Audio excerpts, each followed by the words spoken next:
欢迎来到小唐漫文屋，点赞关注本频道，出门就中500万。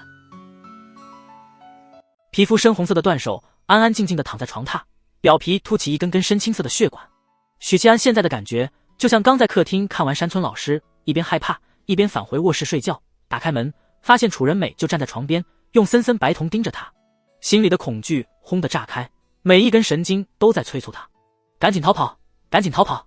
这时许七安看见段手的食指轻微地动了一下，赌食指轻敲床铺。下一刻，空气似乎变得粘稠，许七安觉得自己是掉进了泥潭里的老牛，空有一身倒翁的体魄，却难以迈动一步。段手的5根指头动了动，然后他以指带脚从床铺爬了下来，沿着地面爬向许七安。这一幕过于惊悚，就像在见证恐怖片中的情景。许七安浑身不能动弹，转动着眼珠子，绝望地看着他爬到脚边，顺着自己的裤管一路往上。他要寄生我，就像寄生横会和尚。为什么？为什么要盯上我？我只是个平平无奇的铜锣。许七安惊恐的念头闪烁间，段手爬到了他的胸口，依旧往上，然后拇指和食指撬开了许七安的小嘴。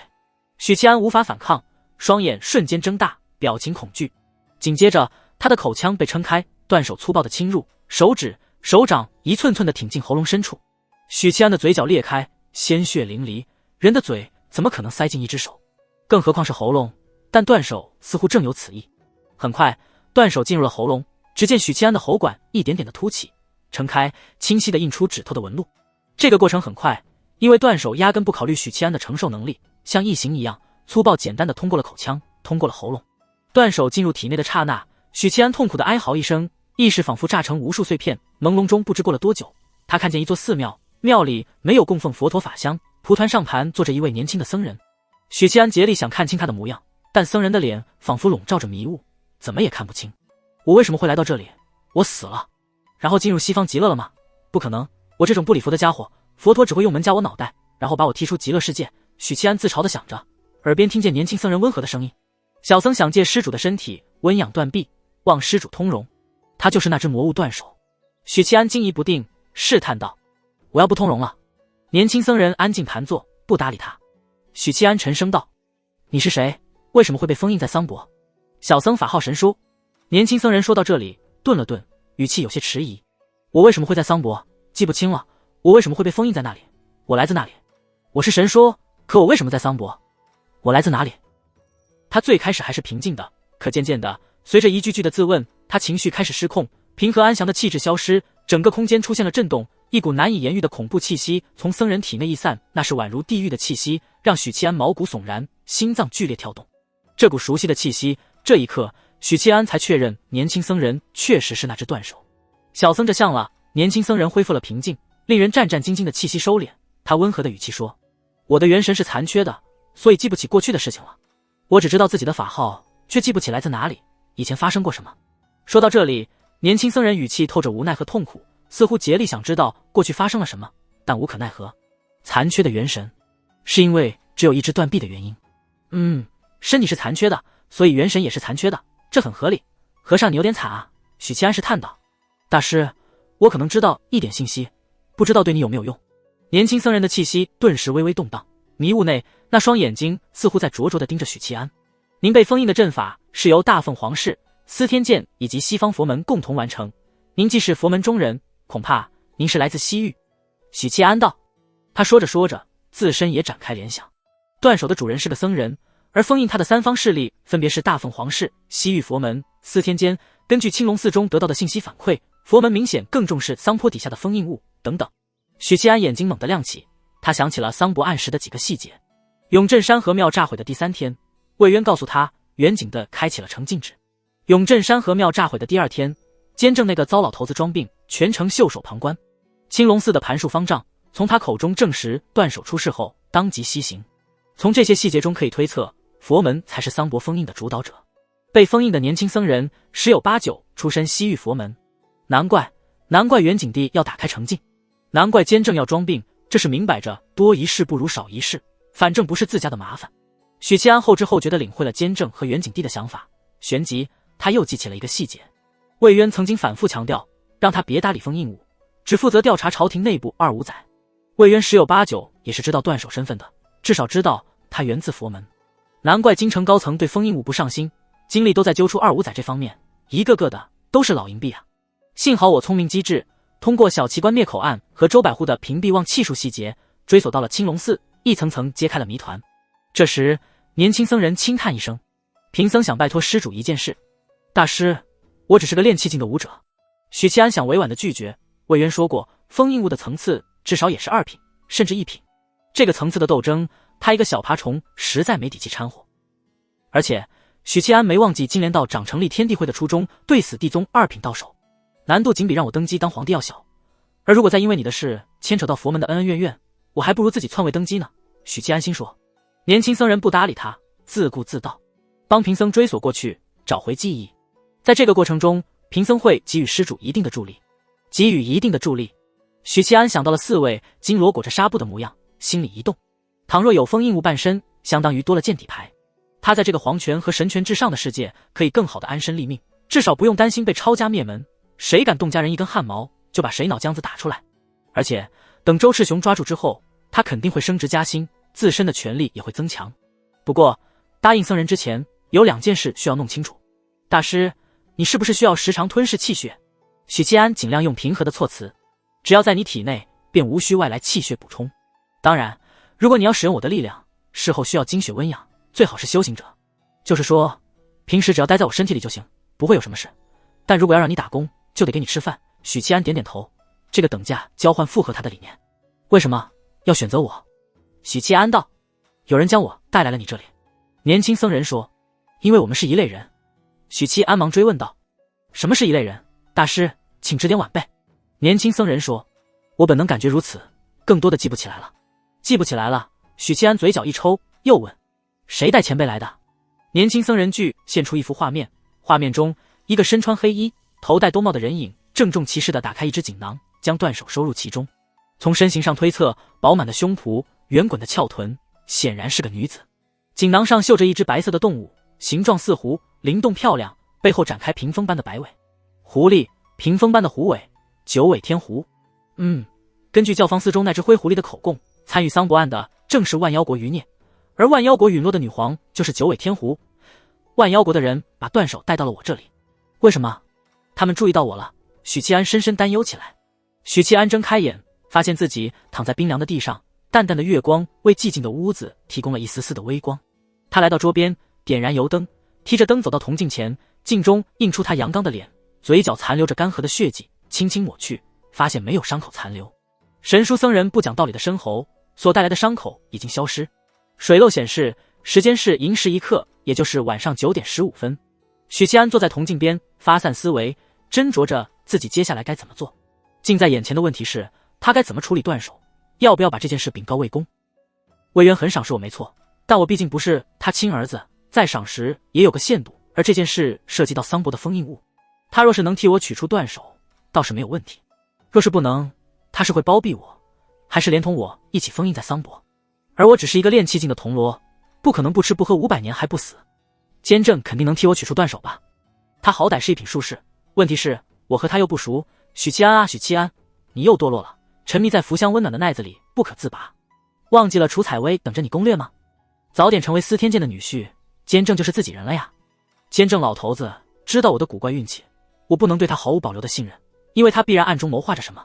此外，还有一个遥远的问题，万妖国费尽千辛万苦释放出封印物，总不可能是为他做嫁衣吧？暗中把断手带到他这里，肯定是有目的的，这一点用脚趾头想都知道。而这个目的对他是好是坏？神书僧人说我能温养他的手臂和元神，这是不是万妖国将他带到我这里的原因？那将来有朝一日，他们会不会来取回断手？到时候我的下场是死是活，谁都说不准。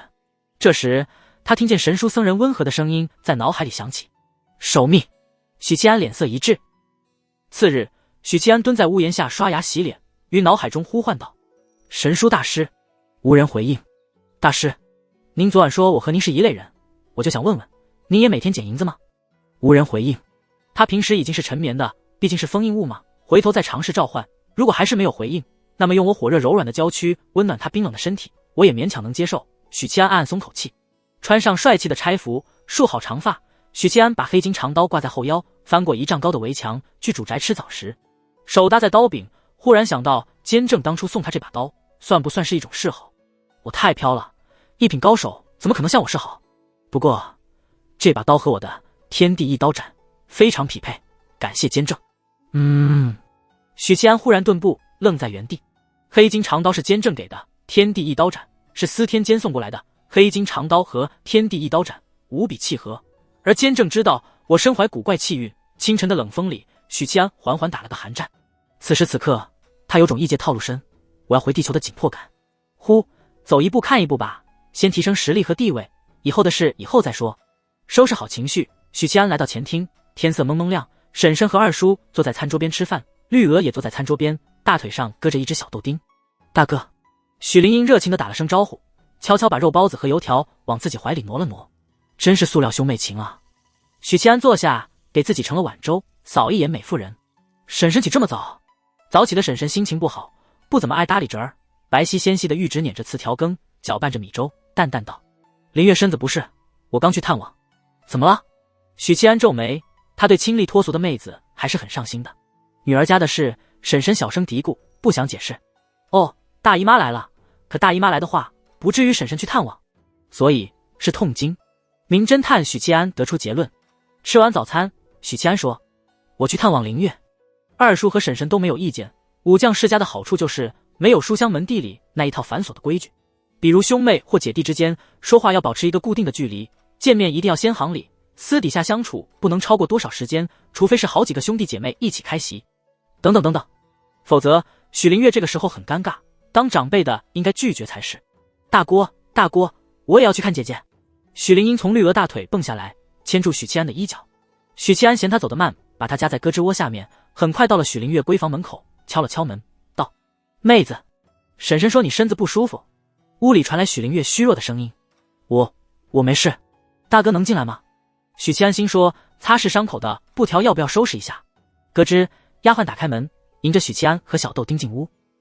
许灵月躺在床上，侧着身，捂着肚子，精致的眉毛紧皱，俏脸有些苍白，这看起来有点严重啊，真有那么疼吗？许七安安抚道：“来癸水了吧，喝过药没？”许灵月愣了愣，苍白的脸蛋涌起2抹晕红，摇摇头：“娘说硬挨就好了。”她语气里有些委屈，终究只是小姑娘，躺床上忍着痛苦，孤零零的，身边只有丫鬟陪着。痛经这种事，在这时代普遍都是硬挨，毕竟不是病，过段时间自然而然就好了。而对大部分中低层平民来说，不死人就不用看医生。我记得红糖姜茶是不是能治痛经？算了，回头找出采薇来看看。许灵英走到床边，伸出粗短的手指替姐姐抹平紧皱的眉头，可怜巴巴地看向大哥：“姐姐要死了吗？”许灵月：“姐姐不会死的。”许七安安慰她：“那姐姐怎么了？”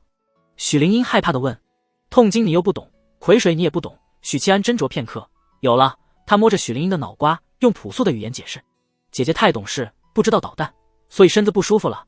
等将来成为捣蛋鬼，肚子就不会痛了。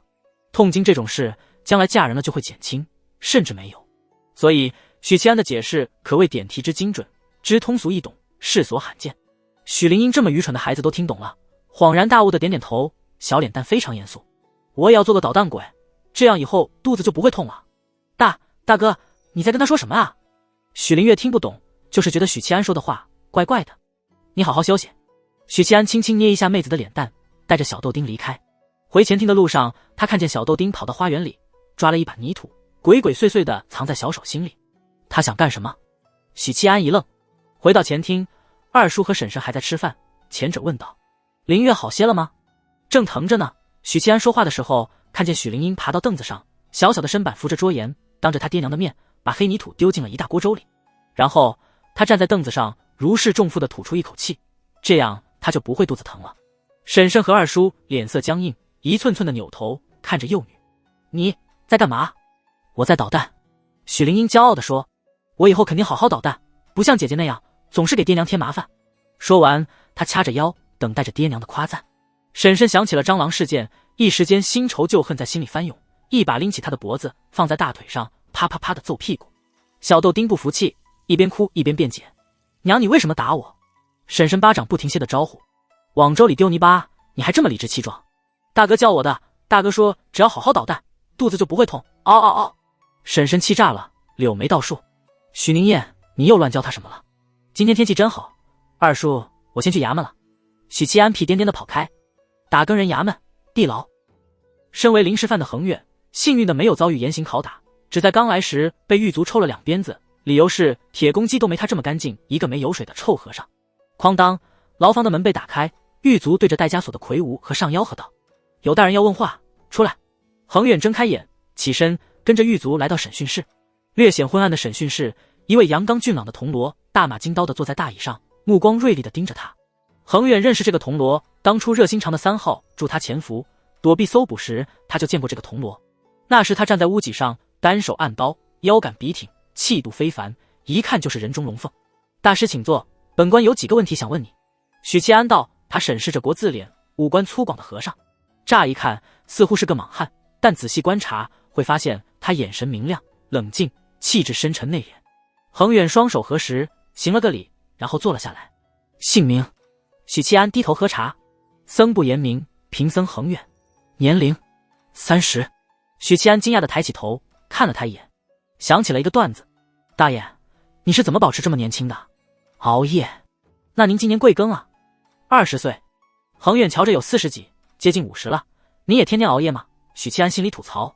出身青龙寺武僧。什么修为？8品武僧。许七安皱了皱眉，指头敲击桌面。不要跟我耍心眼。一个8品武僧能夜闯平远伯府杀人，轻而易举地重伤2名练气境的铜锣，自身不带任何伤势的扬长而去。恒远沉声道：贫僧确实是8品武僧。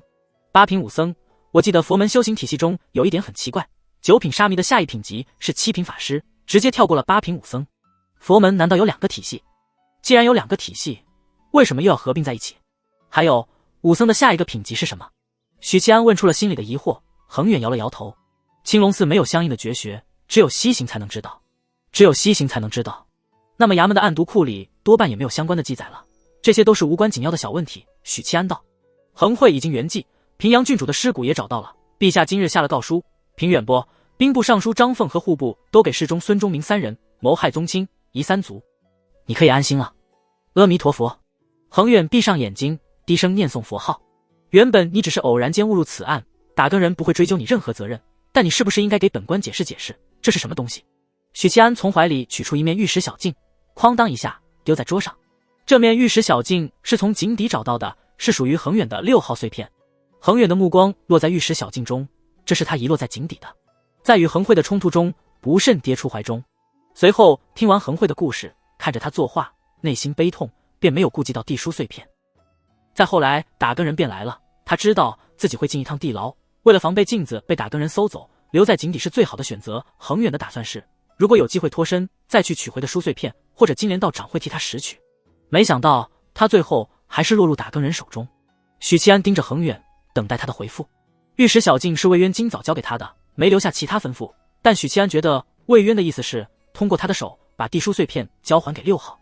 见大光头久久沉默，许七安喝了口茶，慢悠悠道：这面镜子是在井底发现的，不是你的便是恒慧的，而他的真正名字叫地书。恒远豁然抬头凝视着他。许七安笑了笑，自信满满的语气：世上不识他的人很多，但不包括我们打更人。恒远附耳低头低声道：这正是贫僧的。许七安道：据我所知，这是道门地宗的法宝，怎么会在你一个和尚手里？恒远回答：贫僧因缘际会得到了此件法器，希望大人能将它归还。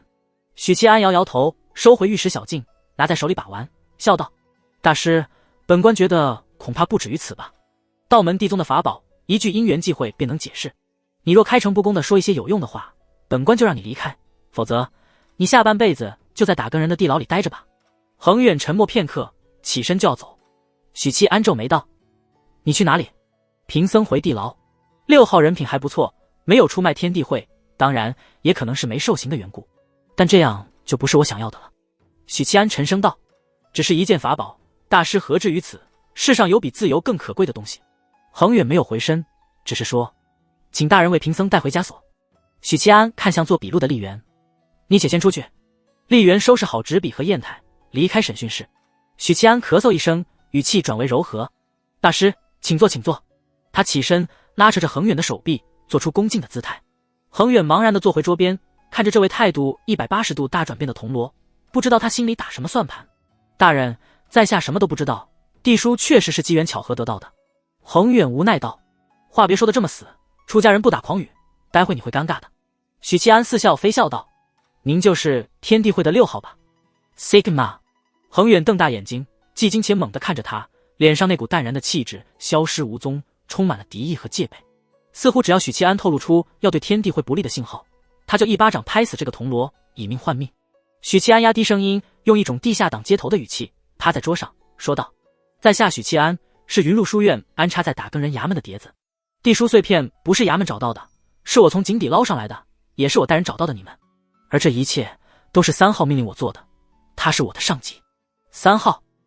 恒远陷入了深深的震惊中，他没有立刻否定和怀疑眼前铜锣的话，因为这一瞬间他想到了什么东西。3号是云麓书院的学子，他不止一次透露出书院在朝廷各个衙门安插人手的消息。作为曾经执掌朝廷的儒家正统学院，这样的行为委实正常不过。桑博案发生后，3号亦曾在天地会内部的传书中提及过桑博案的细节，打更人衙门确实有云麓书院的碟子。但3号怎么知道我的位置？是了，金莲道长知道我们每一个人的身份，当时恒会与我一起，金莲道长必定会避免与恒会起冲突，那么就只能求助他人。而打更人负责桑博案，在打更人衙门内部有碟子的3号就是最好的求助对象。我又欠了3号一条命，3号不愧是读书人，侠肝义胆，是个值得信赖的朋友，这份因果将来恐怕难还了。想到这里，恒远深吸一口气，看向许七安的目光没有了戒备和敌意，柔和问道：3号还说了什么？他说春闱在即，无法离开云麓书院，以后若是再遇到类似的麻烦，很可能会援救不及，所以让本官与大师接洽，大师往后有什么需要帮助的，可以尽管找我。许七安在心里补充一句：有什么需求我也可以找你，又不会暴露3号的身份，至少短期内不用。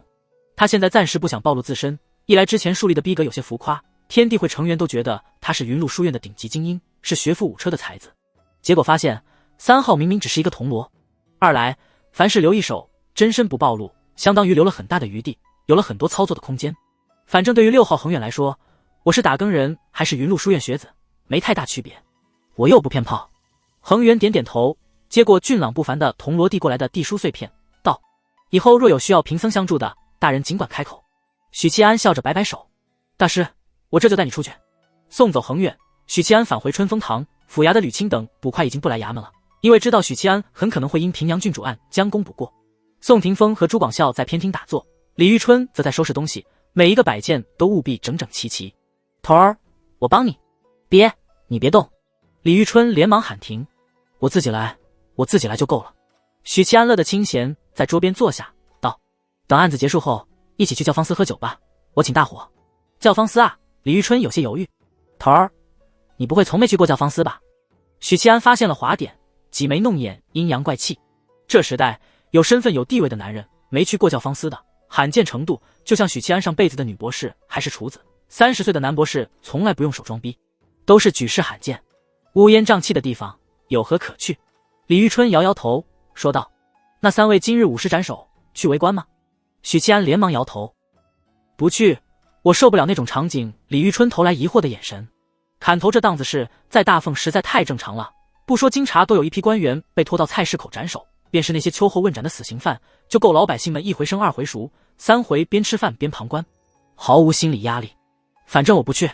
许七安说，数百人斩首现场对他来说冲击力还是太大了，会睡不着觉的。这还是他有过几年刑侦经历，看过不少血腥的凶杀案文件，换成普通人恐怕会落下心理阴影。午时，菜市口行刑台上跪着100余人，排头的2个是兵部尚书张凤以及其子张毅，他们穿着白色的囚服，眼睛用黑布蒙着，等待着死亡的降临。周围聚集着上千名百姓，里3层外3层的看着。并不是所有人都喜欢看残忍血腥的一幕，尽管在百姓眼中，被斩首者都是罪大恶极的凶犯。主要是朝廷对围观这件事采取半强迫半鼓励政策，有些人是不得不来，被逼着来看。理由很简单，弘扬朝廷威严，震慑百姓。斩！执行官员看了眼日晷，掷出了令签。死亡降临，蒙着眼睛的亲属破口大骂，怒骂兵部尚书张凤害人害己，做鬼都不会放过他。刽子手高举屠刀，一颗颗人头滚落，鲜血喷溅得非常夸张，浓郁的血腥味连外围的百姓都能闻到。之后又斩了2批死刑犯，分别是平远伯和孙忠明的家属家眷。站在人群之外的恒远和尚默默地转身离开，他来观看行刑现场，理由有2点。第一是替师弟恒慧了却因果，故而来看仇人斩首；第二是平复自身的执念，避免将来产生心魔。恒慧是他一手带大的师弟，如弟如子，一报还一报，此间事已了。神书大师，您醒了吗？偏听一边吐纳炼气，一边召唤神书，许七安依旧没得到这位高僧的回复。他似乎是能感应到我的想法，是佛门他心通。他心通应该是不能读取记忆的，不管怎样，他大部分时间都在沉睡，这是好事。许七安正想着，心里悸动了一下，睁开眼，见两位同僚都在闭目吐纳，他安心地掏出玉石小镜，浏览传书。诸位，我已无碍，感谢挂念。6号真的是6号吗？会不会是打更人假扮的？5号率先提出质疑，乍一看是个小心谨慎的，其实是最蠢的。哼，如果是假的，金莲道长早就提前给我们示警了。5号，你应该思考的是6号有没有被打更人策反。4号不愧是读书人出身，且当过大官啊，心思敏锐。许七安啧啧2声。那6号你有被策反吗？平僧很好，贫僧是想感谢3号和金莲道长的搭救之恩。不必道谢，你那位师弟没有杀你之心。桑博案进展如何？见状，许七安等了片刻，没等来1号的传输，输入信息。桑博案结束了，但也没结束。果然如此。什么意思？什么叫果然如此？桑博案怎么就结束了？怎么又叫没结束？哼，还是让3号来解释吧，我想他能解释的比我更清楚。许七安沉吟一下，选择接下4号的包袱，输入信息。很简单，桑博案的真正目的是为了引出平阳郡主案，恒慧挟风应物大闹内城，覆灭平远伯府便是最好的证明。今天午时，牵扯其中的3位官员夷三族在菜市口斩首，平阳郡主的案子已经结束，幕后主使者的目的达到了，他们接下来多半会带着封印物离开京城，这场风波就算是结束了。但桑博案本身还没有结束。原来是这样，5号恍然大悟，然后冷不丁的被刺3号一刀。3号，你是一个大骗子，那个天天捡钱的人明明就是你自己。许七安大吃一惊，心说我什么时候骗人了？真要说欺骗，那就是云麓书院的人设。难道我人设在不知不觉中坍塌了吗？没道理啊，而且也不该是5号来说这句话，由1号或者6号来指责才算合情合理。怎么也轮不到一个远在南疆的小妞说话。他握着地书碎片，沉吟着没有回复，而天地会的其他成员也没有说话，静观事态发展。3号是骗子，他才是捡到银子的人。5号怎么知道这件事的？他俩在传输过程中并没有过多的交流，也就是说5号是从过去的某个言论中揪出了3号的破绽。不对，如果有什么破绽也是其他人察觉，而不是5号。4号如此想着。3号性情不错，是个热心肠的好人，每个人都有秘密。5号真是个愚蠢的女人。2号如此想着。3号一直捡银子，一直捡银子。恒远和尚一时不知道该做什么表情。1号笑而不语，默默窥屏。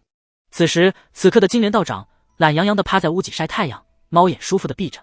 5号没有让人家等待太久，他严厉指责3号说话不真诚。你说的那个经常捡钱的朋友就是你自己吧？我问过，我的消息很正确。许七安。那没话说了吧？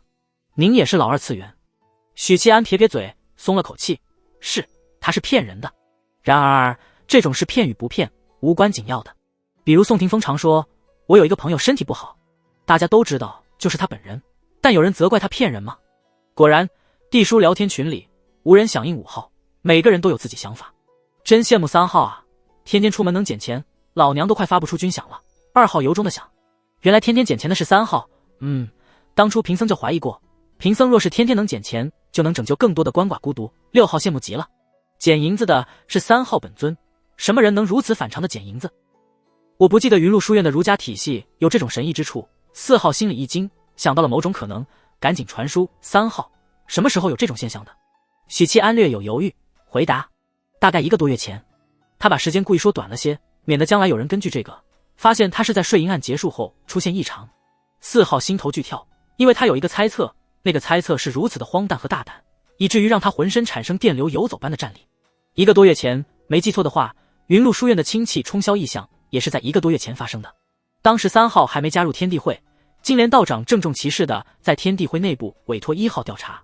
众所周知，3号是儒家书院的学子，有一点极其不同寻常，那就3号实力不强，却得到了太多的资源倾斜，知道太多云麓书院高层才知道的秘密，这是很不合理的。4号作为曾经的读书人，早就察觉到这一丝的不对劲，并不是质疑3号云路书院的身份，而是觉得他的待遇有些夸张。但如果3号和云路书院的亲戚冲销有关系呢？那么得到云路书院高层的重视，是不是就合理了？不过捡银子和亲戚冲销存在什么联系？4号没有想明白，看来得抽空回一趟京城拜访赵守院长。4号心里暗暗决定，赶在年关之前回京城。想到这里，自觉对3号秘密有所了解的4号嘴角微调，传书道：有意思，我以前都低估3号了，看来得重新评估你的价值和潜力。4号知道3号频繁捡银子的缘故，而这背后的原因涉及到某些重大的机密，不然4号不会这般评价。除了5号之外，其他人都从4号的话里品出了不对劲。见众人差不多聊完，许七安眯着眼，以指头代笔传书：哼，我有个疑惑，5号你是怎么知道捡银子的是我？以5号的智商，不可能是诈他，也就是说他真的知道自己捡银子的原因，至少了解一些内幕。这正是许七安迫切想要知道的事情，他对自己古怪的运气一直很在意。5，我不能说，我答应过别人不能泄露给任何人，就算是你也不行。5号拒绝的干脆利索。3，等价交换。5，不交换，做人要有诚信。这傻妞，信不信老子把你拉黑名单，将来扎你一次，然后提裤子不认人？许七安心里吐槽。转念一想，金莲道长这个运营商伤势未愈，无法开启私聊功能，现在确实不是询问的好时机。等将来能私聊了，他再好好和5号这个南疆的傻妞聊聊人生和理想。操作空间还是很大的。御书房，小朝会，穿道袍的袁景帝高坐上首，听着府尹陈汉光的奏报，对于菜市口的人头滚滚，不怒不喜，波澜不惊。兵部尚书和户部都给侍中的职位，诸位爱卿有何想法呀？袁景帝貌似随意的提了一嘴，当即就有大臣出列，举荐自己的人。袁景帝面无表情的看着官员们陈词激烈的争辩，为了空出来的2大实权职位，恨不得把对方狗脑子打出来。连魏渊和首辅王真文2位权柄滔天的大佬也不可避免的下场。眼见冲突越来越激烈，脾气暴躁的几个大臣已经撸袖子，袁景帝敲了敲桌案，适时制止。单爱卿，你是吏部尚书，有何建议啊？尚贤跨步而出，趁低头作揖时，余光瞥了严守辅王文贞，见后者微不可察的摇头，这才道：微臣惶恐，暂无人选，请陛下示下。袁景帝满意的颔首，此事在意。果然，众大臣缓缓于心里吐出一口气，彼此恨恨相视。这时魏渊出列，朗声道：陛下，微臣有奏。待袁景帝颔首后，魏渊道：铜锣许七安在平阳郡主案中立下赫赫功劳，请陛下奖赏。相应的奏折他已经在昨日递交内廷。袁景帝显然是知道案情经过的，也知道铜锣许七安在其中立下的功劳，不管是重启平阳郡主案，还是发现恒惠和尚的踪迹，继而寻出平阳郡主尸身，那位铜锣都功不可没。但袁景帝依旧有些犹豫，他不喜欢那个铜锣，没什么理由，此子给他一种很不协调、很不舒服的感觉，打从心底里厌弃。当日在皇城见到他，看到他一刀斩裂地面，吓得玲珑不敢靠前半分。那一刻，袁景帝心里就不受控制的厌恶他。魏渊正要说话，刑部孙尚书突然大声道：陛下，微臣有禀。他大步出列，作揖，义正言辞说道：微臣奉命查桑博案，连日来呕心沥血，一刻不敢怠慢。经微臣查证，大理四卿常言与妖族勾结，里应外合，炸毁桑坡，请陛下急了这厮，交由微臣彻查。大理四卿常言眯着眼看了看孙尚书，他是其党的核心成员之一，因为火药的事情，其党另一位核心成员工部尚书已经走过一次钢丝。工部尚书冷哼一声，走了出来：陛下，刑部是攀咬污蔑，肆意栽赃常大人，微臣认为礼部尚书同样有嫌疑。礼部尚书当即出列，高呼：微臣冤枉。魏渊叹息一声，有些失望。果然，听袁景帝道，桑博案并没有结束，责令铜锣许七安继续办理此案，半月期间已过大半，若是查不出个水落石出，朕依旧斩他。陛下。魏渊眉头一跳，作揖道：许七安即使办案失利，但在平阳郡主的案子上仍是有功的，怎可是死刑？众臣不由得看向了魏渊，眼神中各有不同情绪，有幸灾乐祸，有诧异，有快意。身为首辅王党的孙尚书表面攻讦大理寺卿，暗地里也给了魏渊一发冷箭。只要桑博案的纠纷继续下去，作为打更人衙门主办官的那位铜锣就不能置身事外，被重新拖下水。同理，大理寺卿也会顶着嫌疑犯的帽子，案子不破就别想摘掉。平时倒没什么，经查期间，这种大的污点随便就能放大，届时划入8法之内，便能叫他卷铺盖滚人，再不济也要从上书位置上赶下来。不过同为王党的礼部尚书亦被牵扯，极限一换二，不亏。魏渊对一个小铜锣是否过于关切，众臣敏锐地捕捉到这一点，于是对刑部孙尚书的操作愈发的认同了。文官虽然斗争厉害，但魏渊作为文官集团的头号敌人，但凡能让魏渊气急败坏的事儿，他们都乐意干。朕乏了，退下吧。袁景帝挥挥手，众臣齐齐作揖，有序地退出御书房，大臣们泾渭分明地离开。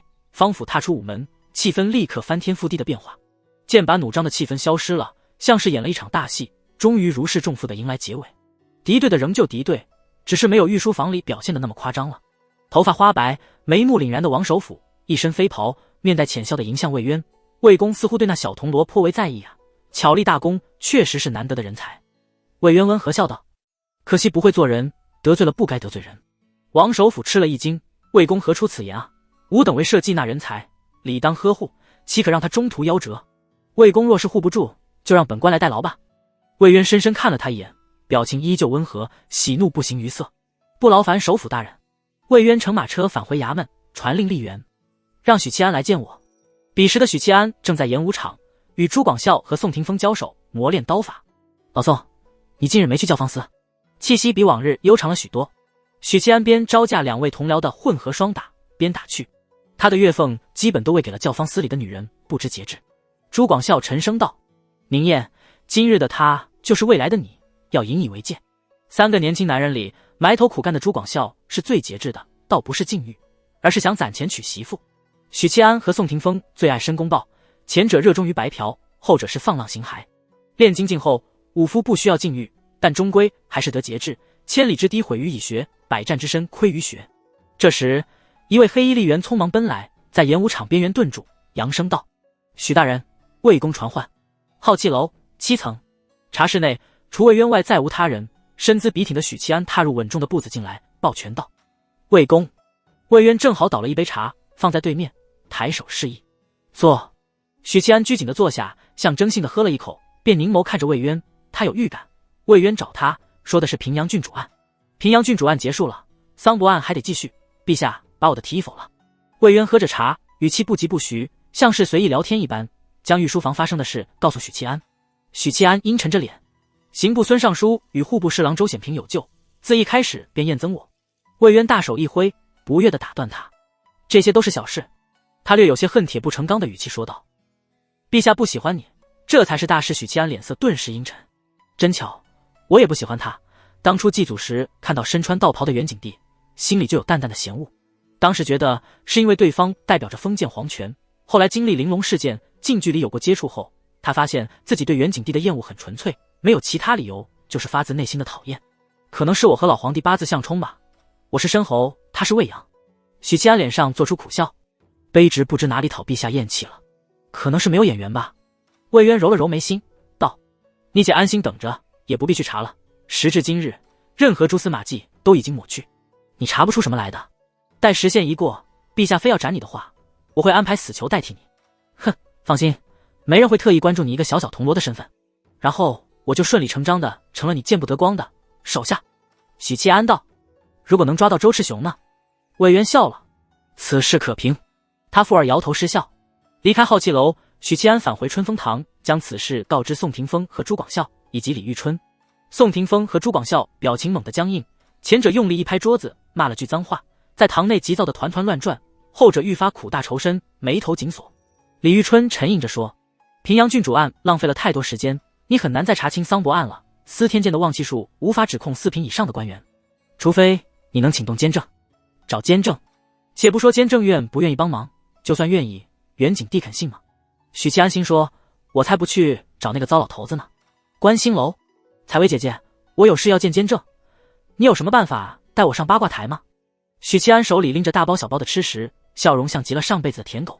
楚采薇半点都不客气地吃着许七安上供的美食，嘴上却说：不行的哦，师傅在闭关，已经进了八卦台的通道，谁都上不去，像极了消费备胎的女神。没有办法吗？没办法。咱师傅什么时候出关？楚采薇看了他一眼，心说什么叫咱师傅？他说：长则数月，短则半月，估摸着是在八卦台推演星象。许七安一口老血，这就是报应，成天白嫖，终于有朝一日也让别人白嫖了一次。不行，不能这么亏，他把2两银子买的吃食全部放在桌案，道：“家里妹子来了癸水，腹痛难忍，何解？”楚采薇一听，扭着小腰，噔噔噔跑开。片刻后取了一枚瓷瓶回来，痛的时候吃一粒，立竿见影。这姑娘虽然贪吃，倒是大方得很，丹药不管贵或不贵，都很舍得送人。云州，苍茫的山脉中，一座规模不小的寨子依山而建，连绵的灯火点缀在漆黑的夜里。寨子易守难攻，占据地利。最初建寨时，官府还会派兵围剿，几次失利后就睁只眼闭只眼。云州匪患严重，打家劫舍的流寇、山匪数不胜数，百姓困苦已久，官府也头疼了数十年。数十年都过来了，慢慢也就习惯了混乱地区有混乱地区的活法。刚入夜，山风就猛刮不止，俄顷电闪雷鸣，下起了瓢泼大雨。见楼上负责站岗的山匪忍受着斜刮进来的冰冷雨点，有些羡慕地望向寨子方向。今日寨子里又干了一票大的，劫回来一支商队，绸缎、茶叶、瓷器、贵重物品不少。这全赖山寨里新来的那位六当家，武艺超群，且精通合击之术，练兵很有一手。据说是军武出身，以前在大凤京城里做事，后来因为看不惯朝廷昏庸腐败，索性落草为寇。这会儿寨子里开着庆功宴呢，炭火熊熊的室内，6位当家和一些小头目正在大吃大喝，说着粗鄙的荤话，高举大碗。衣衫裸露的女人们在旁伺候着，强颜欢笑。她们都是被掳来的女子，有的是普通的民女，有的甚至是富户的千金，姿色不错的被挑出来，专门伺候几位当家和小头目们，姿色一般的则给寨子里的其他兄弟分享。周赤雄坐在案前，习惯性的挺直腰背，气度与好色的山匪们格格不入。他身边有个清秀的女子伺候着，但周赤雄都懒得看对方一样，这样的庸脂俗粉简直连碰一下的兴趣都没有。周赤雄是拖家带口来云州的，妻子和儿子没有在山寨，而是被安排在了云州最大的白帝城，那里是云州为数不多的乐土，不用担心匪患贼寇。大当家是个满脸络腮胡，看似粗犷，实则心细如发的炼神境巅峰高手。周贤弟，是不是这里的女人不合你胃口？不等周赤雄回应，大当家豪爽地笑道：“我听说这次商队里有一位貌美如花的美娇娘，还被关在柴房里。”“是的，大当家，那娘们贼漂亮。大当家，寨子里的女人与她相比，简直就是泥巴和白糖的区别。”脑海里浮现那位女子倾国倾城的容颜，周赤雄心里一时火热起来。人是他劫的，长什么样他最清楚，若非初来乍到，那女子现在已经被他收入房中。大当家沉吟一下，豪爽笑着：“来人，把那女子提上来，今晚任由六当家处置。人是他劫的，理当由他先开荤。其余当家没有意见，谁先开荤无所谓，反正早晚都能品尝。”过了片刻，一位女子被带了上来，穿着洁白层叠的长裙，肌肤胜雪，眼睛大而明亮，五官挑不出瑕疵。她有些害怕，宛如林间小鹿那般怯生生的。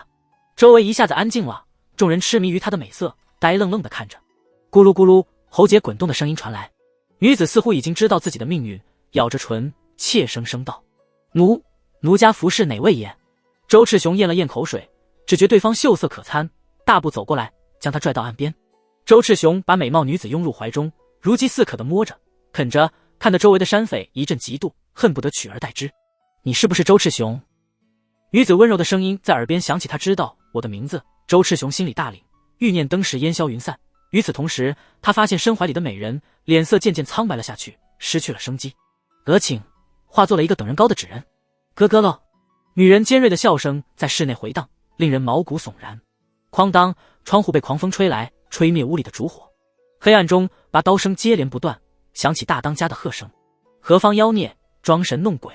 女子尖锐的笑声随之停顿，但几秒后，山寨内所有人都听到了一声凄厉的尖笑，回荡在山间，回荡在夜空。“师妹！”周赤雄沉声道，他心里涌起了不祥的预感。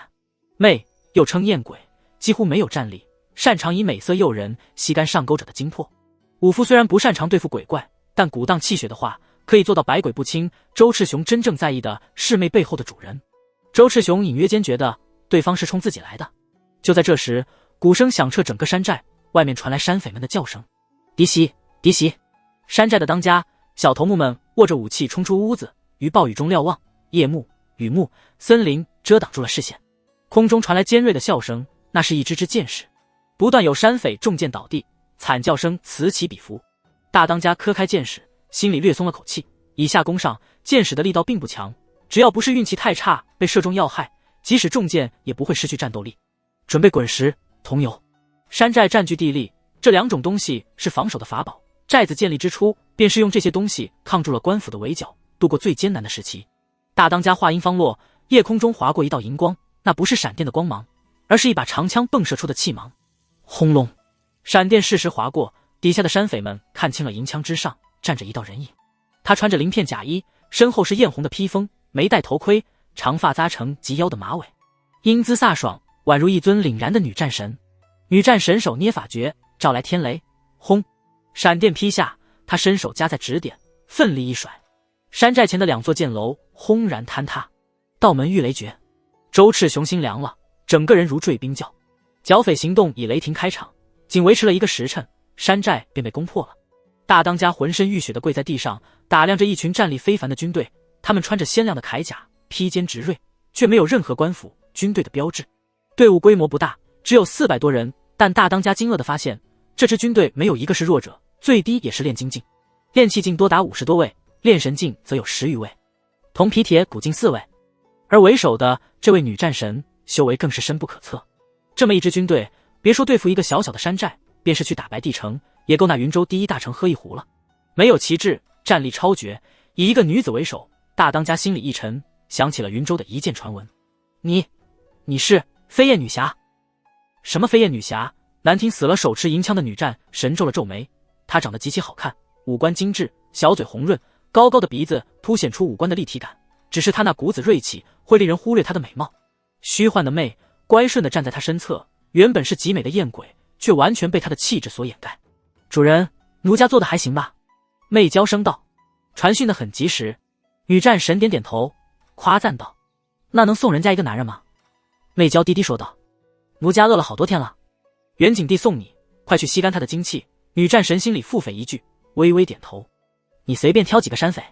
大当家已经可以肯定，这位女战神便是传说中的飞燕女侠。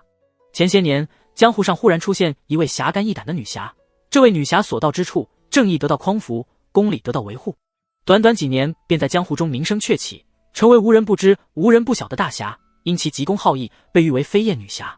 今年初，这位女侠来了云州，见云州匪患横行，百姓困苦不堪，当即招兵买马，建立了一支私兵，开始了不知疲倦的剿匪之旅，得到了云州布政使的鼎力支持。我问你答，这样会让你死得痛快点？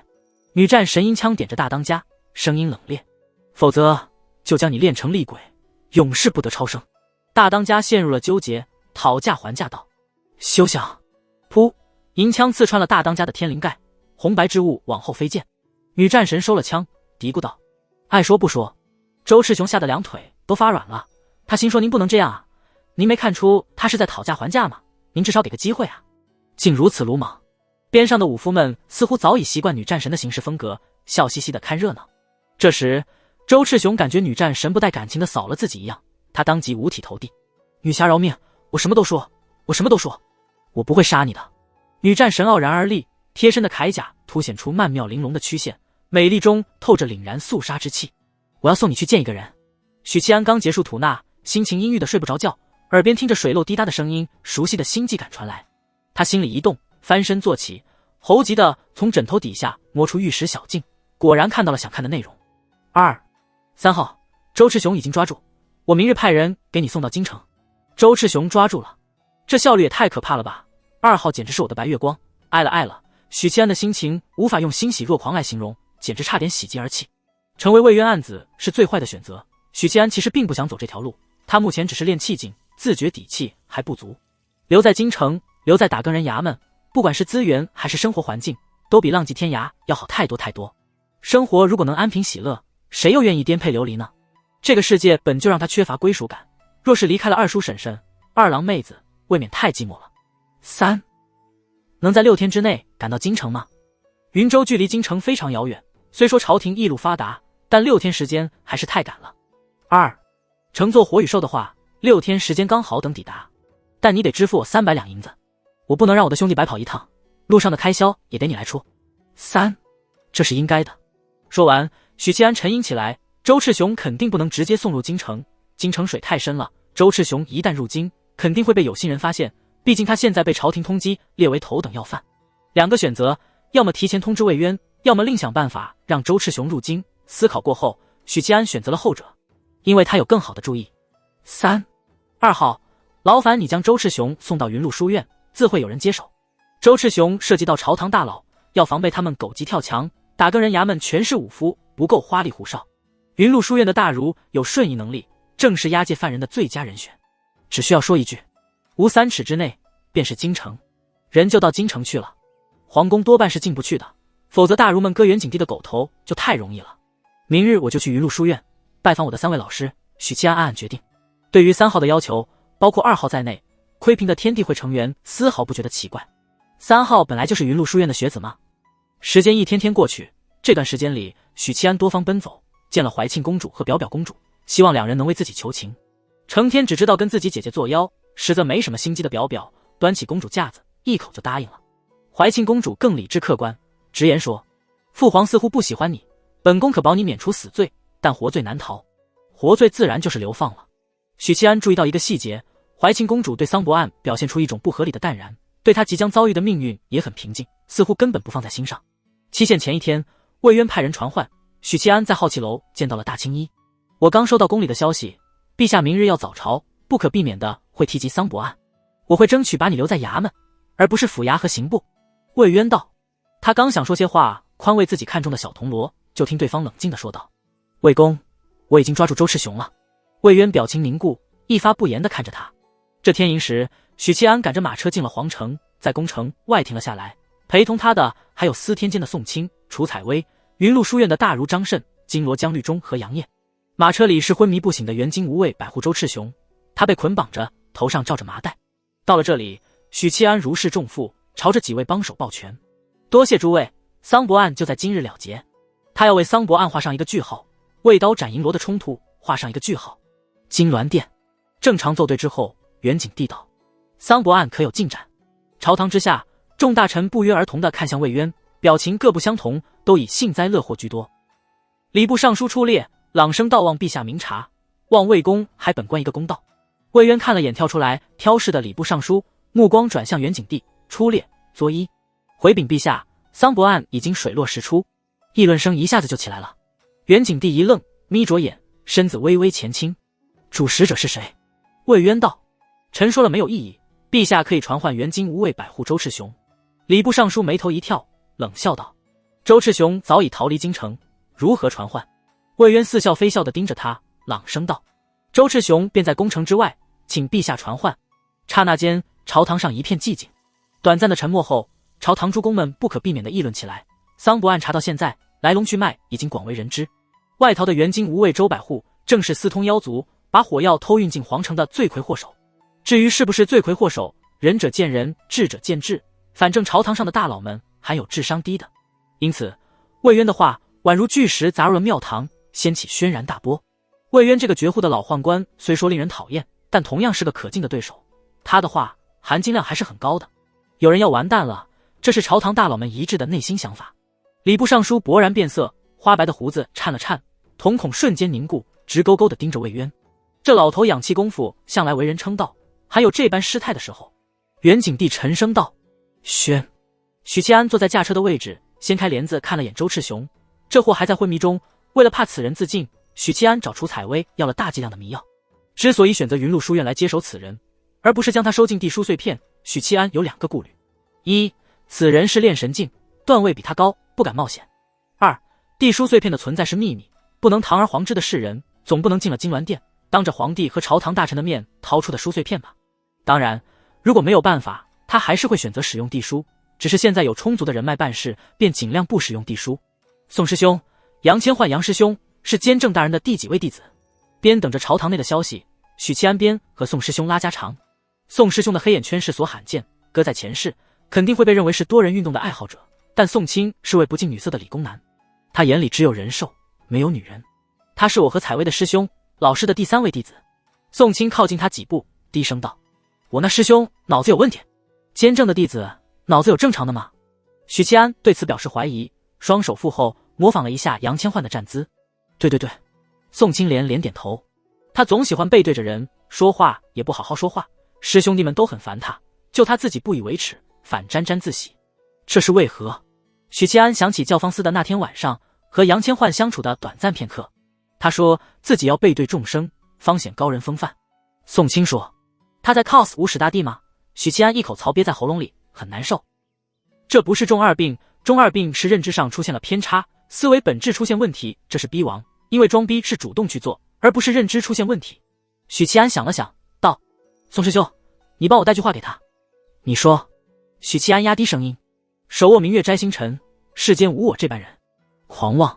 杨艳、江律中两位金罗耳廓一动，听到了，下意识地扭头看了过来。对于武者来说，听到这样的句子，就像一个混混看见另一个混混拽三拽四的显摆，很容易激起好胜心。许七安上次在观星楼唱剑在手，问天下谁是英雄时，被南宫倩柔嗤之以鼻，便是这个道理。这么狂的话，杨师兄肯定会喜欢，但到处乱说，他会被打的吧？被打好啊，早看不惯他那副姿态了。宋清开心的点头，一定带到。说话间，一名宦官领着一列甲士走了出来，在宫城门口环顾，朗声道：打更人何在？江律中拱手道：在此。待众人掏出腰牌和金牌证明身份之后，宦官颔首道：随咱家入宫，陛下召见。杨艳当即掀开车帘，把周赤雄拎在手上。这是何人？进宫的途中，宦官一脸好奇地问：通缉要犯周赤雄。许七安回答：怎么还套着麻袋？让咱家看看。宦官似乎很感兴趣，靠了过来。江律中挡住，摇头道：没见陛下之前，任何人不得接触人犯。宦官皱了皱眉，扫视着众人的脸，沉声道：见陛下之前需要验明身份，咱家怎么知道此人是不是居心叵测之徒，伪装成周赤雄混进宫来，妄图刺杀陛下？当然，咱家不是说尔等是同犯，但智者千虑必有一失，说不得被蒙骗了也有可能。江律中还是摇头。几位是什么意思？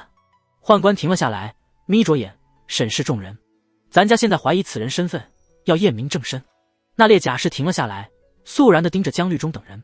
这番话说得有理有据，没有毛病，只是在此时提出来，一下子让事情变得敏感。许七安知道很多让人无声无息死亡的手段，相信两位金罗知道更多，而作为武夫的他们多半是没能力阻止的。武夫擅长的暴力输出，而如果周赤雄死了，在昏迷中无声无息的死亡，这个锅谁背？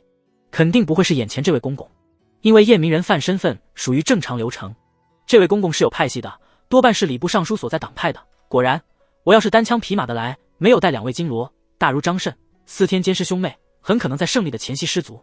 想到这里，许七安笑眯眯道：公公，回头见了陛下，我会说公公试图杀周赤雄灭口。庶子！公公勃然大怒，你敢污蔑咱家，来人，给我抓起来！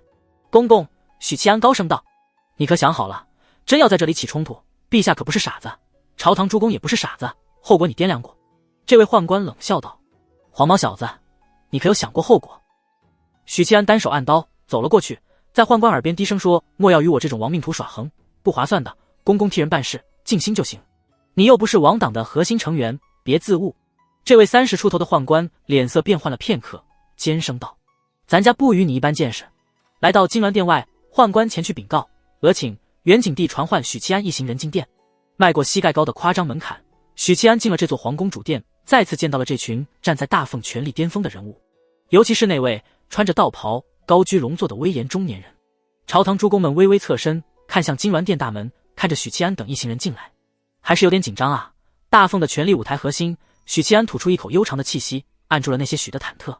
魏渊温和的目光落在许七安脸上，微微颔首。许七安便不怕了，从江金罗手中接过周百户，摘掉麻袋，箍住他的后颈，迫使他昏迷中扬起脸。陛下，这位就是朝廷通缉的要犯，原金吾卫百户周赤雄。议论声轰然，礼部尚书脸色缓缓苍白了下去。许七安手指在周赤雄几处大穴几点，周百户痛苦的呻吟声里缓缓睁开眼睛，然后他懵了。前方是高居皇位的元景帝，两边是朝堂的诸公，头顶气派的金銮殿匾额，脚下光亮可见的水晶钻。可能是睁开眼睛的方式不对，周百户重新闭眼。啪！许七安一巴掌抡过去，冷笑道：孙贼，衣锦还乡了。手脚酸麻的周赤雄被抡翻在地，他没有站起来，而是扶着身颤巍巍地哭喊：臣罪该万死，臣罪该万死。云州山寨被攻破后，周赤雄就被打晕过去，乘着火羽兽被送往京城，他一路上是昏迷的，途中给喂了几次水，吃的则没有。好不容易到了京城，许七安觉得他的状态不错，索性让他一直昏迷着，就又给下了迷药。元景帝面目严肃，居高临下的凝视。周赤雄，是谁指使你勾结妖族，偷运火药？周赤雄趴在地上，一个劲儿地说：“微臣该死。”袁景帝不再看这个蝼蚁，而是盯着许七安身边的张慎，温和道：“张先生，劳烦了。”张慎冷哼一声，也不明着回应皇帝，踏步而出，双手负后，口含天线。君子当诚，匹夫亦然。无情的清风拂过整个金銮殿，刹那间，满殿所有人脑海里都被诚实2个字占据。是谁指使你勾结妖族，偷运火药？是礼部尚书李玉郎。周赤雄痛哭起来。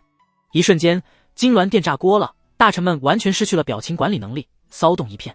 一位给事中站出来说话：“陛下，此事荒诞，周赤雄是污蔑。”宋清冷冰地打断：“周百户没有说谎，楚采薇复读机一般，没有说谎。望气数不能关4品以上的大臣，但测周赤雄是可以的。”礼部尚书脸色灰败，没有辩解的意义了。周赤雄被抓的时候，他就已经输了。除非提前知晓此事，半途截杀李玉郎，你有何可说？袁景帝道。礼部尚书深吸一口气，收敛了颓然之色。臣冤枉，似乎是在垂死挣扎，但连多余的辩解之言都没有，只有苍白的3个字。魏渊当即道：“陛下，请交给臣来审讯此僚，查出同党。”刑部尚书随之出列，与魏渊打擂：“陛下，此案当交刑部处理。”袁景帝没有回答，沉默地俯瞰着满朝朱子贵，让众臣不由得停止了讨论，微微垂首。过了许久，袁景帝朗声道：“此案交由刑部处理。”散朝后，被扒去官袍和官帽的礼部尚书被押着离开皇宫。留步！心如死灰的礼部尚书回头，身边的刑部等人也随之回首。他们看见打更人衙门那个小铜锣追了上来，刑部等人上前拦住。许七安没有强求，停下脚步，望着刑部尚书和礼部尚书，淡淡道：“前些日子朝堂之上的事，我听魏公说了。如果你们王党早些时候息事宁人，就不会有今天。”这一幕被许许多多的官员看着，他们不由得停下来，在旁观望。远处，魏渊在马车边停下来，眺望这一边。杨艳低声道：“义父，要把他叫回来吗？”魏渊摇摇头，他心有怨气在所难免，此时不发泄，更待何时？你盯着，莫要让他把冲突激化。说到这，温和地笑了笑。我也想看他说些什么。刑部孙尚书眯了眯眼，不屑道：“黄口小儿在此大放厥词。”许七安丝毫不怒，道：“2位尚书可知在下颇有诗才，大放厥词不敢，只想赠孙尚书和李尚书一首诗。诗名叫《桑伯案》，赠孙尚书。”赠诗。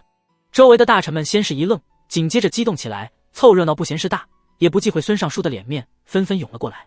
走，去听听。魏渊眼睛微亮，大步走了过去。孙尚书脸色一变，想起了许七安的名声，想起了他的诗词，心里涌起强烈的不安。许七安朗声道：“人皆养子望聪明，我被聪明误一生。唯愿孩儿于且鲁，无灾无难到公卿。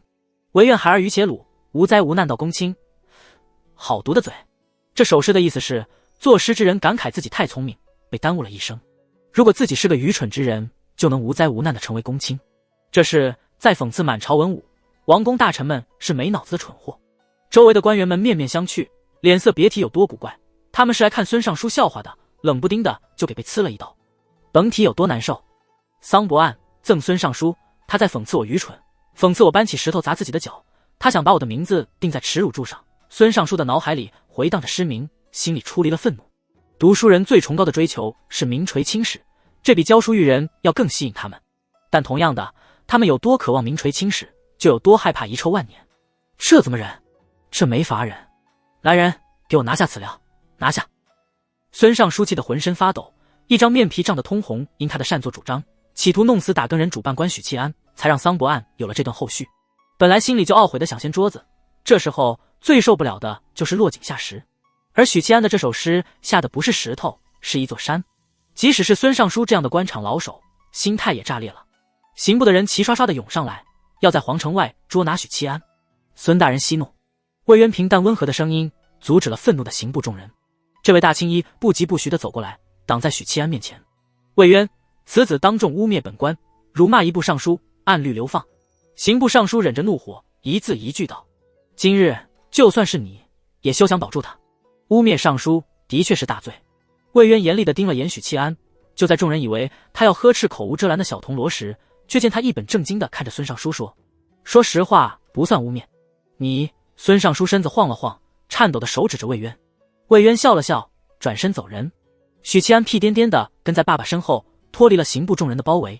走了几步，他又停下来，回头喊道：“恭喜孙尚书，名传天下，如麟阳明啊！”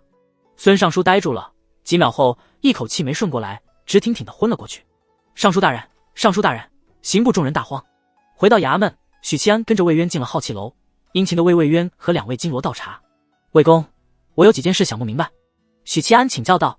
魏渊是魏谋者，也是智者，有问题先请教，总比自己瞎琢磨要好。就好比上学时有问题就请教老师，既方便又快速。为什么陛下要让刑部审理此案？魏渊捏着茶杯，笑容淡淡。天下才华一担，魏公独得8斗，我与云麓书院共分1斗。许七安拍马屁，噗！江律中一口茶喷了出来。杨艳嘴角一抽，魏渊嘴角淡淡的笑容迅速扩大，显然是对许七安的马屁非常受用。读书人就是这样，你夸他卧槽牛逼，老铁666，他懒得理你。但不代表读书人不喜欢被人拍马屁，只是需要换个方式。许七安的马屁就很精准，用读书人喜欢的方式拍了一个让魏渊感觉舒服的马屁。魏渊是个很骄傲的读书人。礼部尚书是王党的成员，如果交给打更人衙门来审，会牵连出一大批王党成员。魏渊说道，到时候朝廷党派就失衡了，一家独大或者2家独大都不是元景帝想要看到的。有碍于他对朝堂局势的掌控，尤其他常年修道的情况下，即使王党勾结妖族，炸了桑坡，炸了老祖宗的法香，但相比起自己的权力，老祖宗又算什么？许七安从魏渊的话里分析提炼出了核心内容，他因此对元景帝的印象又差了几分。元景帝或许是个手段高超的皇帝，但他不是个好皇帝。伪历史学家许七安把皇帝划分3个段位：明君、庸君、昏君。明君是能让百姓丰衣足食的好皇帝，庸君是没有作为也没有大过的皇帝。历史上大部分皇帝都属于此列。其实对于百姓来说，不扰民的庸君就已经是明君了。昏君是轻小人远贤臣的皇帝，通常会把朝堂搞得一团乱，把国家搞得一团乱。为什么不把暴君划入其中？那是因为前3者都有可能是暴君。元景帝在许七安眼里就是昏君，因为他身为皇帝，眼里却只有自己的权力和地位。如今朝堂党派斗争的纷乱局面，其实全是元景帝造成的。他修道不理朝政，所以需要混乱的朝堂局势来稳固自己的地位，不然很容易被架空。还有一件事，我想不通，为什么礼部尚书没有杀周赤雄灭口？许七安说，原以为肯定是打更人来审问礼部尚书，到时候再问，可没想到元景帝这么秀。魏渊摇摇头，这些小问题就别计较了，桑博案已经告一段落，陛下没提你的事，说明就已经接过了。许七安由衷的笑了起来，立刻说，我打算请协同我调查办案的同僚们去教坊司喝酒，但没银子，请魏公拨款。这就好比公司做完一笔业绩，大家去餐馆聚餐，费用当然是公司来出。魏渊看了他一眼，滚！赶走许七安后，魏渊沉吟片刻，道，杨艳，你给他拨200两银子，当是衙门给的赏赐。说完看了眼江律中和杨艳，你俩可以一起去。江律中连连摇头，魏公，我可不去教坊司这种地方。杨艳也摇摇头。魏渊也不强求，悠闲喝茶，有他在场，估摸着会有不少花魁陪着。夜幕降临，教坊司灯火通明，司主管乐之声悠扬回荡，影梅小阁，扶香抚琴，明艳献舞，小雅充当令官，一派热闹景象。杨艳和江律中身边都有一位千娇百媚的花魁陪酒伺候。许七安举杯笑道，各位别拘谨，该吃吃，该喝喝。铜锣和银锣们起初还有些不适应，毕竟有2位金锣在场，让他们颇有压力。但江律中是个酒场老手，知道怎么活跃气氛，不停地举杯示意，甚至还能说荤话，与当执事判若两人。渐渐的，银锣和铜锣们就放开了，场上唯独2个人一本正经，完全不像是来嫖的，杨艳和李玉春。你们2人不愧是上下级，一个德行。江律中笑着打趣。江金罗这话不对。许七安喝了不少酒，有些飘了，大着胆子调侃2位顶头上司。杨金罗是不好女色，头儿是太假正经，2者还是有差别的。这下子场上的气氛肯定轻松，众人哈哈大笑，充满了快活的空气，一直喝到亥时2刻，晚上9点半，酒席终于散去。江律中搂着那位丰腴的花魁离开，杨艳则回了衙门。李玉春也想回去，但被许七安和宋廷峰还有朱广孝拼死留下，给他塞了个清秀小娘子，关进了屋子。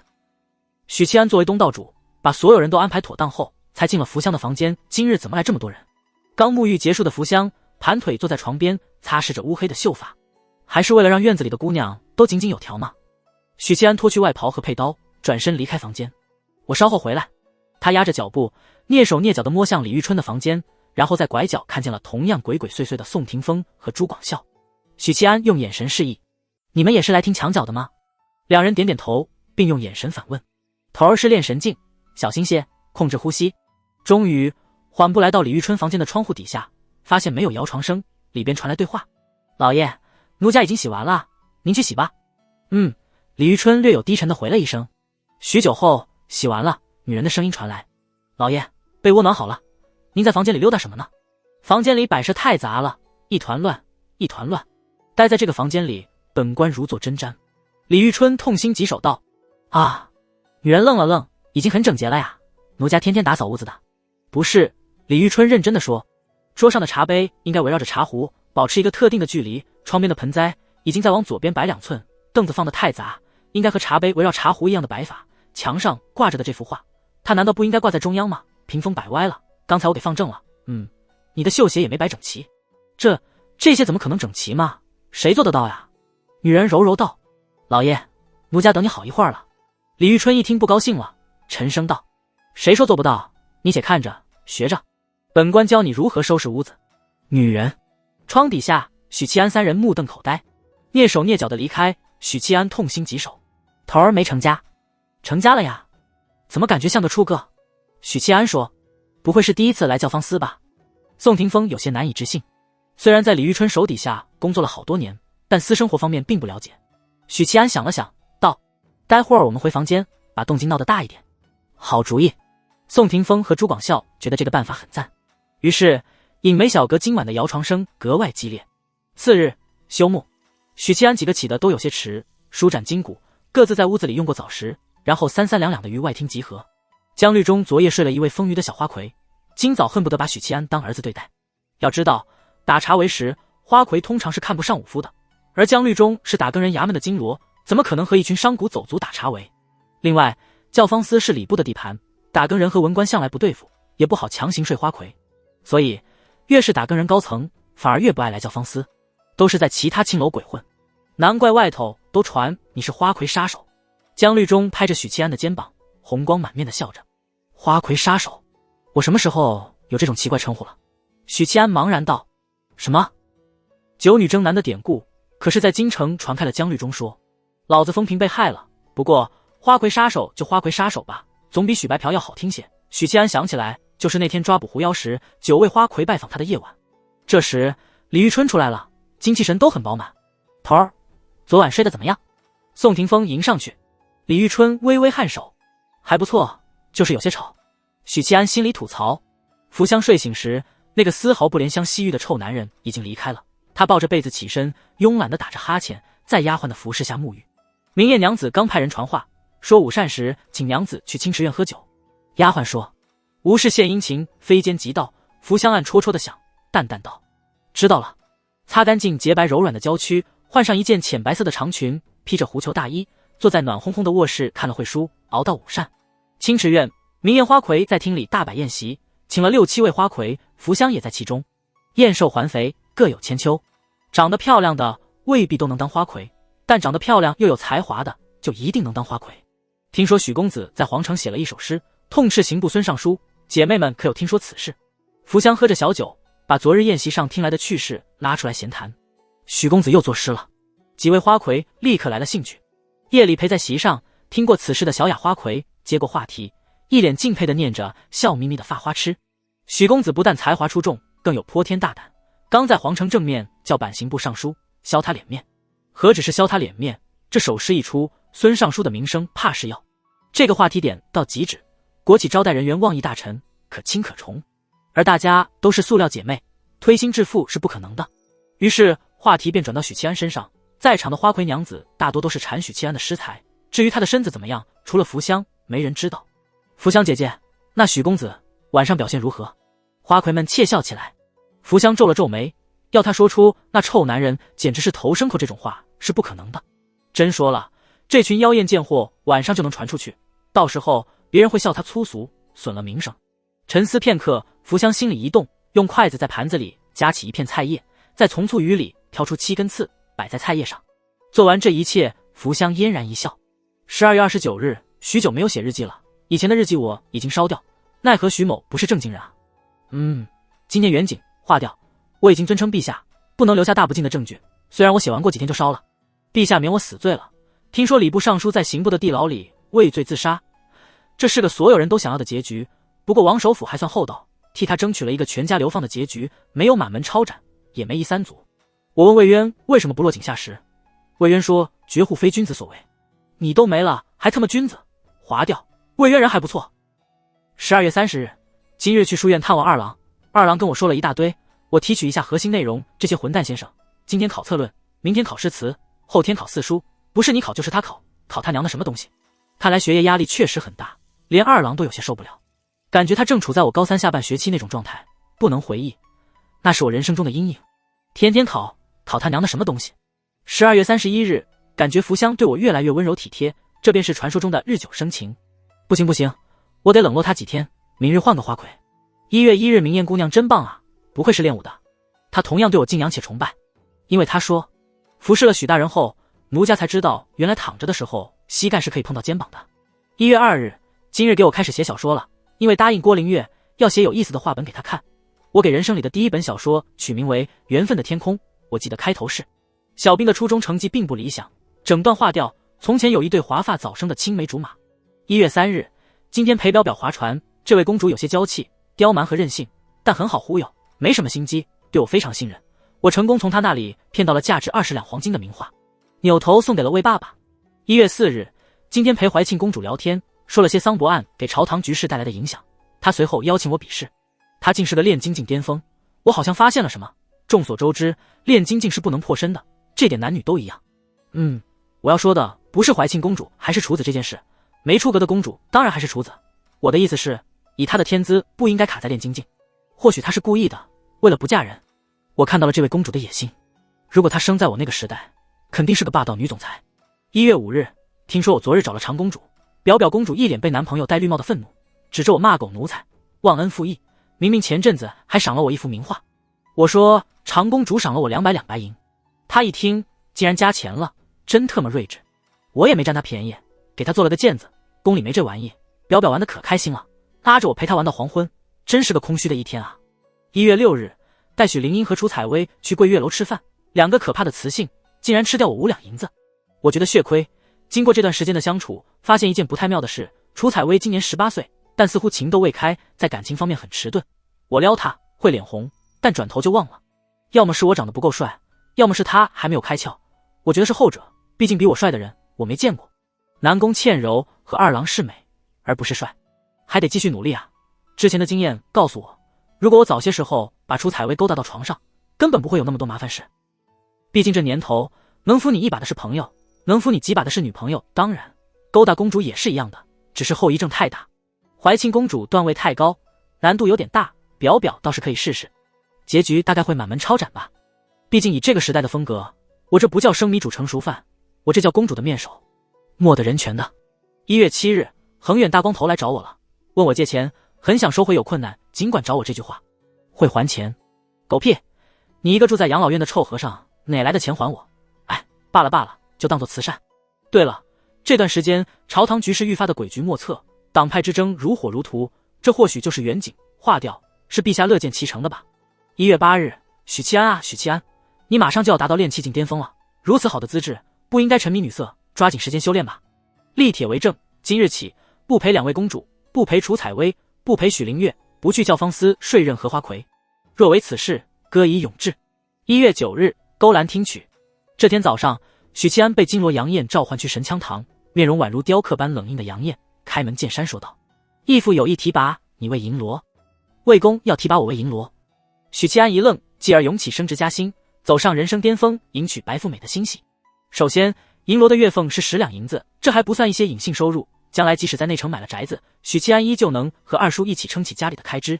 其次，银罗的权力很大，不但有了直属的铜锣可以使唤，而且地位更稳固，因为就算是金罗也无权随意开除银罗。最后，银罗要负责皇城的夜巡工作，这也意味着许七安以后能自由出入皇城，见怀庆和临安更加方便。这有益于他和公主们培养感情，抱公主的玉腿。要等金茶，杨艳说，打更人亦有金茶，由义父亲自考察，打更人的升降都在经查期间。我先与你说一声。许七安的第一个念头就是买宅子。散职回家，吃完晚饭，许七安放下碗筷，咳嗽一声：“我有事要宣布。”家人看了过来，只有许灵英沉浸在自己的世界里，啃着一根鸡腿。经查过后，我就是银罗了。当然，这不是重点，重点是我打算在内城买宅子。婶婶和许灵月这对母女花，美眸里射出闪亮的光，兴奋程度要远超许二叔以及懵懂的许灵英。毕竟住到内城后，安保环境加强了，当街抢民女的事儿很少，不是衙门们素质提高，而是多少会有顾虑。再就是内城的铺子远非外城可比，买的东西、吃的东西都上了一个档次。夜里，许七安躺在床上，浮想联翩。我能升职加薪，除了桑博案、和平杨郡主案的功劳，再就是马屁拍得好啊。表表送我的那幅名画，魏渊很喜欢。他见我这么会来事，肯定培养我啊。所以说，即使能力出众，有领导栽培，也还得自己会做人。明天去衙行列一份购房清单，挨个挑房子。我现在还有7400多两的存款，买个3进的院子应该不难。想着，他便沉沉睡去。辰时3刻，许七安骑上他心爱的小母马，他永远不会堵车，轻快地赶到司天监，在白衣术士们热情的接待中，找到了聆听宋清教导的楚采薇。采薇姑娘，我想在内城买一座宅子，知道司天监会观测风水，想请你帮忙。许七安点明来意。楚采薇从桌上的瓶瓶罐罐里挪开目光，抬起脸蛋。18岁的女孩，这张脸看起来都是粉嫩的，既漂亮又粉嫩，明亮扑闪的大眼睛，眼白剔透的宛如婴儿，看起来极为纯净。众所周知，稚童的眼睛是澄澈的、明亮的、纯洁的，原因就是他们的眼白是剔透的，不像成年人，随着年岁增长，眼白会变得浑浊，会布满血丝。楚采薇这双眼睛就剔透如婴儿，又大又明亮，漂亮极了。我要学习炼金术，不去。楚采薇鼓了鼓腮，把脸别向一边。她大姨妈来了，情绪不太好。许七安心里猜测着，听见宋清说：“我喊个师弟陪你去。”我要师弟干嘛？不干。这种事情只能是师妹陪着才有意义，谁爱跟一个大老爷们逛街？许七安摇了摇头，婉拒宋清的好意，说道：“采薇姑娘为何今日这般发愤图强？”楚采薇小脸认真的回答：“我卡在7品风水师1年多了，早已可以晋升炼金术，但炼金术太难了，又累又无趣。”理解，理工是女人的噩梦。楚采薇继续道：“而且晋升6品炼金术师需要独立完成一个全新的炼金术，并将其发扬光大，得到百姓们的正面反馈，这样才能成功晋升。”这段话许七安没听懂。得到百姓反馈？你知道火药是谁炼制出来的吗？这我怎么知道？火药是300年前一位司天监的风水师炼制而出，他将火药推广出去后，得到了百姓的认可，晋升为炼金术师。当然，不是说非要炼制出惊世骇俗的物品。宋清师兄就是炼制出了琉璃，才晋升的炼金术师。楚采薇说：“重点是百姓的反馈。原来破坏我赚钱大计的就是宋清，你这王八羔子啊！”许七安心里暗恨，疑惑道：“为什么要得到百姓的反馈？”楚采薇顿时看向宋清，后者略一沉吟，道：“这算是司天监的隐秘，与你说无妨，但记得莫要传出去。”见许七安点头后，宋清说道：“你觉得司天监与其他修行体系有何不同？”“为国为民，无私奉献，特别高贵。”许七安认真地说。这样的回答让宋清和边上的几位白衣术士嘴角不自觉的笑容扩散。许公子不愧是司天监的至交好友。宋清满意的颔首，语气热情起来：“对，你是个眼光非常独到且精准的人，这点让我很是钦佩。”各大体系中，9品是根基，其实9品的特异便代表着该体系的核心5副的炼金境，儒家的开窍境，佛门的沙弥境。5副的炼金境核心是身体，身体是武者的根基。儒家的开窍境，这是不是意味着没脑子就别读书？佛门的沙弥境，小沙弥要守戒，受戒是和尚参悟佛法的根基。那术士的9品医者境呢？医生好像和术士没太大干系吧？许七安沉吟着，宋清见他还没开窍，提点道：“9品医者本质不是医，而是人。术士体系走的是人道，所以6品炼金术师的成就需要百姓的认可，所以司天监需要依附朝廷。术士走的是人道，应该不是我认为的那个人道。难怪这群白衣明明骄傲得很，做的事情却为人民服务。难怪历代监正都是京城的守护者，原来是必须依附朝廷。这让我想起了同样需要依附朝廷的儒家，儒家至今都没有2品高手。听二郎的意思，很可能就是被断绝了仕途。这就好比7品的风水师得不到百姓的认同，所以一直无法晋升。有人道，那肯定其他道除了表面上的体系差别，背后还隐藏着道这个区分。对于全新的炼金术，有没有眉目？许七安问。宋清看了师妹一眼，无奈道：本来脑瓜就不聪明，又不爱学习，唉，怕是难了。其他几位白衣术士纷纷摇头，对于楚采薇的晋升表示不看好。采薇师妹这样的，只能看机缘了。唉，监正老师也不管，大概是觉得师妹一个女娃子，不需要太高境界吧。我们也无能为力。白衣术士们惋惜地说，唉声叹气。楚采薇撅着嘴，就像一个盛积垃圾的差生，面对长辈恨铁不成钢的叹息。这个世界还没有鸡精，不知道制作出鸡精的话，算不算完成一个炼金术？许七安沉吟道：对于这个，我倒是有办法。唰！当场炼丹室里，所有白衣们都看了过来，一个个眼放金光。真的有办法。宋清瞪大眼睛，既有将学习到新的炼金术的狂喜，也有总算解决一桩心事的老父亲般的欣慰。许公子此言当真？白衣们激动地靠了过来，忙着做炼金实验的白衣也放下了手头的工作，期待无比地盯着许七安。还得容我再思量思量，过几日给诸位一个答复。许七安说罢，看向楚采薇。采薇姑娘，今日可有闲暇？有的。屋内的白衣术士们异口同声地说。宋清推着楚采薇站起身，语重心长地说：许公子是我们司天监的贵人，不比炼金术重要几百倍吗？今日你便陪着他在内城逛逛。楚采薇就这样被师兄们推入狼窝。许七安带着楚采薇来到衙行，一位老经济热情地迎上来。老爷夫人，是置产还是令房？是老头子啊，前世都是前凸后翘的职场制服娘来招待的。许七安心里吐槽，表面微笑。置产。老经济脸上笑容愈发热情。令房和置产的抽成不可同日而语，什么规模？3进的吧。老经济脸上的笑容不是热情能形容，而是见了失散多年的亲爹险些喜极而泣。他这般激动是有道理的，在内城根据地段不同，普通的小院不说，3进的宅子售价在5000、1万两银子，3进及以上的宅子不是普通人能买。衙行今年就没有卖过这种档次的大宅子，开张直接吃1年。您有看中的宅子吗？老经济的谦卑地问道。5000至7000两的宅子，列一份清单过来。许七安大马金刀地坐下，端着茶杯喝了口大概是衙行里品质最好的绿茶，味道一般，远不如味渊茶似的。很快几张清单被列了出来，许七安接过扫了几眼，仔细回忆了片刻，直接剔除了其中3张，只留1张。为什么只要这1张的宅子？楚采薇变戏法似的从鹿皮腰带里摸出一把蜜饯，因为上面的宅子离教方思近。许七安挑眉笑道，纸上列着宅子的位置、面积，再详细的资料需要另外查阅。许七安扫了一眼，发现一座位置不错，面积也很大，但价格远比其他宅子低的。衙行的编号是123。老汉，这宅子怎么便宜那么多？许七安不动声色地问道。123的售价是5500两白银，与他同级别的宅子售价在7000两以上。便宜自然有便宜的原因。老经济左顾右盼一下，压低声音说：那宅子邪性，住不得人，客官还是另选其他吧。许七安和楚采薇对视一眼，心说邪性，那我这个打更人还真要去看看怎么个邪性法。不过许七安没鲁莽，谨慎地问道：怎么回事？老汉好生说道。京城虽然是打更人的地盘，但确实隐藏着许多不知底细的高手，亦或者确实存在某些很邪门的地方。许七安小时候就听说过很多关于京城的怪异传说。那宅子闹鬼？老经济低声说，他也跟着坐了下来，身子微微前倾。大概是从2年前开始的。那座宅子原本是一位富户的，某天夜里忽然听见了院子里传来女人的哭声，特别瘆人。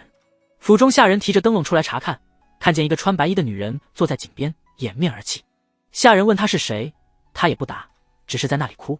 下人原以为是府中哪位女眷受了委屈，跑到院子里来发现，于是提着灯笼就照了过去。谁知道说到此处，老经济声音愈发低沉，装腔作势，好像亲眼见证了恐怖事情的发生。后来呢？楚采薇握紧了小拳头，大眼睛扑闪，又紧张又期待的模样。许七安想起了前世那些一边害怕一边又要看恐怖片的女人，她明明是个7品风水师。这时候老经济声音飘忽，神色晦暗可怕。女人抬起了脸，五官血肉模糊，眼珠子挂在脸上，呈现2个黑洞，里面一条条蛆虫爬来爬去。她的嘴是黑紫色的，乌黑的鲜血从嘴里溢出。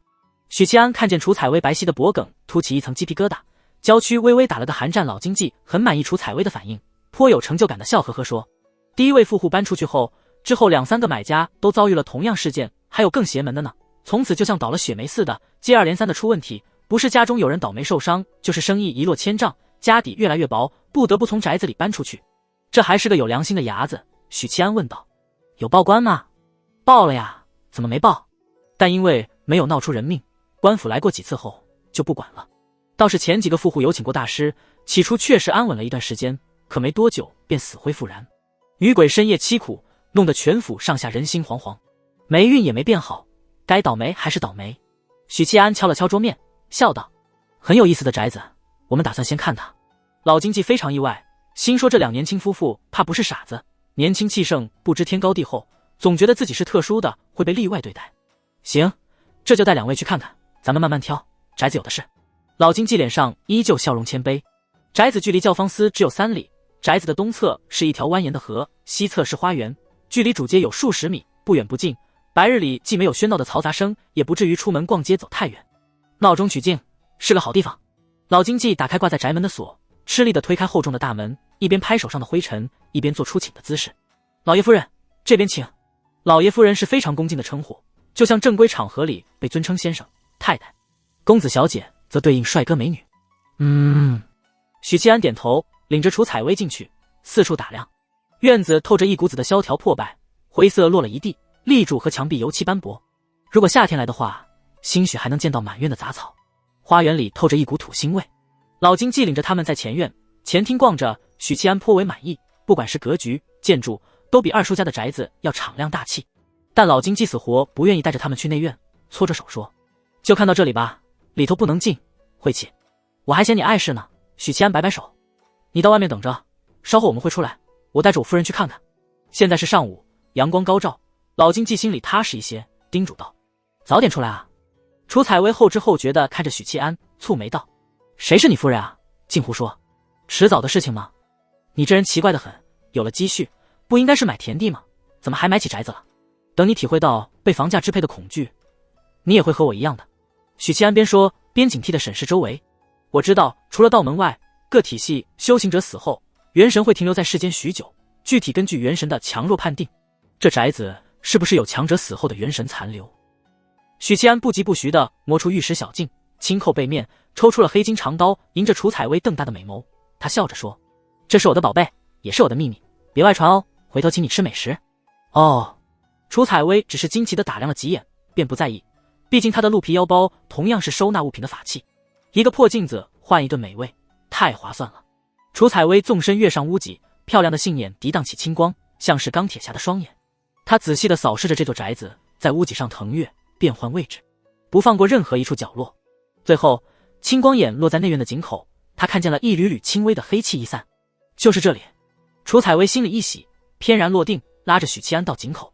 这里有怨气，能养鬼魅的怨气。许七安心里一惊，露出戒备之色，拉拽着楚采薇远离。没事。对 A 美人摇摇头，怨气很微弱，想来里头的怨魂鬼魅实力不强，我一个人便能搞定。说着，他伸手摸向鹿皮小袋，从里面取出一件件物品，有黑狗血、朱砂、金子，以及许七安认不出的奇形怪状之物。然后他以井口为中心，握着一根枯枝，在地面写写画画，隐约是一个八卦阵。画好八卦阵，他把那些象征着至阳至刚的物品摆在特定方位。阵法吗？许七安在旁看得津津有味。不是，这是风水阵，严格来说不是阵法。我以井口为中心，摆下这个纯阳风水阵，八卦图覆盖的地方，风水就变了，变得至刚至阳，恰好克制井中怨气。楚采薇说，相当于是简陋版的阵法，风水师是阵法师的前身，或者说基础。许七安对司天监的术士体系的了解又加深了一步。一盏茶功夫后，楚采薇睁开青光眼，满意的点头。没了。许七安笑了起来，谢谢采薇姑娘。两人一起回收材料，楚采薇拍了拍鹿皮腰包，很是居功自傲地说，先陪你再去看看其他院子的风水，然后晚上我要去桂月楼。好。许七安满口答应。两人并肩往外走，几步后，楚采薇忽然顿住，咦了一声，她回头看去，瞳孔涤荡起青光，望气数的视野里，井中又升起了淡淡黑气。怎么了？许七安见他神色有异常，问道。没有净化彻底，不对，黑气又冒出来了，井底有古怪。楚采薇跑了回来，趴在井口盯着了片刻，不信邪，再次摆了纯阳风水阵驱除黑气，但结果如刚刚一样，黑气又冒了出来。怎么办？许七安没想到事情竟然比预料中的还要麻烦。最简单有效的办法就是请青龙寺的和尚来做法，消弭黑气。楚采薇还没说完，就看见许七安跑到了井口，他神色严肃，边掐动手诀边念念有词：大胆妖孽，装神弄鬼，大威天龙，世尊地藏，大罗法咒，般若诸佛，般若巴马哄，飞龙在天。去，什么事情都没有发生，连分都不喧嚣。楚采薇愣愣地看着他，你在干嘛？这是我家乡的驱邪捉妖神咒，我就是试一试。许七安耸耸肩，显然我家乡的捉妖法咒并不靠谱。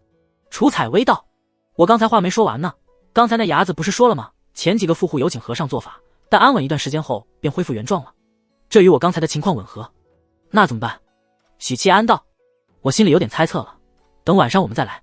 楚采薇信心满满的模样，不过你得加餐。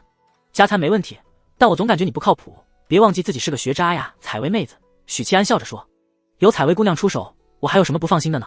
加餐便加餐。两人遂离开此地，跟着老经济东奔西跑，去看别的宅子。对许七安来说，选择有很多，并不急着做决定。温暖的阳光照射在瞭望台，魏渊穿着青衣，沐浴在阳光中，他的脸盘泛着暖玉般的光泽，鬓角微霜的银发折射着阳光，比白银还耀眼。平阳郡主案整垮了2党，税银案和桑博案让王党损失惨重，现在朝堂上保存较为完整的是阉党和齐党。魏渊抽出袖子里的密信，笑了笑，而这封密信可以折了齐党的一只翅膀。南宫倩柔笑容阴冷，义父，趁着经查早些解决掉这些碍眼的绊脚石，您好大展拳脚。不急。魏渊正要往下说，楼梯传来脚步声，一名吏员上来道，魏公，陛下传唤。南宫倩柔驾着马车缓缓停泊在宫城之外，魏渊从车厢里下来，带着这位俊美胜过女子的义子往御书房行去。元景帝极少上朝，但偶尔会在御书房开一个小朝会，平日里只是偶尔，但经查期间小朝会就变得比较频繁。毕竟他不是真的两耳不闻窗外事，一心只修长生路。来到御书房外，迈过高高的门槛，魏渊脚步微不可察地顿了顿，继而恢复如常。臣魏渊拜见陛下。大宦官作揖行礼，目光瞬间在元景帝和两侧的大臣脸上掠过，他嗅到了危机。元景帝面无表情，沉声道，魏渊，朕让你执掌打更人，所为何？魏渊道，护卫陛下，护卫京城。说得好。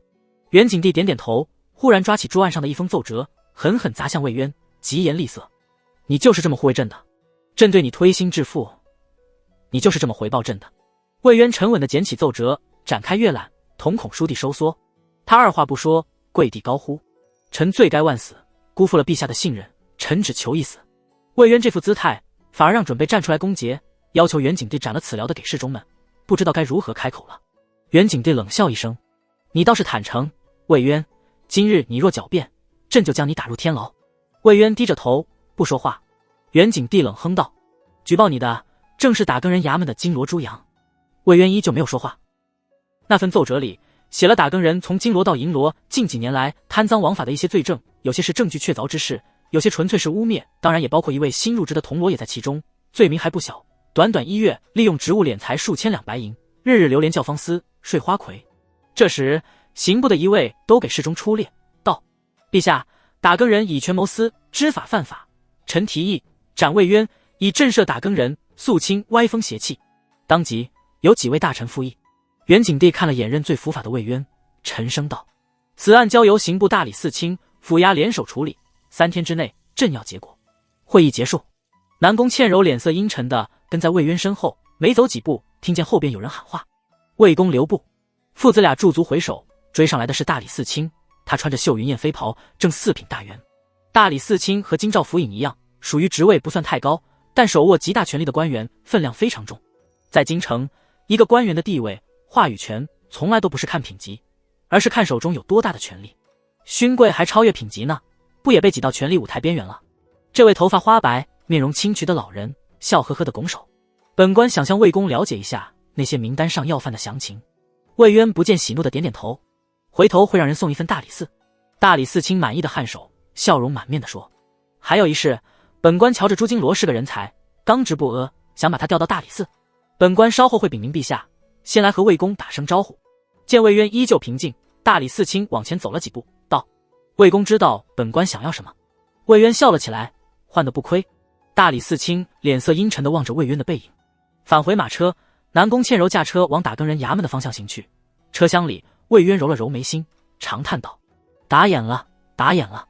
南宫倩柔冷笑道，义父，你明知他可能有异心，偏要念着旧情，这下可好，您可不是损兵折将这么简单了。打更人衙门里，除了李玉春这样死心眼的，再就是杨艳这种刻板的武痴，对美色和钱财不感兴趣，再就像南宫倩柔这样的偏执狂，喜欢整天泡在地牢里折腾死刑犯，银子不爱，女人有我漂亮吗？要不要杀了她？南宫倩柔恨恨道。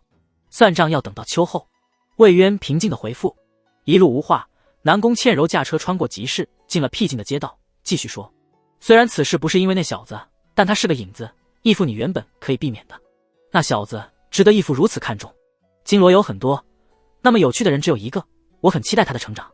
魏渊轻笑着，话锋一转，咱们这个陛下是不会放心看我做大的。说到这里的时候，魏渊终于有了一丝阴郁。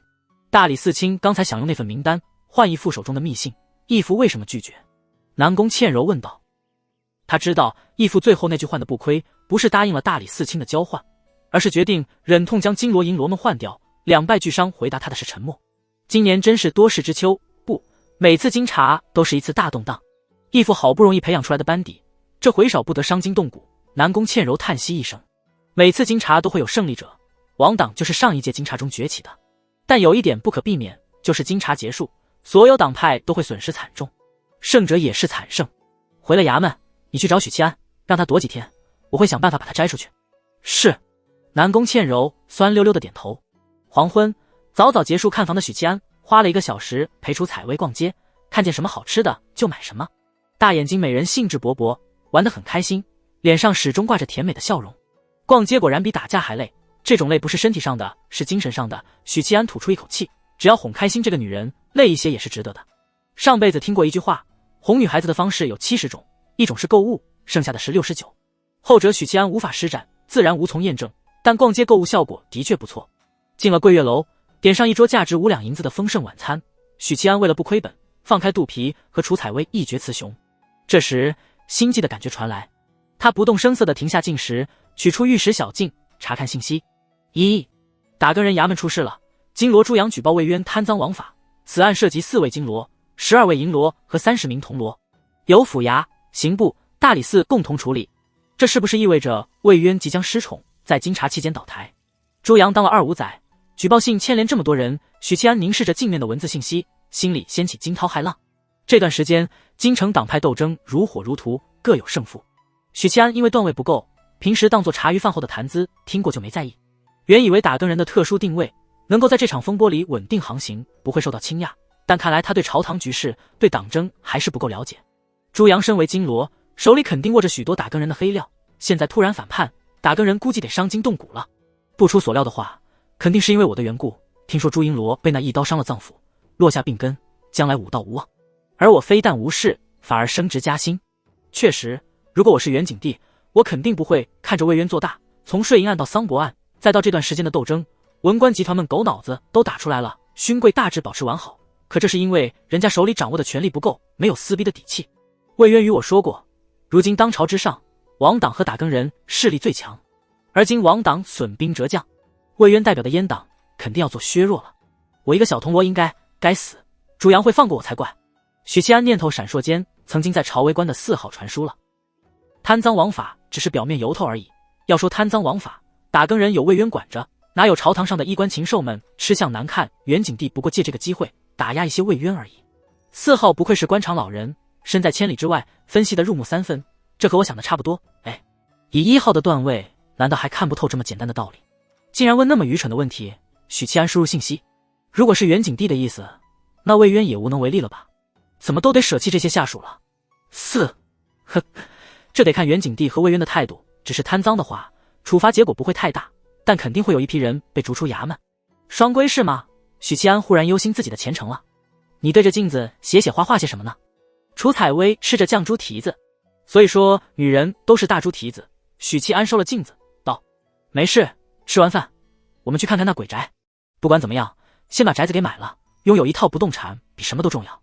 府衙的陈府隐与我关系不错，如果我真的在名单中，进府衙倒是不怕，就怕落入刑部大牢。我肯定没有贪污，但事实如何不重要，实在不行就消失几天，明早问问魏渊怎么安排。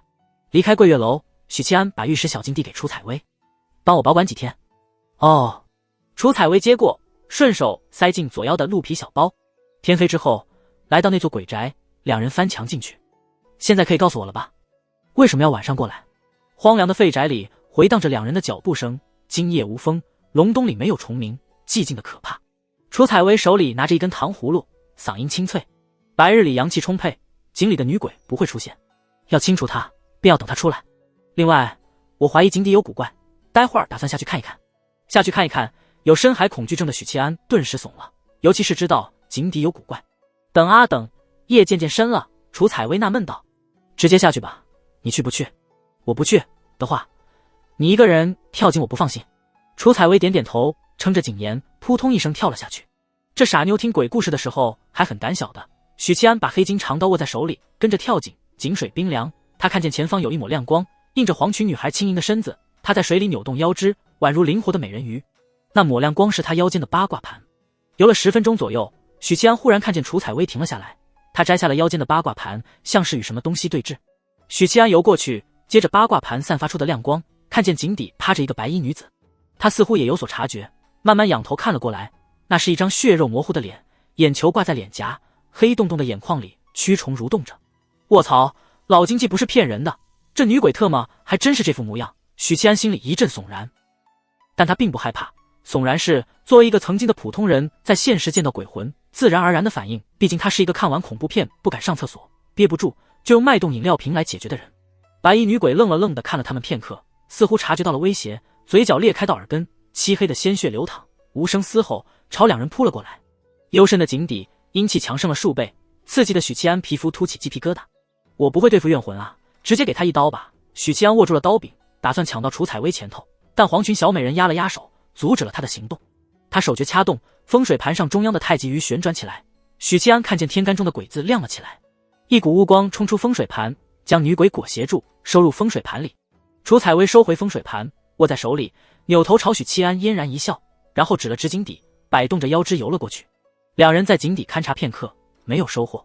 哗啦，许七安钻出水面，水底无处借力，双手撑着井壁往上爬，回头说道：“抓住我的腿。”楚采薇哦了一声，抱住许七安的双腿，让他带着自己往上爬。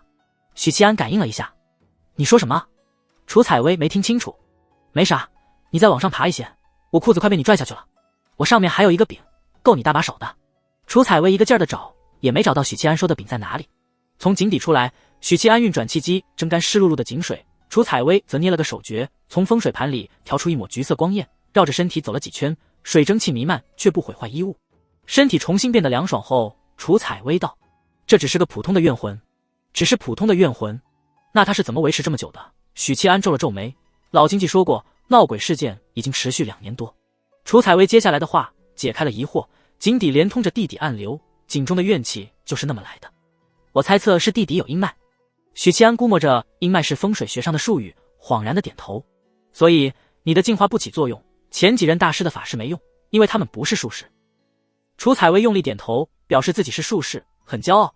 这个宅子别要了，阴脉在地底，风水极差，住久了会霉运缠身。干嘛不要？这宅子老便宜了。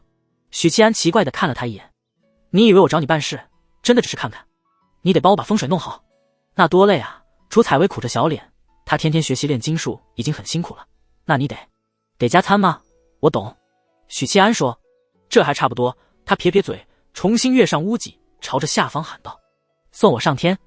你要与月亮肩并肩吗？”“哦，今天没月亮，那没事了。”许七安心里吐槽着，跃上屋脊，双手搭成小板凳。楚采薇跳了起来，脚尖点在他的掌心，借着五福恐怖的怪力，轻盈的身躯宛如利箭冲向夜空。在这个过程中，他利用风水盘的神意，招来丝丝缕缕的风，托举着身体，延缓下坠。青光眼开启，楚采薇俯瞰着整个宅子，然后转头脑袋观测宅子附近的区域，观测整个大区的风水。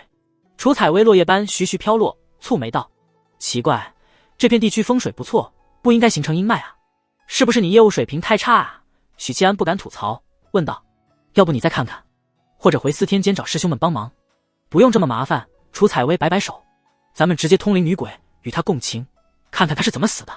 如果没有线索，我再找师兄们求助。快点哦，我明天还有事儿呢。”许七安说：“明天要去衙门找魏渊，如果爸爸愿意为他顶住压下，那万事大吉；如果爸爸不管他，他就只能躲起来，后续再找机会看怎么解决25载反水带来的影响。而这座宅子就是许七安给自己找的据点。这里闹鬼平时不会有人靠近，也不是达官显贵云集之地，距离主街有段距离，非巡城禁军和打更人重点关注的区域。楚采薇说，女鬼阴气太重，与她共情需要承受阴气入体，对女子身体不好。得你来，武者气血旺盛，不会有任何后遗症。好。楚采薇摘下风水盘，嘴唇开合，太极鱼缓缓转动，一团淡淡的黑雾被弹了出来，漂浮在风水盘表面3寸。黑雾躁动乱窜，但无法离开风水盘，每次都被青光壁弹回太极鱼上方。楚采薇屈指轻弹，去！黑雾激射，撞入许七安眉心。许七安浑身一凉，一缕寒意从脊背升起，接着感应到了充满怨恨、疯狂、恐惧的意念。这团意念疯狂地冲击他的元神，试图控制身体。突然，女鬼像是感应到了什么，变得很安静，不是战战兢兢。这让许七安打消了意念压制怨魂的想法，仔细感知着女鬼的意识。他是不是察觉到了神书和尚的存在？和尚确实沉睡了，不然说不定就剿灭了女鬼。他的意念将怨魂包裹，两者产生共情。下一刻，一段段陌生的画面浮现，宛如播放电影。女子本是太康县一个富户家的女儿，因为长得漂亮，求亲的人踏破门槛，按照正常的人生轨迹，她会嫁一个好人家，安安稳稳的过日子。但是某次出行改变了一生，在一个僻静的巷子里，人贩子强行掳走了她。她被送来京城的一座大宅里，宅子里住着许多与她一样的女子，她们做着一样的事情，那就是每晚陪着出入宅子的客人们睡觉，供他们玩弄。他们彼此之间称呼大人，显然是有官身的人。褪下官袍的大人们比禽兽还禽兽，肆意地玩弄着宅子里的女人。女鬼伺候过许多大人，她心里充满了痛苦和怨恨，但害怕死亡，只能忍辱负重。就这样过了几年，她被一位客人看中了，成为了那个客人专属的情人，处境变好了。那个客人叫塔姆拉哈，是个中等身材、粗壮、大饼脸、单眼皮的男人。他的死因是某次偶然间听见了拉姆拉哈和一位大人物的谈话，谈话中涉及到云舟、火炮、器械等字眼。大宅的后院有一口化生井，井里葬着许多自尽的或是被客人折腾死的女子。女子被杀后也丢入了那口井中，她死后化作了厉鬼，却被困在井中，因缘巧合之下，顺着井底的暗流来到了这里，并借着暗流中溢出的怨气滋养，留存到了现在，魂魄没有湮灭。在这一段段的记忆碎片中，许七安见了许多熟悉的面孔，尤其是女子死亡前夕那场谈话，他通过女子的视觉看见了与塔姆拉哈交谈的大人物。齐党工部尚书。呼，许七安睁开眼，一吐胸腔中的郁气。这共情真不是人干的事儿，同时也被女鬼的怨恨、痛苦、绝望等情绪影响。幸好他每天都坚持观想，磨砺元神，意志力大有长进。换成普通人，估计得抑郁症或者精神分裂。似乎有意外收获，楚采薇看着他，共情期间，他看着许七安脸色反复扭曲，时而狰狞，时而痛苦，时而悲愤。这些当然不是属于他的情绪，而是来源于那位女子。可到底是什么样的经历，让一个女人拥有如此多的负面情绪？楚采薇指尖点在许七安眉心，拉扯出女鬼，重新封印在风水盘中。那个塔姆拉哈看起来不是中原人士，西域人种的特点是高鼻梁、眼眶深邃；南疆蛮夷的特点是蓝眼睛；北方人皮肤黝黑，且拥有远古异兽血脉，外形有些非人类。塔姆拉哈更像是巫神教统治地区的人种特征。但是巫神教怎么会和云州扯上关系？云州在大凤的东南方啊。虽然只有只言片语，但似乎工部一直在外巫神教或者云州输送先进器械。这件事涉及到通敌叛国了，我得即刻禀告给魏渊。想到这里，许七安长话短说，将事情告诉楚采薇。楚采薇听完很是不解，生前受尽折磨，死后怨气不散，不一定会成为厉鬼，但如果数量累积起来，就会怨气冲天。内城如果有这样的地方，打更人早发现了啊，此事稍后再说。哦，对了，你把镜子还给我。许七安说，他现在要立功了，就不怕所谓的贪赃枉法罪名，镜子自然也不用交给楚采薇保管。开玩笑，里头有900多两黄金呢。许七安带着楚采薇往打更人衙门行去，沿途碰到值守的4位铜锣，被拦住盘问。是我。许七安亮出腰牌。许大人。尽管是同级，但许七安作为魏渊座下头号童子，几位铜锣们不敢怠慢。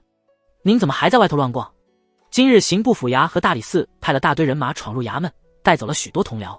一位铜锣说，据说名单上还有您呢，只是您不在衙门，躲过了一劫，是不是家里回不去？他的意思很明显，您不会准备逃跑吧？都抓了那些人。许七安一问，发现被抓的4位金罗里包括姜律中，而银罗中有李玉春、闵山和杨峰3位桑伯案中在他麾下的银罗。姜金罗为人处事还算正派啊，就算有贪也是小贪，怎么也被抓了？是因为他和我关系不错，被姓朱的给报复了。春哥真特么惨，钱没贪到，先进了牢。果然，姓朱的邪肆报复是有目标的，专挑许七安亲近的人下手，既削弱打更人，又报复了仇人。魏公肯定会救他们的，这群衣冠禽兽真当我们好欺负。哎，你别说，其实这些年大家都不干净。呸，李银罗总干净的吧，不一样进去了。三位铜锣无能狂怒，在许七安面前大发牢骚。听说是陛下亲自下令调查的，魏公怕是也难办，这可如何是好？衙门里今天气氛格外惶恐，沉默。许七安安慰道：“会有办法的。”三位铜锣摇摇头，悲观得很，叹息着巡逻去了。许七安一路返回衙门，直奔好气楼，在楼底被守卫拦了下来。魏公已经休息，任何人都不见，这是规矩。守卫是识得许七安的，只是入夜了，魏渊这个时间点不见人。我有要事，快去通传。许七安沉声道：“许大人明日再来。”守卫很硬气。许七安跨前一步，拍翻守卫，踢开佩刀，巴掌一个接一个的呼上去。通不通传？通不通传？边上的守卫惊呆了，不知道该不该阻止。别打了！倒地的守卫抱着头叫苦不迭。您这不是为难卑职吗？待会为公怪罪下来。许七安是魏渊坐下红人，他不敢反抗，只要对方不强闯好气楼，守卫就不会选择翻脸。懂，大家都有难处。许七安见巴掌打垮了对方的逼气，满意收手，从钱袋里摸出1两银子。这一定庸俗的黄白之物，值得你去冒险吧？不行，我换人。行的行的。守卫接过银子，捡起佩刀，一溜烟的进了好气楼。过了10分钟左右，许七安看见7楼的烛光亮起，额请。守卫下楼来，躬声道：“魏公，请您上去。这个姑娘，司天监的术士，自己人。”许七安带着楚采薇进楼。楼里白日有丽园当值，还算热闹。到了晚上，静悄悄的一片，平添一股寂寥阴冷。魏渊常年居住楼里，也不嫌寂寞。边想边走，来到7层茶室，这里并不暖和，室内没有烧炭火，楼内连一个服侍的下人都没有。魏渊披着青袍，黑发披散，盘坐在桌案边，手边摆着一盏油灯。见许七安上来，心安理得地指使他做事，烧炭、烧水，再把其他蜡烛点上。他似乎有些冷。嘿，魏渊虽然老谋深算，但似乎没有习武天赋。哈哈，上天是公平的。许七安照做，一根根蜡烛点亮了宽敞的茶室，炭火摆在魏渊身边，架上铜壶。今日我让倩柔通知你躲藏起来，结果寻遍衙门也找不到你。去徐府问询，你没回去；去教坊司问，你还是不在。这么晚找我，不是为了贪污案吧？魏渊笑了笑，看向楚采薇，疑惑道：“这小铜锣是采薇姑娘的意中人？”楚采薇小脸蛋一红：“不是呀。”不过她是个没开窍的，脸红一下就过去了，目光在茶几、桌案扫了几眼，没看到吃食，这地方就显得很无趣了。魏公，我发现一桩大案。许七安盘坐在岸边，与魏渊对坐。今日请假买宅子，发现一处闹鬼的荒宅。我与采薇姑娘处理此事之后，与女鬼共情。许七安把共情的详细经过说了出来。魏渊起初并没有太在意，听到宅子时脸色微沉。听到工部尚书私会疑似巫神教偷卖器械、火炮，且与云州有牵扯后，大宦官一张脸阴沉似水。其党果然与云州匪患有牵扯。很好，这个情报非常重要。魏渊看着许七安，眼神温和中带着欣赏。你总能给我惊喜，那就收我当义子吧。许七安心说，许白嫖是要脸的人，这种话说不出口，就好比他前世颜值惊人，却始终说不出。阿姨，我不想奋斗了。魏公，朱阳之所以背叛，全是因为我。许七安惭愧道，没有他也会有其他事端，这次是其党在与本座为敌，当然也有其他党派在暗中推波助澜。魏渊没有解释为什么其党要和他为敌。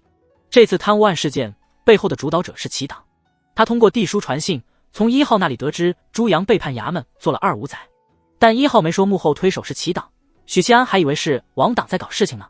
这也太巧了吧！今天衙门刚发生贪污案，我也牵连其中，立刻就有了这么大的发现。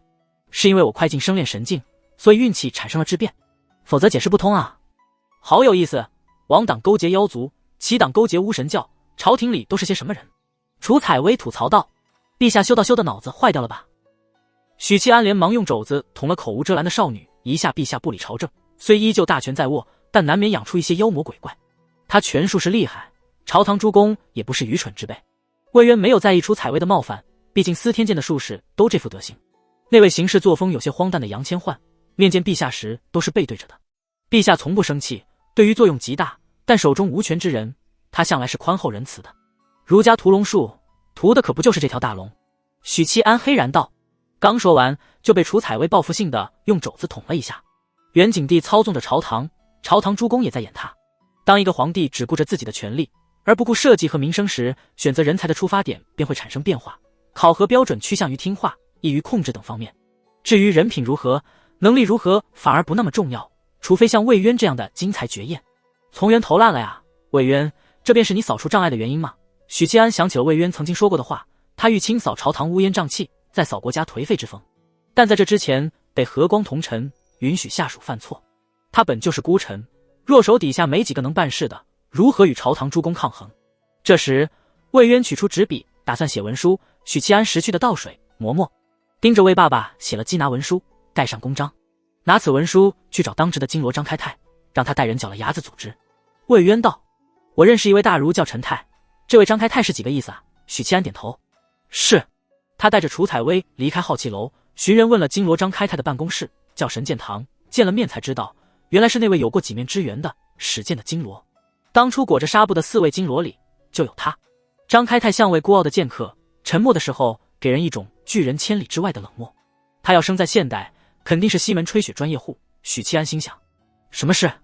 张开泰目光落在许七安手里的文书。许七安把文书递上，再把和魏渊说的话重新讲了一遍。听完，张开泰平静的有些冷漠的脸上宛如春冰战破，露出惊喜的笑容。好，好，这次要让齐党吃不了兜着走。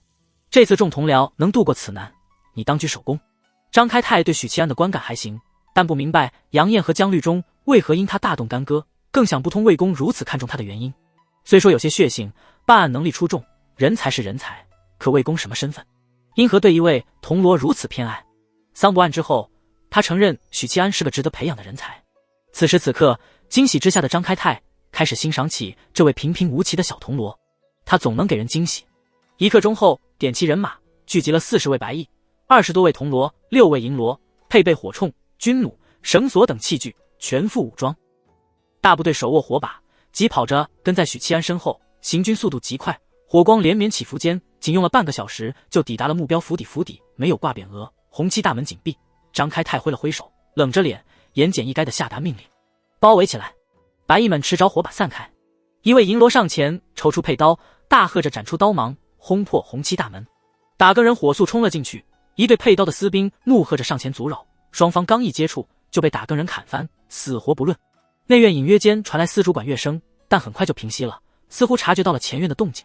再过片刻，整座府邸骚动起来。许七安握着刀，领着人冲在前头，见到护院的私兵就砍。砍人的时候，脑海里不断闪过女子的记忆片段，闪过那些被欺辱、被残害的女人。一路冲到内院，温暖如春的前厅里聚集着10几名客人和女人，他们衣衫不整，神色惶恐。打更人，客人们神色大骇。许七安甩了甩黑金长刀，在地面溅出一条猩红血线，刀指众人，沉声道：全部拿下，违者杀无赦。喊完后，他离开了大厅，带着几名铜锣踹开一间间房门，把他们聚集在院子里，不许穿衣服，全都抱头蹲下。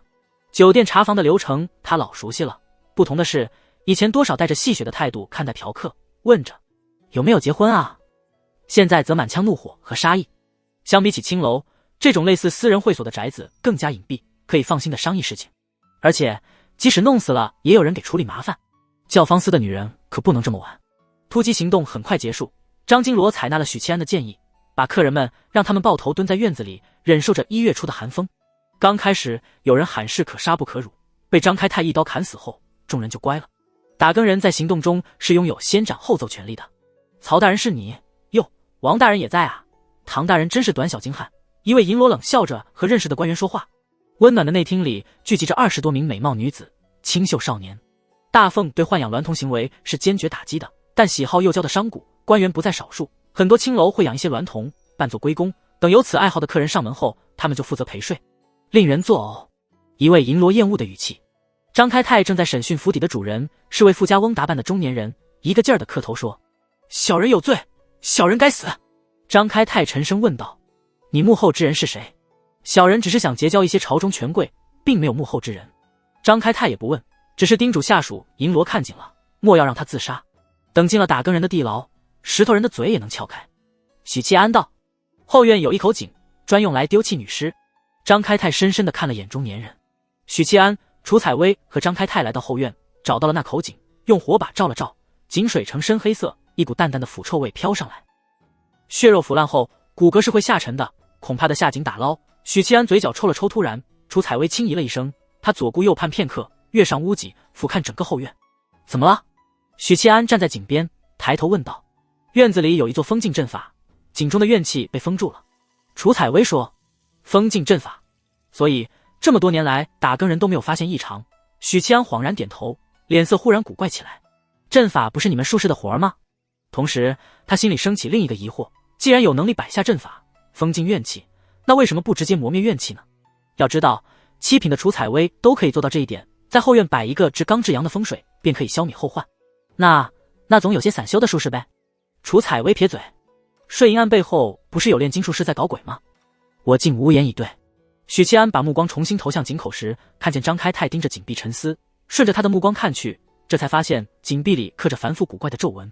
这是巫神教的手段，应该是某种咒文，具体的作用就不得而知了，让人拓印下来，回头去按读库查。张开泰解释道。根据我从怨魂那里共情得来的信息，此地确实与巫神教有所关联。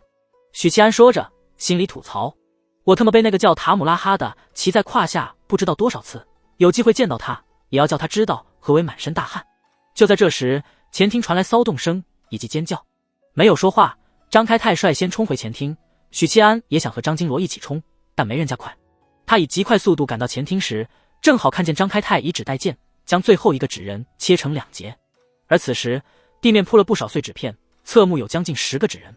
此外，地上还躺着2名少年，喉咙被利刃划开，鲜血溅得到处都是，已经气绝身亡。怎么回事？许七安大惊，这2人身上突然钻出许多纸人，欲杀人灭口，被我等阻止。负责看守人犯的银罗回答，不过回答对象是张开泰。人犯如何？张开泰问话的同时，目光望向蜷缩在角落里被几名铜锣护住的锦衣中年人。他抱着头蹲在墙角，脸朝着墙壁，让人看不清他的脸。喂，没事了。边上的铜锣踢了他一脚，中年人软绵绵地瘫倒在地。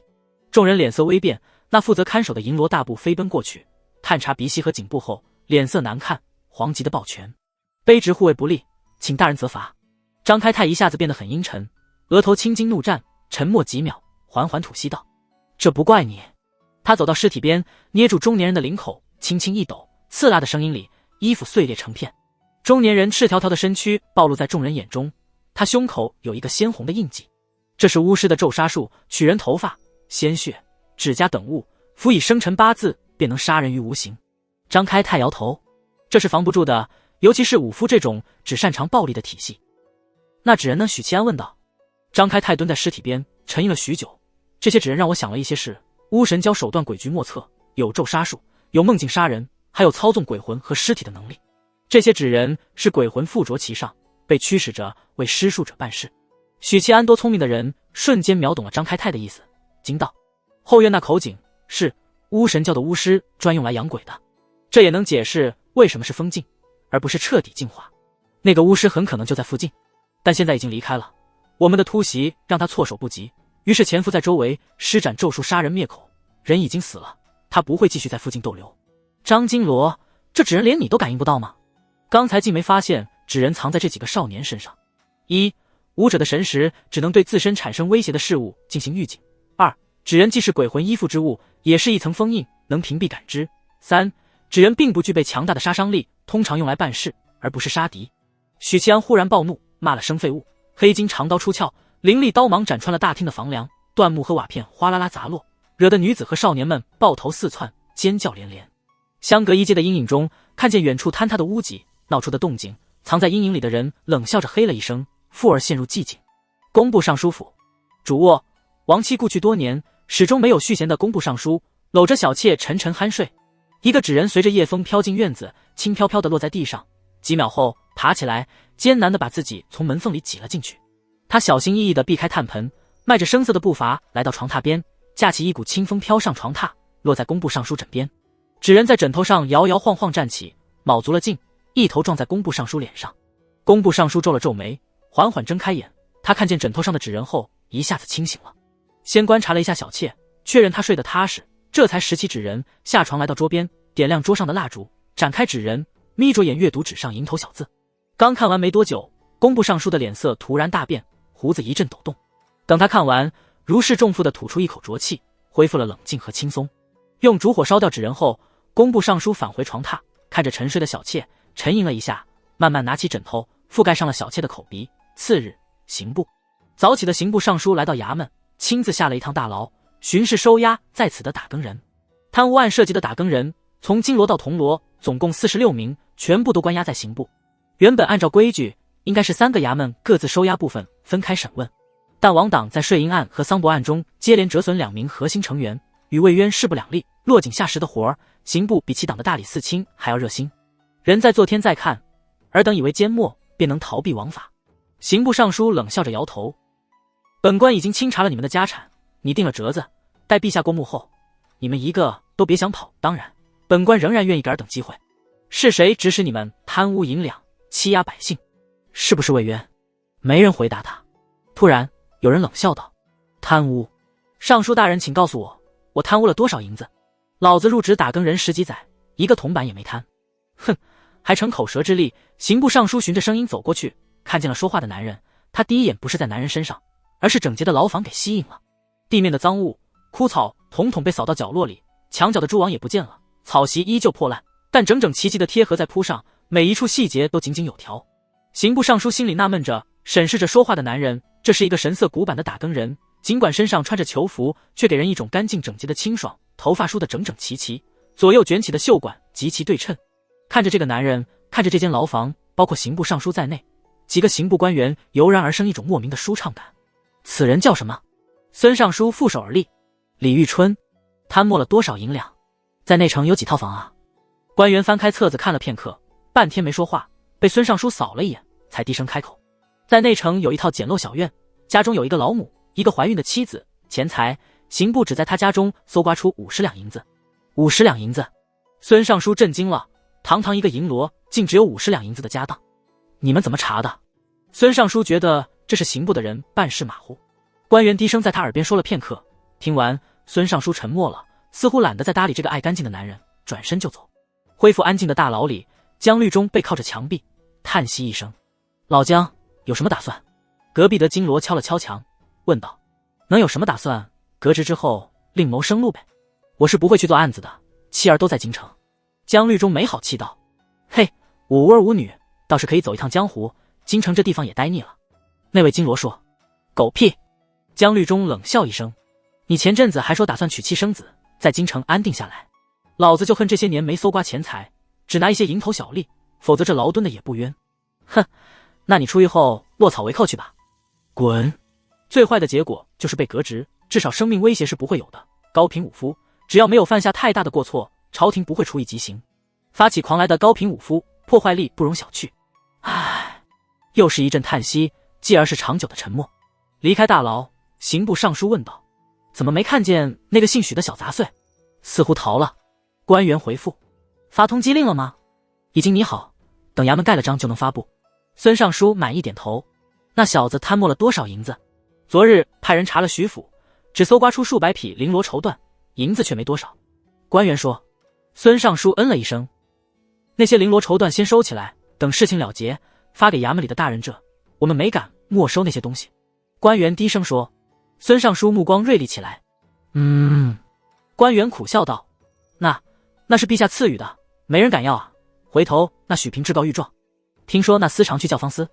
孙尚书另寻突破口：是，我们派人询问了教坊司的老鸨，姓许的短短2月，在教坊司睡了8位花魁，并与尹梅小阁的福香是相好。这不就是了吗？孙尚书略感振奋，原来银子都花在女人肚皮上了，教坊司那些女子的供词同样能当作证据。官员很为难地说：可那些女子的供词都非常统一。孙尚书用质询的目光看他，官员愤懑道：那些女子称仰慕姓许的才华，自愿服侍，不收分毫。孙尚书身子一晃，险些气急攻心。混账东西，没有破绽就给他安排破绽，没钱就给他送钱。孙尚书沉声道：本官绝不会放过这个小杂碎。怒气冲冲地回了堂，灌一口温茶，屁股还没坐热，吏员匆忙进来了，禀告道：尚书大人，宫里传话，陛下召见。孙尚书看了眼角落里的水漏，这个时间点早朝已经过去，陛下召见，要么是有事，要么是小朝会。陛下何事如此勤奋？ 3天2头的召集臣子议事，刑部尚书颔首道：“备教。”孙尚书抵达御书房，宽敞奢华的空间里只有3个人，他们分别是高居皇座的袁景帝、老谋深算的王首辅，鬓角微霜的大青衣。尚书大人习惯性地看了眼首辅老大哥，发现对方脸色凝重，眸光沉沉，这让原以为只是一次普通小朝会的孙尚书一愣。魏渊又在做什么妖？他瞬间侧头审视着大青衣，但这位才智拔群的大宦官气质温和，深沉内敛，叫人看不穿他的内心想法。孙尚书涌起了不好的预感，行礼之后默不作声地站在属于自己的位置。时间1分1秒过去，大臣们陆续赶来，作揖入位。袁景帝全程都在闭目养神，直到听见了工部尚书的声音。袁景帝睁开眼，俯瞰着众臣，能参加小朝会的都是大佬级别，普通的高官都没资格。魏爱卿，与众卿说说吧。魏渊应声出列道：昨夜打更人在内城发现一处豢养娈童和私娼的民宅，那些女子本是良家，少年亦是寻常人家的孩子，他们被人贩子掳来关押在此，被逼着侍奉夜里来宅子买醉的客人。昨夜打更人雷霆出动，围剿了这窝贼人，抓住嫖客13人，其中10人身有官职，3人乃金中巨伤。此外，打更人在后院的井中打捞出40具骸骨，皆是被残害的良家。魏渊的话在御书房激起了巨大风浪，大臣们大声议论起来，顾不得朝会肃静的规矩，拐卖人口、豢养私娼、权色交易，任何一项都能让涉事的官员万劫不复，尤其是经察期间捂都捂不住。但魏渊的话还没完，又一重大猛料抖出来。根据调查，私宅的主人与巫神教的巫师有牵扯，井中刻画的养鬼咒文便是证据。经私宅主招供，他是为工部刘尚书做事，那座私宅既作为拉帮结派的寻欢之所，也是暗中联络巫神教的据点。众臣哗然。如果说刚才还保持着一定的形象，现在则成了菜市口，有人呵斥魏渊攀咬污蔑，有人则提议要斩魏渊狗头。侍立在袁景帝身边的大太监连喊3声肃静，仍没有压住混乱的场面。结党营私、拐卖人口、逼良为娼，这些都在违法犯罪的范畴内，但勾结巫神教就不同了，这是通缉叛国。1大奉律法，通敌叛国者以9族。啪！袁景帝一拍桌子，御书房内瞬间安静，他凌厉的眸光扫过众臣，落在首辅王真文身上。王爱卿觉得呢？首辅出列，沉声道：此事应当彻查，不可姑息。这话听起来像是和稀泥，但刑部孙尚书敏锐地察觉到老大哥在偏向魏渊，他立刻明白了老大哥的意思。战工部尚书的话顶多就是卖了一个天大的人情，以及消了魏渊的脸面。战魏渊的话一旦查实，工部尚书就完了，其党损失一位领袖。在桑博案中，王党曾经试图嫁祸工部尚书，给予其党重创，虽然失败了，但眼下确实是个机会。袁景帝看着魏渊：人犯何在？魏渊摇摇头，叹息道：人犯昨夜已被巫术咒杀，死无对证。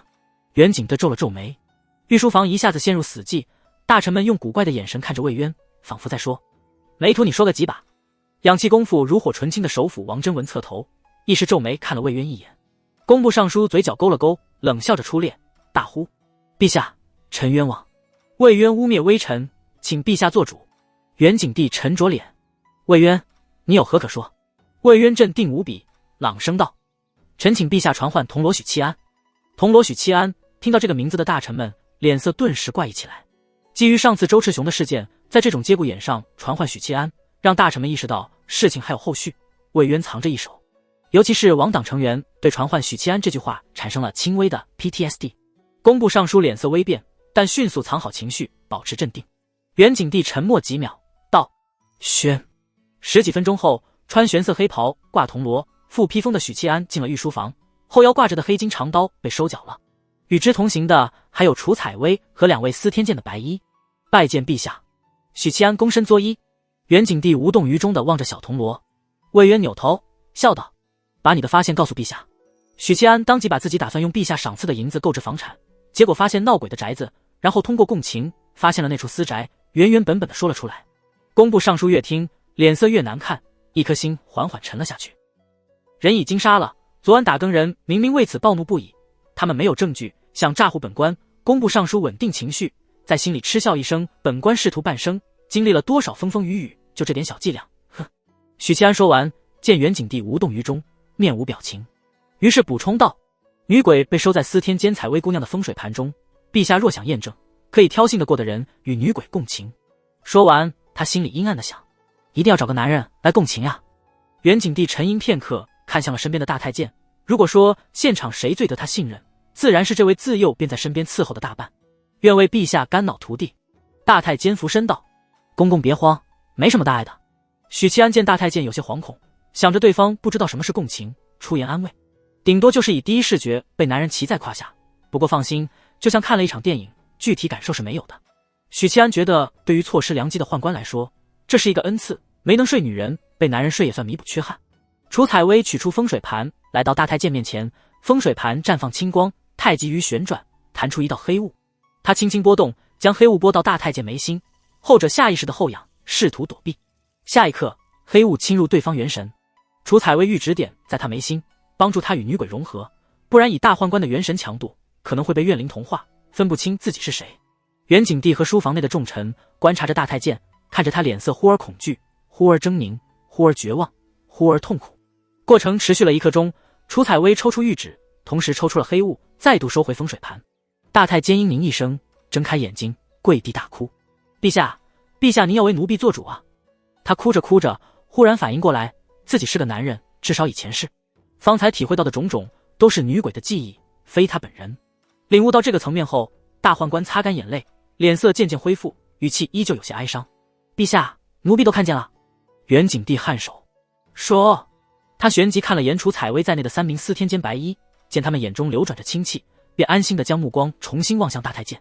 奴婢看见他是被人掳走的，送到了京城，每日被逼着伺候买欢的客人，客人都是不付银子的。大臣们面面相觑，如此看来，魏渊所言不假，这是个拐卖良家、逼良为娼的私宅。后来他伺候了一位叫做塔姆拉哈的客人，受其赏识，成为了他的相好。塔姆拉哈，这是个异族人的名字。袁景帝眯了眯眼，瞥向工部尚书，颔首道：后来呢？某天夜里，他无意中偷听了一场密谈，听到了火炮、器械等字眼，于是被残忍杀害，抛尸井中。奴婢看到与塔姆拉哈密谈者。说到这里，大太监扭头指着工部尚书，尖锐的声音说：就是刘尚书。袁景帝一张脸瞬间变得铁青。御书房炸开了锅，风向急转，众臣调转矛头攻击工部尚书，其中有以大理寺卿反应激烈，感慨陈词，痛斥刘尚书不做人字。在一片声讨中，工部尚书面如土色，宛如没有生机的木偶。离开皇宫，许七安骑乘，与魏渊的马车并驾齐驱。魏公，工部尚书是其党的领袖之一，把他拽在手里，可以将其党连根拔起。许七安沉声道。车厢里传来魏渊的失笑声。现在不是拔出其党的时机，没了其党，最大的受益者不是我们。正斗属于白银水准的许七安没有纠结这个话题，转而试探道：我可算戴罪立功？魏渊嗯了一声道：刑部不会再捉拿你了，其余打更人还得看陛下的意思。晚些时候我会递个折子给宫中。这些事交由魏渊去操作，我晋升银罗的事儿应该十拿九稳，先回家一趟，安抚一下二叔和婶婶。许七安当即请了假，告别魏渊，拍着小母马的臀儿，风风火火地往外城赶去。二叔当值不在府中，家里只有婶婶和2位妹子。婶婶坐在前厅的椅子上喝茶吃点心，时不时喂一口玩木玩具的小豆丁。她穿着深青色的罗衣，秀发高挽，插着好看的金步摇，美艳的脸蛋，妆容精致。见到倒霉侄儿回来，婶婶脸色微变，压着声音急促说道：你回来做啥？你二叔说附近都是刑部的案子，快滚！大锅大锅！许灵英欢快地迎上来，在他面前一个急刹，小身板摇晃，扬起巴掌大的小脸。有没有带好吃的回来？没有。许七安冷漠地打碎了幼妹的殷殷期待。哦，许灵英也是个现实的姑娘，当即把大哥弃如敝履，摇着小屁股自己去玩了。许七安不想搭理婶婶，走到岸边伸手去拿糕点，被美夫人一巴掌拍开，瞪着眼儿。我与你说话。许七安漫不经心道：事情已经平了，我回来告诉知会一声。听到事情已经摆平，婶婶脸上露出些许笑容，又迅速收敛，责备道：整天就知道惹祸，能不能给家里过段安生的日子？从睡银案开始，事端便没有平息过，隔3差5的闹一次。婶婶从最开始的担心受怕，到现在已经有些习惯了，这可不是好事儿。许七安不理会婶婶的避避，说道：我已经选好了宅子，想带林月和林英去看看，婶婶去吗？再听到选定了宅子，美眸唰地亮了起来，矜持道：横竖也无事，便随你去瞧瞧吧。许七安骑着马，老金骑驾着马车，车厢里是许灵月和婶婶，以及兴奋地把脑袋探出车窗的许灵英。因为有大郎陪着，就不带丫鬟和仆从了，人多碍事。途中给许灵月和许灵英买了点吃食，许七安对着车窗道：婶婶要吗？婶婶给拒绝了。等到了宅子，他们下车来，许七安看见婶婶在擦嘴角。地段还不错，离闹市区不远，边上还有河。婶婶颇为满意的点评，站在宅子门口，皱眉道：怎么瞧着有些破旧？能不破旧吗？这是鬼宅。许七安心说，示意老经济开门。婶婶带着2个女儿进了宅子，入眼是一片萧条破败景象，明显是荒凉了好些年，且无人管理。他皱了皱眉，就这宅子许多年没人住了，连租的也没。牙行是觉得4000两能卖就卖，只是房主死活不同意。4000两。婶婶眯着眸子，漫不经心地问：这座宅子售价多少？5000两。老经济说。婶婶没说话，带着女儿们开始参观宅子，走到哪里刺儿挑到哪里。老经济也是个经验丰富的，厚着脸皮，任尔东西南北风。见这位美艳淑妇与清丽脱俗的少女走向内院，老经济吓了一跳，忙看向许七安。没事。许七安说。大白天的应该没事儿。老经济看着美妇人的背影，那摇曳风情的屁股蛋格外诱人。客官真要买这宅子？还真是不怕死的。老经济仁至义尽了，不再劝，问道：这2位是？许七安打趣道：你觉得呢？这话让老经济沉默了，一时有些为难。母亲和妹妹？不，没那么年轻，而且他们之间可完全没有母慈子孝的样子。结发夫妻？那个少女可能是这位老爷的妻子，而美妇是岳母。那昨日的黄裙少女呢？老经济眼光还算老辣，却琢磨不透双方的关系。年纪大的是我婶婶，2年纪小的是我妹子。许七安说完，见老经济露出惊讶之色，他笑道：怎么了？老经济摇摇头，心说没见过买宅子还带妹妹和婶婶一起的，因为婶婶肯定是叔叔或伯父的妻子，是宗族之人，而非家人。带婶婶和堂妹一起看房子的，他没见过。婶婶尽管嘴上刻薄埋汰，把宅子说得一无是处，但其实心里很满意。同样是3进的大宅，但面积要比外城的徐府大不少，格局也不可同日而语。徐府的格局是平民格局，不如这里高端大气上档次，非要区分的话，大概就是农村的宅基地和城市的高档别墅。虽说都是好几层的独栋，但档次不一样。用了1个小时把整个宅子细致的看完，婶婶和许灵月都很兴奋，后者还暗暗敲定了自己的屋子。婶婶试探道：这地段5000两怕是买不来吧？他挑刺是为了压价，逛完之后突然发现5000两过于便宜。聪慧的婶婶察觉到了不对劲。许七安指着不远处的那口井：井里闹过鬼？是真的有鬼，我和采薇姑娘已经验证过了。2声惊呼，许灵月和婶婶吓得退到许七安身后，前者一双小手紧紧拽住大哥的衣袖。鬼！许灵英也很害怕，迈着小短腿跑到大哥胯下藏起来，然后看着井口，一边害怕一边咽口水。婶婶俏脸有些发白，一刻也不想多待。不买了，回去。他一手牵一个女儿，急不完宅子外走，因为走得太快，身姿摇曳。老经济愁眉苦脸地看着许七安：您是在消遣我？许七安摆摆手：别废话，去衙行付定金。他没说自己解决了女鬼，怕衙行坐地起价，房契和地契到手之前，这还是座鬼宅。马车停在衙行外，车里坐着婶婶和2位妹妹。听说许七安去付定金了，婶婶很生气：我是不会住的，让他自己一个人住鬼宅好了。小混蛋就是不想让我们母女仨占便宜。婶婶生气地说：大哥不是这样的人。许灵月摇一下母亲的手臂。正说着，许七安出来了，跳上车夫位置，掀开帘子探进来半颗脑袋：快正午了，去桂月楼吃饭吧。婶婶别过脸去。许七安解释道：宅子里的女鬼已经解决了，你们不信我，4天间的术士总信吧？许灵月嫣然点头。婶婶惊疑不定，盯着许七安：真的？我骗婶婶干嘛？驱车来到桂月楼，要了一个包厢。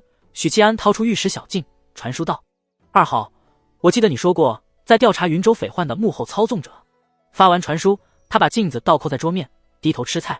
过了片刻，信息提醒来了：二，是的，剿匪的过程中，我发现各处寨子储备了不少辎重，这些东西不是山匪能得到的，我怀疑背后有势力在扶持。许七安微微颔首，所谓辎重就是军用物资，包括装备、器械等。这个话题引发了4号的兴趣。作为曾经的大奉官员，他对大奉朝的情况比较在意。4，可以试着从云州本地官府入手。对了，我记得云州是有藩王的。2，贵王只是一个没有实权的王爷，我调查过他，没有问题。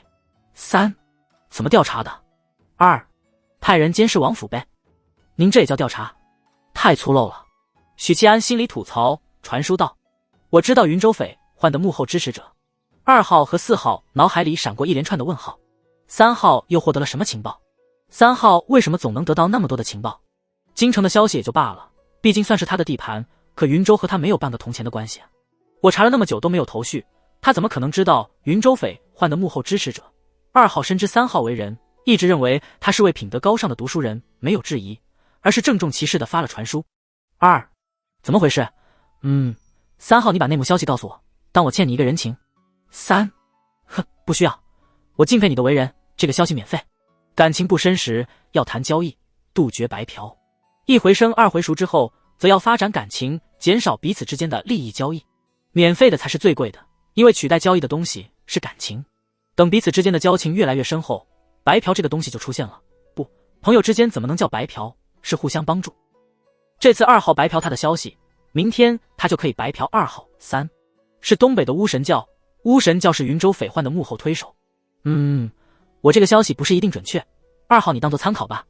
巫神教即使不是云州匪患的幕后支持者，多半也脱不开干系。这件事吐露给2号，许七安本就打着让2号去调查的想法。巫神教是云州匪患的推手。2号盯着玉石小径中的文字信息，沉默了许久。你是怎么知道的？从什么渠道？我不是试探你什么，而是想知道消息的真实性。3无妨，昨夜打更人发现了巫神教在京城的一处据点，他们与工部尚书有着密切的往来。他把事情大致说了一遍，没有太详细，毕竟他的身份是云路书院的学子，而不是参与案件的打更人。重点突出工部尚书为巫神教提供火炮、器械等军用物资。原来如此，原来如此。2号兴奋地握住拳头，传书道：这个消息对我很重要，验证了我以前的一个猜测，多谢了。我突然懊恼金莲道长没有早些把你拉入天地会。9聊正事就聊正事，不要邪思。顿了顿，金莲道长传书。9可是巫神教暗中支持云州匪患，对他们意义不大吧？4是的，云州在东南方，巫神教的地盘在东北方，两地相隔数千里，不管是军事上的结盟还是贸易上的往来都不现实。这也正是我的疑惑。许七安传书道：2号你可以试着查一查，我相信以你的能力一定能查个水落石出。这时喜欢窥屏的1号跳了出来：工部侍郎的事让我想起了桑博案中的一个细节，火药是前礼部尚书通过周百户以及布置祭祖大典的职务便利，悄然埋在永镇山河庙中，那么火是谁点的呢？2禁军。3不是禁军，如果是禁军，打更人早就查出来了。当晚巡逻的全部牺牲，未巡逻的也有不在场的人证，再就是礼部尚书使唤不了禁军的。2为什么？1这是朝廷机密。什么朝廷机密不机密的？不就是元景帝每月都会让司天监术士对禁军来一次问心吗？许七安心里吐槽着，他心里一动，某些线索突然贯通，就像打通了任督二脉。1号的意思是巫神教的人引燃了永镇山河庙内的炸药。9是纸人吧道长如此笃定。9纸人傀儡术还是道门传出去的呢，我自然清楚。纸人能力低微，也就比蝼蚁强些，能瞒过武者的感知，无声无息地潜入永镇山河庙不是难事，但纸人可以作为引燃火药的媒介。也就是说，桑博案中既有妖族参与，还有巫神教，那么其党想必也知晓此事。3不对吧？其党和巫神教只是合作关系，又不是上下级，巫神教不可能所有事都告诉其党。但有一点可以确认，巫神教与妖族有染。妖族炸毁桑坡是为了封印物，那么巫神教的目的是什么呢？应该不是神书和尚的断手，不然利益冲突了，双方会打起来的。许七安边想着边伸出筷子夹菜，结果夹空了。本就不算多的菜已经被母女仨吃光，小豆丁吃得红光满面，跟楚彩薇一个德行。许七安骂了一声，喊来小二夹菜。吃完饭离开桂月楼，婶婶和林月先进了马车。许灵英瞅见对面有卖麦芽糖的，拉扯着大哥的裤管，可怜巴巴的要求大哥给自己买。许七安牵着他去买，刀子嘴豆腐心，吓唬道：麦芽糖太硬，小心崩坏牙齿。小豆丁在吃的领域是行家，竖着小眉头，糖放嘴里就变软了，大哥这都不懂。行不？2名狱卒挨个的打开牢门，用棍子敲打着栅栏，喊着：各位大人，你们可以出狱了。喊话的时候，狱卒们为自己坚守规矩而感到庆幸。各行有各行的规矩，狱卒的准则就是不招惹武者，除非对方是被废掉修为的死刑犯。这些没有犯什么大罪的高品武夫，说翻身就翻身，眼前就是一个例子。众打更人的第一反应就是陛下的降罪圣旨下达，他们可以出狱，是因为对手的目标已经达到，没有继续关押他们的必要。可出了地牢，又被告知可以去签字画押，领回他们的制服铜锣。这套流程打更人们是很熟悉的，这意味着无罪释放且恢复官身。陛下赦免我们了？不太可能吧？有人低声嘟囔。打更人们面面相觑，看着彼此之间的困惑表情，每个人都很迷茫。这场牢狱之灾显而易见是党争的结果，众人都是老打更人了，甚至党争的凶险和毒辣，抓住机会就把对手往死里整，绝对不会轻易的息事宁人。魏公舍弃了某些东西，把我们从刑部换了出来。江律中很快就做出猜测，并看向身侧的3位金罗。金罗们无声交换眼神，都是差不多的猜测。一时间心里有些沉重，旋即涌起士为知己者死的感激，暗暗在心里对魏渊感恩戴德。领取回制服、兵器和腰牌等物，打更人们沉默地离开刑部，往衙门返回的路上，众人终于有了劫后余生的喜悦。从一开始的沉默变成了兴奋的交谈，有个家伙还四处拾掇同僚，说去叫方思风流快活。金罗们多打量了他几眼，是个眯着眼走路的家伙，看起来就属于油滑奸诈类型。宋霆锋这才刚从牢里出来，你就迫不及待去犯错？身边的铜锣不满道：你们懂什么？我头儿这般廉洁的银罗都进去了，你贪不贪根本不重要，只取决于上头的大人们想不想搞你。那个眯眯眼的铜锣振振有词，倒是颇有悟性。金罗们心说，那许宁燕要是去的话，我们就去。有铜锣说。江律中眼睛一亮，笑着对身边的金罗说：许宁燕是教坊司的宠儿，花魁们争抢追捧的对象。前阵子我和杨艳带着这群小家伙们去教坊司喝酒，好家伙，除了福香之外，当时在场还有4位花魁。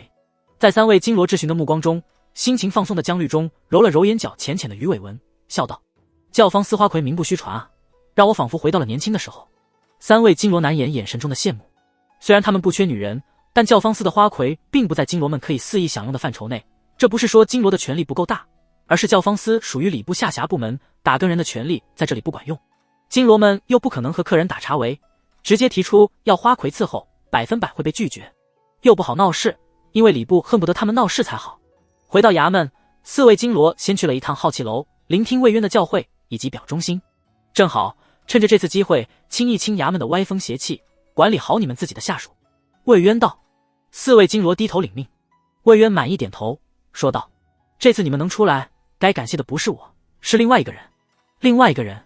陛下开恩特赦。江律中等人心里猜测，是许七安。魏渊温和道：许七安。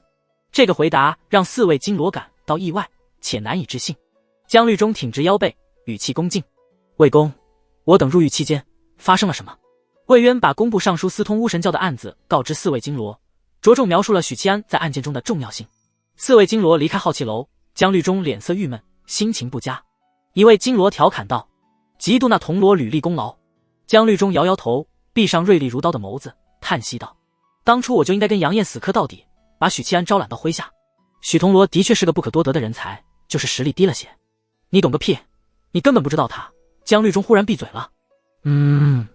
3位金罗看着他，不可说，不可说。江律中摇头：姓江的，你这是学青楼女子，脱衣服扭屁股，纯粹勾引人是吧？快说，那小铜锣怎么回事？我也觉得他奇怪。魏渊对一个铜锣过于青睐了，想知道自己问魏公去。不管3位金罗如何追问，江律中死活不说。简单询问过二叔的意见后，许七安第2天就跑衙行买下了鬼宅。其实二叔的意思是再看看，但沈慎和林月都挺满意那座宅子，除了井中女鬼。但听一家之主的许二叔说，既然司天监的人看过了，那就不会有问题。沈慎和许灵月便彻底放心。衙行很钦佩许七安的头铁，甚至有些不好意思，为此特意雇佣了人手打扫宅子。吃晚饭时，许七安询问许平志：二叔，宅子闲置多年，需要好好修缮。我那天带婶婶和妹子去看过了，屋子结构保持完好，只是一些门窗朽烂。许平志沉吟道：半月便够了。半个月？又不是搞精装修，哪要这么多时间？许七安说：咱们雇一批匠人吧，从外城找，然后让他们12时辰连轴转，这样7天就差不多了。许平志一愣，为什么是外城？内城的匠人手艺更好，因为外城木匠便宜，而且还不知道宅子闹鬼，他们可以安心住在里面。心真黑啊，一家人心想。雇佣木匠的活儿交给许平志办，许七安在这些市井小事上属于嘴上没毛办事不牢，没有经验。许二叔是老京城人了，他来负责这些事，婶婶和妹妹都放心。这男人嘴上还是得有些毛的。男人喜欢，女人也喜欢。这天休沐，快1个礼拜没有去教坊司的许七安，驾着马车出门，在集市里与提前联系好的山货铺老板接头，从他那里购买了2箩筐的香菇。接下来他兑现自己的2个承诺：一、帮助楚采薇晋升术士6品；2、下面给楚采薇吃。目标很明确，制作简陋版鸡精。许七安以前看过一部视频，发布视频的是位美食家，不是贝爷，是正经的美食家。他收集很多古代菜谱，根据菜谱的步骤制作美食，结果发现古代美食并没有想象中的那么好吃。总结之后发现，现代菜和古代菜最大的区别不是样式的改变和增加，而是调味料的改革换代。来到这个世界后，许七安对这个说法深表赞同。桂月楼的大厨手艺很不错，但普通人家的饭菜就显得非常寡淡，即使许家有熬着高汤。味精的出现是人类美食行业里的重大突破。许七安把2箩香菇倒进大缸里浸泡，然后翻墙去主宅偷了1只老母鸡，杀掉，放在小土灶里炖。接着把浸泡的香菇简单清洗，捞起来沥干，投入到土灶的另一口锅里。许七安不打算调制味精，因为缺乏相关的知识和制作经验，他只知道味精的主要成分是谷氨酸钠，可以通过谷物发酵和海带中提取。但是谷物发酵出来的难道不是酒吗？许七安一边回忆一边心里嘟囔。海带中提取味精这个选项直接被删除，不予采用，理由很简单，成本太高。大凤京城地处中原，远离沿海，虽说有漕运和海运，但海货在京城仍旧是达官显贵才能享用的奢侈品。想在海带里提取足量的味精，需要极其庞大的数量，买到倾家荡产都提取不出多少味精。许七安的打算是用鸡精来代替味精，得益于小时候的好奇心。某一天，家里突然来了太太乐，妈妈再也不用味精了，他就很好奇，这包黄色的东西怎么就取代了味精呢？于是仔细看了配料，鸡精的主要成分有鸟苷酸，这是可以比肩味精的提鲜物质。而鸟苷酸大量存在于香菇中，时间一点一滴过去，途中添加了几次水，香菇和老母鸡渐渐煮烂，一股奇特的鲜味在小厨房里弥漫。许七安把香菇捞出来，锅里留下浓稠的汁液，煮烂的香菇搁在过滤纱布上，用力搅拧出浓稠的汁液。几次之后，纱布里的香菇干巴巴的，一副身体被掏空的模样。之后的流程是将浓稠的老母鸡汤汁和香菇汁混合在一起，用捣药罐捣烂鸡肉和鸡骨，混入汁液内，均匀搅拌。然而就是等待汁液自然干合成块状物，再把块状物磨成磨粉，简陋版鸡精就形成了。做完这一切，许七安看了眼天色，黄昏了。这个点儿，厨娘应该在忙碌着晚餐，正好可以尝试一下来自21世纪的学渣的发明，从二叔婶婶身上寻求产品反馈。我有预感，许灵英今天要吃10碗。许七安嘴角微翘，颇为愉悦地盛了1碗浓稠汁液，翻墙去了主宅。厨房里，几位厨娘忙里忙外地操持着，洗菜切菜，生火烧灶，边做事边聊着。咱们以后就要住到内城去了。切菜的厨娘笑道。京城百姓对内城的向往，正如许灵英对美食。住在外城的不一定是社会底层，但住在内城的绝对都是家境殷实的。不管是民生和治安，内城都要远胜外城，在内城几乎没有贫民窟这种东西。小娘子出门逛街也不用担惊受怕，看到僻静的巷子也能大胆地走进去。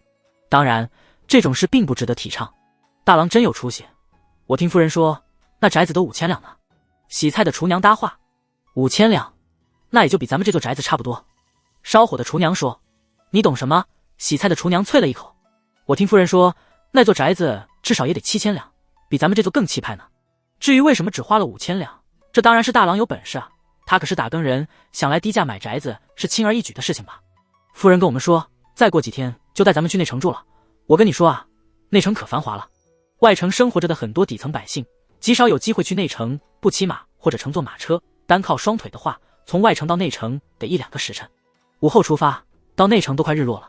府里的下人们对于搬到内城居住非常期待，这几天干活都卖力起来了，生怕被辞退。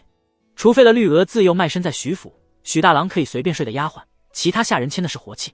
我发现一件事，切菜的厨娘忽然插嘴，等2位厨娘看过来，她低声说，夫人越来越喜欢炫耀大郎了，总是把他挂在嘴边，但逢着大郎回来就绝不给好脸色看。嗨！突然门外传来咳嗽声，打断了厨娘们的碎嘴。大郎怎么来了？厨娘们惊讶地问。厨房这种油腻又脏的地方，不是主人们该来的。你们几个老妈子戏还真多，婶婶会炫耀我才怪。许七安手里捧着碗，点了点头，道我制作了独家配方，过来帮你们做菜。许七安扫了一圈，厨房说不上脏乱，但也不干净，毕竟长年累月的油烟之下，墙壁和灶台染着一层无法擦拭的油垢。不过只要锅碗瓢盆这些东西勤洗就没有问题。这是什么？厨娘们把目光投向她手里的碗，黏糊糊的一坨东西。好东西，不要乱看，这是独门配方。许七安侧了侧身，不给厨娘们看她的宝贝。厨娘没在意，继续忙活着。大郎爱待着就待着，他是主人，自己几个是下人，没有下人管主人的道理。再说夫人每次和他斗嘴都被气得翻白眼，家里除了老爷，大概就只有一张嘴能开出花的二郎可以跟大郎斗嘴。许七安站在边上看着，第一锅菜是冬笋炒肉，趁着厨娘翻炒时，他舀了一小勺鸡精进去，然后夹了一筷子，品尝后微微点头。鲜味提升不少，但还无法与真正的鸡精相比。鸟苷酸和谷氨酸那是相辅相成的，想要达到上辈子的味道，还是得研制出味精啊。许七安还算满意。厨娘见状，取了筷子，夹一块笋，细细品尝。他眼睛瞬间睁大，忘记了炒菜。这味道是他既熟悉又陌生的，有鸡肉的味道，但鸡肉绝对无法这么鲜。小小一勺，竟然让笋的鲜味提升了数个档次，这是高汤无法做到的。许七安看了他一眼，劈手夺过勺子炒菜，免得糊了。好像很好吃。另外两位厨娘有些异动，看着他，太好吃了，我从来没有吃过这么入味的菜。厨娘激动地说。前厅，许灵月掐着饭点过来，四顾张望，娇声说：大哥呢？往常这个时候，大哥已经坐在桌边等着开饭，顺手逗弄许灵英，把她夹在胳肢窝里致命摇摆，或者跟娘斗嘴，沈直俩两看相厌。今日休沐，可能是去教坊司了。低头擦拭佩刀的许平志说：爹就知道胡说，大哥连勾栏都不去的。许灵月鼓了鼓腮，一脸不悦。是啊，我以前也这么认为的，你不去勾栏的大哥，现在是教坊司花魁们争相追捧的人物了。许平志心里感慨道，他现在失恋气境，已经不需要守身，去教坊司不是人之常情吗？哪个男人不去？忽然感觉到侧方有杀气，许平志头也不抬，继续擦拭佩刀，改口道：你爹我和二郎就从来不去，宁燕许是去过，但都是因为应酬，没法子。说起来，我们许家的男儿都不爱去烟花之地。许灵月相信了父亲的话，想着骄傲的二哥和老实的大哥确实不是那种留恋烟花之地的男人。一声，安心地坐在桌边。娘，我要去桂月楼。许灵英从桌底钻出来，吓了婶婶一跳。婶婶不爱搭理他。许二叔语重心长地教育女儿：灵英，桂月楼不能常去，要银子的大哥昨天就带我去了。许灵英不服：那你找你大哥去。许平志摆摆手，不愿意教育女儿了，这个女儿过于愚蠢，云路书院的先生都教不了她。婶婶感慨道：桂月楼的厨子据说是宫里出来的，手艺在京城都是一绝，咱们家要是能请到这样厨子多好。好香呀。许灵英忽然说，她抽动鼻翼看向门外，慢了一秒，炼气境巅峰的许平志才嗅到浓郁的鲜味。额请，厨娘们捧着饭菜进来，随行的还有许七安，不过就连最喜欢大哥的许灵月都不关注他，目光牢牢地粘在菜肴。闪着油光的冬笋炒肉，醋溜白菜、山药汤、韭菜炒蛋、莲藕炖排骨、红油茭白，以及许七安亲手炸的猪蹄膀。今天的菜好香啊。许平志意外道。他招了招手，运来一块外皮松脆的蹄膀，上面涂抹着灰乎乎的酱料，嗅着令人唾液分泌的鲜味。许平志迫不及待地塞进嘴里咀嚼，竟然如此美味。他震惊地说道：老爷太浮夸了。婶婶撇撇嘴，等厨娘把菜盘子摆好，他夹了一筷子笋，咀嚼几口后瞬间睁大美眸。菜还是那个菜，并没有什么奇特，可那股子鲜味炸开了味蕾，带来了味觉冲击。往常烧菜最多浇一勺高汤，高汤也分3、6、9等，其实没有想象中的那么美味，因为这个时代的高汤没有味精等佐料搭配，提升的味道有限。包括喝鸡汤或吃香菇，单纯只是吃香菇已经会让人觉得鲜，而许七安使用的是整整2箩筐提纯出的精华，对味蕾的冲击极其强烈。婶婶惊奇地看向厨娘们，眸子里闪烁着亮光。今日的菜与往日格外不同，你们怎么做到的？许灵月和许平志也停下筷子，兴趣十足地等待厨娘回答。只有许灵英不关心，她只关心有多少好吃的菜能进自己肚子里。是大郎的秘制配方。厨娘连忙摆手，一家人顿时看向了许七安。许平志惊讶道：你哪来的配方？许灵月和婶婶好奇看他。许七安下快如飞，解释道：我就是觉得家里的饭菜寡淡，桂月楼的饭菜又太贵，自己瞎捣鼓了些东西，看起来味道还不错。许二叔微微点头，扭头一看桌子，瞪大眼睛。许灵英。许灵英爬到桌上，把菜盘子往自己身边挪。都是我的。他竖着眉头，脆生生地说。许七安卯时赶到衙门，一直到中午，什么事都没做，光顾着应付那些入狱归来的铜锣银锣。他们昨日已经从同僚口中得知了工部尚书倒台的消息，也知道了那场决定他们去留的案子。若没有许七安在中间起到的作用，他们很多人的命运也许将要改变。好不容易应付了他们，许七安绑好铜锣，挂上佩刀，午后的职责是巡街。宁烨，你有段时间没去教坊司了。沉默寡言的朱广孝突然说，因为我现在产生了错觉，不是我在嫖花魁，而是他们在嫖我。许七安无奈道，我感觉快到炼气境巅峰了，打算尝试冲击炼神境。炼气境巅峰，朱广孝和宋霆锋愣愣地看着他。他们俩也是炼气境巅峰，这并不困难，只要日积月累的吐纳，踏入巅峰不过是时间问题。难的是积攒功勋，换取观想图。可许七安加入打更人满打满算才2个月，这就炼气境巅峰了，这是什么资质？那你可要好好积攒功勋。宋霆锋酸溜溜地说，又郁闷补充道，但以你从桑博案至今的积蓄，感觉已经足够了。许七安轻飘飘地岔开话题，我打算积攒2周再去教坊司。教坊司永远是他们活跃气氛最好的话题。宋霆锋挤眉弄眼，那福香姑娘有罪受了。她不会受罪，她只是会溢出来，就像右边一样。许七安看了眼右边，边走边说，来到衙门口，3人的目光被一位青色僧衣魁梧高大的和尚吸引。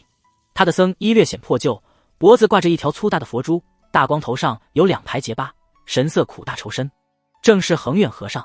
看到许七安出来，恒远眼睛一亮，大步迎上来，双手合十，许大人不见，滚！许七安打断他，无奈道，恒远大师，我有公务在身，咱们长话短说，本官1个月也就5两银子的月俸，囊中羞涩。说话的同时，他目光往下瞟见恒远的布鞋已经破烂，2根脚趾头探出来，原来是找宁燕借银子的。宋霆锋和朱广孝神色不善地盯着恒远，见许七安拒绝的干脆利索，恒远沉默了许久，躬身道，贫僧知道了。看见大和尚离开的背影，许七安没来由地想起念中学时大老远跑学校给他送菜的父亲，被他一脸嫌弃的埋怨送菜不及时后，也是这孤零零离开的背影。哎，等等！许七安喊住他，吐出一口气，这次又要借多少银子？话先说清楚，太多我可不借，我最近确实没什么银子。恒远顿住脚步，回过身，没有说话，朝许七安和实行礼。我想去养生堂看看。许七安提出自己的要求。可以，一起去吧。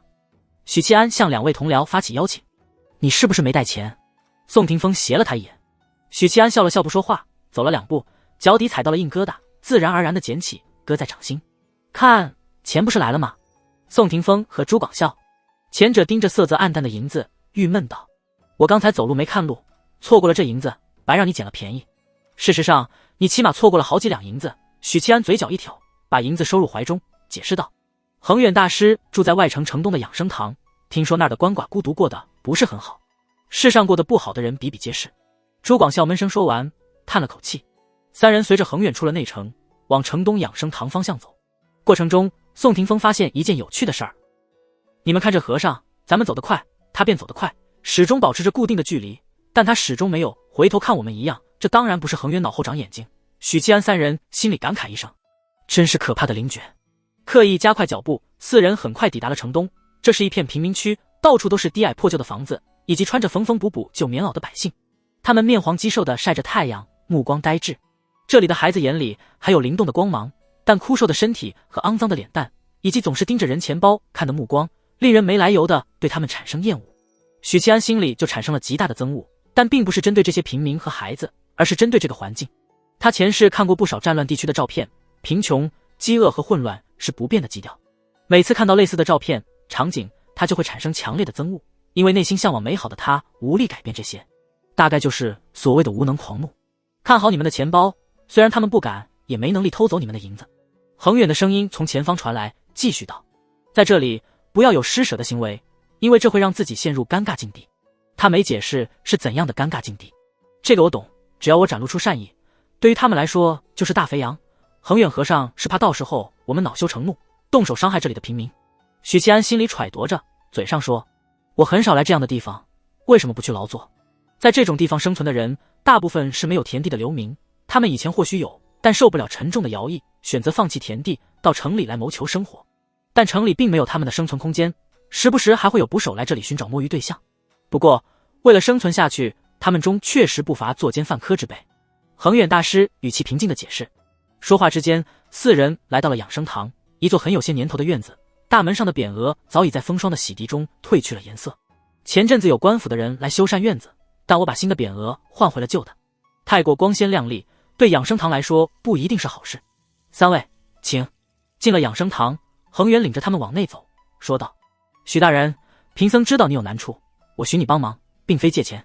听说你与司天监的术士们颇有交情，想求你帮忙找一找白衣术士们，救一个孩子。穿过前院，他们进了杂乱的后院，来到一间柴房。柴房里铺设着厚厚的枯草和棉被，角落里放着炭盆和大碗，棉被上蜷缩着一条枯瘦的黑狗。听到动静，黑狗动了动身子，没能起来。他吃力地抬起头，看到有陌生人，灰暗的眼睛里下意识流露出讨好，可怜巴巴的讨好，断断续续地说：福如东海，大吉大利。本来没什么表情的宋霆锋和朱广孝忽然僵住。许七安如遭雷击，想起了当初救6号恒远时他说过的某些话。这是那个孩子。许七安喃喃道。他只会说这8个字。恒远凝视着黑狗，面容慈悲。我是在寻找师弟恒慧时救下他的，因为受到了这样悲惨的待遇，他活不了太久。这段时间我用气机温养他的身体，勉强让他存活下来，但这不能长久，他的身体非常糟糕，必须要得到救治，否则最多3天就会死去。普通的大夫救不了他，只有司天监的术士可以。贫僧无奈才找许大人帮忙。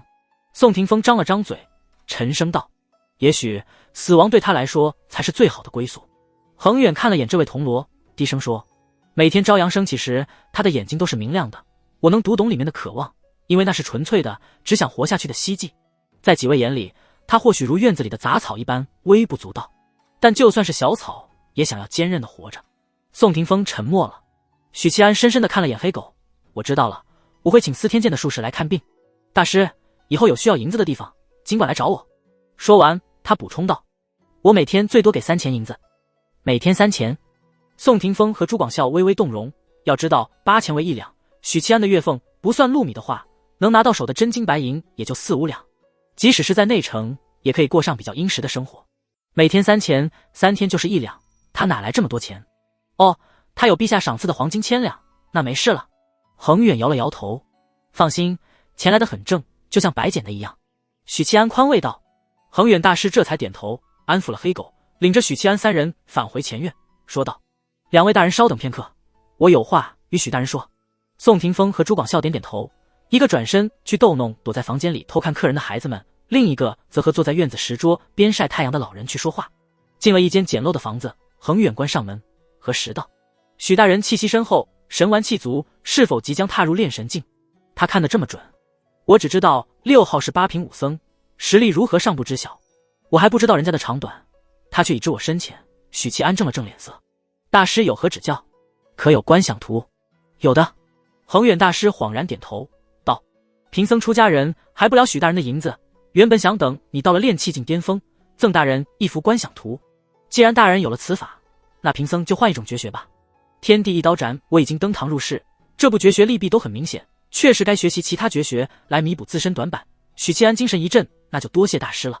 恒远点点头，我是8品武僧，佛门的玄奥法术一概不会，只懂得些许功法手段，最拿手的便是佛门狮子吼。此术既是观想法，又是绝学，配套的呀，输出全靠吼吗？许七安一听，顿时有些失望。狮子吼听起来就是莽夫专用，欠缺些逼格。6号恒远看到了许七安眼里闪过的失望，想了想，道：贫僧可以为大人展示狮子吼的威能。你别吼得我耳聋就行。许七安颔首，不放心地提醒道：不会波及到院子里的老人和孩子。恒远摇头，我会将威能控制在这间屋子里。说完，许七安看见苦大仇深的6号，深吸了一口气，以正常的姿势出拳。这一拳平平无奇，力速双地，根本没有威胁。他心里念头刚闪过，耳边听见了陈雄高亢的狮吼。嗷嗷！许七安大脑震荡，进入无意识的眩晕状态。等他找回自我，便看见一只砂锅大的拳头抵在自己鼻尖。恒远和尚收拳，沉声道：此法震荡元神，震慑敌人，修炼到高深境界，即使是醉道门阴神也难以免疫。这招配合我的天地一刀斩，简直完美啊！我最大的顾虑就是空大，有了狮子吼的控制效果，就不怕大招落空。许七安欣喜道：请大师教我。同时他心里闪过一个疑问，这特么真的只是8品武僧？恒远转身走向床边，从床底拖出一只破旧的木箱，郑重地取出一本图册，交给许七安。此书记载着行气法门以及我个人的修行感悟。许七安伸手接过，恒远大师按住封皮，沉声道：要还的。为什么要加这句话？您也听说过我许白嫖的威名，许七安点头：“好的，大师。”出了房间，来到前院，与2位同僚会合，三人商量了一下，凑了1两银子捐给养生堂。告辞恒远，走到大门口，宋霆锋忽然说：“等一下。”他转身跑了回去，一言不发地盯着老吏员，咬牙切齿，面目狰狞。大人。老吏员有些害怕。宋霆锋牙一咬，心一横，摘下钱袋就扔了过去，不忍再看，扭头便走。那是他打算今晚去教坊司的5两银子，是他1个月的俸禄。还签刀的许宁燕，老子以后再跟你来这种地方，就跟你姓。宋霆锋踢了许七安一脚，许七安避开，冷笑道：“老子也不稀罕你跟我姓，将来你儿子跟我姓就好了。”宋霆锋摘下刀鞘，追着他打。返回内城，许七安把巡街的工作甩给2位同僚，自己去了观星楼。许公子，白衣术士们热情地打招呼，没人阻止他上楼。许七安找了一圈，没找到楚采薇，也没找到宋清，带着一位炼金术师问道：“采薇姑娘呢？”长公主来了，采薇师妹陪她在八卦台见监正老师。炼金术师说：“我大老婆和小老婆都在啊。”许七安转问道：“宋师兄呢？”问府衙要了个死囚，在密室里研究呢。许七安打消了见宋清的想法，问道：“灶房在哪儿？”许七安很少有下面的经历，理由是：1. 流水线生产的面条不好吃； 2. 面条谁都会煮，但想煮的好吃其实很难，99%的人下面都不好吃。至少我亲手拉的面，劲头是够的。灶房里，许七安和面粉时而揉，时而搓，时而掐，专注又认真。揉好面条先放一边，切了块肥肉炸油渣子，捞上来搁盘子里，再用炸出来的猪油煎荷包蛋。把拉好的面条丢进滚水里煮，从怀里摸出瓷瓶，往煮沸的高汤里倒入碱漏板鸡精，浓郁的鲜香飘满整个灶房，令人食指大动。许七安自己也没吃饭，咽了咽口水。另一边，楚采薇和怀庆公主并肩下楼，裙摆在楼梯拖曳的长公主看了眼楚采薇，语气随意道：“你们怎么发现那座鬼宅？”楚采薇愣了一下，随后领悟长公主的意思，步履轻快地说道：“许宁燕要买宅子，我陪她去看风水啊。”这些我知道，我是问怎么发现那座宅子。长公主问道。公主这话好生奇怪，老经济让我们发现的。楚采薇道：“老经济。”长公主美眸里光芒一闪，一瞬间想到了许多，试探道：“那老经济有何特殊？”“挺有良心的。”楚采薇从鹿皮腰包里摸出一块糕点，放在白嫩嫩的掌心，递给长公主。“挺有良心。”长公主摆摆手，示意自己不要，问道：“怎么说？”许七安觉得鬼宅便宜，他还一个劲地阻止我们呢，生怕闹出事端。楚采薇开心地把糕点塞进小嘴，最喜欢和怀庆做朋友了，因为他什么好吃的都不会和自己抢。换成许宁燕那个讨厌鬼，自己这般假客套一下，他说不定就真的吃了。长公主默然许久，叹息一声，是她不够理智，竟尝试从这丫头口中打探消息。向她打探消息也就罢了，竟还打机锋，与抛媚眼给瞎子看没有任何区别。想到这里，怀庆公主柳眉轻蹙，审视着好友：“你近来与许宁燕交往过于密切了，有吗？”楚采薇茫然：“你有与别的男子来往这般频繁吗？”长公主补充道：“司天监里的师兄们不算。”楚采薇想了想，后知后觉地呀一声：“是哦，他总是变着法子来找我玩。”怀庆公主抿了抿唇，若有所思。这时她闻到了一股似有似无的鲜香，让人忍不住唾液分泌。好香，是哪位师兄买了好吃的？很鲜，是我没吃到过的东西。楚采薇咽着口水，双眼绽放出渴望的光芒。手握明月摘星辰，世间无我这般人。突然，灶房里传来深沉的吟诵声，把许七安吓了一个机灵。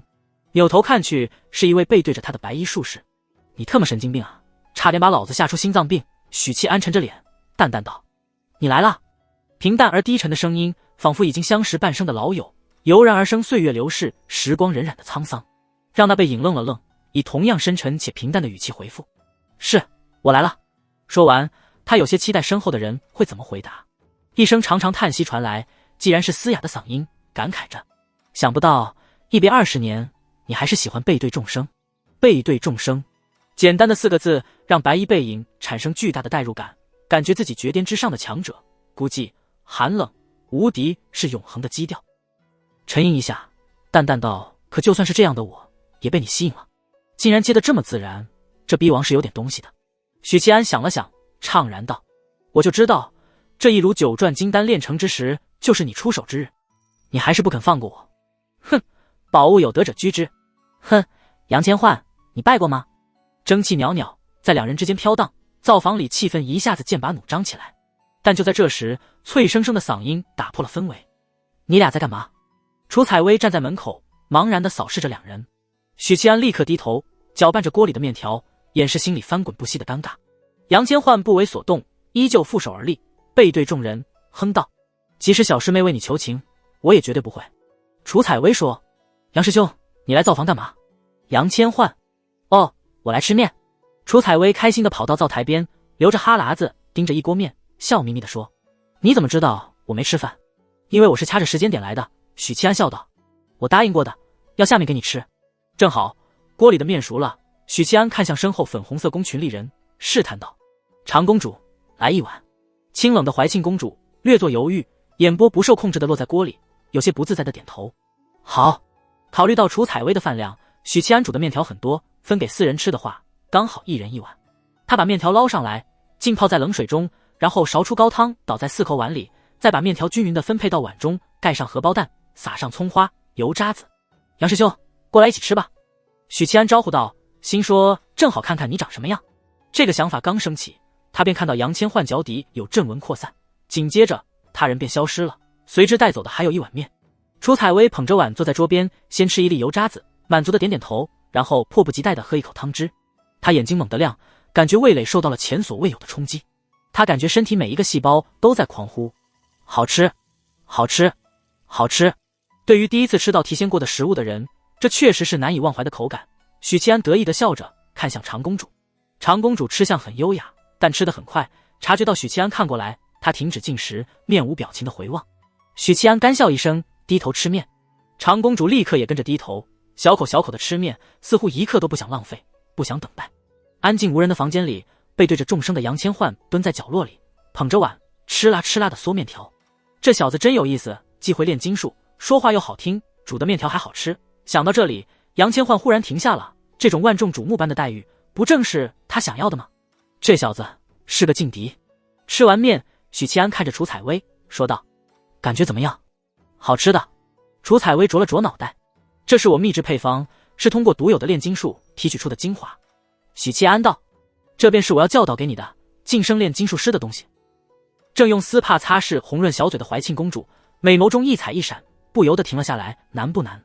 楚采薇最先关心的是这道题的难度。“很难的，毕竟我也只是一知半解。”许七安道。见楚采薇立刻垮下脸，他严肃地补充：“你练不出来，以后就吃不到这样的面，吃不到更好吃的东西。”鹅蛋脸的小美人睁大杏眼，突然燃烧起强烈的斗志。“这是你独创的？”怀庆公主问道。“是我为采薇姑娘呕心沥血创作的。”说完，她便后悔了，这种话不能当着大老婆的面说。果然，怀庆公主意味深长地看她一眼，似笑非笑的语气：“你对采薇倒是挺上心。采薇姑娘是我恩人，我自然上心的。”许七安说。“有多上心？”鹅蛋脸美人听到这样的话，心里还是挺开心的。“有求必应。”许七安矜持地说。随后想起怀庆公主也是恩人，补充道：“我对公主同样如此。”怀庆公主不置可否。怀庆公主还有事，小坐片刻就告辞离开。许七安掏出准备好的炼金秘籍，里面记载着鸡精的制作流程以及味精的概念。与采薇姑娘讨论了许久，许七安道：“我有件事想拜托司天监的师兄们。”他打算找司天监的术士们帮忙救治养生堂那个可怜的孩子，之所以不找宋清，是害怕人寿这个概念刺激到宋师兄疯狂的脑神经。他或许会借着救治的名义去研究那个孩子，出发点肯定不会是恶意，但宋清半吊子的生物炼金术会把事情搞砸，也有可能还没来得及实验，就会被恒远和上挡下来，闹得不愉快。手握明月摘星辰，世间无我这般人。杨千唤的背影出现，淡淡道：“什么事？”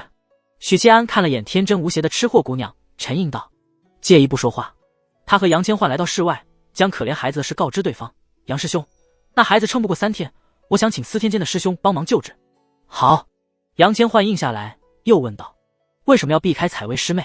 许七安摇头：“为什么要告诉他？”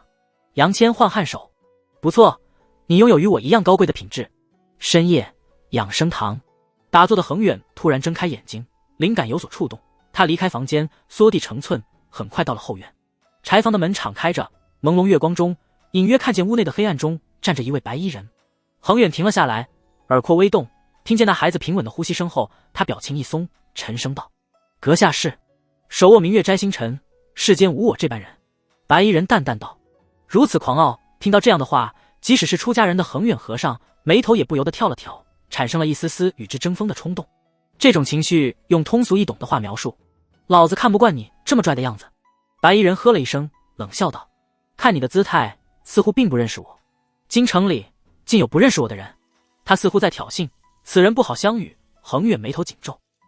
白衣人不屑地轻笑一声，脚下阵纹扩散，突兀的消失不见。恒远和尚吐出一口气，紧绷的肌肉松弛，放松了警惕，有些茫然地走进柴房，点燃油灯，检查孩子的身体状况。呼吸平稳，心脉正常，比白天时好了很多。这时借着油灯的光芒，他才注意到孩子身边摆着一枚瓷瓶以及一张药方。药方白衣，他是司天监的术士。直到此刻，恒远才反应过来，原来这家伙是来看病的。不知道的还以为他是上门寻衅。恒远和尚收好药方和瓷瓶，突然醒悟过来，那位白衣是魏镇法师四品的术士。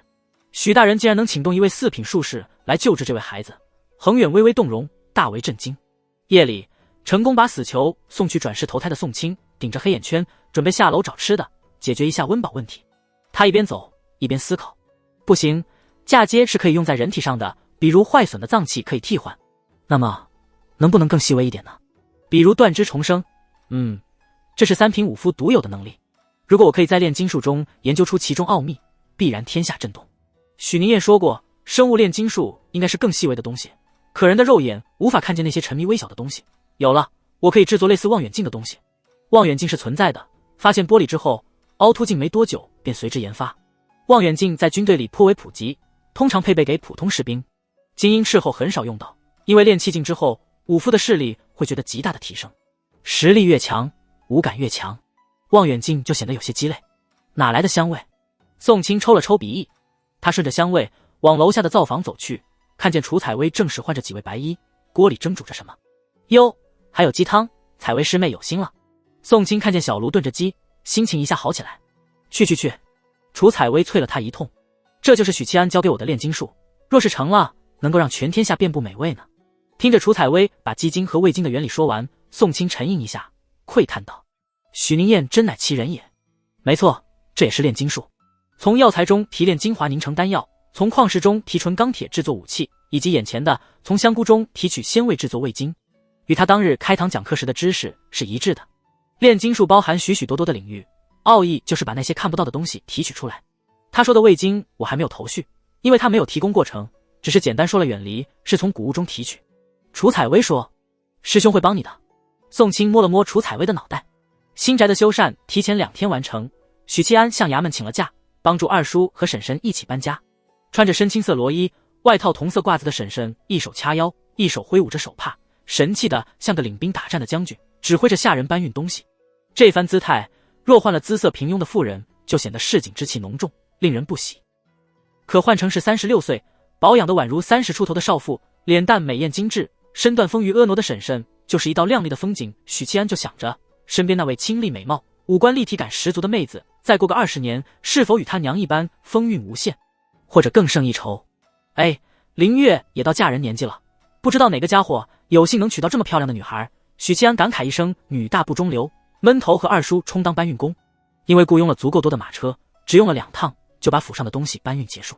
一些零碎的东西，婶婶打算在内城购买，正好借这个机会换新。婶婶和二叔是长辈，虽然宅子是许七安买的，东边的主屋留给了2人居住。分配屋子的时候，向来温柔的许灵月罕见的和婶婶发生口角。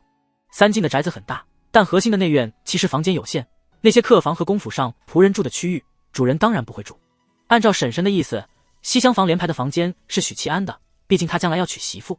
但许灵月厚着脸皮也要住过去，要和大哥毗邻而居。婶婶就说：你一个大姑娘还和兄长住这么近，不知羞。许灵月忽然急了，大声争辩，还跟母亲吵起来。最后他也住到西厢，但婶婶把二郎的房间也安排到了西厢，并与许七安商量，等他以后有了媳妇，再让灵月和二郎搬到北屋去住。许七安有点不情愿，因为住得太近的话，他在教坊私夜不归宿，妹妹就会发现，到时候又要抱怨。许灵英则被安排在叔叔婶婶的房间里，小孩子比较认床认环境，婶婶怕幼女晚上睡不好做噩梦。反正东厢房特别大，3个连排的屋子。许七安很快就布置好了自己的房间，他原本的小院几乎没有装饰，需要点缀的东西不多。他走出房间晒太阳，看见许灵英一个人蹲在井边，害怕的小脸发白，却有极力忍耐不让自己逃跑的模样。你这是干什么？许七安问道。大哥。见到本领高强的大哥过来，许灵英如释重负，有些害怕地指着井口。这里闹鬼的，所以你蹲在井口边做什么？许七安有些难以理解。既然知道闹鬼，不应该害怕地躲着远远的，为什么要蹲在井口边，还一边害怕一边坚持？姐姐说鬼专吃小孩子的。许灵英皱着小眉头，然后他一下子鬼祟起来，小跑着过来，小声道：我在骗他出来，嘘，别给他听见了。许七安茫然地看了他许久，竖起了大拇指。识物者为俊杰，人都是有理想的。许灵英年纪小小就找到了自己的理想。这个世界上没有什么是不能吃的，只有我想不想吃。为了好吃的，可以用自己当诱饵，这份决心和毅力，从某种意义上说是个天才。那你继续努力，等骗出鬼来，大哥给你做成好吃的。许七安摸了摸他的脑袋。许灵英既害怕又向往的着着脑瓜黄昏前，在离新宅不远的酒楼订了包厢，一家人下馆子吃得无比满足。尽管口味比不上桂月楼，但胜在便宜，距离又近，以后可以经常下馆子。许七安躺在宽敞舒适的新房里，望着头顶的梁木，忽然想起一件事，搬家的事似乎没有写信告诉二郎。算了，这事儿用不着我操心，睡觉。东屋，婶婶哄睡了许灵英，回到床边，望着盘坐小榻观想的丈夫，她忽然有些担忧。老爷，以后宁燕娶了媳妇，会不会跟我争管家的大权？会不会让我们搬到西屋？我听说儿媳妇都很歹毒的，总想着法子逗婆婆。婶婶是幸福的，当年嫁给二叔时，许家的2位高堂早已故去，她没受过恶婆婆的欺压，但没吃过猪肉，总看过猪跑。尤其这宅子是许七安买的，她这个婆婆名不正言不顺。许平志睁开眼，想了想，以你的脾气和性格，准斗不过人家的。哼！婶婶无言以对，便娇哼一声。许平志安慰道：没准宁燕将来会娶一个蠢媳妇呢。婶婶一听有道理，暗暗祈祷侄儿将来娶一个蠢媳妇，这样他就能欺负人家。对了，还没写信给二郎呢，咱们搬到新宅子，他还不知道这事儿，回头去了外城找不到我们了。婶婶心系儿子，这事儿用不着你操心，你大字不识几个。同样不怎么识字的许平志说道：宁燕会写的。一晃过了2天，许七安的生活非常平静，每日巡街修炼，抽空去好气楼和魏渊交流感情。因为工部尚书倒台的事，各党之间的争斗降温了不少，暂时没有哪个党派针对打更人。这天晚上，许七安回家，发现二叔不在。今日巡夜，婶婶回答说，也有可能是去教坊司了。许七安心里吐槽，二叔是御刀魏百户，时而白日巡街，时而夜里巡街，工作机制与打更人一样。许七安要是被连续卷入这么多案子里，等待他的也是白加黑的工作。以前许七安也和婶婶一样信任二叔，但自从那次在教坊司偶遇，以及后来用橘子皮去除香水味的操作，许七安就明白了，男人的嘴骗人的鬼。我好像也没资格吐槽二叔。许七安低头吃饭，到了夜里，许七安忽然被一声尖叫惊醒。他睁开眼，翻身坐起的同时，伸手抓住了靠在床边的黑金长刀。来到院子，看见林月的丫鬟呆坐在地，烛台摔在地上，他脸色惨白，指着井口方向，哆哆嗦嗦的说不出话来。你看见了什么？许七安沉声道。身后的门打开了，披着外衣的许灵月出来查看情况。东屋那边，婶婶房间的烛光也亮了起来，她带着绿娥循声出门。怎么了？婶婶皱着眉头。人多起来后，丫鬟心里的恐惧减弱了许多，她指着井口颤声道：井里有一颗头。几声尖叫一起响起。许灵月花容失色，缩到了许七安身后，紧紧拽住他的衣袖。婶婶也害怕的靠了过来。你不是说？婶婶睁大了美眸，惊恐不已。她没有把已经把鬼驱散这句话说出口，这事儿不能让府里的下人知道。井里有头。许七安握紧了黑金长刀，压了压手，示意妹子和婶婶莫慌。他缓步靠近井口，井中的怨灵确实消除了，贼窝那边用来养鬼的井也被净化，按说不可能再出现怨灵这种东西。难道是？许七安大步走过去，绕到井的后方，果然看见小豆丁坐在井边，睡眼惺忪的模样。季大锅呀！被许七安用刀鞘拍醒，小豆丁揉着眼睛嘟囔道：你怎么在这里？许七安心说，果然如此，我肚子饿了，我出来找吃的。小豆丁看着井口，一脸服气的样子，他可真能藏，小孩子到家门口都不出来的。许七安估摸着丫鬟看见的头是许灵英趴在井口张望，他罕见的有种满肚子草吐不出来的憋屈感。大哥让厨房给你拿糕点。许七安把他抱起来走了回去。灵英，婶婶大吃一惊，继而柳眉倒竖，你这死孩子，大半夜偷偷溜出来吓人。他这才发现灵英竟不在屋子里。许七安没好气地打断婶婶的咆哮，他只是饿了。虽然他晚饭吃了3碗，但他就是饿了。婶婶现在底气不足了，哼一声，掐着腰，瞪着卡姿兰大眼睛，寡言幼女。许七安安抚了妹妹和婶婶以及几个丫鬟，哄着他们去睡觉，又去厨房拿了些糕点喂饱许灵英。小豆丁不用哄，吃着吃着就睡着了。许七安把他还给绿娥，回屋继续睡觉。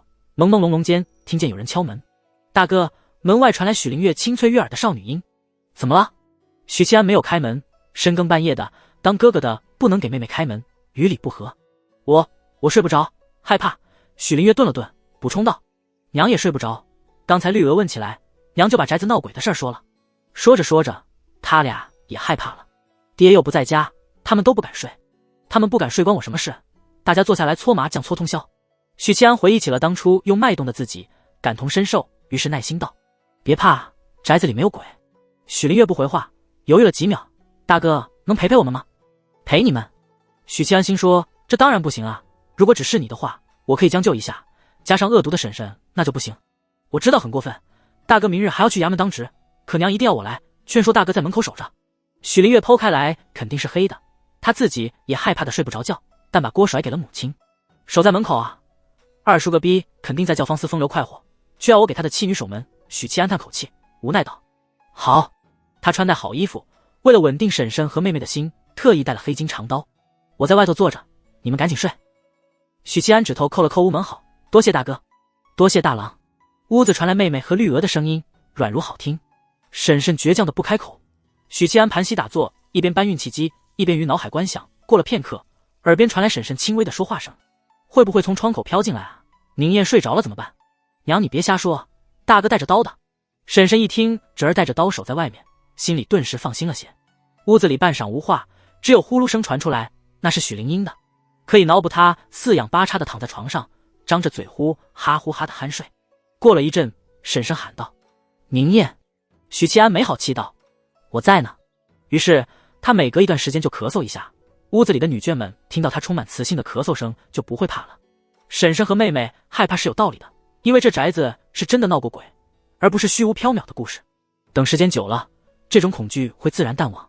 又过了片刻，婶婶抱怨的声音传来：灵月，别贴着娘这么近，怪热的。娘。许灵月委屈又撒娇的语气。婶婶到底是心疼女儿的，没有再说话。过了片刻，突然压低声音：灵月，你都已经长这么大了。许七安耳廓一动，听到这句话，起初不觉得有什么，但婶婶的语气很是古怪。他聆听着，果然听见妹妹羞赧地说：娘，你别嘲笑我，哪有你的大。废话，娘已经生儿育女了，但在你这个年纪的时候，可没你这般规模的。婶婶说着，感慨道：你是到嫁人的年纪了。许灵月默然不语。可怜的灵月，小小年纪，胸口长了这么大2个肿瘤。许七安嘴角一挑，差点因为自己的吐槽笑出声，感觉守门也不算枯燥。婶婶又说：你住大郎隔壁，记得沐浴的时候要注意些，武者的耳目聪明，要记得防备。娘，你是说大哥会偷看我洗澡？黑暗中，许灵月眸子闪亮。我不会，我没有，别冤枉我。我在教坊司都是和福香一起洗的，犯不着偷看。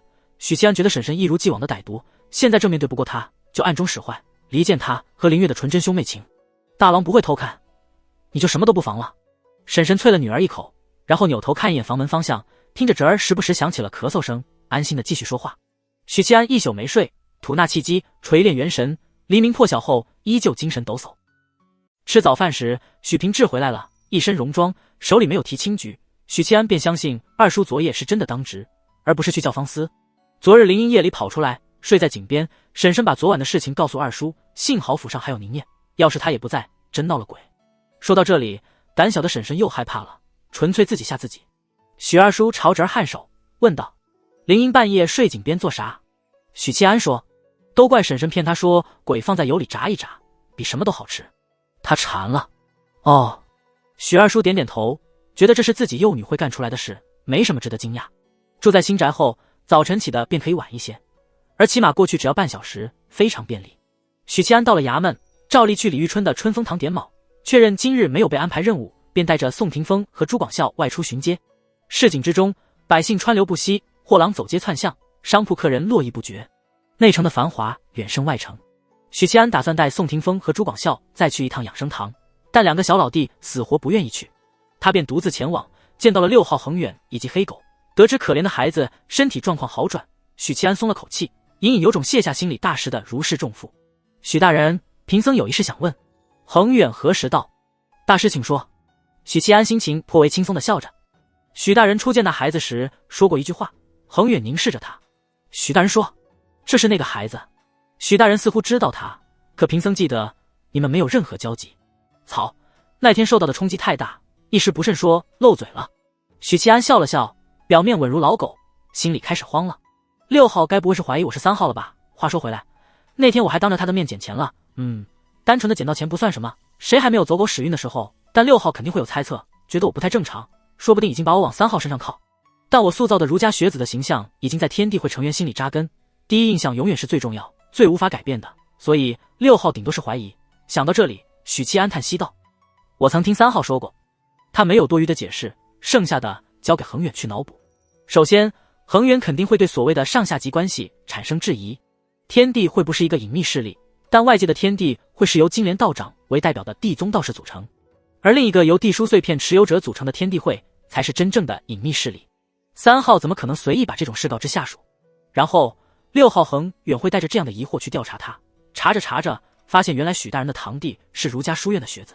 这时候他会觉得自己发现了滑点。果然，恒远没有说什么，表情沉凝的微微颔首。其实身份暴露不暴露，问题不大了。6号恒远是个好人。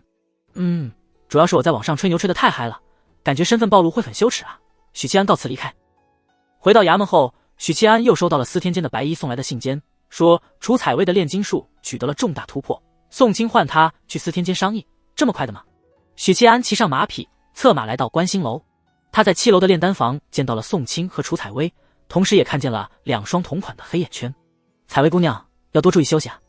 许七安心说，您也成为时间管理大师了吗？顶着浓浓黑眼圈，目光呆滞的楚采薇显得更加呆萌了，疲惫地说：“3天没合眼了。”宋清从袖子里取出瓷瓶，递给许七安：“你看看。”许七安扒开木塞，倒了一点在掌心，香菇粉末中夹杂着细微的晶体颗粒。他舔了舔，一股强烈的鲜味在味蕾蔓延，舌头火辣辣的。怎么做出来的？许七安震惊了。谷物发酵，添加蜜糖，提纯。宋清摆摆手，不想解释。你想知道流程，回头我让采薇写给你。你先看看是不是这玩意。许七安沉吟道：“味道很像，这东西有毒吗？”“无毒。”“那便是了。”宋清点点头道：“这东西比盐更珍贵，要普及推广的话，朝廷必然要垄断的。以往司天监出品的东西都是由朝廷来负责经营，每年的收益司天监占30%。我与杨师兄商议过了，分你1成。只分1成的原因是，许七安只提出了味精的概念以及一些理论步骤，那些步骤有的正确，有的则让宋清和楚采薇走了不少弯路。在这个新型炼金术中，楚采薇和宋清的付出要更大，很公平的分配。许七安点点头，试探道：“那么我1年能分到多少银子？”“我知道缺乏评估依据，宋师兄可以大致估算一下。”“这要看朝廷打算怎么卖它。”宋清沉吟道。“1成的话，几千上万两银子。我指的是京城地界。”说完，他发现自己的手被许七安牢牢握在掌中。这位铜锣语重心长，深情款款地说：“愿咱们的情谊天长地久，海枯石烂。”言重了。皇宫御花园，魏渊陪着元景帝漫步在御花园中，阳光温暖。这座占地达20亩的皇家花园种植着各种珍贵的花种树木，冬日与春日是完全不同的2个风景。双沙百草，花木凋敝，这看似萧条的景象，细品之下也别有一番滋味。元景帝复着手，意有所指的感慨。他的身后落后小半个身位的魏渊沉吟着说道：“陛下，萧条从古至今都不是风景。”面对青衣大宦官的顶撞，元景帝只是笑笑，不甚在意地说：“来年开春，自然便百花盛放了。”魏渊仿佛在抬杠：“来年春天，时候尚早。这萧条不知道又要延续到何时。”元景帝斜了他一眼：“那卫青觉得当如何？”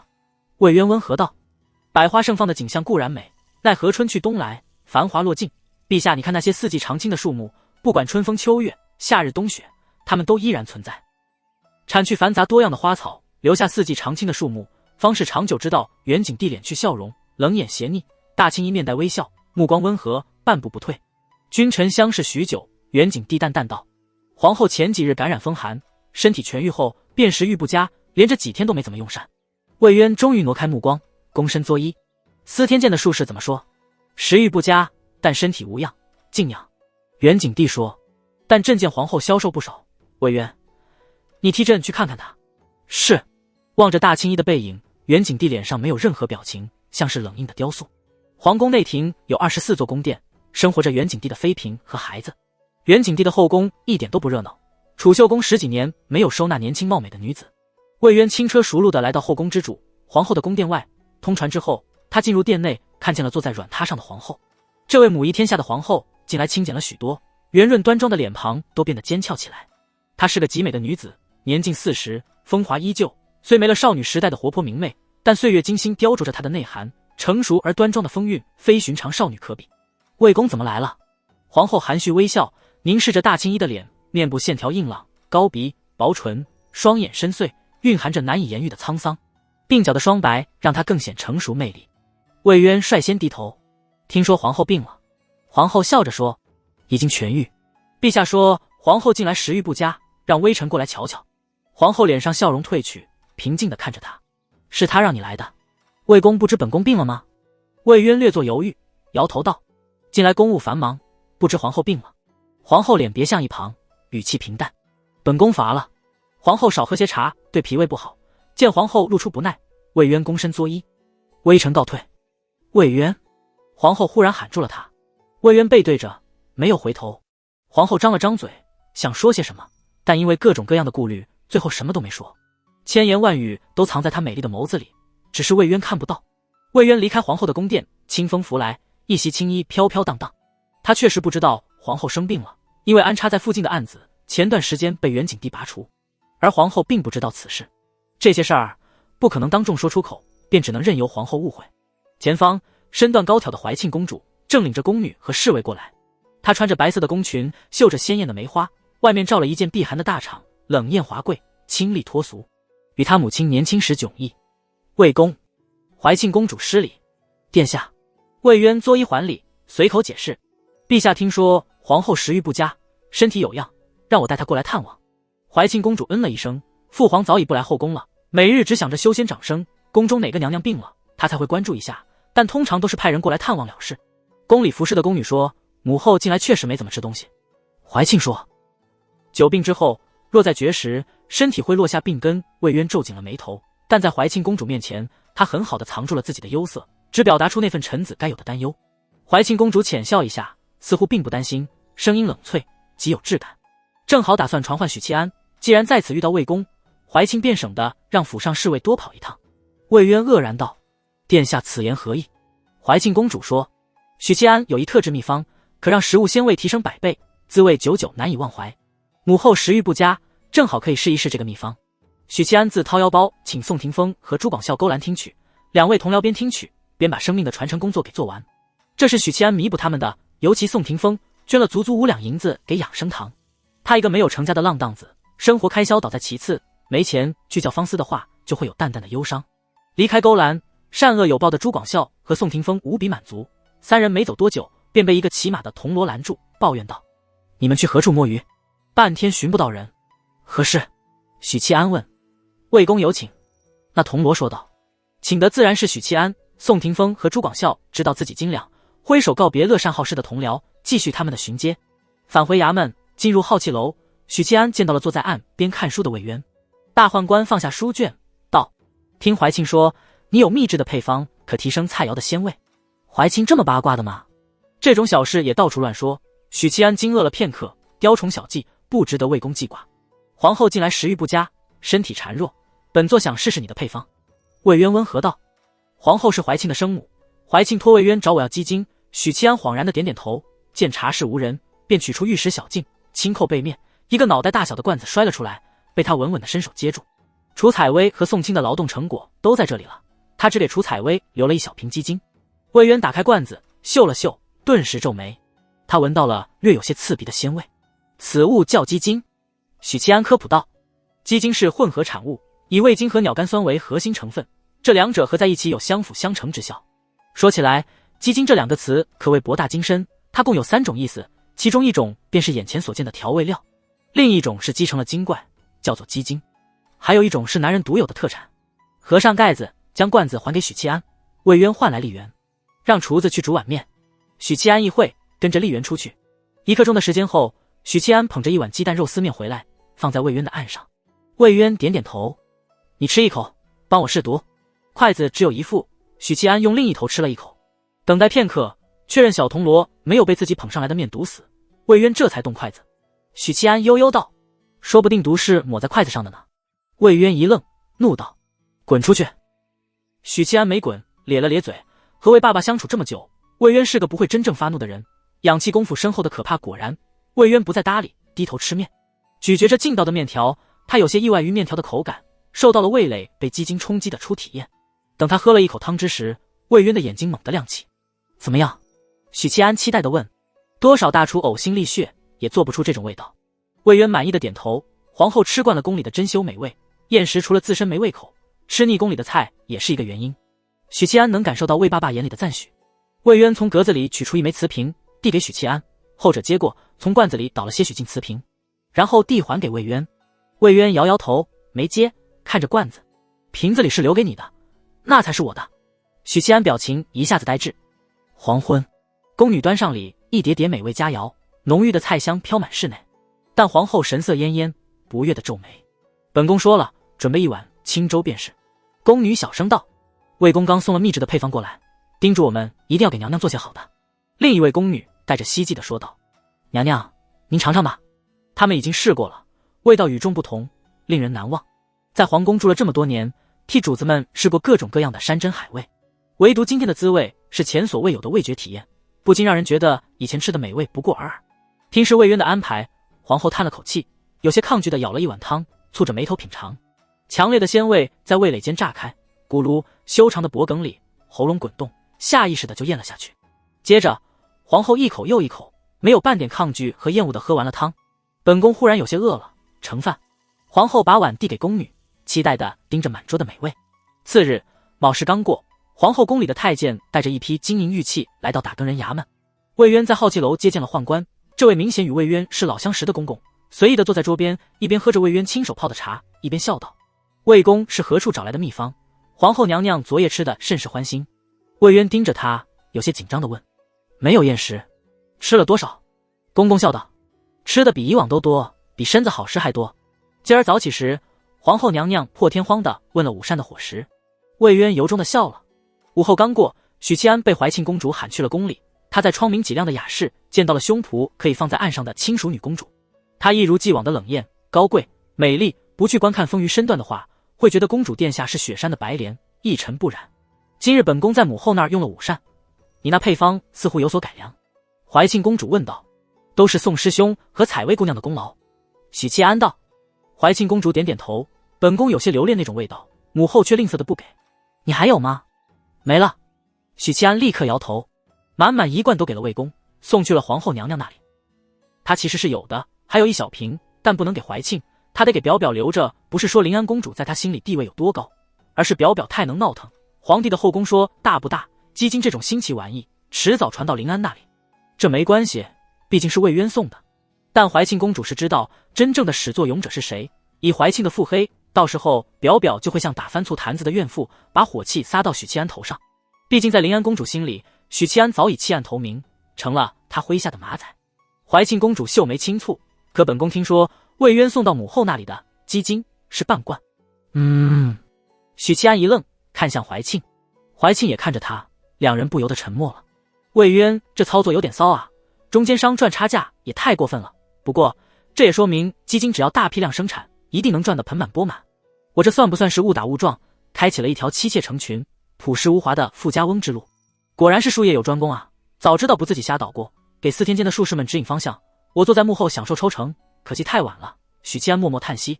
税银案到桑博案，再到现在，他得罪了太多的朝堂大佬，已经和魏渊死死捆绑在一起。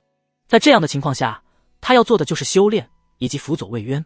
魏渊地位越稳固，权力越大，许七安自己收获的好处也越多，实在没太多的精力去捣鼓炼金术。也不是完全没时间，以后有空闲了再说。为今之计是先踏入炼神境。怀庆喝了口茶，让嘴唇多了润泽，以一种很平静的语气说：近来朝堂各党之间的争斗忽然偃旗息鼓，原因是魏公和王首辅联手了，试图把朝堂大大小小党派清扫一遍。这是好事啊。许七安眼睛一亮。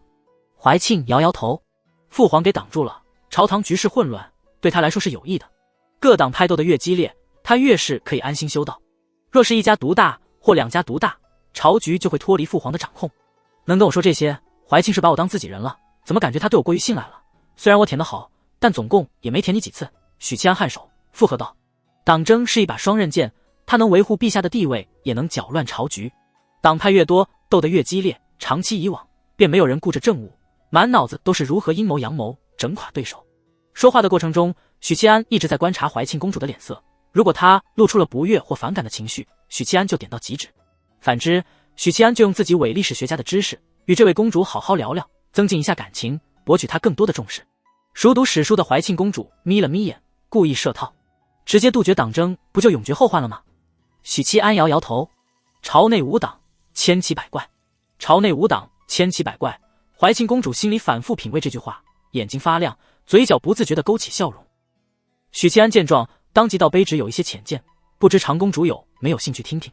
怀庆公主闻言，悄悄地端正了坐姿，颔首道：但说无妨。许七安斟酌道：其实陛下的制衡朝堂的方式有欠妥当。他看见怀庆公主眯了眯眼，却没有喊停，只是直勾勾地盯着他，便继续道：想要制衡朝堂，不需要那么多的党派，只要3个势均力敌的党派就行。因为不管在什么领域，三角形是最稳固的，婚姻除外。三角形？怀庆听到了一个陌生的词汇。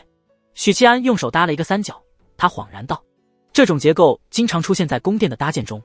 长公主果然聪慧过人。许七安嗯了一声，道：如果只是2个党派，他们可能会私底下结成同盟，表面水火不容，背地里沆瀣一气。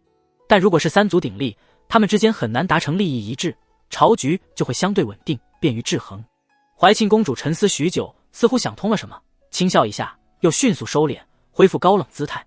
云麓书院的大儒说你是读书种子，本宫以为你只是诗写得好，岂料竟有此等高见，天下学子能如你这般的屈指可数。云麓书院的大儒目光如炬，是本宫小觑你了。不，他们也只是觉得我诗写得好，你也没有小觑我，我是键盘侠嘛，指点江山激扬文字，一声剑来天下无敌。许七安矜持地回以微笑。其实除了党派林立之外，朝廷还有一个非常致命的问题，殿下恕罪，卑职用词不当。怀庆公主浅笑道：自家人关起门说话，无需顾虑太多。他寒潭般清冷明亮的眸子款款凝视，表达出一种迫切想要聆听的欲求，但没有说出口。许七安顿时安心道：朝堂之上的诸公们、升降、罢官等，陛下可以轻易操纵，但他无法操纵底层的官员和虚吏，尤其后者是民生凋敝的罪魁祸首。这个问题似乎说到了怀庆公主的软肋，让她一下子郑重起来，插嘴道：本宫也苦恼这个问题。其实大奉的虚吏之弊积累至今有2个原因：一，朝堂党争激烈，疏忽管理，说白就是只打架不办事；二，陛下修道已有21载，朝廷对底层的掌控力严重下滑，这才导致虚吏无法无天。怀庆公主颔首：你与本宫看法一致，本宫不止一次思考过这个问题，奈何无解。你一个公主思考这种事干嘛？许七安道：对于虚吏之事，卑职的建议是中央集权。中央集权。怀庆公主不自觉地带着求教的语气，因为这又是一个陌生的词汇。如今的陛下虽然牢牢掌握朝局，但他维持着各党混战的局面，就得给出相应的权力。陛下的权力实在太分散了。许七安没有说下去，他相信以长公主的智慧能明白其中之意。同理，如何改变现状？解铃还须系铃人，要么元景帝浪子回头，勤于政务，要么他退位。许七安中断话题的原因就在于此，继续说下去根本不免说到这个禁忌话题。2人又聊了许久。怀庆公主对这位铜锣刮目相看，许七安同样如此。这个公主不但聪明，而且学识渊博，引经典句，跟她说话既愉快又吃力。眼见差不多了，许七安提出告辞：不能再聊了，真的一滴都没有了，再聊下去我就得跟你掰扯社会主义了。怀庆公主点点头，眼里有着意犹未尽。离开怀庆公主宫院，许七安扭头就去找了林安，很快就得到通传，在侍卫的带领下进了府。现在是4时2刻，上午9点半，穿着火红裙子的林安在与宫女踢毽子。如果说许灵英在吃的领域有天赋，表表就是在玩这方面天赋异禀。他现在踢毽子踢得比许七安这个练武的还好。火红的裙子翻飞，小腰扭啊扭，修长的腿像是自带 GPS， 总能接住毽子，把他重新踢上半空。所以说，这妞要是生在他那个年代，就是天天旅游泡吧的夜店小女王。这时代的裙子过于保守，下面都穿裤子，什么都没看到的许七安心里腹诽，抱拳道：“殿下。”见到许七安来拜访，他把剑子踢给宫女，掐着腰：“不是说案子完了，就天天过来请安吗？”这皇宫也不是卑职说进就进的。许七安走向凉亭方向，临安公主也跟了过来。她接过丫鬟递来的汗巾，擦了擦小脸蛋，把原本精致的眉毛给捋乱了。本宫最近想出宫玩玩，你陪着我。临安把汗巾还给丫鬟，又洗了洗手。许七安斜了他一眼，不要。临安顿时瞪眼睛，狗奴才。两人又开始玩起熬鹰那一套。表表试图用自己妩媚多情的桃花眼压服许七安，许七安就用死鱼眼抗衡。果然还是他率先认输，圆润的鹅脸蛋微微羞涩，撇开目光，生气道：“如果是怀庆，你是不是唯命是从？怀庆不会让我做这种作死的事，好吧？拐带公主出宫是要砍头的。”许七安从怀里摸出瓷瓶，我最近偶得了一个小玩意，做菜时添些进去，可以提升鲜味。它叫鸡精。在表表面前，他比较随意，从不称卑职。二公主从来不在意这些。鸡精，好怪的名字。林安笑嘻嘻道：“又没银子花了，对不对？本宫再赏你一幅画。库里送来一支象牙笔，据说蛮值钱的，我也不爱写字，就送你吧。”许七安立刻道：“殿下误会了，卑职不是为赏赐才来的，卑职是心甘情愿为公主做牛做马。”林安是个喜欢听甜言蜜语的，顿时就很高兴。那你想要什么？请殿下折算成银子。要银子也成。表表手托着腮帮，笑盈盈地凝视他，那双迷迷蒙蒙的桃花眸，仿佛在注视着情郎。本宫闷得慌，剑子玩腻了，你给我讲故事，就说上回那个西游记。好的，殿下，这回与你说一说三界芭蕉扇。许七安喝着宫女奉上的茶水，润利润喉。有一天，唐僧师徒来到了火焰山，大火熊熊，飞也飞不过去。土地公告诉孙大圣，想要熄灭火焰山的火焰，就得向铁扇公主求芭蕉扇。说到那位铁扇公主，她是牛魔王的妻子。牛魔王是孙大圣的结义兄弟。表表记忆很好，娇声喊了出来：“是的，所以孙大圣与牛夫人还有一段不为人知的渊源。”什么渊源？公主且听我继续说。许七安看了眼宫女：“你到庭外候着。”宫女乖巧地离开。许七安顿时放心，继续道：“孙大圣来到芭蕉洞，铁扇公主热情地迎了进去，但不愿意借芭蕉扇。于是两人展开激烈肉搏。孙大圣变成了虫子，钻进铁扇公主肚子里，说：‘嫂嫂，我已经在你里面了。’铁扇公主疼得满地打滚，屈服了。只要孙大圣出来，她就奉上芭蕉扇。孙大圣说：‘嫂嫂张嘴，俺老孙要出来了。’而这时，牛魔王就在门外目睹了这一切。那他帮谁？林安苦恼道：‘一个是结义兄弟，一个是结发妻子，两难取舍。’不，牛魔王和铁扇公主和离了。没在二公主府待太久，许七安下午还要巡街，便告辞离开。表表恋恋不舍，竖着眉头：‘许宁燕，我可以与父皇说，让你入宫就职，当本宫的侍卫。当你侍卫有什么前途？你还真要我做牛做马呀？’许七安无奈道：‘殿下，卑职还是有点抱负的。’显然，给公主做牛做马，没有给魏渊效劳来的有前途。元景帝宠爱表表，除了他会闹会撒娇，再一个就是他天真可爱，没有心机。怀庆公主这样的想扶持心腹上位，就得找时机，比如桑伯案。其他皇子亦然。表表求元景帝免除他死罪无果，许七安就看透元景帝这个人了。二公主，你何苦呢？卑职只是个小小打更人。许七安心说：咱们不合适，其他人都没有你有趣，跟我说话战战兢兢的。林安撅着小嘴，晃荡着脚丫：我不爱读书，琴棋书画样样不行，在皇宫里闷也闷死了。小时候太子哥哥还会陪我玩，现在逢着我去找他，他就皱眉，总是说有正事有正事。真是个可怜的公主，金丝雀一般养在华丽的笼子里，可怀庆公主不是可以自由出入吗？许七安想了想，便想通了。怀庆是那种给他3000兵马，他可以自己打天下的女强人，学富五车，能力超强。元景帝一众子女里，才华手腕能与怀庆比肩的几乎没有。林安不同，她是个刁蛮任性的小公主，没有心机，容易被狼子野心的人欺骗。许七安自动把自己从狼子野心名单里摘出。这个其实简单，公主搬回自己的府邸去住便成了。皇城总比宫城有意思。许七安说：临安是有封号的公主，在皇城有自己的府邸。那你明日来临安府见我。表表说。临安公主赶在午膳前坐着轿子抵达了锦绣宫。陈贵妃今日遣人通知了一双儿女，邀他们来锦绣宫用膳时，太子吃着陈贵妃精心准备的佳肴，忽然说：听宫里的当差们碎嘴，魏渊给皇后送了秘制配方，治好了她的厌食。陈贵妃笑了笑：是有这回事，似乎叫鸡精。听说烧菜时添加少许，滋味便会令人难以忘怀。太子看出了陈贵妃的渴望，母妃要是尝尝，孩儿去问皇后要一些。陈贵妃笑道：听说怀庆公主去要，皇后都没给。母子俩顿时无奈。临安公主看着母亲和哥哥，求证道：是叫鸡精吗？太子看向他：你也听说了？没心没肺的临安可没工夫关注后宫的消息，摇着头说：今儿许宁燕给我送了个东西，就叫鸡精。他唤来丫鬟道：回宫替我取来。1刻钟后，丫鬟气喘吁吁地返回，将留在府里的瓷瓶带了回来。太子殿下抢先接过瓷瓶，扒开木色，闻了闻，嗅到一股略显刺鼻的鲜味，单闻着体会不出此物的神奇。让灶房把这些菜再热热，添加这个鸡精，咱们尝尝味道。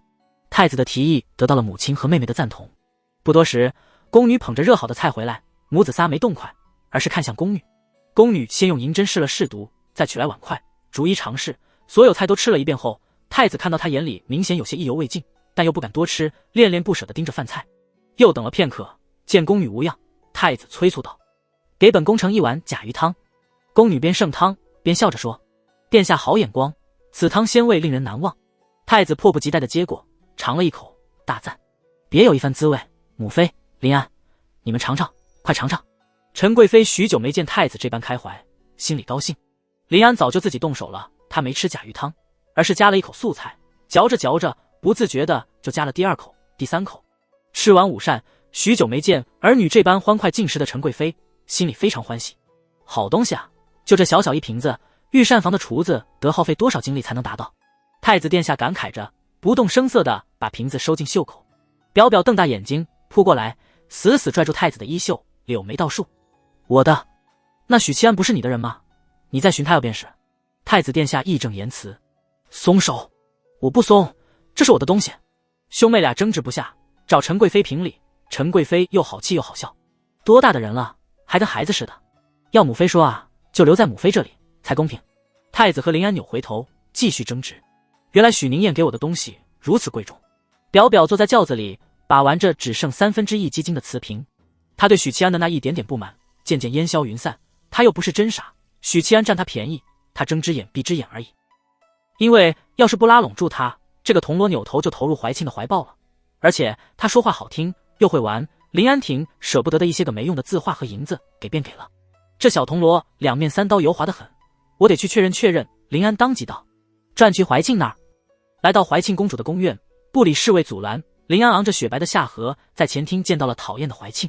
2位颜值出众的公主交相辉映，怀庆素白的俏脸上精致的秀眉一皱：你来干嘛？听说魏渊送了母后秘制配方，解了母后的厌食症，宫里都传来了。林安走到博古架边，红裙脱叶，边把玩着青花瓶，边随意道：怀庆姐姐，这儿有吗？没有。怀庆淡淡道：真的没有。林安一下子扭过头来，眸子亮晶晶的，妩媚的鹅蛋脸写着蠢蠢欲动4个字。怀庆公主盯着他，淡淡道：骗你作甚？你没有我就放心了。林安不。表表掏出瓷瓶，欢快地摇了摇，哈哈大笑：我有啊。他见怀庆脸色不对，更开心了，但为了避免挨揍，见好就收，扭着小腰，装完逼就走。本宫走了，不送。哦，对了，这是许宁燕送本宫的。许宁燕，怀庆公主光洁的额头青筋突了突。第2天在勾栏吃过午膳，勾栏3人祖剔着牙，迈着6亲不认的步伐返回衙门。中午有半个时辰的休息时间，3人打算回衙门吐纳。今日还是许七安请客，不过这次纯粹是听取吃饭，没做别的。武者家也没那么多余粮。白嫖了许宁燕几天，宋廷峰有些不好意思，看见路边摊子有买橘子的，便说道：你俩在此等候，我去买几个橘子。滚，老子去买，你在此等候。许七安拉住他：宁燕，太客气了，太客气了。宋廷峰坚持要买，其他都可以，橘子一定要我来买，你若非要买，下次叫方四你请。许七安怒道。宋廷峰果然罢休。回到衙门，许七安又收到了魏渊的传唤：魏爸爸越来越爱我了。他开心地跑向好气楼，经侍卫禀告后，他在茶室见到了穿青袍的魏渊。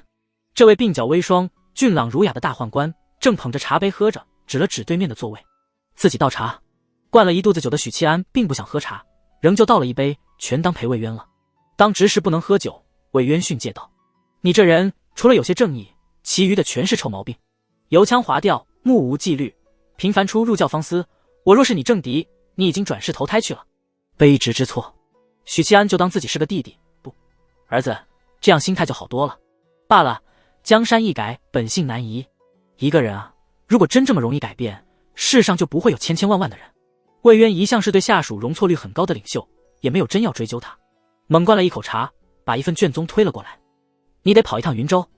云州？许七安端正了神色，打开卷宗浏览。前几日打更人的案子传回来一封密信，信中说云州的都指挥使杨川南案中勾结山匪，输送军需，以谋取利益，以及养寇自重。魏渊又喝了一口茶，道：收到密信的第二天，齐党就火速出手，制造了贪污案，以一众金罗银罗为筹码，逼我妥协。云州都指挥使是齐党的人，怪不得好端端的齐党怎么下决心要搞打更人，原来背后还隐藏着这样的内幕。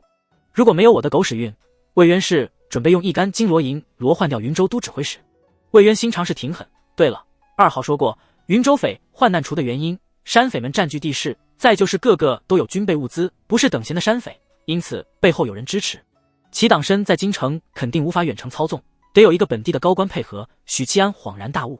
魏渊继续道：密信传回京城后，那位案子就无故身亡，死得无声无息。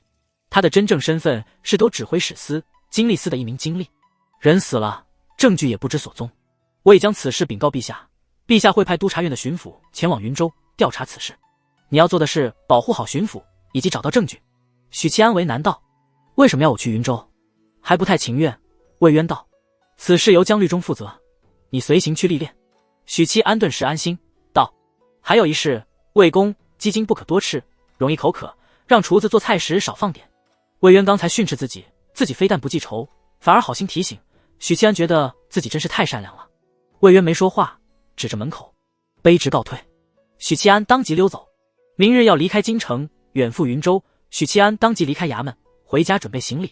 为了掩人耳目，他只把贵重的物品装在玉石小镜内，比如银子、金子、银票，然后告知了婶婶和妹妹，说自己要随巡抚大人出行，去一趟云州。许七安长这么大还没离开过京城，连婶婶都忍不住关切起来，告诉他东西要带齐，除了银子之外，衣物是最重要的。我听说云州那边瘴气多，常年阴雨，你要带些解毒丸，除湿的药膏也带一些。许宁燕，我跟你说话呢。婶婶拍着桌子：知道了知道了。许七安嫌他烦，没好气道：这都不用你说好吧，我就是来知会一声。我上辈子就是南方人，常年忍受魔法攻击，御寒全靠一身正气，南方阴寒潮湿算什么？许七安心里嘀咕。教坊司影梅小阁，摇床声缓缓停息。许七安撑着双臂，看着身下脸蛋晕红的美人：我明日要离开京城，去一趟云州，估计好些时日才能回来。福香一听，2条大白腿立刻夹紧他的腰，忧心忡忡的语气：我听说云州匪患闹得厉害，很危险，再危险也是朝廷的地方。许七安掐柔软的脸蛋，示意不用担心。你都好久没来了，一来就说这事。福香幽怨道：我是怕操劳了美人，不是冷落你。许七安说两人说了会话，滋吱吱的声音又响起。离开教坊司，许七安又去了趟观星楼，把自己要去云州的消息告诉楚采薇。黄裙美人听后甚是异动，表示也很想去，但因为基金还在改良炼制，后续还要推广，然后借着契机晋升6品，所以不能离开京城。这趟出行肯定是会带术士的，许七安多此一举跑来是出于私心，想出差带着楚采薇就当旅游。很多关系暧昧的男女都是一起携手旅游，游着游着就把孩子给怀了。没能带走楚采薇，许七安带走了他辛辛苦苦提炼出的基金。鹅蛋脸的黄裙小美人气的一路追出观星楼，朝着许七安策马狂奔的背影大喊：许宁燕你混蛋！接着他去了趟皇宫，求见怀庆公主。身为长公主的盟友，他理当汇报行程，顺便与聪明绝顶的长公主谈一谈云州的情况，征询意见。侍卫带回来长公主的答复：公主不想见你，请回吧。不想见我？昨天不还聊得好好的吗？我昨天一番操作，理当让怀庆更看重我才是。许七安一头雾水的离开，被姐姐残忍拒绝的许七安转头就去找了脸蛋圆润、妩媚多情的妹妹。临安不在皇宫，而是在皇城中的临安府。表表执行力很强吗？许七安当即转道去了临安公主府。他可以凭借表表的妖域进出皇城，但宫城是进不去的，临安不在宫城里反而更好。不多时，他来到了临安的府邸外，侍卫通传后便进了府。许七安一路走一路看花园、阁楼、小榭，甚至还有唱戏的戏台，心说不愧是皇帝宠爱的女儿，这般气派。表表听说许七安拜访，非常高兴，坐在凉亭里笑盈盈地说：出了宫果然自由了许多，只是府上太无聊，不如住在宫里。他的潜台词很明显，你打算怎么玩？我不是来玩的，我是来辞行的。许七安道，我明日要离京去一趟云州，许久才能回来，想着明日与公主有约，所以过来辞行。林安一听，小脸顿时垮了，失望地看着他。那他回到公主府来住，岂不是徒劳无功了？母妃最多允许他在外头住3天，他心里曾暗暗兴奋，想着这个小铜锣会带他去内城玩，那卑职就告退了。许七安转身离开，走了几步，他忍不住回头看去。林安坐在凉亭里，背景是萧条的花园，她一身红衣似火，妩媚漂亮，却又孤独寂寥得很，好烦。他心里抱怨一声，转身又走了回去。林安的桃花眸盾时亮晶晶的，迷迷蒙蒙的盯着他，没有说话。公主喜欢下棋吗？不喜欢。为什么？因为麻烦。是因为笨吧？许七安道。卑职有一个新鲜的玩法，公主可以试试，闲来无聊的话也可以与宫女玩。林安撇撇嘴，有些失望。就这？待会儿你别真香就行。许七安召来宫女，让她取来棋盘，在凉亭的石桌摆开。二公主，我要教你的棋叫五子棋，没有那么多规矩和手法，非常简单，不管是纵是横是斜，谁先将5个棋子串联起来，谁便赢。如此简单，更没意思了。林安摇摇头，别急，咱们先下一局。许七安神态自若，好的。林安捻起一枚棋子，趴敲在棋盘中央，朝着许七安昂起雪白下颌。许七安随机落子，下着下着，表表开始全身心投入了，两人落子如飞，啪嗒啪嗒声音里，许七安赢了一局。再来再来。表表踢着脚丫子，红色裙摆晃荡。第2局、第3局、第4局，表表一直在输，却越下越精神，桃花眸越来越专注。他惊讶地发现，这种棋明明很简单，花式也就那么几种，可不知道为什么趣味性却要比正常的棋强无数倍，让人忍不住投入其中，不可自拔。一遍遍的输，一遍遍的想要继续玩，燃烧起强烈的斗志。同时他有一种自己是围棋高手的错觉，运子如飞，杀得你来我往。最后许七安故意让了一子，给他凑齐了5星连珠。赢了！表表开心地欢呼起来。许七安笑了笑，一副尽在掌握的姿态。五子棋这东西，如果是怀庆公主玩的话，不出1刻钟便玩腻了，并嗤之以鼻，因为过于简单。但对林安这样蠢蠢的女孩，五子棋是一个极有趣的游戏，简单的小游戏也能收获巨大的流量。许七安就曾经沉迷过小游戏，比如挑一挑，比如连连看，比如2048等等，一玩就好几个小时，大脑不停地告诉自己，不能再玩了，不能再玩了，身体却很诚实。许宁燕，你可真厉害！林安青葱玉指拨弄着棋盘，又会写诗，又会这么多有趣的小玩意。对了，那首诗的前半首想出来了吗？许七安摇头。最后不知天在水，满船清梦压星河。林安公主也不再问，低声念着这半句诗。真美啊！我也想着有一天能躺在船上，看着天上的繁星，深州也有繁星。我希望那时候我是自由的。这个时候她不是表表，她是带着纯真和童趣的女孩。二公主，你是不是把我送你鸡精的事儿告诉长公主了？许七安冷不丁地问道。没有啊。林安眨着妩媚多情的眸子，她一下子又从童趣的女孩林安变成了夜店小女王的表表。哦。许七安没有再问，看了眼天色，这才发现黄昏了，皇城已经关闭，没法离开了。因为皇城的巡逻是银罗们的事，他的腰牌无法使用，林安公主的腰玉同样如此。皇城的宵禁很严，朝廷的评书本身就很难拿到，而且评书通常是提前几天申请，无法现写现用。再说皇城内的衙门早已散职，许七安顺理成章地在临安府里住了下来。黄昏时，许七安在公主府逛了逛，发现公主府的后花园有一座大池，池边停泊着一艘乌篷船。哼，他嘴上念叨着想着躺在船上看星星，明明天时地利都有，偏偏就嘴上念叨，现在的年轻人啊，永远是嘴强王者，缺乏实践能力。许七安不动声色地离开，等表表设宴招待他时，提议道：殿下，咱们换个地方用餐。公主眼睛一亮，没有多问，按照他的指示，吩咐宫女搬着小桌和菜肴，来到后花园，登上了乌篷船。摆上小桌，烧上炭火之后，乌篷船就容纳不了多余的人了，因此宫女们只能在岸上看着，彼此对视，有些忧愁。公主和这个男人走得有些近了，白日里怎么样都无所谓，这夜里在池中相会，于情于理都不合适。林安喝了几杯酒，脸蛋酡红。本宫还没尝试过在船里用膳呢。烛光里，他的脸温润的宛如一块无瑕的美玉，桃花眸子妩媚如丝。明明是个秀色可餐的古典美人，许七安却在脑海里给她换装，脑补出一个穿红色 T 恤，胸口印着小熊，下身一条牛仔短裤，脚上踩着白色运动鞋，两条玉腿又长又直，烫着波浪卷的夜店小女王。夜幕降临，弦月高挂。许七安突然说：“躺下去。”表表愣了一下，心里微动，想也没想就往后一躺。哎呀！他脑瓜磕在船板，痛叫了一声，但很快就愣住了。夜幕上挂着一轮弦月，稀疏的星子点缀，闪烁着寂寥的光。水面平滑如镜，映着弦月和星子。最后不知天在水，满船清梦压星河。许七安低声说。他痴痴地看着天空中的星星，眸子迷离。许七安在看他，雪白的下颌线条优美，鼻子挺翘，樱桃小嘴微张。她这样的女孩，天生内媚，微醉后的姿态简直诱人。星星太少了，我要看星河，要看星河。他躺在船板上，扭了扭腰肢，不自觉地撒娇。今日星星不少，但与星河无法相比，那得等到夏天才行。真好啊！他接着又低声喃喃。观星楼八卦台，站在八卦台边缘，夜观天象的坚正，耳廓一动。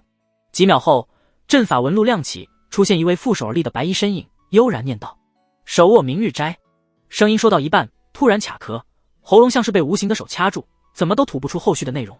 许久后，杨千焕发现自己可以说话了：“老实了，老师，您找我何事？”同样背对着他的坚正，白须飘飘，去云州看着。后半句话是传音入密。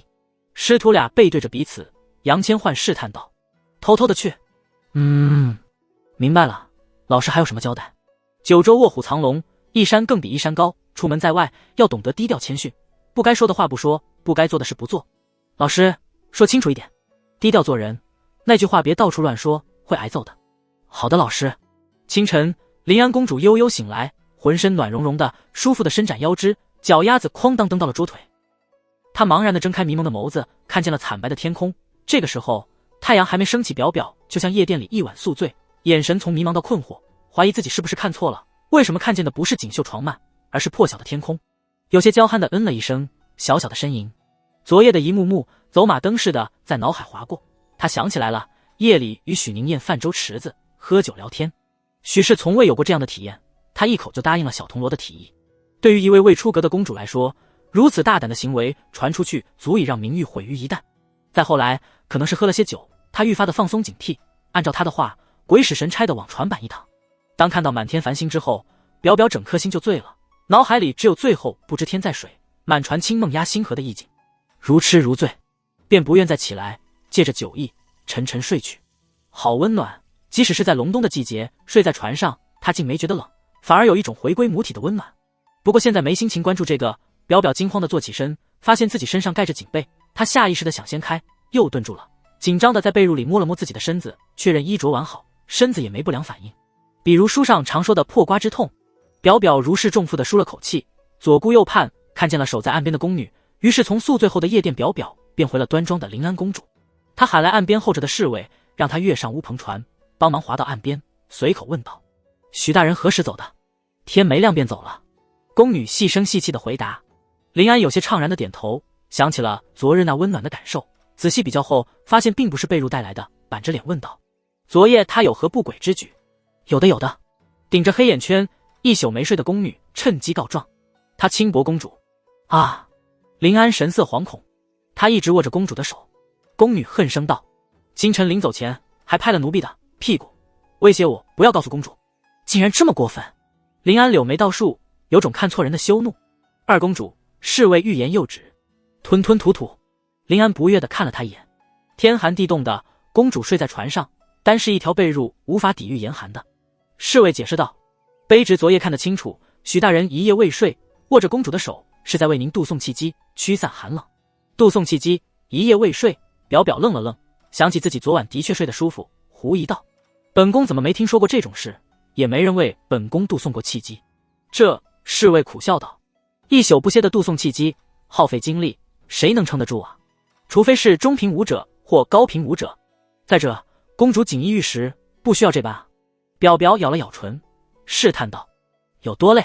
侍卫回答：“换成卑职，早立即而亡。”他水润的桃花眸一下子荡漾起来，绵软绵软的。许大人离开时似乎是一脸疲惫的。宫女回忆着说：“可他为什么不让奴婢说呢？”临安没有回答这个问题，忽然朝外走去。他今晨要离京远赴云州，现在几时了？本宫要去送他。不知道为什么，他心里掀起了莫名的波澜，就是很想见到那个狗奴才。殿下，都过卯时了，宫女去追他。再说，哪有公主去送一个铜锣的？传出去，对您对他都不好。这句话让人性的林安顿住了脚步。于我而言，顶多被父皇一顿骂，可若是关我名节，他一个小小铜锣必定遭受倾轧。林安扫了一眼宫女和侍卫，圆润的鹅蛋脸罕见地露出天界威严。事关本宫名誉，昨夜之事尔等不得外传，否则通通杖毙。是。从京城到云州，路途遥远，为了节省时间，这支前往云州的钦差队伍选择走水路，摒弃汉道。官船劈波斩浪，风帆猎猎鼓舞。许七安站在甲板上，迎着江面吹来的风，大大小小的船只航行于江面，既有官船也有商船。你看起来气色不好，操劳过度。江律中来到甲板，与他并肩，侧头看了许七安，轻笑起来。昨日去了教坊司。许七安无言以对。他的确去了教坊司，还和福香来了一场离别前的交流，但真正疲倦的原因是被表榨干了精力，只是这种事无法说出口。瞧你还是太年轻，眼窝子浅。江律中双手撑着护栏，一副老司机的笑容。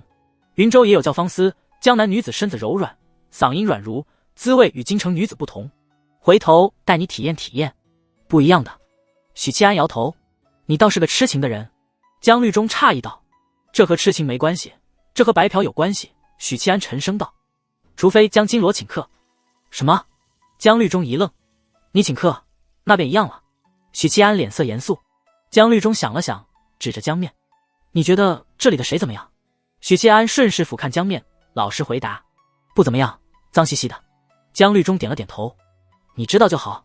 许七安。过了片刻，江律中道，沿着运河南下，到了青州，我们就得改走陆路。陆路走个一旬，差不多就能抵达云州。江大人，这种秘密路线告诉我不妥吧？许七安道，无妨，以你的天资，迟早是金罗。江律中不甚在意的笑着，朋友归朋友，你给我插起我一样要生气的。许七安报以微笑。承蒙吉言，为什么要改换汉道？是陆路。江律中纠正，随后解释，青州虽与云州相邻，但两州之间没有相连的运河，如果要走水路的话，得绕过隔壁的沙州，还不如走陆路来得快。前朝曾经大兴水路，开凿运河，分别修了2条贯穿南北东西的大运河，其中支流数之不尽，方有如今大凤的发达漕运。青州与云州反而没有运河相连，没有水路。许七安表达了疑惑，本来是有的，云州与青州有一条支流相连，但10几年前河水忽然改道。江律中解释改道了呀。许七安缓缓点头。水利工程从古至今都是一个让朝廷头疼的问题，时不时的泛滥，时不时的改道。即使在前世，洪灾依旧令人头疼。这男人改道还好，顶多穿肠过度，河水一旦改道，危害千里，百姓遭殃。这时前方升起一道黑烟，许七安极力远眺，发现是一艘小船停靠在岸边，几个人正在烧着货物。这是怎么回事？为何要燃烧货物？许七安沉声道。他的第一反应是有人为非作歹，毁坏商家货物。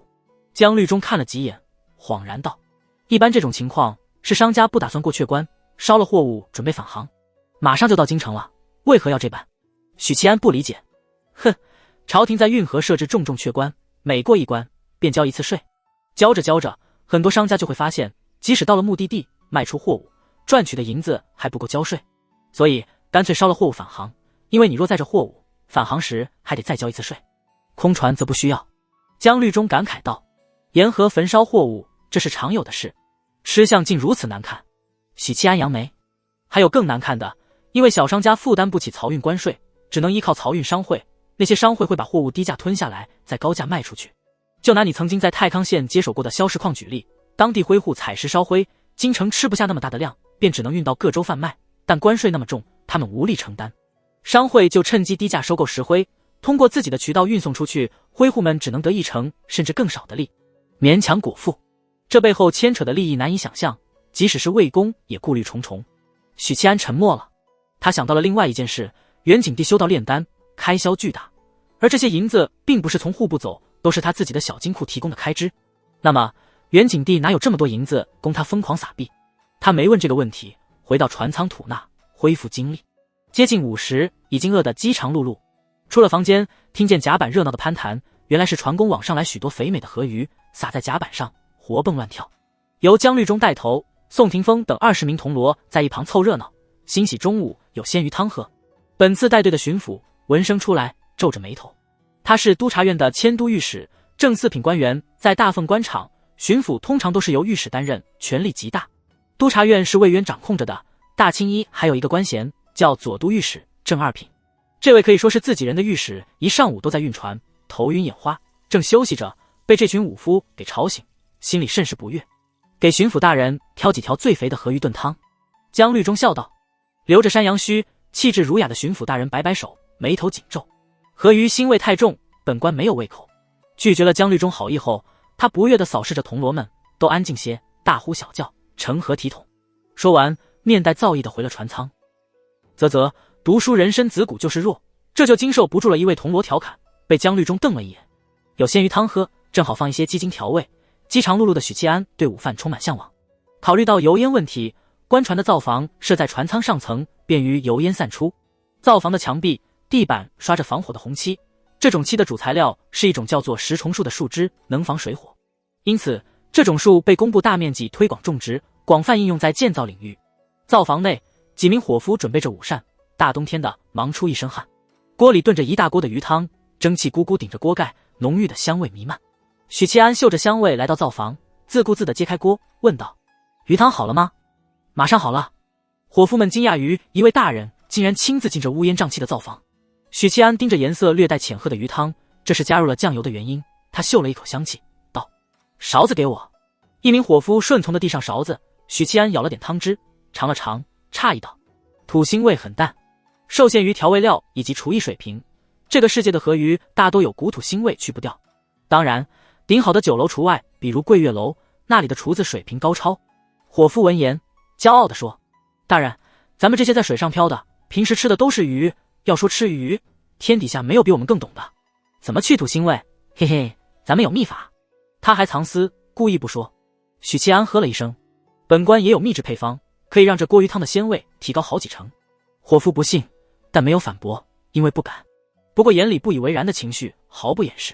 许七安顺势掏出装着鸡精的瓷瓶：“大人。”几位伙夫大惊失色，他们在官船服役多年，接待过不少官员，在伙食方面天然敏感。船上的官员要是中毒死亡，他们也得跟着陪葬。怕什么？待会你们是个毒不就成了？许七安安慰道。伙夫们一点都没被安慰到，反而更担忧了。许七安先往锅里倒了少许，喝一口尝味道，感觉不够再加些许，再尝，反复几次后满意点头。来，尝尝。他舀了一小勺鱼汤，递给说话的那位伙夫。许七安刚才的肠胃给了他勇气，伙夫犹豫一下，接过勺子喝了一口，刹那间他瞪大了眼睛。鲜香的鱼汤浸泡味蕾，咕噜随着喉结不受控制的滚动涌入腹内，唇齿间鱼香悠长，太好喝了！伙夫激动起来：“大人，这是什么秘方？这是何等神奇的秘方？求大人教我！”许七安，呵呵。张巡抚坐在榻上，扶额，忍受着船只航行中的摇晃。吃了白衣术士给的药丸后，他舒服了许多。随从端来热茶，道：“老爷，过了京城地界，江面的风会小一些，到时候您就不会头疼了。”张巡抚点了点头，端过茶喝了一口。“该用午膳了，小的帮您去取。”随从道：“不用。”张巡抚摆摆手，捏着眉心：“本官脑袋晕眩，没有胃口。”他话音方落，鼻翼抽动什么味儿？敞开的窗户里，江风带着鲜香味扑进来，勾动张巡抚的馋虫，让他唾液加速分泌。咕噜，随从咽了咽口水，目光频频飘向屋外，心思不在这里了。张巡抚沉吟片刻，也罢，即使没有胃口，也不能和身体较劲，就帮我取些吃食。那鱼汤虽然腥味难耐，但本官也不能端着，得与众将士同甘同苦。随从欢快地应了一声，小跑着出了房间，心说大人不愧是读书人，不要脸的话也说得这般动听。许七安和同僚们坐在宽敞的大厅里，边吃饭边用餐，吹牛打屁。这鱼汤简直绝了，我这辈子都没喝过这么带劲的汤。是啊，连那点腥味都是香的。要是天天能喝到这样的鱼汤，让我一辈子待在船上也乐意啊。打更人们吃得大汗淋漓，享受着令人惊喜的鱼汤。江律中独自占了一桌，闭着眼睛回味着舌尖令人难忘的鲜香。他喊来伙夫，好奇道：“这鱼汤滋味不同凡响，本官从未喝过，你们是怎么做的？”应该是有秘制配方的。江律中心想，他也不是馋人家的秘方，纯粹是好奇，想知道这让人拍案叫绝的鱼汤是怎么做出来的。伙夫当即看向许七安：“是那位大人的秘方，与小人无关啊。一众打更人顿时看了过来，看我这做什么？这是司天监秘制配方，我自己都没多少。许七安立刻说，他知道这群没节操的打更人，尤其江律中肯定会变着法子向他讨要。众人顿时转头看向角落里3位白衣术士，年轻的白衣术士就说，看我们做什么？司天监的秘制配方是许公子教的。马德，这几个术士存心抬杠是吧？许七安心里腹诽。这时舱门口进来一群身披甲胄的侍卫，他们一边嗅着勾人的鱼汤香味，一边沉默地领取属于自己的简陋饭菜。本次赴云州，铜锣20名，银锣6名，金锣1名，张巡抚的长随3名，随行的虎贲卫100名，再加上张巡抚，总计131人。这些虎贲卫住在狭小阴暗的舱底，吃的伙食也没打更人好，鱼汤自然是没他们份儿的。精瘦的汉子们默默抽动鼻翼，悄悄咽口水，渴望地看着鱼汤。许七安想了想，喊来伙夫，船里还有鱼吗？没有的话再去往，给将士们也煮一锅鱼汤，务必每人都能喝到。说着，他把瓷瓶交给伙夫，不够再找我要。虎贲卫们眼睛刷地亮起来，不自觉地挺直腰杆，齐声道：谢大人。我总是心太软，把所有问题都自己扛。许七安点点头，我姓许，谢许大人。这时张巡抚的长随走了进来，朗声道：鱼汤还有没有？我家大人还想喝。众人哈哈大笑，船舱里充满了快活的空气。京城黄昏前，许新年返回了京城，他准备回家取一些换洗的衣衫，以及米面和银两云路书院求学的学子每3个月要交一笔束修，同时米面自带，学院包住不包吃。所以许二郎定期会回家一趟，把没时间洗的脏衣服带回家丢给下人，顺便带足3个月的钱粮。他在许府外勒住马缰，惊讶地发现大门挂了锁。这可不是小事儿，府上养着下人，即使主人不在家闭门谢客，那也是从里面锁了门，外头挂锁往往意味着府上没人了。许二郎心里一沉，有了不好的预感。他翻身下马，来到墙边，深吸一口气，朗声道：飞檐走壁。念完，他默默后退了几步，感觉澎湃的力量充盈了四肢，短跑助力，从3米高的围墙越了过去，稳当当的落地。府上静悄悄的，一个人都没有。许新年从外院走到内院，推开一个个房门，妹妹的、父母的、仆人的，空无一人。最关键的是，府上的东西都被搬空了，房间里只留下空荡荡的床铺，但没有被子。我的家呢？我那么大的一个家呢？哦，他还在，可我的家人哪里去了？许二郎茫然地站在院子里，他思考着人生。门只是挂了锁，没有贴封条，说明不是大哥又犯了罪。家里的东西被搬空了，但地面没有落灰，清扫得很干净，说明不是被洗劫了。许二郎凭借着举人的聪慧推导出结果，他们搬家了。为何搬家？没人通知我。他们忘记云路书院还有一个二郎了吗？许昕年气的想破口大骂。糟糕！紧接着他脸色一变，迅速给自己加了层 buff， 翻出围墙，骑上马匹，打算趁城门关闭前离开京城。这时遥远处传来隐隐约约的鼓声，这是城门关闭前的鼓声。新宅，许二叔今日要夜值，吃完晚饭就得出门。婶婶看向丈夫，疑惑道：按理说二郎差不多也该回来了，他上回钱粮带的不多，当娘的自然关心儿子的，时刻估算着儿子归家的时间，大概也就这几日吧。许二叔不甚在意地说：大郎有给他写信吧？婶婶问道。不知道。不知道是什么意思？婶婶竖眉。我也没问啊。许二叔回答，吃完最后一口饭，把佩刀挂在后腰，戴上头盔。我出门了，晚上看着林音，莫让他再去井边。另外别整天疑神疑鬼，宅子不闹鬼。说罢，许二叔就出门了。当天晚上，他领着一队御刀卫在外城巡逻，路过祖宅时，发现一道身影蹲在府门口，抱着膝盖，脸埋在双臂里，在寒风里瑟瑟发抖。身边还有一匹马，无精打采地打着响鼻、刨蹄子。外城是没有宵禁的，百姓可以出行不受限制，但御刀卫有抽查问话权利。看到有人蹲在自己家门口，二叔当即带人迎了过去，正打算喝问，火把的光芒照亮那人的如山，忽然觉得眼熟。许二叔一愣，心说不会吧？二郎他有些不确定地开口。那如山学子缓缓抬起头，俊美无愁，神色憔悴，正是许二郎。父子俩沉默对视了许久，许二叔头皮发麻。为什么不去客栈？挨千刀的许宁燕竟真没给他弟弟写信。没银子了，为何不在府里歇着？马匹会被盗，为何不回书院？城门关了，家里搬到内城去了，忘记与你说。内城宵禁，为父带你去客栈。许二郎缓缓别过脸去，声音空洞。这位大人，在下没有家人。许二叔，夜里孤月高悬，官船房间有限，许七安一个铜锣没有独立房间的待遇，他和宋霆锋还有朱广孝一个房间睡，是那种连排的床铺。他扭头看看左边，宋霆锋面朝着他，看看右边，朱广孝面朝着他。许七安突然想起一个笑话，如果你睡在一个男人和一个女人中间，你会把屁股朝向男人还是女人？屁股朝向女人会被当成是 gay， 朝向男人则有被刚的风险。而我这种情况，我选择躺着睡。许七安心里吐槽着。房门敲响了，门外传来张巡抚随从的声音：许大人，我家老爷有请。知道了，回应了随从。许七安坐起身，掀开被子，开始穿衣服。察觉到枕边人动静的宋霆锋睁开眼，嘟囔了一声，随后问道：你要去哪儿？许七安低声道：我出去一趟，马上就回来。宋霆锋嗯了一声。对话结束，两人脸色忽然僵住，然后不约而同地打了个寒战。滚滚滚！宋霆锋搓了搓手臂的鸡皮疙瘩，骂道：打搅我的好梦。等许七安离开，原本背对着宋霆锋的朱广孝默默地转了个身。月华如水，星子寂寥，河面寂寂无声，在月光中泛起涟漪，像一枚枚闪烁银光的鳞片。张巡抚的房间亮着灯，许七安敲了敲门，得到应允之后，推开巡抚大人的房门。并不算宽敞的房间里，张巡抚和江律中对坐饮茶，后者指了指边上的座位：坐，自己倒茶。蓄着山羊须，表情严肃的张巡抚朝许七安微微颔首。对于这位曾经2次出现在朝堂、2次斗倒一位尚书的神奇铜锣，张巡抚给予最大的重视和友好的态度。大半夜的喝茶，是嫌睡眠质量太好。许七安入座，语气颇为随意：两位大人，换杯直来何事？督察院和打更人分属不同衙门，但都有同一个上级，就是魏渊。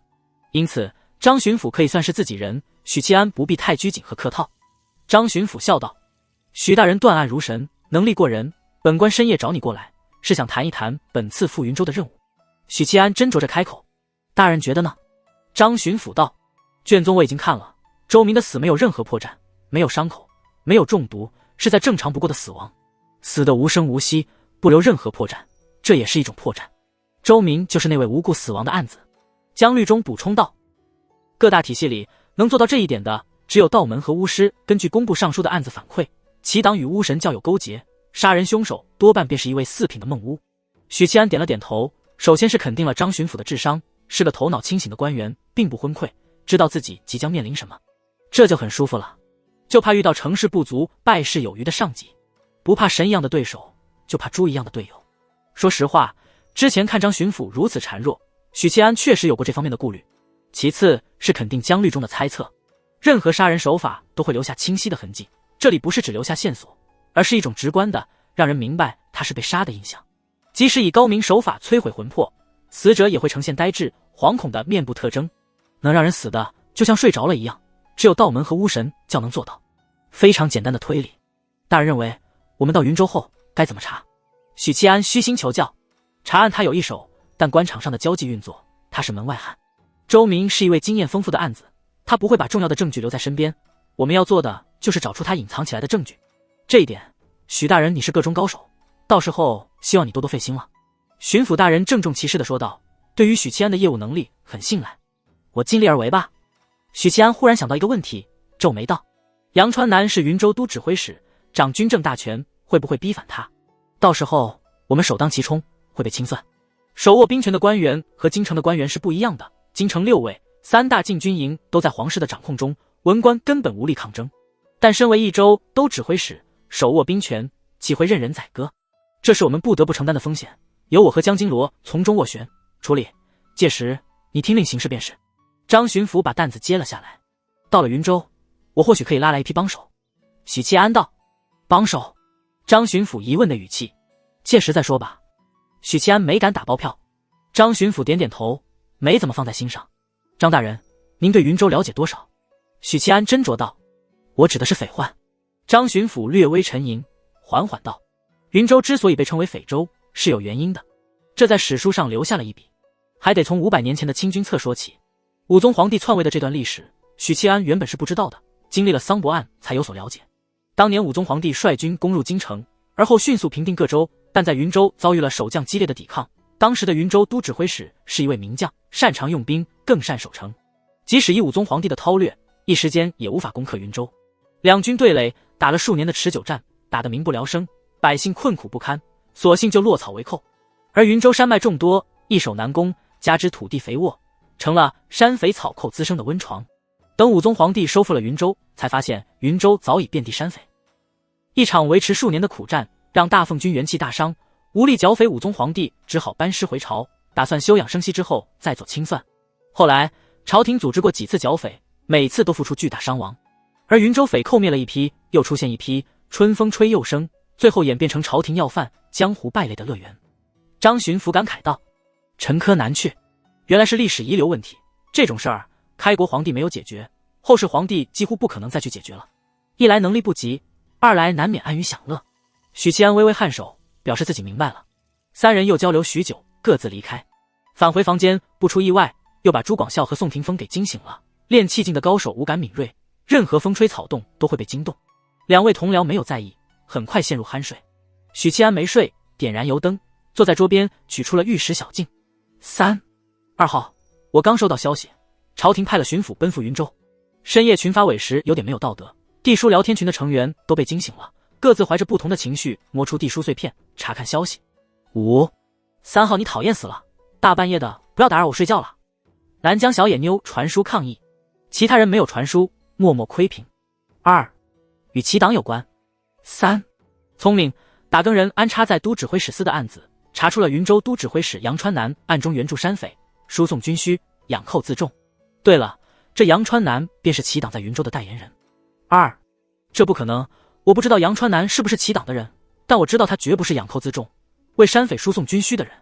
2号反应有点激烈，他与杨川南相识，并且关系还挺好。许七安庆幸自己没有在张巡抚面前打包票，否则就翻车了，同时心里暗暗警惕，到了云州得注意身份，不能暴露。先锁定2号是谁，再观察他与杨川南的关系，确认2号是狼还是平民。4这没什么不可能的，工部尚书倒台，总该交代点什么出来吧。2号，你想想，齐党勾结巫神教，暗中扶持山匪，可他们远在千里之外的京城，想要办事就得有个代言人，只需要证明杨川南是齐党的人，那他就绝对不可能清白。2我看人很准的，杨川南不是这样的人。2号说话这么主观的吗？感觉是个女人，女人通常是感性且主观的。许七安心里腹诽，没有把这句话说出去，毕竟2号若是位女拳师，现在就该气斗冷了。3号，为什么你总有那么多的消息？你贩卖消息的前客吗？5号忍不住吐槽了，他有些泄气，自己好不容易卖出一个股神复苏的消息，让所有人都欠自己一笔债，而3号时不时的就在群里抛出重磅消息。对于5号这种没有营养的话，众人默契的选择了无视。许七安传书调侃：咦，这消息1号应该早知道了，难道1号没有告诉你们？1号你这就不对了。1号心机有些深啊，不说话的人永远是最阴险最深沉的。你给我滚！许七安原以为1号不会理睬，谁想反应竟如此激烈，开口就是舌战莲花。我没得罪1号吧？只是随口调侃，至于这般激烈反应，许七安有些茫然，有些生气，就不理1号了，传书道：2号，你若不信，等朝廷的巡抚到了，可以配合他们一起调查，倘若杨川南是冤枉的，正好还他一个清白。好，这样就把2号绑上战车了。许七安满意的点点头。对了，袁景帝身体状况如何？3身体应该挺好，问这个干嘛呸，道尊无眼，老皇帝怎么还没死？道尊无眼，2号是个老愤青了，我越来越好奇他的身份，如果让我发现你有官身，许七安嘿嘿嘿了3声。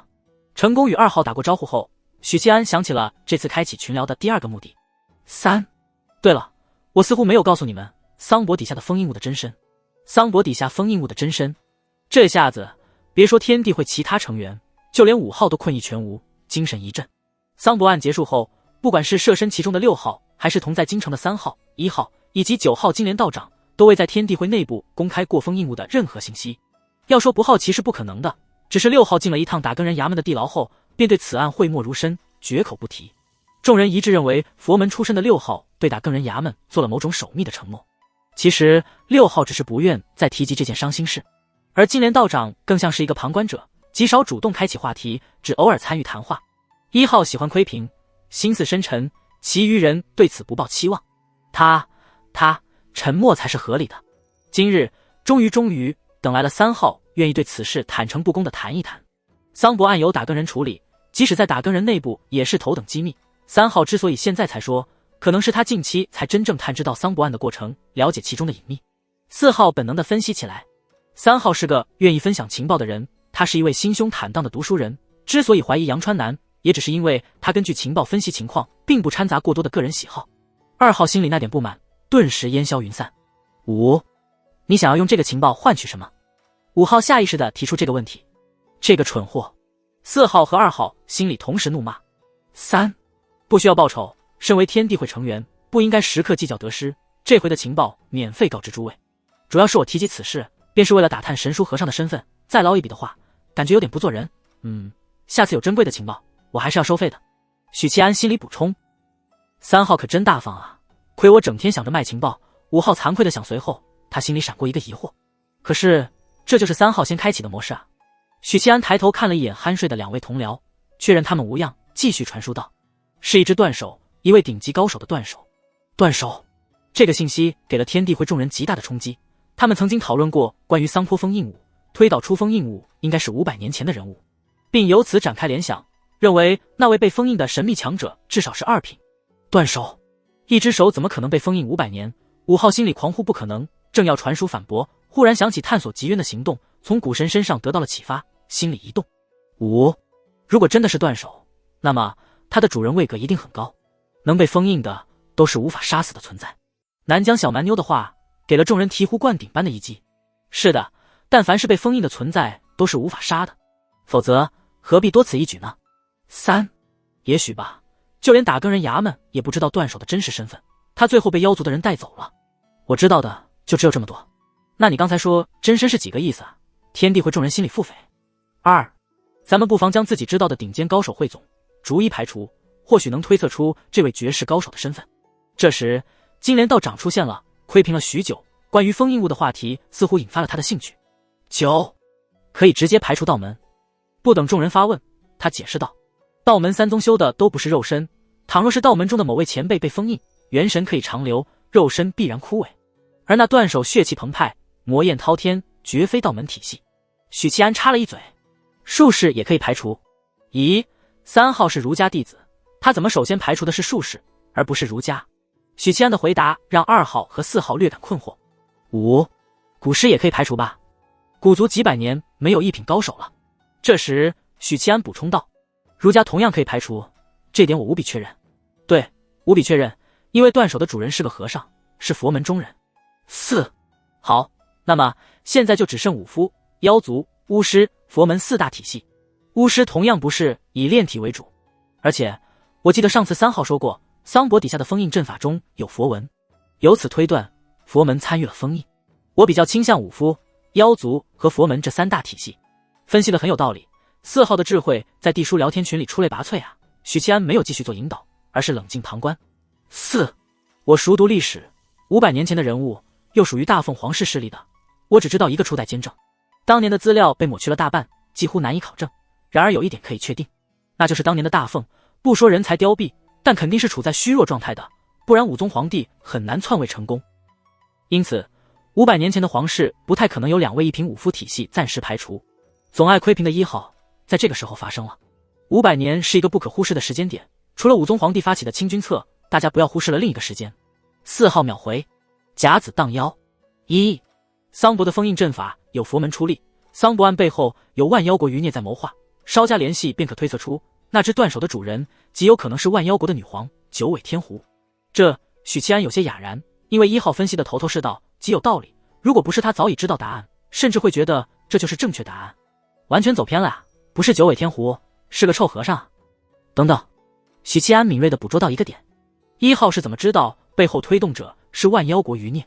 从始至终他都没有在地书聊天群里说过背后的妖族是万妖国余孽，相反，许七安之前一直认为是镇北王与北方妖族勾结。后来查清之后，他没有在天地会内部过多的讨论桑博案的细节，毕竟要考虑人设嘛，一个云路书院的学子不应该知晓那么多的细节。而因为桑博案成了无头冤案，案件细节并没有公布，卷宗存放在打更人衙门，魏渊仅仅向元景帝汇报过。1号知道这个信息的渠道只有4种： 1，从元景帝口中得知，老皇帝会与谁说，我不能肯定，但绝对只会和身边亲近的人说。2，从我的口中得知，这件事我只向3个人汇报过，他们分别是魏渊、金莲道长、怀庆公主。3. 从这3人口中得知，1号是朝廷中人，地位颇高，且是天地会成员，因此这3人都有可能。4. 从打更人衙门的卷宗中得知，许七安一边想着，一边试图引导话题，不能继续偏下去，否则他瞎比比，这么多的心血就白费了。为什么不可能是佛门中人呢？佛门中人，众人闻言不由得皱眉沉思。5.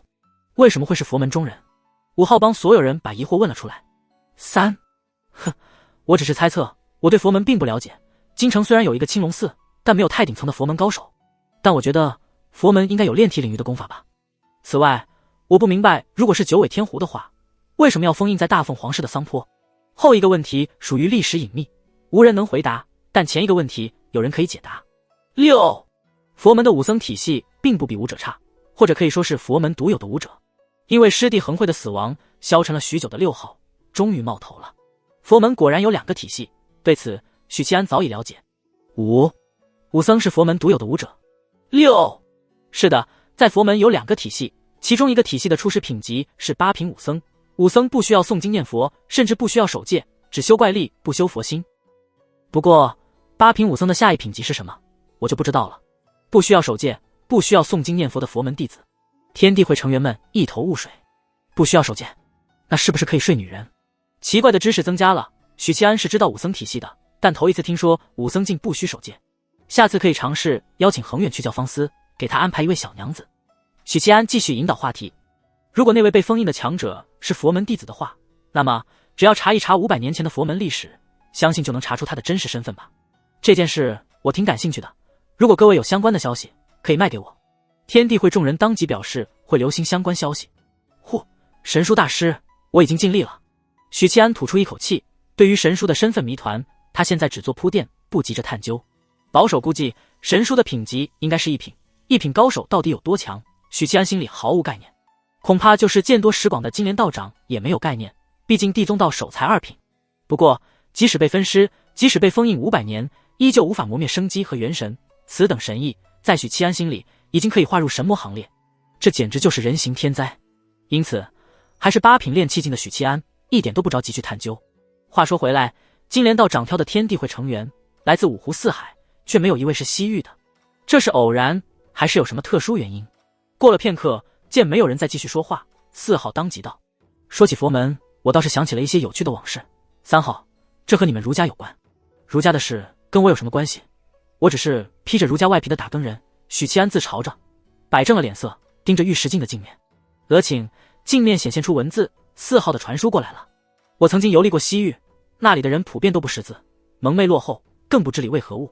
不过当地人颇为好客，他们热情地招待了以剑客形象出现的我。可当我告知当地人读书人身份后，他们对我的态度发生了天翻地覆的转变，谩骂、威胁、驱赶，让我不得不离开当地。而后的游历中，我再也没表露过读书人的身份。这就是所谓的学渣对学霸的愤怒。许七安没有发表意见，继续等待下一段传输。4. 我以为西域只是单纯讨厌读书人，后来意识到他们不是讨厌读书人，而是讨厌儒家，正统的儒家。这让我想到了以前读史书时的一段记载。500年前的那段历史之后，佛门曾经在大凤颇为昌盛，遍地传教。好景不长，不到100年，朝廷就开始灭佛，推动灭佛的正是当时的首辅，而他还有一个身份，云麓书院的院长。以前的读书人几乎都是云麓书院出身，儒家正统出现割裂是在200年前，许七安渐入信息。就这，当时的大凤是儒家的地盘，佛门要传教中原，儒家出手阻截，完全是情理之中同理。西域憎恶读书人一样合情合理，这个瓜吃的没什么意思。4. 嘿，3号，你最近有些怠惰呀。许七安，那我要不要啃着手指头给你表演一段大脑在颤抖？4. 还是说因为在备考春闱，所以没时间读史？我要说的是，当年的那位首辅在灭佛时说过一句话：佛门不灭，天下皆佛，以无之命断佛之路。时至今日，我仍旧没有明白这句话的真意。佛门不灭，天下皆佛，以无之命断佛之路，这是什么意思？许七安一头雾水。5. 也许只是一句鼓舞人心的宣扬。5号问得好。许七安笑了。1. 不，儒家3品势力命境，以无之命，绝非戏言。4号的话让我想起来了更多的细节。那位首辅叫杜中书，灭佛之后，他踏入了三品立命境。换而言之，他的立命便是灭佛。灭佛之后，踏入了三品立命境。许七安想起了张慎张大儒偶然间与他提及过的信息，儒家的立命境是一个寻找人生目标的过程，因此叫做立命。立命必然是一个积极向上的目标，灭佛后踏入立命境，这就很有意思了，说明灭佛的确是一个正面的、积极的目标。许七安心里想着，传书道：立命境类似于佛门发宏愿，以灭佛踏入立命境，这意味着灭佛是正确的。有了3号这位儒家学子背书，众人意识到了不对劲。佛门不灭，天下皆佛，这或许不是一句戏言，背后牵扯着更深层次的内幕，而非争地盘那么简单。许久没有人说话，似乎在思考着这件事背后潜藏的真相。过了10几分钟，2号道：3号，这次赴云州的巡抚队伍里有多少高手？3，明面上只有1位金罗，暗中不知，只有2个字用得好。2号心里吐槽，但凡了解过打更人衙门的都知道，金罗是4品武夫，4品的武者在战场上个个都是以一挡千的绝顶高手，在凡人的范畴里，凝聚了1的4品是巅峰了。再往上是3品，3品拥有断肢重生的能力，早已不是凡人。即使是我的队伍，加上我自己，要对付1位4品金罗，恐怕也只能同归于尽的下场。2号叹息一声，半晌无话，确认没素质的群友都下线了，许七安这才收了小劲，离开房间，站在甲板边缘，面朝大江，倾泻膀胱的负担，系好腰带，回了房间。次日天蒙蒙亮，许七安醒过来，左右顾盼，看见2位同僚在搬运气机、吐纳炼气，大家都好努力啊，每天都这么元气满满。许七安坐起身，伸了个懒腰，精气神3者为一体，当气机盈满上中下3个丹田，精神力便会暴涨，这个时候意味着可以观想准备突破炼神境。许七安的气机早就盈满丹田，都快溢出来了，而随着日日不辍的观想，精神力与日俱增，就差1个气机便能踏入炼神境。这个气机怎么来，许七安还不知道，魏渊也没告诉他，因为魏爸爸不知道许七安的修为精进得如此神速，一直以为自己看中的小铜锣还在搬运气机阶段。察觉到许七安醒来，朱广孝和宋霆锋停止了吐纳，前者说道：等结束云州之行，衙门发了赏银，我就能攒够娶媳妇的银子。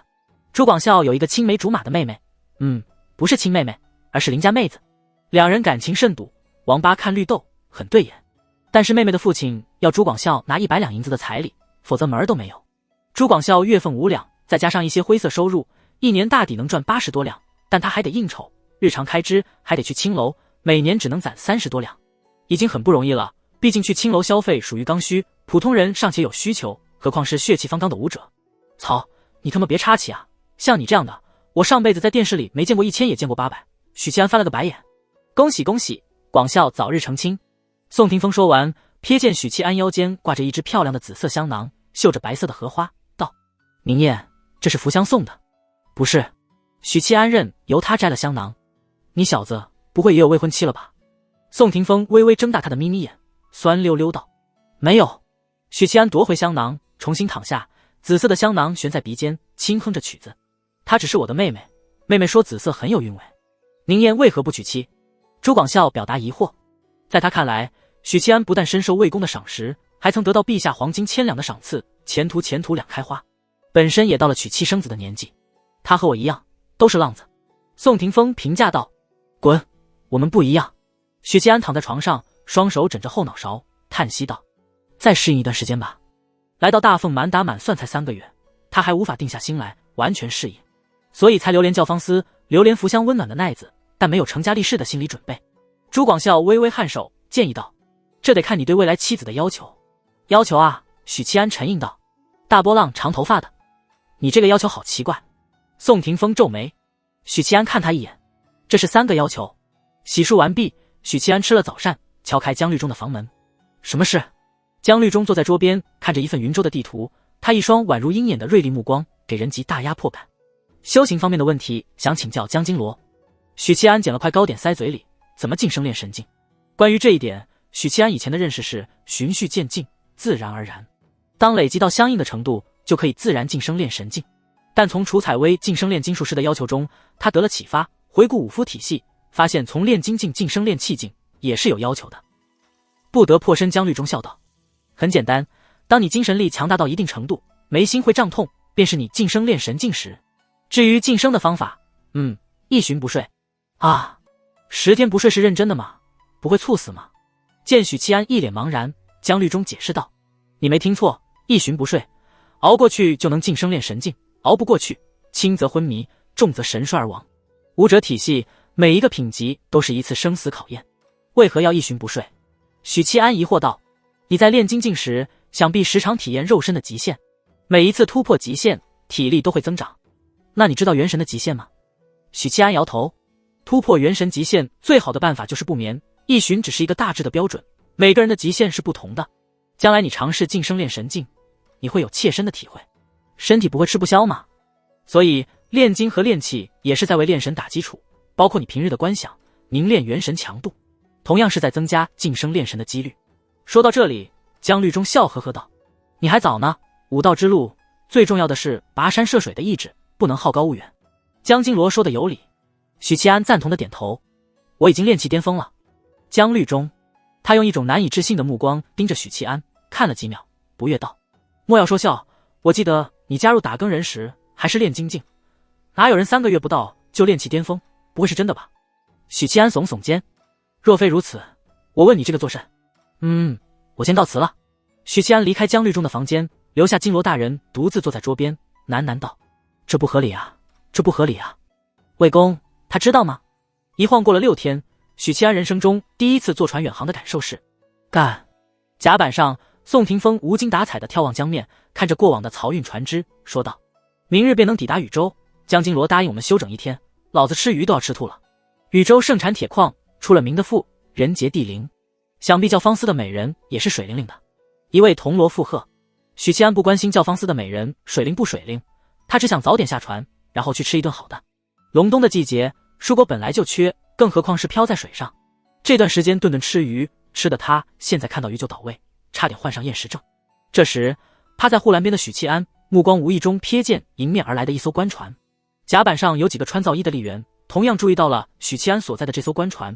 在看到甲板上几位穿打更人制服的铜锣后，吏员们明显慌了一下，做出下意识的后退，然后迅速稳住情绪，依旧保持原样，但没有再看这边一眼。看到我们之后下意识的慌乱，这是心虚的表现啊。虽然做了补救，表现的还算镇定，但目不斜视的作态反而更彰显了心虚，是天然的害怕打更人吗？老警探许七安心里狐疑的想着。对面官船上吏员们的反应，简直就是他学习心理学时最经典的心虚反应，保险起见，确认一下。许七安伸手在怀里轻扣玉石小镜背面，取出儒家书院的魔法书，私下记录旺气数的一页。而今魔法书里最多的就是旺气数。当日押送金吾卫百户周赤雄进京，许七安厚着脸皮问张慎讨要法术，以补充日渐消耗的魔法书。楚采薇当时也在场，成为了技能输送大户。至于为什么都是旺气数，因为该数简单，容易记录。吃，书页燃烧中，许七安眼底迸射出青光，眺望前方的官船，他看见了一片鲜红的粘稠的血光。在旺气数的定义里，杀人者在杀完人后会在一段时间里沾染上血光，连绵成片的血光，那艘官船上全员恶人啊！许七安吃了一惊，但他没有鲁莽地做出判断，因为运河上时常闹水匪，这些吏员也有可能刚刚击退了试图劫掠的匪徒。那艘是什么船？怎么跟我们的不一样？许七安望着越来越近的官船，随口问着身边的同僚。在场老铜锣不少，见多识广，辨认过后回答道：“那是趸船，看旗帜似乎是禹州来的。趸船是那种平底的大船，多用来运载货物。”许七安哦了一声，目光微闪间继续问道：“禹州附近有闹水匪吗？”宋霆风痴地笑起来，手搭在许七安肩膀：“这里距离禹州阙关不过半日的路程，你见过有在衙门口拦路打劫的？那就没问题了。”许七安点点头，仿佛确定了某些事的语气：“什么没问题了？捞功勋没问题了。”他看了眼宋霆锋，见两船即将擦肩而过，飞快道：“霆锋，立刻回舱去找江金罗，就说有急事。”他接着扫过甲板上的7、8位铜锣，沉声道：“那条船有问题，你们跟着我行动。”说完，他朝着侧面那艘趸船大喝道：“停船！”声音滚滚在江面回荡，趸船上的吏员们竟丝毫不予理会，假装没听见，甚至有船工悄然调整了风帆的角度，趸船斜向远离打更人所在的官船。这下子，其他铜锣也察觉到了不对劲，还未等他们开口，便看见许七安在护栏一撑，脚下甲板咔嚓断裂，他整个人像炮弹般激射而出，瞬间横跨过数十米的距离，稳当当的落在趸船的甲板上。咔嚓，甲板断裂声不绝于耳，7、8位铜锣接连跃起，靠着夸张的弹跳力和鼓荡气机，也跃上了趸船。见到一众铜锣入侵趸船，甲板上的几个吏员脸色微变，悄悄按住了后腰的刀柄。几位大人，船舱里急步奔出一位络腮胡汉子，身穿衙门差服，戴着高帽，脚上一双黑色长靴。他环顾了甲板上的铜锣们，抱拳道：“有何贵干？”许七安没有说话，仔细观察着他们的微表情和细微动作。朱广孝沉声道：“你们是什么衙门的人？”卑职是漕运衙门的护船捕头，护送一批铁矿进京。络腮胡汉子回答他们身上穿着的差服，印着水浪的纹路，正是漕运衙门的差服。禹州盛产铁矿，盐和铁都属于国家命脉，通俗的讲就是战略资源，也是财政大头。对此，铜锣们并不意外，转头看向了许七安，不明白他为何要忽然拦截此船。许七安眯了眯眼，注意到一个细节，到现在为止，这艘趸船还在航行，没有抛锚。广孝，让船停下来。许七安沉声道。朱广孝当即去了船尾，将巨大厚重的船锚踢入水中，趸船缓缓停了下来。待这位沉默寡言的同僚返回，许七安质问道：“刚才为何不停船？”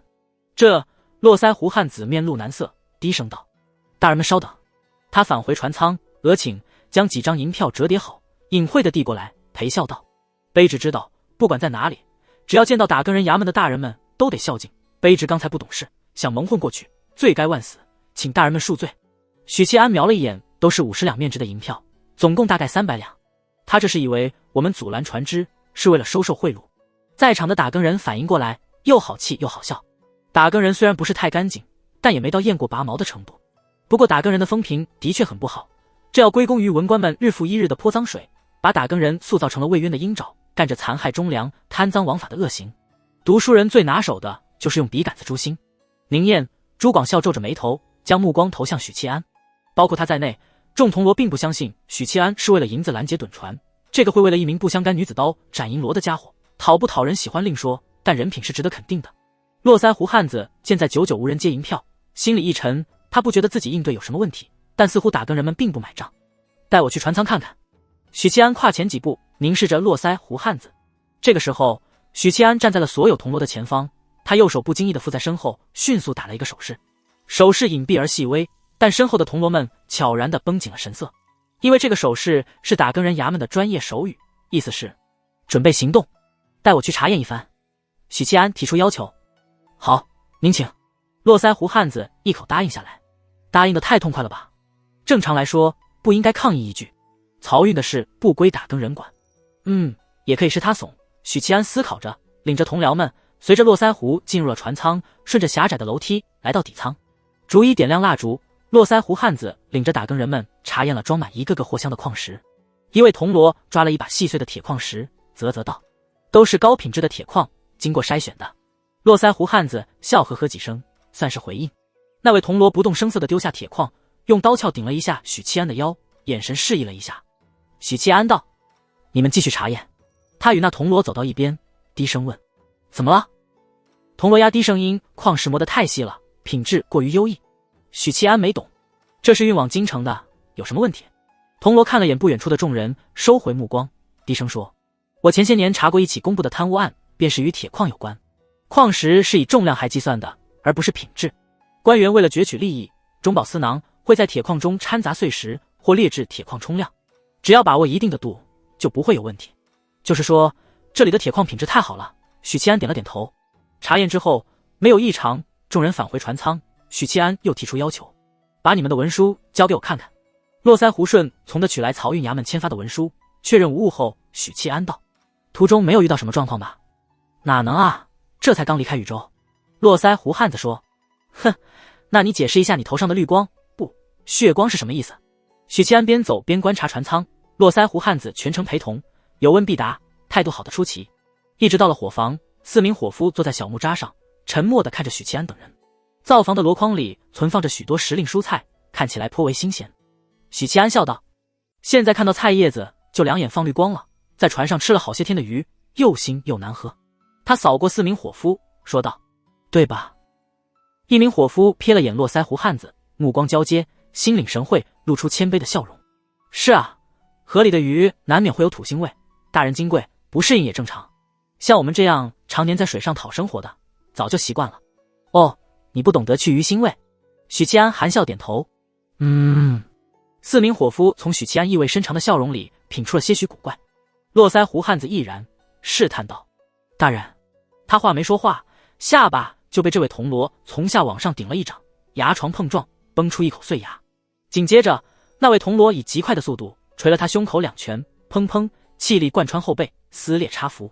络腮胡汉子被捶得飞了出去，撞在墙壁上，软绵绵的尾顿倒地。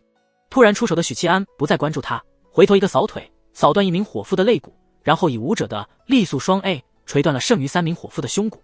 整个过程不超过5秒。尽管如此，灶房内的打斗依旧吸引了外头双方的注视。许七安喝道：“拿下船上所有人，留活口！”早就得到手势提醒的铜锣们反应极快，毫不犹豫地出手，打翻一名船工丽媛。对于人均练气劲的打更人而言，制服一群身手还算不错的丽媛，不比许七安揍许灵英难多少。这时，许七安察觉到一股强盛的气机降落在甲板上，为保络腮胡汉子跳水逃脱，他拎着一起出了船舱，来到甲板。江律中皱着眉头，沉吟不语地望着他。许七安转头看了眼自己官船方向，发现张巡抚也被惊动了，站在甲板上眺望这边，表情凝重。这艘趸船也是官船，属于禹州官府，许七安这番作为与水匪无异，若没有一个说得过去的缘由，此事不好处理。你在干什么？江律中投来问询的目光，瞄了眼许七安手里的络腮胡，他一眼就认出那是漕运衙门的差府。这艘船有问题，但具体是什么事不好说。许七安解释道：“这是禹州漕运衙门的趸船，押送的是铁矿。”江律中问：“江律中点点头，沉声道：“你怎么发现他有问题的？”“我用司天监的望气术观测过，他们所有人都带着血光。”许七安道：“在望气术的定义里，血光代表着什么？阅历丰富的金罗毫无疑问是知晓的。你怎么会望气术？”江律中问了一嘴，转头看向官船，朝着甲板上一位出来看热闹的白衣术士张开了手掌。无形的气机扭曲了空气，将那位手舞足蹈的白衣术士射来趸船。看一看他们的气数。江律中温和道。白衣术士皱了皱眉，表达自己的不悦。身为高傲的术士，即使面对一位高频武夫，他也有着威武不能赢的底气。傻愣什么？快点！许七安催促。哦，白衣术士乖顺的点头，沉默片刻，眸子里溢出了青光。他仔细观察船舱，额顷收敛了青光，说道：“的确血光滔天。”江律中眸子一下子锐利起来，保险起见，问道：“还有什么其他异常有？”许七安自然是有把握才动手的，还有几点比较可疑：一，船舱里有打斗的痕迹，是最近才有的；二，这些人并不是常年水上讨生活的人，因为他们连怎么去除河鱼的土腥味都不知道；三，他们过于心虚了，不管是初见我们时的慌张，以及后来不管我提什么要求，他们都毫无怨气的满足。以我对丽媛的了解，都是一些混不吝的，即使不敢得罪打更人，但如果真的问心无愧，那应该是有恃无恐的抱怨几句。毕竟漕运可不归打更人管，而他们的表现是一副恨不得把我们应付过去的做派，有求必应，不会出于欣慰，连这种细节都能记在心里。许宁燕果然是查案的天才。江律中心里感慨，表面不动声色的点头，考虑得很周全，做得不错。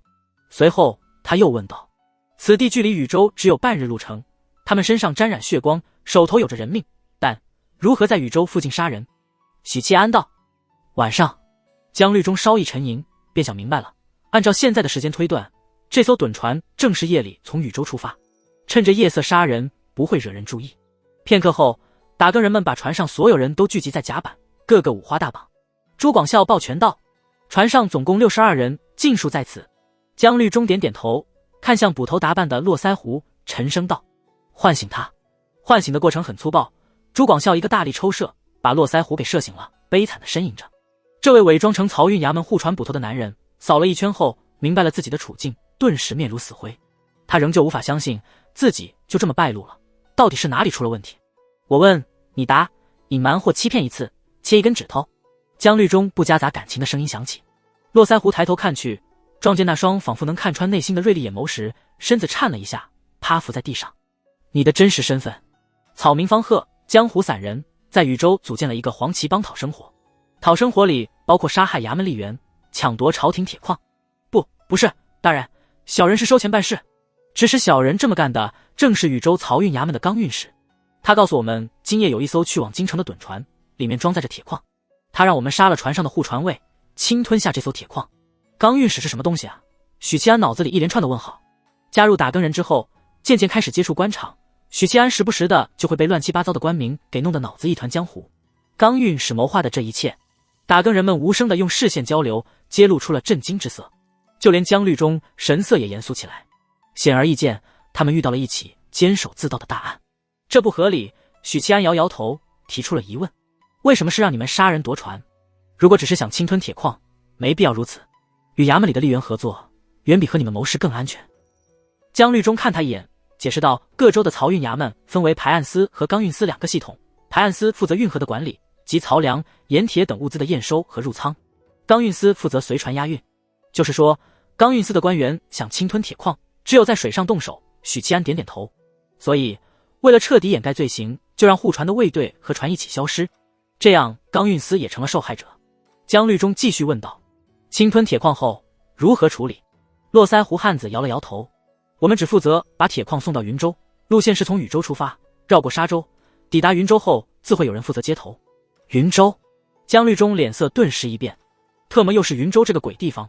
对了，漕运衙门归工部管，而工部是齐党所掌控，齐党勾结巫神教，暗中为云州输送军需物资，这一切倒也能对上，只是输送物资便罢了，输送铁矿细思极恐啊。与你们接洽的是谁？听你的语气，已经不是第一次这么干了。今年总共干过3次，共运往云州10万斤铁矿。江律中又问了几个问题，而后吩咐道：你们留在这艘趸船，转舵跟随，随我一起去禹州，看好这些人犯。又对许七安道：带着他跟我回船。这次许七安没有靠自己的力量返回官船，脚底一股气机拖着他浮空而去，随着江律中横掠过数十米，来到张巡抚身边。出了什么事？为何阻截官府趸船？张巡抚一叠声的询问。确实出事儿了。江律中做了个请的手势。巡抚大人随我入屋。江律中把许七安的发现、络腮胡汉子方鹤的交代一五一十的转述给张巡抚，之后当着张巡抚的面重新审问了方鹤。听完方鹤的供词，张巡抚露出了凝重之色。除了钢运司的钢运使，还有那个官员参与其中，小人就不知道了。张巡抚看向许七安：你先把他带下去，然后回来，本官有些事要与你们商谈。他这句话的意思已经完全把许七安当成可以谋事的同等级的人物，而不是单纯的下属。许七安把方鹤带出房间，交给宋霆锋和朱广孝，要求两人务必看好，然后回了房间，关上门。张巡抚见他回来，神色严肃：你们怎么看？卑职有一个疑惑。等江律中和张巡抚望来，许七安说出了自己的看法。工部尚书已经倒台，身为齐党，本该风声鹤唳，收敛爪牙观望才对，为何禹州的漕运衙门却在这个风头浪尖继续为云州输送铁矿？另外，云州匪患即使在猖獗，终归是上不得台面的山大王。工部输送器械、火炮等军需也就罢了，连铁矿要偷偷往云州运，这是山匪能吃得下的？这是要干嘛？张巡抚闭着眼，指尖轻扣桌案，喃喃道：齐党与巫神教勾结，为云州输送军械、火炮，还有铁矿、盐、铁、火药，是大奉禁止外流的禁品。他先是顿了顿，继而身子一震，睁开眼，面露骇然之色，缓缓吐出造反谋逆。齐党为云州大量输送军需，如今再加上铁矿，如果不是为了造反，实在想不出其他可能了。只是扶持山匪的话，何须如此？想到这里，张巡抚站了起来，在房间里来回踱步，时而看看江律中，时而看看许七安。许宁燕啊，你又给本官多了个难题，途中遇到这事，必定耽误行程。他嘴上这么说，表情和语气却没有半点责怪，反而有着担忧和振奋交杂的古怪表情。江律中道：大人将此事回禀京城，可谓大功一件，这其中少不得你的功劳。张巡抚用力拍着许七安的肩膀。先不提云州之行的结果，单凭他发现了这件案就是大功一件，即使云州之行一无所获，也够弥补了，甚至还有功。而这一切都是因为许七安嗅觉敏锐的功劳。片刻后，他冷静下来，重新坐回椅子，思考着目前的状况。摆在他面前的是3条路：一、假装这事没有发生，继续赴云州，免得节外生枝；二、派人伪装乘护船的漕运衙门卫队，胁迫方鹤冲锋陷阵，去会一会在云州接头的人；三、前往禹州漕运衙门处理此案，缉拿幕后主使。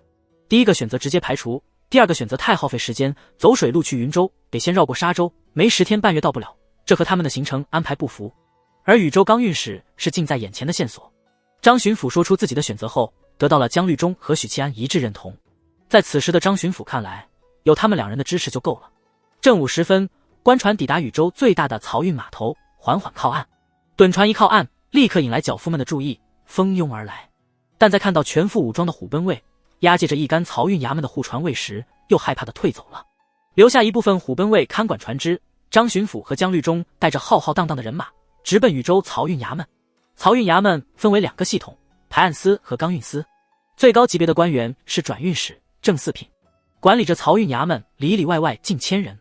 漕运是朝廷所有衙门中最有油水的。元景20年，朝廷曾经推行过卖官，卖的都是漕运相关的职位。张巡抚一边带路，一边沉声道。到了元景22年，卖官鬻爵的政策被魏公和王首辅联手取缔，但只是2年，滥竽充数进来的蛀虫便多到令人发指。时至今日，仍有一群尸位素餐之辈窃居高位。许七安对张巡抚的愤慨不甚在意，反而从他的话中提取出了一些耐人寻味的点。需要魏渊和王首辅2个死敌联手压制那个卖官鬻爵的人是谁？毫无疑问，是元景帝。史书上卖官鬻爵的皇帝不少，元景帝不是个例，这些皇帝都有一个共同点，花钱如流水。而且史书上对这类皇帝的评价都不会太好，至少对这种行为抱着抨击的态度。禹州漕运衙门到了，衙役见一群人马来势汹汹，为首的是穿飞袍的大官以及胸口绣金锣的打更人，连问询都没有，狂奔着冲进衙门禀报。过了几分钟，禹州漕运衙门的转运使正4品大员步履匆匆地亲自出门迎接。这位转运使年过50旬，胡子花白，相貌普通，眉心有一颗黑痣，让他平平无奇的外表多了几分特殊。本官张行英奉旨前往云州查案，这是内阁的文书。张巡抚取出一本薄薄册子递过去，原来是巡抚大人，失敬失敬，里边请。转运使看完文书后，恭敬的递还，然后侧着身做出请的手势。一行人进了衙门，转运使领着张巡抚来到衙门大厅，入座看茶后，转运使笑道：巡抚大人舟车劳顿，可是打算在禹州休息数日？他不动声色地观察着这位京城来的巡抚，只觉得对方是个不苟言笑的无趣之辈，见面至今不曾露过笑脸。京城来的大人都这般倨傲，这位转运使还不知道事情的严重性啊。张巡抚摆摆手，本官是否在此留宿，只看案情进度如何。此言怎讲？转运使愕然道。张巡抚望向大厅外，朗声道：带上来。连同络腮胡汉子方鹤在内62名黄旗帮的成员被带了上来，他身体带着或轻或重的伤，神色萎靡。看到这些人，转运使既惊讶又茫然地站了起来，指着他们看向张巡抚：这些人是怎么回事？为何穿着我漕运衙门的差服？这就是本官拜访转运使大人的原因。当下，张巡抚将事情经过详细地告知转运使，后者听完已是面无血色，一屁股跌回座椅，喃喃道：这可如何是好？如何是好？啧，养气功夫也太差了吧！跟我在京城打过交道的官员相比，这位转运使简直就是个青铜。许七安一边心里吐槽，一边观察着转运使的神色，细微动手。张巡抚沉声道：转运使大人，本官问你，此案你是否知情？转运使急忙摇头，努力辩解：本官并不知情啊，巡抚大人。张巡抚没有搭理，扭头看向了人群中的白衣术士，几位白衣术士微微颔首，示意没有说谎。沉吟了一下，张巡抚道：那刚运使是否在衙门内？转运使这才将注意力转移到罪魁祸首身上，愤怒于自己麾下竟出了一位二五仔，沉声道：刚运使严凯今日休沐，不在衙门，本官立刻带巡抚大人去捉拿此僚。刚运使严凯府外，张巡抚挥了挥手，让虎贲卫散开，包围严府。同来的漕运衙门转运使杨木华也带了20名捕手。待虎贲卫散开后，江律中直接带人破门而入，将府上所有家丁、护卫统统按倒。虎贲卫、漕运衙门的捕手、打更人3股人马席卷整个严府，迅如雷霆，不给对方反应的机会。大人人在书房。漕运衙门的捕手率先发现严凯，当许七安随同僚们赶到书房时，晚了一步，他看见喷溅了满地的鲜血，浓稠如块。刚运使严凯无力地躺在大椅上，脑袋歪斜，脖颈处有一道深深的伤口，右手边的地面落着一柄匕首。这个结果显然出乎了杨转运使和张巡抚的预料，愕然之余，愤怒冲进了胸腔。不过两人的怒火并不同，转运使的怒火更接近无能狂怒。刚运使一死，所有的目光就聚焦在了自己身上，他肯定是被最先怀疑的对象。张巡抚则是一种煮熟鸭子飞走的愤怒，人太多了，容易破坏现场，而且不能保证在场的没有凶手，很可能会破坏关键线索。许七安是最冷静的，念头转动间当机立断，所有人退出书房，在外头等候。听到这话的张巡抚精神一振，扫了眼众人，沉声道：都去外头等待，退出书房。很快，书房里只剩下江律中、许七安以及2位大人。巡抚大人，这严凯定是畏罪自杀了，此案与本官无关啊。杨转运使一叠声的解释，急着撇清关系。张巡抚根本不理他，看着许七安说：“许宁燕，你好好看看。”杨转运使不禁看了许七安一眼，很快就不再关注，拉着张巡抚继续解释，絮絮叨叨的诉苦，表清白。血迹凝固成块，刚死不久，但在我们入府之前，江律中道，差不多是我们进入漕运衙门时死的。许七安点点头，他简单的查看了严凯的尸体，创口如此明显，没必要再验尸，就是被割断颈动脉死的。看完尸体后，许七安照例检查了书房的每一个角落，寻找可能存在的蛛丝马迹。整个过程只有短短5分钟。许七安叹口气：“巡抚大人，他是被杀害的，不是畏罪自杀。”张巡抚颔首道：“何以见得？”喋喋不休的转运使停止了辩解，扭头看来，颈动脉被割断的话，人会因为缺氧，因为求生的本能而挣扎，不会做成这样。当然，仅是如此判断他被杀还不够。许七安道：“严凯是个左撇子吧？”杨转运使一愣：“你怎么知道？”他的左手中指一侧有厚厚的茧，这是常年握笔留下的。正常人的茧是在右手中指，因此我判断他是个左撇子。你们再看脖子上的创口，左深右浅，这是右手持刀才会留下的刀痕。神了！转运使震惊地看着许七安，眼里再没有半点轻视。半炷香时间不到，就能找出线索，推测出死亡的真正原因。这在不擅长断案的转运使看来，简直是令人拍案叫绝的能力展现。厉害！张巡抚还是第一次亲眼目睹许七安的断案能力，尽管他早有耳闻。不管京城官场怎么流传这个小铜锣的事迹，听说和见到是两回事。然而并没有卵用，于案件的侦查起不到突破性的作用。严凯的死因是割喉，不像巫师的梦中杀人那么花里胡哨。可正因为这种简单粗暴的行凶手法，谁都能做，反而愈发难以锁定凶手。没有监控的情况下，破案实在太费劲了。门窗没有被撬动，破坏的痕迹，凶手与死者显然是认识的。审问一下府里的下人吧，看有没有人刚来拜访过，或者有没有听到严凯的呼救声。还有，审问漕运衙门所有人，包括转运使大人，还得记得搜身，避免有掩盖气息的法器，阻碍了望气术的观测。许七安给出建议。张巡抚道：“转运使大人，请配合我们。”之后的1个多时辰里，司天监的3名术士一刻不停地观测着漕运衙门的官员和吏员，但并没有什么收获。随着刚运使严凯的死亡，这宗监守自盗案的线索断了。张巡抚在江律中的陪同下，去了禹州的提刑按察使司，该衙门掌管刑狱，正好是管这事儿的衙门，同时也是朝廷的监察机关，隶属于督察院。张巡抚是督察院的迁都御史，是提刑按察使司的顶头上司。黄昏的余晖中，许七安坐在漕运衙门的屋脊上，沐浴着金霞，在脑海里重新复盘这宗案子。死了一个刚运使，整个案子的线索就断了。哼，这同样是一个线索，说明幕后之人没有操纵整个漕运衙门。由此可见，这不是简单的一起贪污案。工部尚书已经倒台，禹州的漕运衙门依旧继续着重复的操作，往云州偷运铁矿，这意味着还有人在幕后操纵。这个人的权力不大，只能支配刚运使一人，不，未必是权力不大，没准是为了隐蔽行事。如果不是被我走狗屎运般的撞上，可能偷运铁矿的事会一直延续。既然有偷运铁矿，那会不会有偷运官盐和硝石的？得让朝廷好好查一查各州的漕运衙门了。这趟云州之行恐怕比想象中的还要危险啊！许七安忧心忡忡地想着，忽听底下有人在喊他：“宁燕，走，去教坊思乐一乐。”宋廷峰站在庭院里，朝他招手：“不去，老子在思考正事呢。”许七安没好气道：“去吧，听说禹州的教坊司女子很懂得伺候人。”宋廷峰循循善诱，成天就知道教坊司，小心一辈子升不了职。许七安恨铁不成钢的回应：“禹州教坊司。”悠扬的丝竹声里，许七安端起酒杯，大笑道：“来，喝酒喝酒，在水上漂了6天了。”打跟人们一起举杯，人均一位清秀美人儿，推杯换盏，言笑晏晏。许宁燕果然跟着来了，对此宋廷峰并不意外，应该说都在预料之中。在京城的时候，许七安从来不主动去教坊司，都是宋廷峰提议，然后他和朱广孝一起跟着去。有时候许宁燕在修炼，就破口大骂：“宋廷峰你但凡有点良心，就别打扰老子修行。”骂完拍拍屁股跟着去。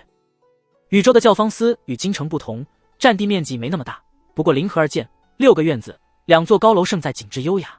荡漾的水面将红灯笼的倒影扭曲，丝竹管乐之声飘荡在院子里，飘荡在波光粼粼的河面。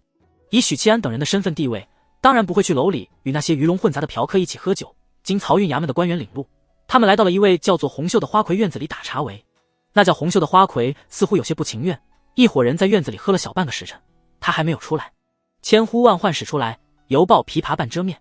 白居易当年写这一句的时候，不知道心里是否有暗讽琵琶女矫情做作。许七安就觉得叫做红袖的花魁娘子挺做作，或者自视甚高。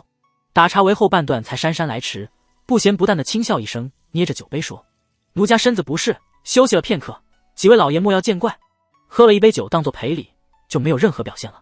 不过也有尽职尽责的充当令官，完行酒令。在场都是铜锣，行的肯定不是哑令，是划拳和摇头子。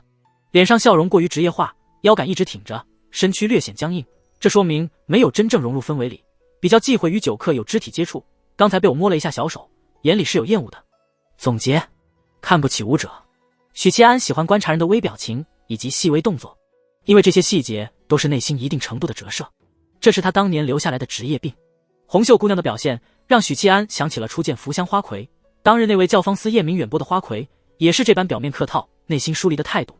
只不过福香的职业道德更高，没有表现得那么明显，而这位红袖则有些赤裸裸。当然，福香是京城教坊司的花魁，京城什么地方，达官显贵云集，岂是禹州能比？除了职业道德外，容貌方面，红袖自然是极美的，有着江南女子的柔美和娇柔气质。说话总是带着呀那之类的尾音，软如的，跟谁说话都像是在与情郎交谈。奴家为几位老爷弹奏一曲吧。红袖温婉笑道。红袖娘子的琴技在禹州教坊司可谓一绝，来了咱们禹州教坊司，一定要听听红袖娘子的琴音。那位漕运衙门的官员登时吹捧道：“这就像给远方来的贵客介绍家乡的特产，怎么好听怎么说。”一曲弹罢，漕运衙门的官员笑呵呵地端起酒杯：“几位大人，如何？”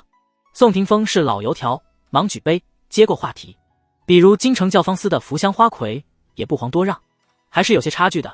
许七安不是偏爱自己的相好，纯粹是站在一个客观的角度评价。福香的琴技和他的口技一样高超，是那个疏影横斜水清浅，暗香浮动月黄昏的福香花魁。”漕运衙门的官员眼睛猛地一亮。禹州与京城之间路途遥远，但这首诗出世好些时日了，读书人之间书信往来，把它传播到各州如临，这两句诗流传甚广，热度比莫愁前路无知己，天下谁人不识君要更高。正是。宋廷峰道。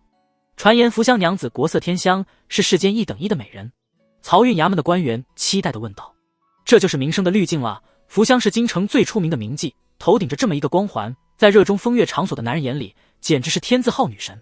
红袖娘子笑容微微僵硬，有些不高兴。在她的院子里讨论一个同行业的大拿，还这般津津乐道，她感觉没什么面子。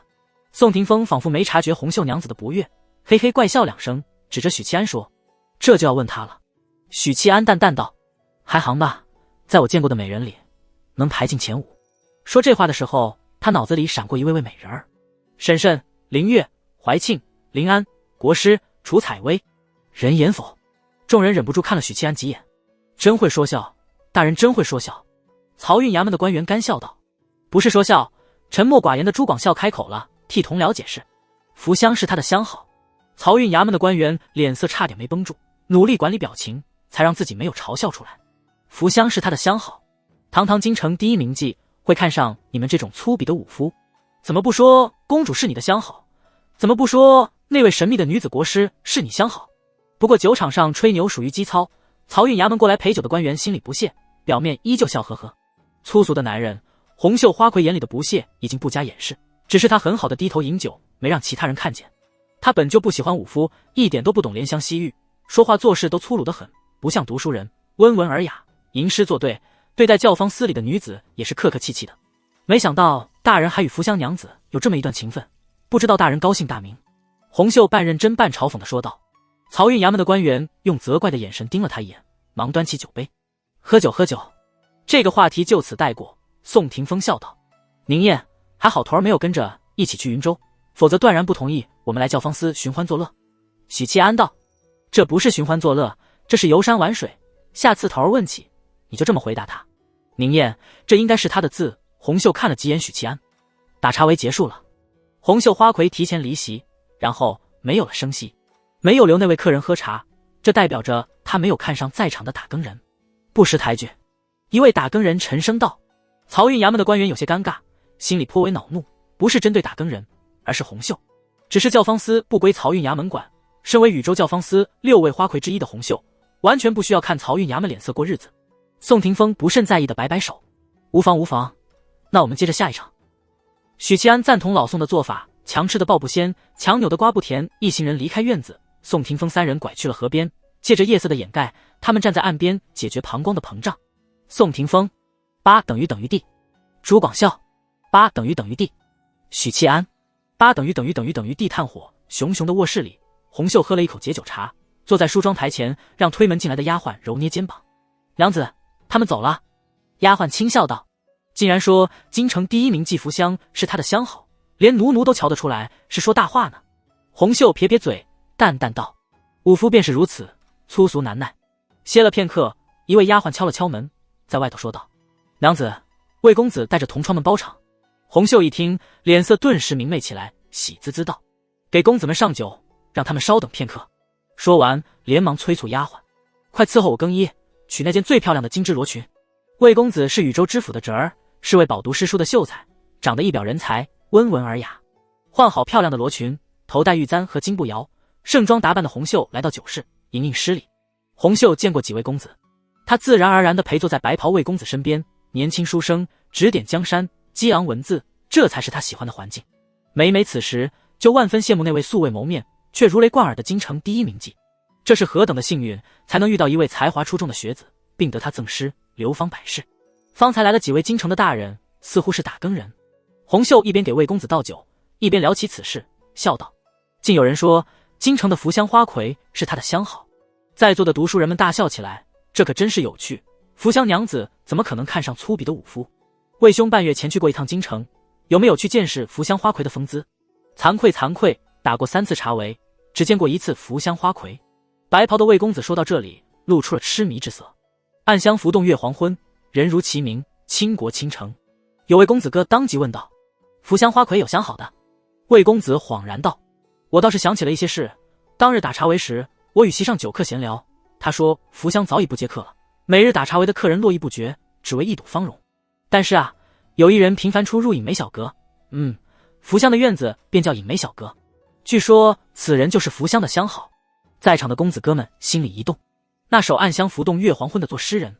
魏公子感慨道，除了他还有谁？顿了顿，他环顾众人，以分享秘密的语气说道，此人身份非同一般，这首诗流传甚广，大凤如林，人人皆知，可为什么诗人却名不经传，甚至无人谈起？你们不觉得奇怪吗？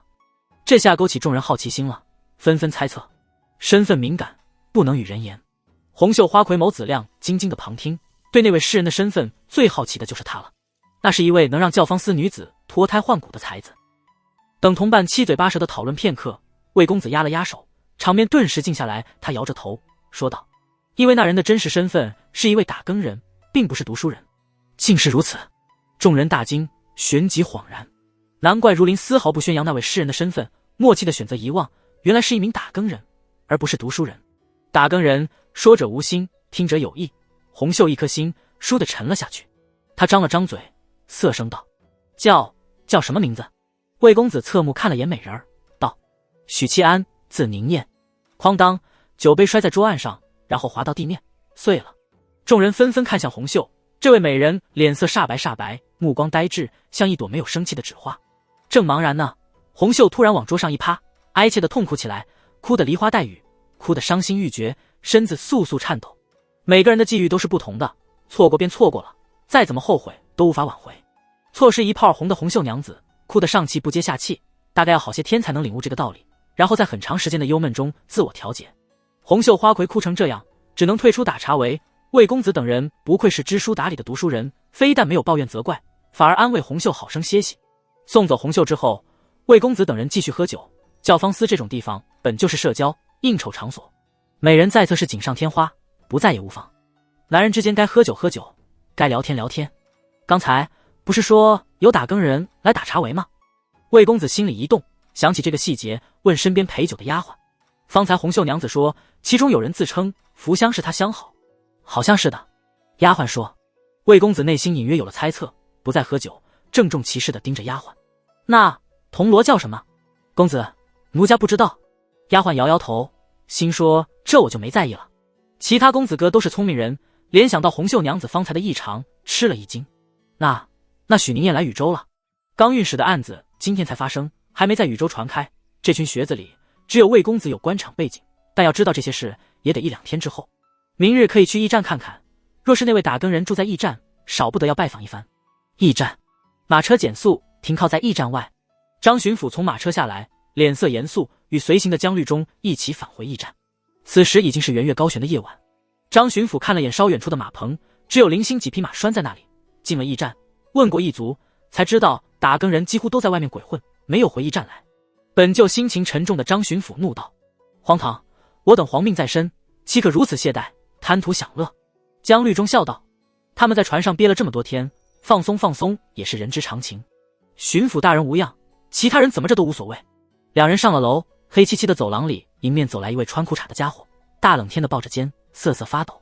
江律中拥有夜视能力，盯着来人，纳闷道：你整什么幺蛾子？我刚洗完澡，冷水澡。没有夜宿教方司的许七安回答。然后，这里是南方。他没头没脑地说了一句，忽然叹息道：找一找以前的感觉。江金罗、张巡抚，你们回来了。其他人留宿教方司去了。张巡抚点点头，自顾自地进了自己的房间。你怎么没留宿教方司？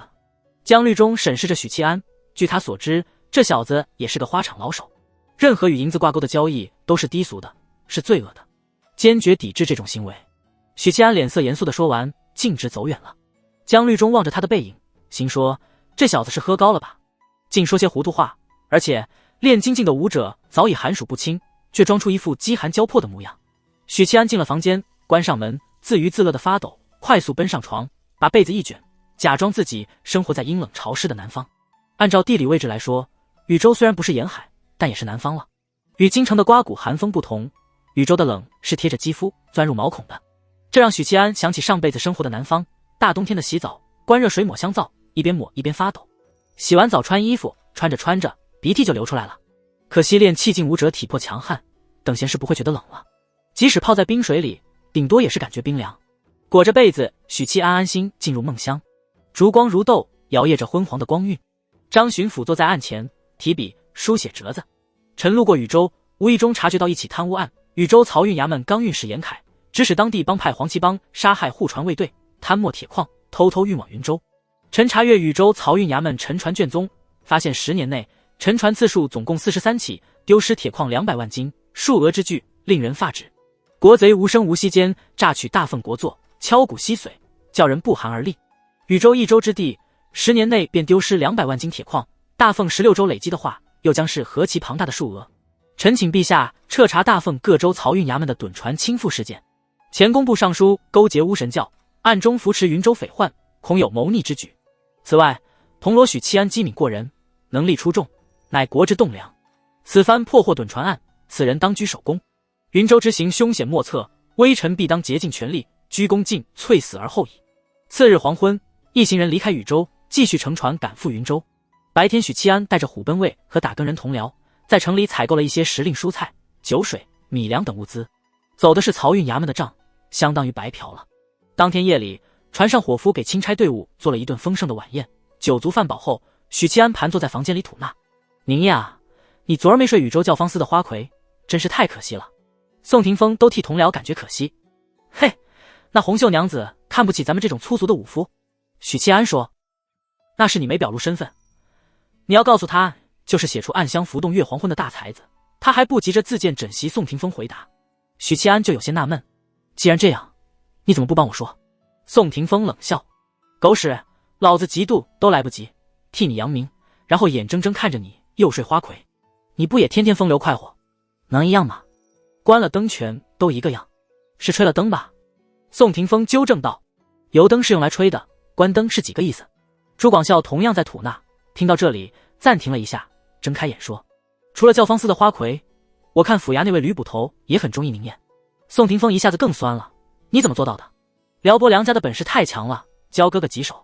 哥哥教弟弟几手，你得叫声爹。滚！宋廷峰一口拒绝，他以前被许宁燕用同样的套路给骗过一次。叫不叫爹？许七安笑了。什么意思？宋廷峰和朱广孝没听懂。要走心啊，不要走肾。许七安道：好像有点道理，但你真的有资格这么说吗？宋廷峰说完，忽然怒道：你又骗老子一个爹，赶紧喊回来，不然我宰了你。他说着就扑过去，准备强人所难。这时三人耳廓一动，听见外头传来呼救声，出事了！许七安一脚蹬开宋霆锋，顾不得穿靴子冲出了房间，两个同僚紧随其后。几乎在同时，修为高深的银罗们也冲了出来，随后是铜锣。夜里没有行船，停泊在一处水流平缓的地带，漆黑的水面，一个虎贲卫的汉子使劲的扑腾，时而沉入水中，时而用力钻出来。他看起来是会游泳的，但水底有什么东西拉住了他，死命的把他往水里拖。哼！船舱里传来江律中的冷哼声。那落水的虎贲卫一下子像是解除了束缚，浮上水面，没有继续往下沉。甲板上的打更人丢下绳索，把他拉了上来。这个时候，又有许多虎贲卫从舱底冲了上来，披坚执锐，神情紧绷。没事了，只是有人落水。许七安扭头安抚了一句，接着转头审视着落水的汉子，看见了他脚踝处有一个青紫色的手印。怎么回事？一位银罗问道。他是江律中麾下的银罗，本次带队的是金罗江律中，除了许七安这个被魏渊指派历练的，其余打更人都是江律中麾下。至于宋霆锋和朱广孝，则是许七安拉着一起来的，因为出差的补贴太诱人了，而且又有立功的机会。那汉子吐了几口水，很快就恢复了，只是脸色有些惨白，估计是被吓的。卑职喝多了酒，刚才跑到上面来放水，突然听见水里有人叫我，低头一看，是已故的老母。不知道怎么回事，想起老母亲抚养我长大的点点滴滴，悲痛万分，就跳了下去。落水后，卑职就清醒了。即使老母亲化作了鬼，又怎么会出现在这里呢？可那东西死死抓住我的脚，把我往水底拖。是水妹，一位经验丰富的船工，有些惊恐地说道：人死后，尸体化作的阴雾，经常诱拐路人落水。这运河每年不知道要死多少人，阴气日积月累，催生出水妹在所难免。大人们夜里还是不要出来了，水妹从不上岸，只要不到甲板上，就不会有事儿。我们出船时，每到夜里，吃喝拉撒都在舱里，这是行规。众人不由得扭头看向了漆黑的水面，大晚上遇到这种事儿，怪瘆人的。有了这个插曲，虎贲卫的甲士夜里便不再出来解决新陈代谢问题，打更人该怎样还是怎样。就说许七安，每次夜里都故意跑到甲板上一泻千里，但没遇到传说中的水妹。并不是许七安胆子大，想让水妹放产假，他只是想看看水猴子长什么模样。前世就是听着水猴子的故事吓大的。这天，钦差队伍终于抵达了青州码头。到青州之后，就要改走旱路，走旱路就得有马车、马匹，这些东西钦差队伍是没有的，需要找青州官府帮忙调度。下了船，张巡抚笑呵呵地走到许七安身边，道：青州布政使是云麓书院的大儒杨公杨子谦。许七安一时没有反应过来，张巡抚补充道：号子阳居士。是他呀！许七安恍然大悟，想起了那个白嫖自己诗词的大儒杨公是谁不认识，但说起子阳居士，那就如雷贯耳了。这货趁着自己忘记那首送别诗的名字，在二郎吟诵诗词后强行安排了诗名，简直厚颜无耻到了极点。许七安后来用诗词吊着书院三位大儒，然后心安理得的白嫖他们，就是受到了子阳居士的启发，并且一点点愧疚心理都没有。人在江湖飘，不是你白嫖，就是我白嫖。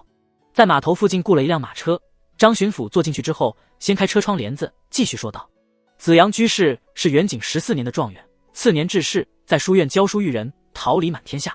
许七安心里一动，次年致仕，状元能进翰林院，而翰林院的庶吉士又被称为储相，也就是说，状元是能角逐首辅之位的。次年致仕，血亏，是受到了朝堂党争的倾轧。别看如今各党派争斗激烈，但面对云麓书院读书人时，矛头一致对外。张巡抚叹息一声，子阳居士中状元后，便被丢到了犄角旮旯，无人理会。他因此消沉了1年，日日流连教坊司，4年便辞官而去，回云麓书院教学。这个我听说过，白嫖了近1年。许七安由衷的羡慕。对于子阳居士遭受朝堂各党派倾轧这件事，张巡抚除了叹息，没有多余的解释。因为有一个云麓书院小老弟的许七安，心里门清。200年前的征国本事件，让皇室对云麓书院的读书人又忌惮又厌恶，于是诚信亚圣崛起，创立国子监，取代云麓书院为朝廷输送人才。可以说，双方之间既有利益冲突，又有道统之争。若非元景帝是个平衡狂魔，子阳居士恐怕至今还在书院里教书育人。子阳居士才华与手腕可谓当时一流，他初到青州，以雷霆之势清扫了布政使司衙门，而后1月之内共罢黜入狱贪官污吏178位，让整个青州官场震动。张巡抚语气里透着钦佩，这么鲁莽的吗？虽说新官上任3把火，但一个京城外放的大员，即使想肃清青州官场，也应该徐徐图之。子阳居士接受朝廷委任，成为青州布政使才多久？许七安心里疑惑，皱眉道：朝堂各党容他这般大动作？张巡抚笑着说道：经查期间，朝堂各党斗争激烈，无法再合作，又有魏公的牵制。他给了许七安一个自己意会的眼神，接着说：况且子阳居士莽中有戏啊，该拿到的罪证都拿到的，该说的话也让一干犯官吐出来了。云麓书院的读书人最擅长讲理，不是吗？大人口中的这个理是物理的理吧？许七安心领神会，与张巡抚相视一笑。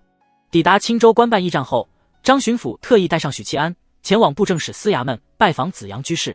许七安此时已经意会张巡抚主动攀谈的原因，这位老辣干练的巡抚害怕子阳居士不买账，因此拉上他一起。毕竟这个巡抚巡的是云州而非青州，有了许七安跟着，子阳居士绝对会给面子，有求必应。进了布政使司，吏员引着一干人进了内厅，看茶入座。布政使大人去个大衙门视察界碑之事，接待他们的是布政使司里的左参政从四品官员。张巡抚沉吟道：是前院立着的那块石碑。左参政笑着点头。布政使大人欲立界碑，告诫青州百官，为官当廉政，当造福一方。张巡抚点点头，这是清扫官场风气之后的余波，布政使此举用心良苦，只是界碑上为何空无一字？左参政无奈道：布政使大人还没想好刻什么，近日苦恼此事，并要求我们集思广益，提供灵感，连带着我们都劳神受累。子阳居士很秀吗？懂得搞征文活动。许七安心说，大凤版图划分为16州，许七安把州理解为省，但不是每个州都是省，也有很多小州，比如青州下辖有10几个州，此外还有府、县等。此时的布政使杨公领着青州一众官员进入了青州府衙，府衙的知府大人谦恭地陪在一侧。一身飞袍的杨公站在石碑前，满意的点点头。众位大人，对于碑文可有提议？短短数月，他身上那股教书育人的儒雅之气渐渐消失，取而代之的是为正一方的官威。下官觉得可以将布政使大人肃清贪官、匡扶正风的事迹刻在碑上，警戒后来者。青州知府作揖道：杨公有些异动，如此一来，碑文必定会被载入青州地方志，供后人传唱。但很快他就否决了这个提议。碑文不宜过多，否则便是繁杂抗长，不够醒目，那就刻诗词吧。一位官员下意识地说，然后他就发现在场所有人都在看着他，目光平静。这位官员干笑几声，不说话了。对于饱读诗书的读书人而言，写诗倒是不难，谁年轻时没有几首作品，能不能登大雅之堂就是另一回事。像这种铭刻碑文之上的诗词，不但要写得好，还得有警示作用，岂是说写就写？商谈之中，布政使司的一位吏员骑马来到府衙，小跑着进来，站在不远处抱拳道：布政使大人，京城来了一位巡抚，已经到布政使司衙门了。巡抚？今年的巡抚来得这么快吗？庚子年是京察之年，按照惯例，应该是等京城那边的京察出了结果，京中再派巡抚下来。这里面涉及到官场的潜规则，京城那边结束了京察，也意味着各党派争斗有了结果，谁赢谁输已成定局，之后才会派下巡抚，将败者阵营的官员拔除。提前几日便收到传书的杨公解释道：非是为青州而来，是去云州的，途中路过我们青州罢了。云州啊！众官员一脸意会的表情。杨公看向吏员道：转告巡抚，本官有要务在身，便不见了。有什么需求，叫他找左右参政。杨公是云麓书院的大儒，与朝堂诸公尿不到一壶，更别说什么交情，自己还为碑文的事苦恼呢，懒得搭理不熟悉的巡抚。是。吏员先应了一声，随后补充道：巡抚大人，还托小人带句话给您。杨公和众官员望来。吏员道：铜锣许七安随行。铜锣许七安？谁啊？众官员一时间没有反应过来，但杨公反应过来了，因为他始终有关注京城动向，始终与云麓书院的大儒们保持书信往来。起教，速回布政使司。杨公态度180度转变，语气里透着急迫和欣喜。快快起教。说罢，撇下众官，径直往府衙外行去。这青州众官面面相觑，茫然地望着杨公的背影。铜锣许七安是何人？名字听着颇为耳熟。青州知府皱眉道：不如一起去布政使司看看，接待一下京城来的巡抚。有理，走走走。官员们结伴出了府衙，一架架轿子出动，前往布政使司。许七安在布政使司没等多久，便等来了一位穿飞袍的大人。此人面容古拙，蓄着中老年人流行的山羊胡，眸子灿灿有神，神态不怒自威，是个极有气势的大人。胸口绣着锦鸡，是2品大员，布政使似乎是从2品。许七安只认衣冠不认人，猜测出这位气势十足的飞袍应该就是青州布政使、云麓书院大儒白嫖了他送别诗的子阳居士。与张巡抚作揖示意后，子阳居士将目光转向玄色钗服、胸口绑法器铜锣的许七安，无声的审视。这个时候他反而不激动了，温和中透着威严。只有他一位铜锣，想来便是许辞旧的堂兄了。单看外表，兄弟俩毫无相似之处，与辞旧相比，差距有些大。杨公笑道：“你便是许宁燕。”许七安连忙抱拳：“正是卑职，在我面前不必拘谨，可以学生自居。”杨公脸上笑容扩大，道：“果然是一表人才，不输辞旧。”子阳居士眼光真好。许七安欣喜道：“大人谬赞。”一番客套之后，杨公问起了京城的近况。尽管他通过书院传书了解到不少内幕，带着许宁燕拜访果然是正确的决定，否则布政使大人就不是这般态度。张巡抚叹息道：“京城局势混乱，党争依旧激烈。当下从桑博案一直说到工部尚书的云州案。”子阳居士听得冷笑不断，却没有过多的评价朝堂局势，主要是张巡抚不是自己人，如果仅是许七安在此，他就有话直说了。黄昏后，子阳居士在雅致的小院里宴请张巡抚，江律中也受邀参加，此外还有青州知府等一众高官。小院内灯火通明，帷幔低垂，官员们列案而坐，把酒言欢。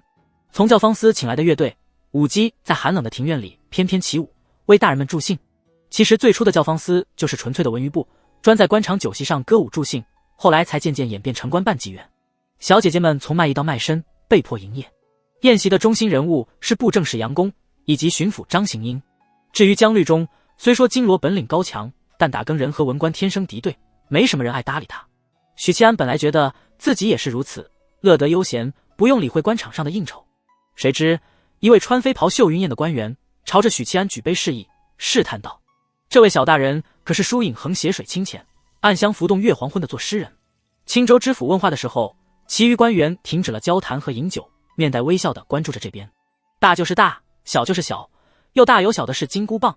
许七安心里吐槽这位四品官员对自己称呼，表面上回以微笑。卑职当不起大人这般称呼，那诗确实是卑职写的。哦，果然是他。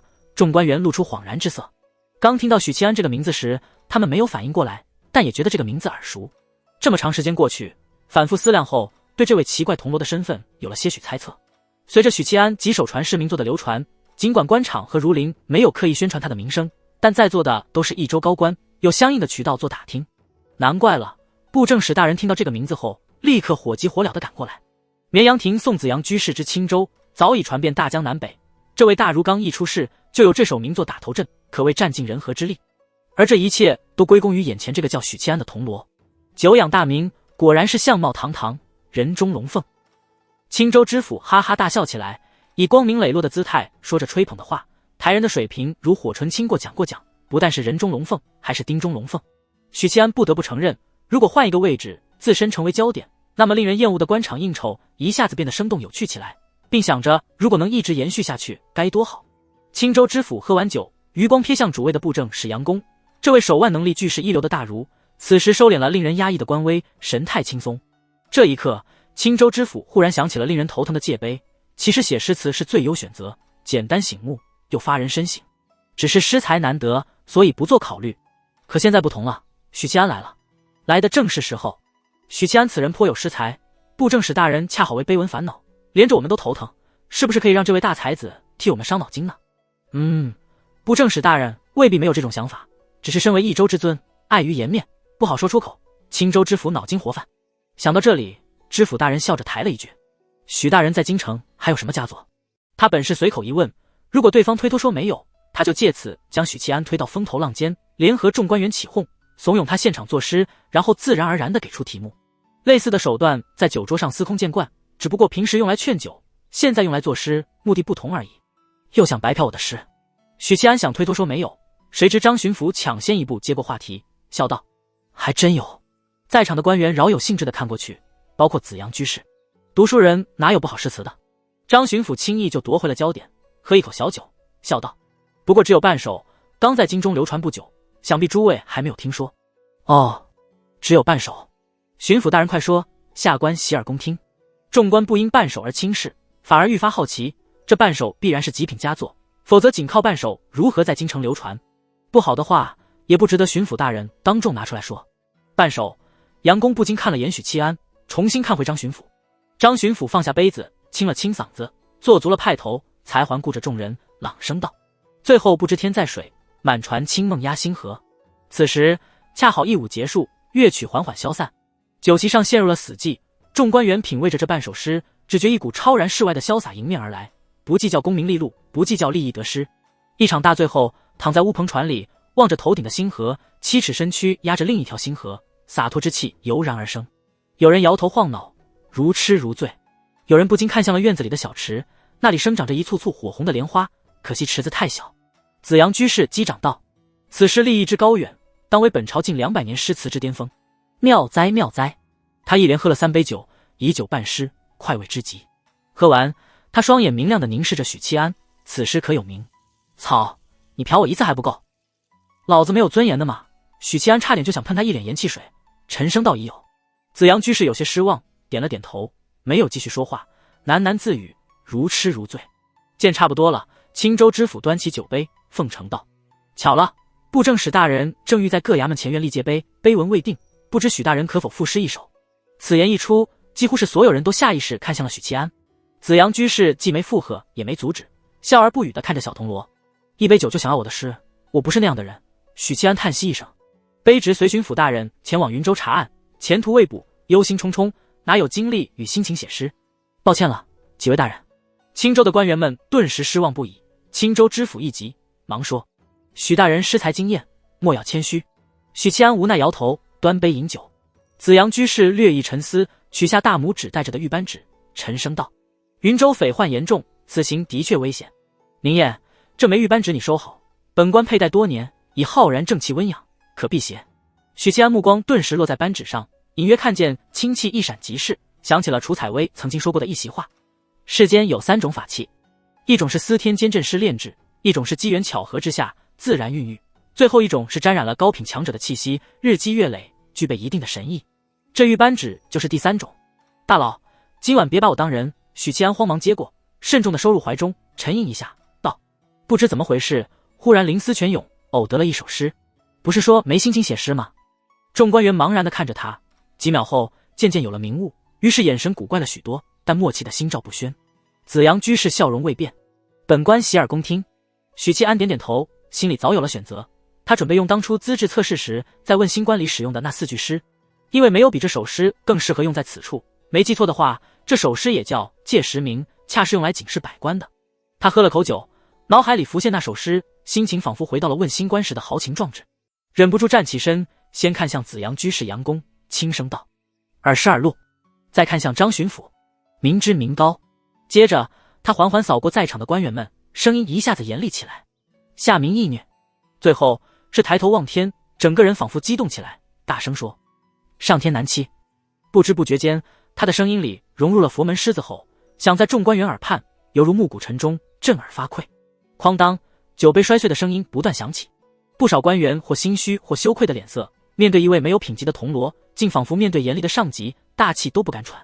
少数问心无愧的，则挺直了腰杆，心神激荡。好诗，好诗！子阳居士拍桌而起，这位大儒的情绪有些失控，给人的感觉不像是老辣干练的一方大员，而是初入官场的年轻学子，充满着朝气和正气。当年我若能在朝堂喝骂出此诗，一吐心中郁垒，何至于消沉一载许宁燕啊许宁燕，你是真正的读书种子。院子里忍受着寒风的舞姬们眨巴着眸子，好奇地打量着酒席上唯一的年轻人。这份心气，怪不得能做出刀斩银罗的举动。这首诗不知道吓到了多少人。张巡抚喟叹一声，见场面有些僵凝，他出言转移话题：“布政使大人所言极是，宁燕，可惜了，你当初没有读书。”许七安打着酒嗝，无奈道：“二叔觉得我更适合习武，便没让人继续读书。”众官员一听，心里颇为愤懑，心说：“你二叔那厮不当人子，白白浪费了一个读书种子。”许宁燕若是读书人，大凤文坛不寂寞。酒席在深夜里散去，有些小醉的许七安来到水池边，采摘那些红艳艳的莲花。这种莲花品种极其古怪，只有6瓣，每一瓣都饱满晶莹，是他从未见过的品种。此莲叫红莲，也叫寒莲，是青州独有的莲花。子阳居士走了过来，背负着手站在一侧。10月才开花，一直到来年开春凋零，结出的莲子性温，可入药。冬天开花的莲花，我上辈子没见过。许七安笑着说：“隆冬时开花结果，性温，恰好与季节相反。这些红莲不能移植中原，活不了。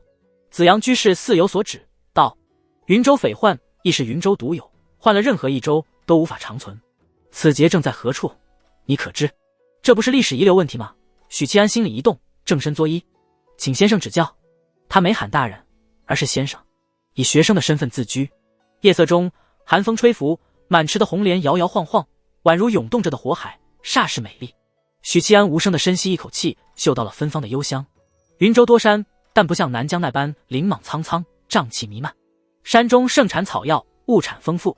紫阳居士望着满池的红莲，继续道：云州同样拥有肥沃的良田，水量充沛，每年产的米粮虽不及豫州、漳州这两个被誉为大凤粮仓的地域，然而云州每年的米粮养过两州之人绰绰有余。听起来云州应该是丘陵地形。许七安恍然的点头。五大陆地基本地形中，丘陵是最肥沃、物产最丰富的。上辈子所谓的鱼米之乡，便是在江南丘陵。豫州、漳州这两个大凤粮仓属于平原，而南疆是山脉地形，遍地都是高山，良田很少。紫阳居士沉声道：云州还有一个地理优势，它紧靠着南海，不用担心腹背受敌的情况。退一步说，实在不行也可以出航。巫神教与大凤在边境摩擦日渐严重，他们如果想制造内乱，让大凤自顾不暇，选择云州是个明智之举。被你这么一说，我怎么感觉这趟云州之行是团灭之旅？呸呸呸，童言无忌，童言无忌。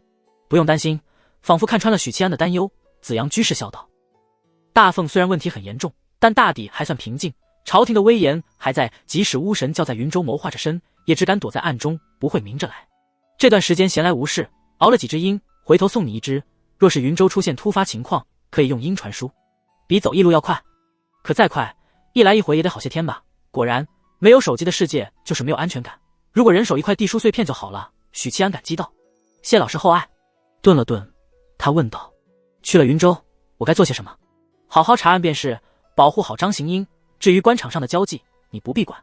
紫阳居士笑呵呵道：既然魏渊委任张行英为巡抚，此人自然不会是泛泛之辈。许七安点点头。正是说完，紫阳居士沉吟片刻，道：我与景年常有书信往来，信中时时提到你。你也算半个云路书院学子，我听说书院数月前亲戚冲销。景年是谁？哦，是二郎的老师，大儒张慎。因为不习惯称呼字，许七安用了几秒才反应过来景年是哪一位。紫阳居士这话是什么意思？云路书院没有告诉他真相，还是说他知道是我干的？说这番话是为了给我暗示，但没暗示的必要啊。是书信往来无法保密，所以云路书院的大儒们只是在信中提及，却未告知真相。他斟酌道：此事似乎被书院列为最高机密，亚圣学宫至今还被封禁，任何人不得进入。说到此处，许七安不由想起了那位指鹿为马的亚圣，真是一位伟大的男人，因为他永远站在妻子身后。紫阳居士微微颔首，没有再问。许七安反而有些事想请教这位大儒。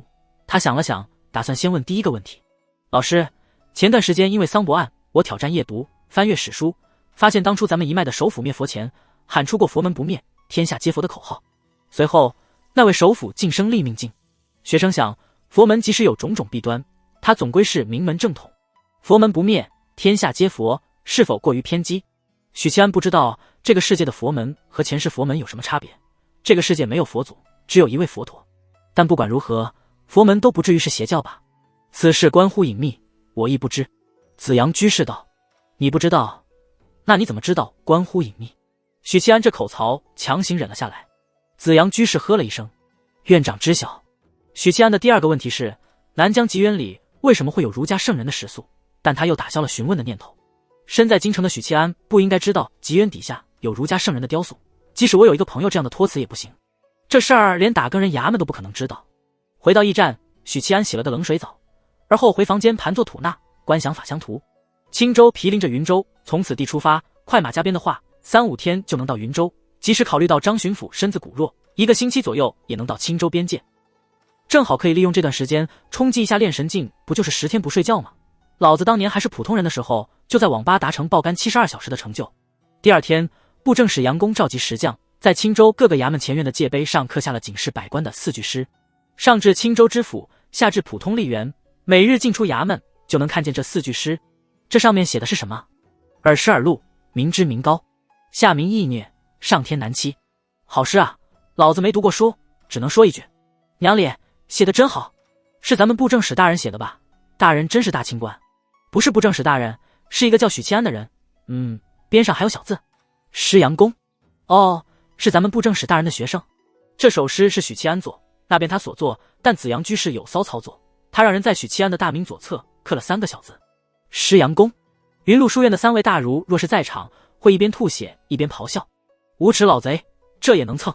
不少为官清廉的官员因这首诗而拍案叫绝，默默记下了许七安这号人物。许七安的大名在青州官场迅速传播，随后很多学子官吏突然发现，原来这位在碑文题诗的人物便是写出那几首号称大凤文坛200年前诗词之光的大才子。而最让人瞠目结舌的是，他并非读书人，而是一位打更人。但不管是青州官员还是学子，对许七安心服口服，仰慕他的诗才，更仰慕他诗中表露出的义气。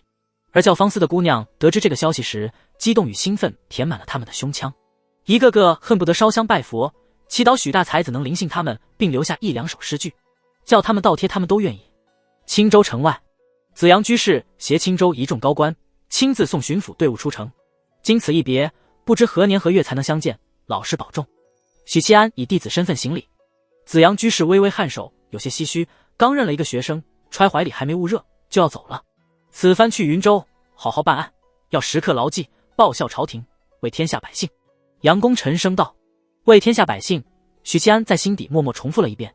数日后，青州边界驿站，凌晨2点结束吐纳和观想后，已经7天没有睡觉的许七安提着蜡烛走出了房间。夜深了，驿站内部静悄悄的，他顺着走廊来到尽头，再沿着楼梯下楼。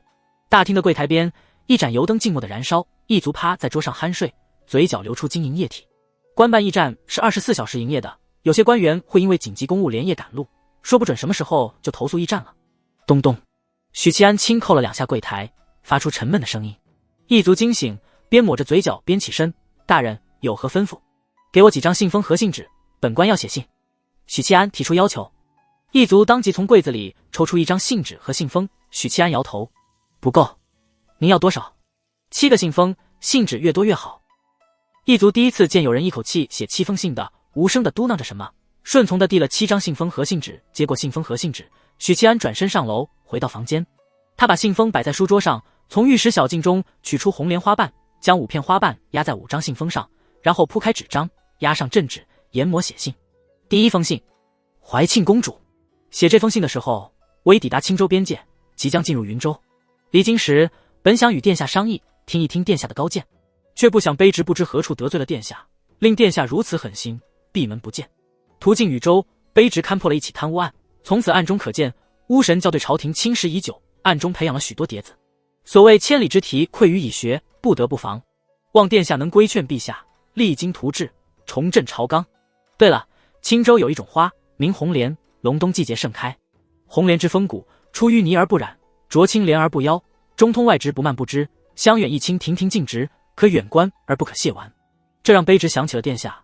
抱歉，卑职知道此言是对殿下的大不敬，然殿下之风华绝代，乃卑职平生仅见。您与红莲一般，出淤泥而不染，濯清涟而不妖。卑职采摘了1瓣莲花，与信一同寄给殿下，聊表心意。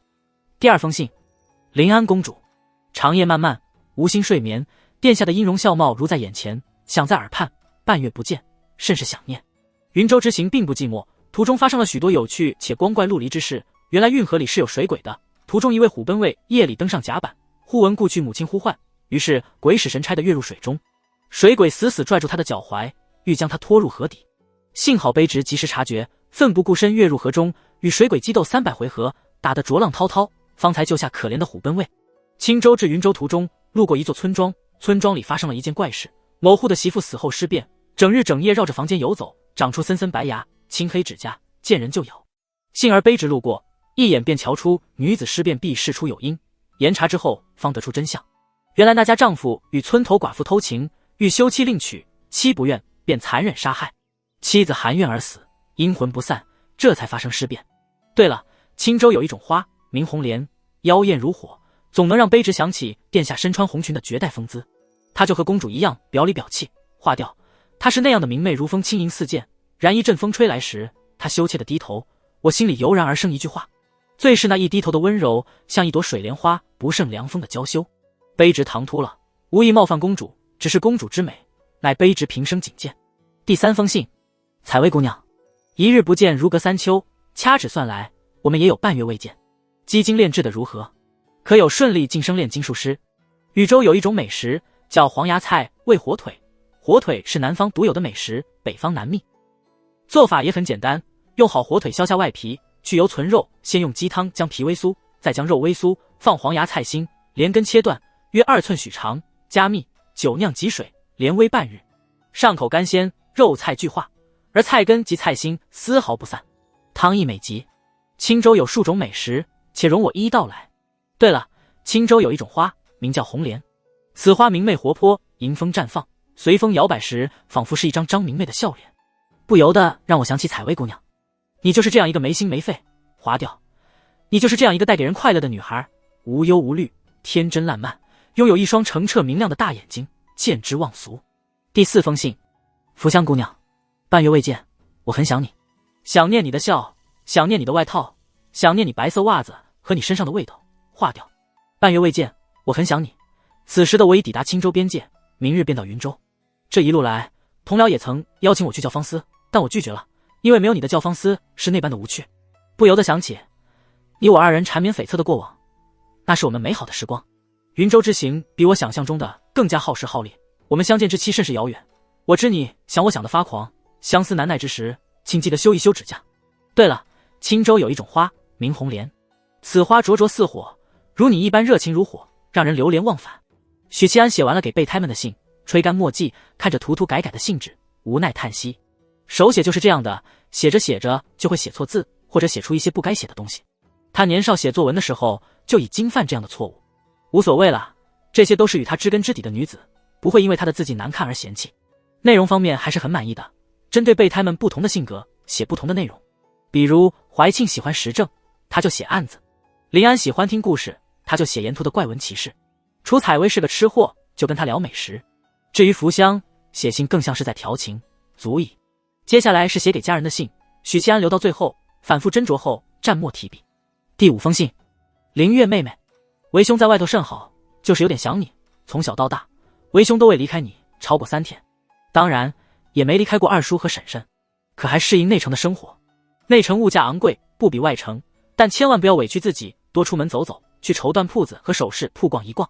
我离开时给婶婶留了300两银子，够家里花销一段时间。大哥不在家，二郎又在书院，有些事情要记得自己拿主意，不要什么事都听你那个愚蠢的娘。如果婶婶再提议让你嫁人，你就让她把300两银子还给我，让她把绫罗绸缎还给我。大哥不希望回家后发现你定亲了。对了，青州有一种花，名红莲，如你一般清丽脱俗，温柔美丽。第6封信，婶婶，请照顾好林英。完毕。第7封信，二叔，我在外面很好，写这封信的时候，我刚抵达青州边界，在云州会发生什么事，暂时未知，不用担心。男人嘛，总是要经历一番波折的。你和我爹不就是战场上拼杀出来的吗？我最近在冲击炼神境，希望我回京时，二叔你也顺利晋升炼神境了。届时我许家一门双神，听着便很气派。哦，还有，我忽然想起你大字不识几个，该不会没给辞就写信吧？我一直以为你这个当爹的心里自然记挂儿子，便没有给他写信告诉他我们搬家了。罢了，反正都半个月过去了，辞就现在应该知道家搬到哪儿了。希望是我多虑。写完信，许七安把信纸折好，连带着红莲的花瓣逐一装进信封。大奉帝李志记载，云州纵横6万里，物产丰富，农桑、瓷器、草药等等。武宗皇帝揭竿而起之前，云州的富庶程度在大奉各州可以排进前5。官道迢迢，蜿蜒着通往天边，两边是黑土田野，远处是连绵起伏的山峦。阳光刚升起没多久，空气中残留着昨夜的低温，100多人的队伍缓缓在官道前行，马蹄哒哒声里夹杂着车轮铃铃。元景初年，云州总人口达500万之数，而后皇册每10年编造一次，人口逐步锐减。元景30年，云州人口350多万。现在是元景36年，再有4年就是重造皇册之年，不知道这云州还剩多少人口。张巡抚掀开帘子，感慨着说道：30年里人口缩减150万，非常恐怖，而真实缩减人口只会比这更多。因为云州土地肥沃，不闹天灾的情况下是不用考虑饥荒问题，也就是说30年里正常繁衍生息，人口是可以稳步增长的。从500万到350万可不是简单的做减法，实际缩减人口至少再翻1倍。许七安嘴里飙出一声国骂：“什么鬼地方？”张巡抚看了他一眼，继续道：“这损失的人口，一半是因为赋税太重，弃田当了流民，或进城另谋生路，或落草为寇，这些人都是不记在黄册里的。再就是匪患严重，烧杀劫掠，雪上加霜。有时候山寨土匪为了补充劳力，会主动下山劫掠百姓。哼，山匪当然也不在黄册之内。”许七安目光无声地眺望远方，耳边听着张巡抚的话，心里则在分析：元景初年还有500万人，元景10年的时候人口还是缩减，到元景30年没了150万人，真是人数还要更多。云州是在这20多年里急转而下，差不多就是元景帝修道的开始。因为大凤皇帝痴迷修道，因此让巫神教感觉有了可乘之机。巫神教图谋20多年，绝对不会小打小闹，大凤和巫神教统律的诸国必定要有一战。想着想着，他头一歪，差点睡过去。你精神状态不太好。张巡抚审视着他，皱眉道：“怎么了？”巡抚大人记得，许七安这一路来安分守己，没有流连教坊司，理当不至于这般亏空疲惫。许七安扭着头朝巡抚大人苦笑道：“没怎么了，就是成了时间管理大师而已。”这是他不眠的第8天，大脑突突的疼痛，血管仿佛要爆开。今早吃饭时，甚至出现了轻微幻觉，以为许灵英在抢他的肉包子。眼球布满血丝，眼圈是黑青色的，这让许七安想起了自己生活在996的福报社会里，偶尔还要体验一把007，也是这般凄惨模样。还有2天，熬过这2天，我应该就能晋升练神境了吧？不能让自己睡过去，否则功亏一篑。怎么感觉心脏跳得好难受？许七安深吸一口气，摘下水囊浇在头上，借此刺激身体，振作精神。一列300人的商队在官道跋涉，一辆辆平板马车拉着货物，防水布底下盖着的是云州盛产的丝绸、茶叶、瓷器以及胭脂水粉，再就是一些云州的特产，比如蛇咸燕、黄金石等。商队的东家是一位满脸横肉的汉子，叫赵龙，早年也是云州江湖赫赫有名的豪杰，黑白两道通吃。过腻了刀口舔血的日子，靠着早年闯下来的名头以及人脉关系做了商队生意。他总能打点好沿途的山寨，4平8稳地离开云州，将货物散到各地，赚得盆满钵满。时间久了，很多商人都愿意花重金加入赵龙的商队，求个平安。赵龙的商队发展至今，演变成了半商半镖。杨英英就是躲在这棵大树下乘凉的一份子，不过她是以散人身份离开云州，花了20两银子请求商队庇佑。毕竟她这样的弱女子根本不可能独立离开云州，指不定哪天就在官道上被拦路土匪劫走，当了压寨夫人。以她的姿色，当个压寨夫人绰绰有余。杨英英本是云州教坊司里的女子，年轻时也是位花魁，后来有幸遇到了良人，为她赎了身，便被养在院子里，成了外室。而今年过30，姿容不减，反而是身段愈发的丰腴，更增添了成熟妇人的魅力。她有一双明亮的杏眼，望着人时眼波盈盈。骑在马背上的杨英英察觉到周围镖师们火辣的目光，忍不住紧了紧斗篷，把脑袋埋得更低。她的手乍一看是护着丰满的胸脯，避免被某些汉子的目光亵渎，其实她护的是怀里的一个物件。正是这个物件迫使她离开云州。一位镖师垂涎欲滴地看着杨英英的背影，骑在马背上，罗裙贴着身体，那紧绷的臀部轮廓可真诱人啊。身体强壮的镖师一家马腹追上杨英英，咧嘴笑道：“美人儿，晚上陪大爷耍耍。大爷这次出行挣的银子都归你，10两银子呢。”杨英英置若罔闻，不回应也不拒绝，全当没他这个人。镖师又说了几句，见美人不理，骂咧咧地走了。与他相熟的几个镖师哄笑起来，一阵奚落。但每个人眼里都有失望，这女人油盐不进，他们也一样没机会。几个手头有着人命的镖师眼里闪过狠辣，这种独自出行的水灵妇人，要不是碰到了赵老大，早就被人吃的连骨头都不剩。商队前头的赵龙抬手做了个手势，镖师们立即抽出兵器，如临大敌。但刀只出鞘一半，这是走镖不成文的规矩。大家混江湖求的是财，除非双方实力差距悬殊，否则不会死磕。更何况赵老大在黑道向来有几分薄面，否则也不会吃这碗饭。小道两旁密林中哗啦啦跳出7、80号人，刀矛鲜亮，岔路上更杀出20余骑，皆是人强马壮。赵龙有些纳闷，这条路他每年都要走好几遍，哪条路段需要打点，哪个山头需要孝敬，他一清二楚。这片林子什么时候出现了这么一群简进悍匪？赵龙压了压手，示意手下的镖师稍安勿躁，策马往前走了一小段，朗声道：“在下赵龙，朋友们之前是混哪条道的？”靠得近了，他忽然意识到不对劲，这群悍匪腰间挂着军弩，手里握着制式长刀，这些都是军中装备。赵龙听说过某些大寨子不缺军需，军刀军弩甚至火铳一应俱全，但那都是顶级的土匪大寨，不应该出现在这里。宁燕，你看起来就像被女子掏空身子的病夫。宋霆锋与许七安齐头并进，趁机打趣嘲讽。许七安看了他一眼，淡淡道：我有个朋友问我有没有司天监壮阳补肾的药丸。宋霆锋笑容一僵，我那个朋友就是朱广孝。广孝啊，你都有未婚妻的人，何苦那么拼命呢？宋霆锋把锅甩给朱广孝。朱广孝闷不吭声地看了他一眼，又觉得不甘心，反驳道：我是怜香惜玉的，你吃相太难看，每次早上陪你睡觉的姑娘都下不来床，你自己不知道节制，亏空了身子。五夫体魄强悍，精力旺盛，可就算是牛魔王，天天从晚更到早，日子长了也会气血亏空的。我这是厉害。宋霆锋不服气，骄傲地笑道：只有教坊司的姑娘能尽情地配合我，尽管她们也疲于招架。霆锋啊！宋霆锋听见许七安喊他，转头看过去。干嘛？不是你厉害，而是人家能容忍你的渺小。你滚！嬉笑怒骂之间，带队的江律中沉声道：前方有血腥味，全员准备。枪刀刃出鞘的声音整齐划一，虎贲卫打更人同时抽出了佩刀，并摘下了军弩。突进！江律中一家马腹冲了出去，巡抚队伍瞬间进入行军状态，速度极快且有条不紊。行军10分钟，前方出现密林，风带来了浓郁的血腥味。当进入密林的刹那，利箭从两侧射来，袭击狂奔中的打更人和虎贲卫。江律中抬起手往下一按，箭雨撞在看不见的砌墙上，无力坠落。他挥了挥手道：虎臂军入林杀敌。说话的时候，江律中看向前方，官道上横尸数百具尸体，鲜血染了一地马匹，被难逃毒手。这支商队运送的货物散落一地。他立刻分析出情况，因为自己提前嗅到了血腥味，命令队伍奔袭。这群检禁土匪听到马蹄声时，已经来不及撤退，于是在林子里埋伏。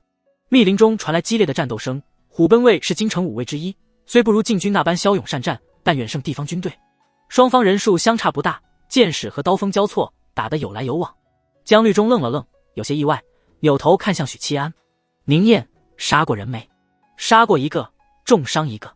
许七安望着横尸一地的商队，随口汇报战绩。江律中嗤笑一声：毛没长齐的小子。打更人们轰然大笑，除了许七安这个加入打更人2个月不到的菜鸟，其他人都是身经百战的武者，杀人都不眨眼的。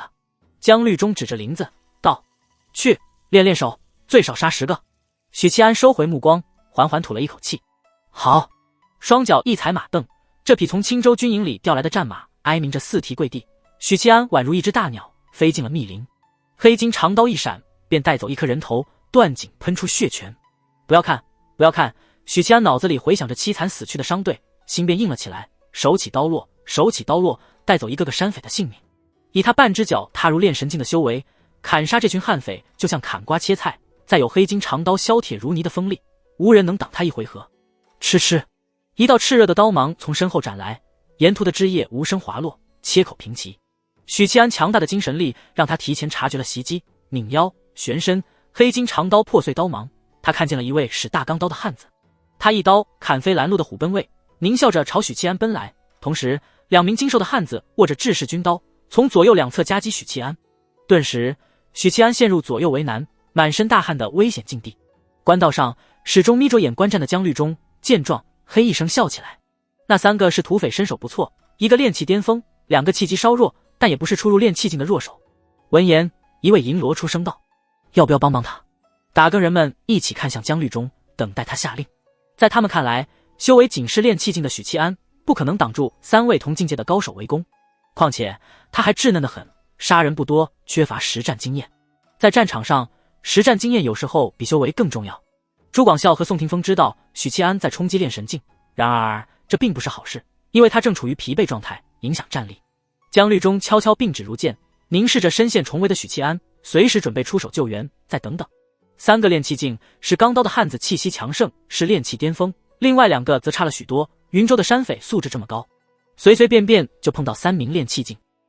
许七安握着刀，脸色冷静，他主动迎了上去，挥刀斩向使钢刀的汉子。与此同时，脑海内观想金色雄狮咆哮屠吼，他喉咙里迸发出沉雄的咆哮，震得山林摇晃，震得厮杀的双方短暂凝滞。使钢刀的汉子耳边仿佛焦雷炸开，瞳孔短暂涣散，思维陷入凝滞。就那么0点几秒的凝滞，决定了他的生死。噗！黑金长刀锋利的光芒中，使钢刀的汉子被活生生剖成2半，破碎的脏器混杂着鲜血流淌一地。许七安斩杀一人后乘胜追击，没有半分凝滞回身，再次于脑海里观想巨人图。刹那间，他仿佛变成了战天斗地的战神，气息暴涨。叮噗，其中一位精瘦汉子挥刀格挡，被轻易断刃，黑金长刀划开了他的胸口。另一个精瘦汉子见势不妙，转身欲逃，被虎贲卫的密集传射给拦住。许七安追上，再次观想金狮咆哮，震荡对方精神，一刀斩杀。整个过程也就短短10几息。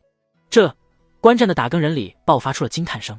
他的气机之浑厚，完全超过了寻常的炼气巅峰，即使是我也只敢说比他略强而已。一位银罗震惊道：我们该关注的问题是，他哪来的佛门观想法？那是狮子吼。一位银罗补充：还有一个问题，他似乎是2种观想一同修行，而且都已登堂入室，这已经可以冲击炼神境。他加入打更人才2个月而已。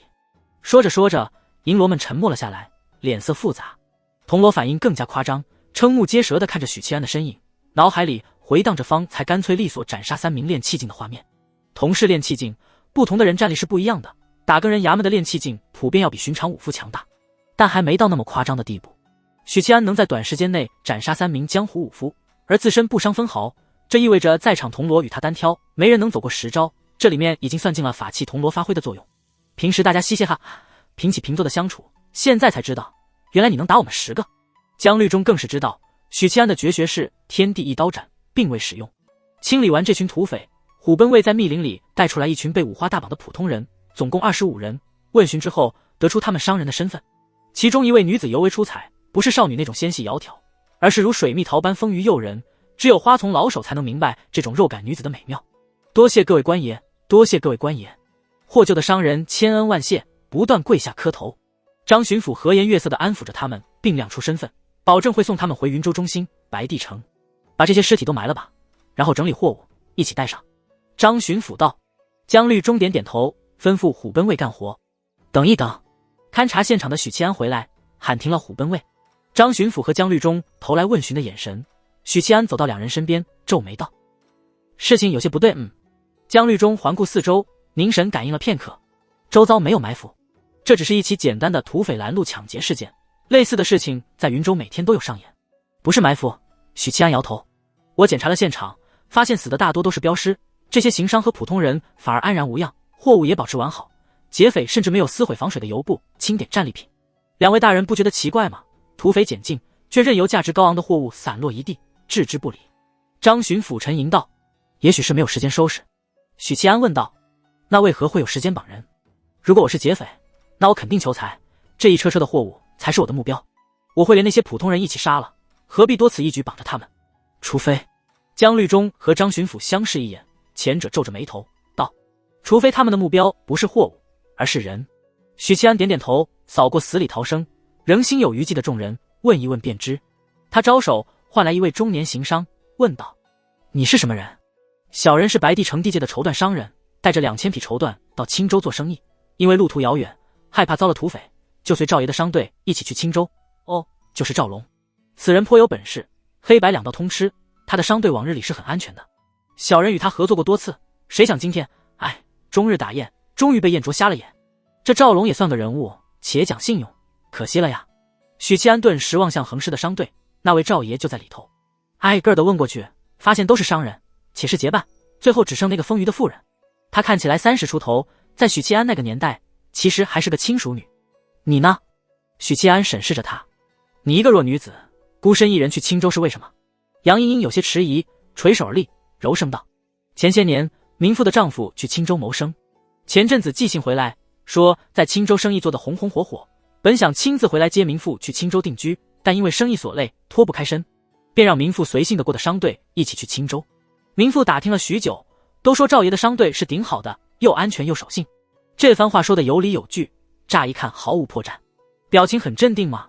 可作为一个普通的民妇，见识到鲜血淋漓的一幕，不应该是脸色惨白，逢人就嘤嘤，而且说话的时候目光一直看着地面，就像在背台词，这是不自信的表现。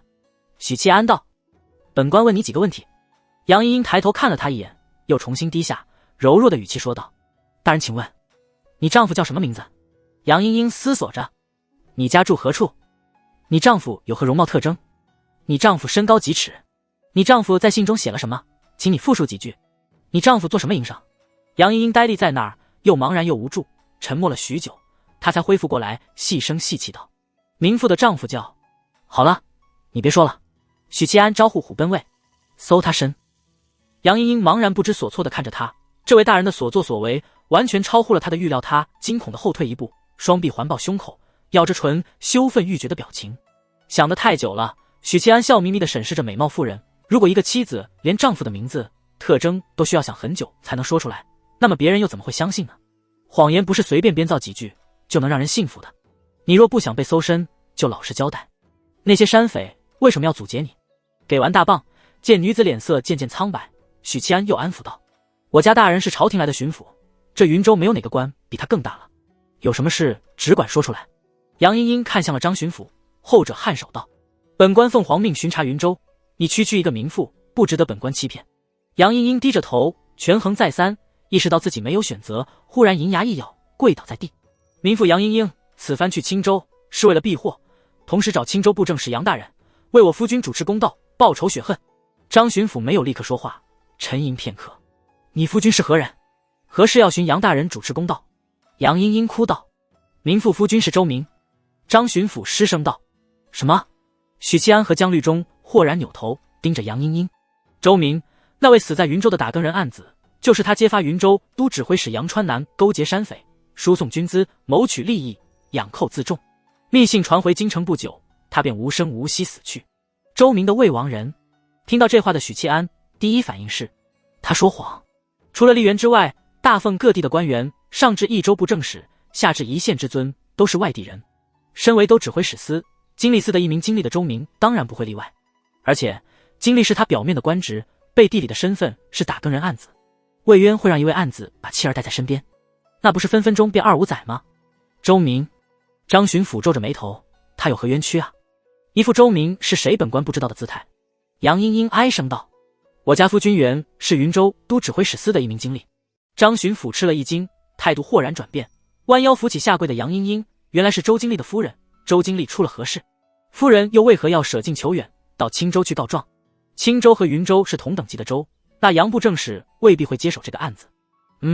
本官是云州巡抚，云州三司都要听令于我。夫人有何冤情，但说无妨。原来不仅女人是天生戏子，当官的演技也数一数二。许七安沉默旁观，看老张一个人表演。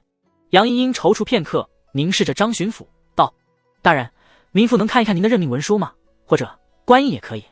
这话一出，张巡抚和打更人们齐齐皱眉，铜锣银锣们不由得按住了刀柄，审视着杨英英。这可不是一个普通民妇能说出的话，即使她是经历夫人。她很懂行情啊。许七安也握住了刀柄，严肃地盯着杨英英。这个女人身上毫无半点气机波动，目测体质的覆盖率也不像是练武的，可也只能排除对方是武者，其他体系花里胡哨的手段太多，不能掉以轻心。张巡抚不动声色地后退了2步，道：有劳江金罗取本官的文书和官印。悚获。江律中斜了他一眼，取来文书和官印。张巡抚不接，自动忽略了江律中的示意，看向杨英英：本官念你是经历夫人，容许你一官。江律中只好上前释出文书和官印。杨英英仔细看了许久，其实她也是第一次看任命文书，目光搜索到云州巡抚2个词儿，然后看到红艳艳的印章后，她再无疑虑。到现在为止，对方愿意与她一个弱女子掰扯这么久，其实也是一种诚意合作派。杨英英负右跪地，磕头道：民妇杨英英本是云州教坊司的女子，数年前与周大人相识相爱，托了荐籍，一直伺候在周大人身边。大家默契地露出原来如此的表情。原来是海鲜商人啊，难怪比寻常妇人要有见识，还知道看文书和官印。许七安恍然大悟，在这个时代，海鲜商人是女子中的高学历高文化群体，琴棋书画诗词歌赋样样精通。杨英英简单地说了几句与周明的过往，坦然地说出自己是养在外面的女人，周明每隔一段时间才会与她相会一次。前段时间周大人忽然来找民妇，把遗物交给了我，他说自己近期可能会有危险，如果真的遭遇了不测，就让我马上躲起来，然后想办法离开云州，将此物交给青州布政使杨大人。没过多久，民妇便收到了周大人逝世的消息。杨英英眼泪啪嗒啪嗒滚落，泣不成声。民妇又悲伤又害怕，不敢继续再住下去，便在一位姐妹家藏了起来，托她打探消息。藏了一阵子后，民妇那姐妹告诉我，赵爷的商队近期要去一趟青州，我便向她借了20两银子，买了匹马，随着商队离开了云州。在之后的事情，众人就知道了。许七安冷眼旁观，端详着杨茵茵的微表情。这一回他说话时，眼神不偏不倚，声音哀切，充满感情，看不出作假的成分。于是他又从杨茵茵的话里寻找蛛丝马迹。周明至死没有暴露他打更人案子的身份，哪怕对方是完全可以信赖的管鲍之交，这说明周明是个合格的案子。他要是轻易告知身份，反而很可疑。至于为什么是去青州找紫阳居士，而不是其他相邻的州，许七安的判断是周明谁都不信，只信这位云麓书院的大儒。首先，相比起普通读书人，云麓书院的大儒因为修行体系的缘故，人品更值得信任，毕竟烂人是走不了儒家体系的。其次，云麓书院和国子监出身的读书人们有道统之争，秉着敌人的敌人就是朋友的原则，找紫阳居士是正确的选择。张巡抚皱着眉，你是怀疑周明是被杀害的？杨茵茵用力点头，这已经很明显了，不是吗？求大人为我夫君做主。张巡抚沉吟片刻，好，本官答应你，你把周经理最后留给你的东西拿出来吧。杨茵茵立刻磕头，谢大人。许七安不由得另眼相看，老张这份心机是可以的，不愧官场老油条，跟着魏渊做事的心都挺脏。杨茵茵直起身，手探入怀里，摸出半块玉佩，双手奉上。这便是周大人当晚交给民妇的。所有人的目光都集中在玉佩上，那是一块半圆玉佩，通体呈剔透的绿色，它本该是一块圆形玉，中间被利器斩断，一分为二。江律中接过玉佩，交给张巡抚，后者握在指尖摩挲，沉吟不语。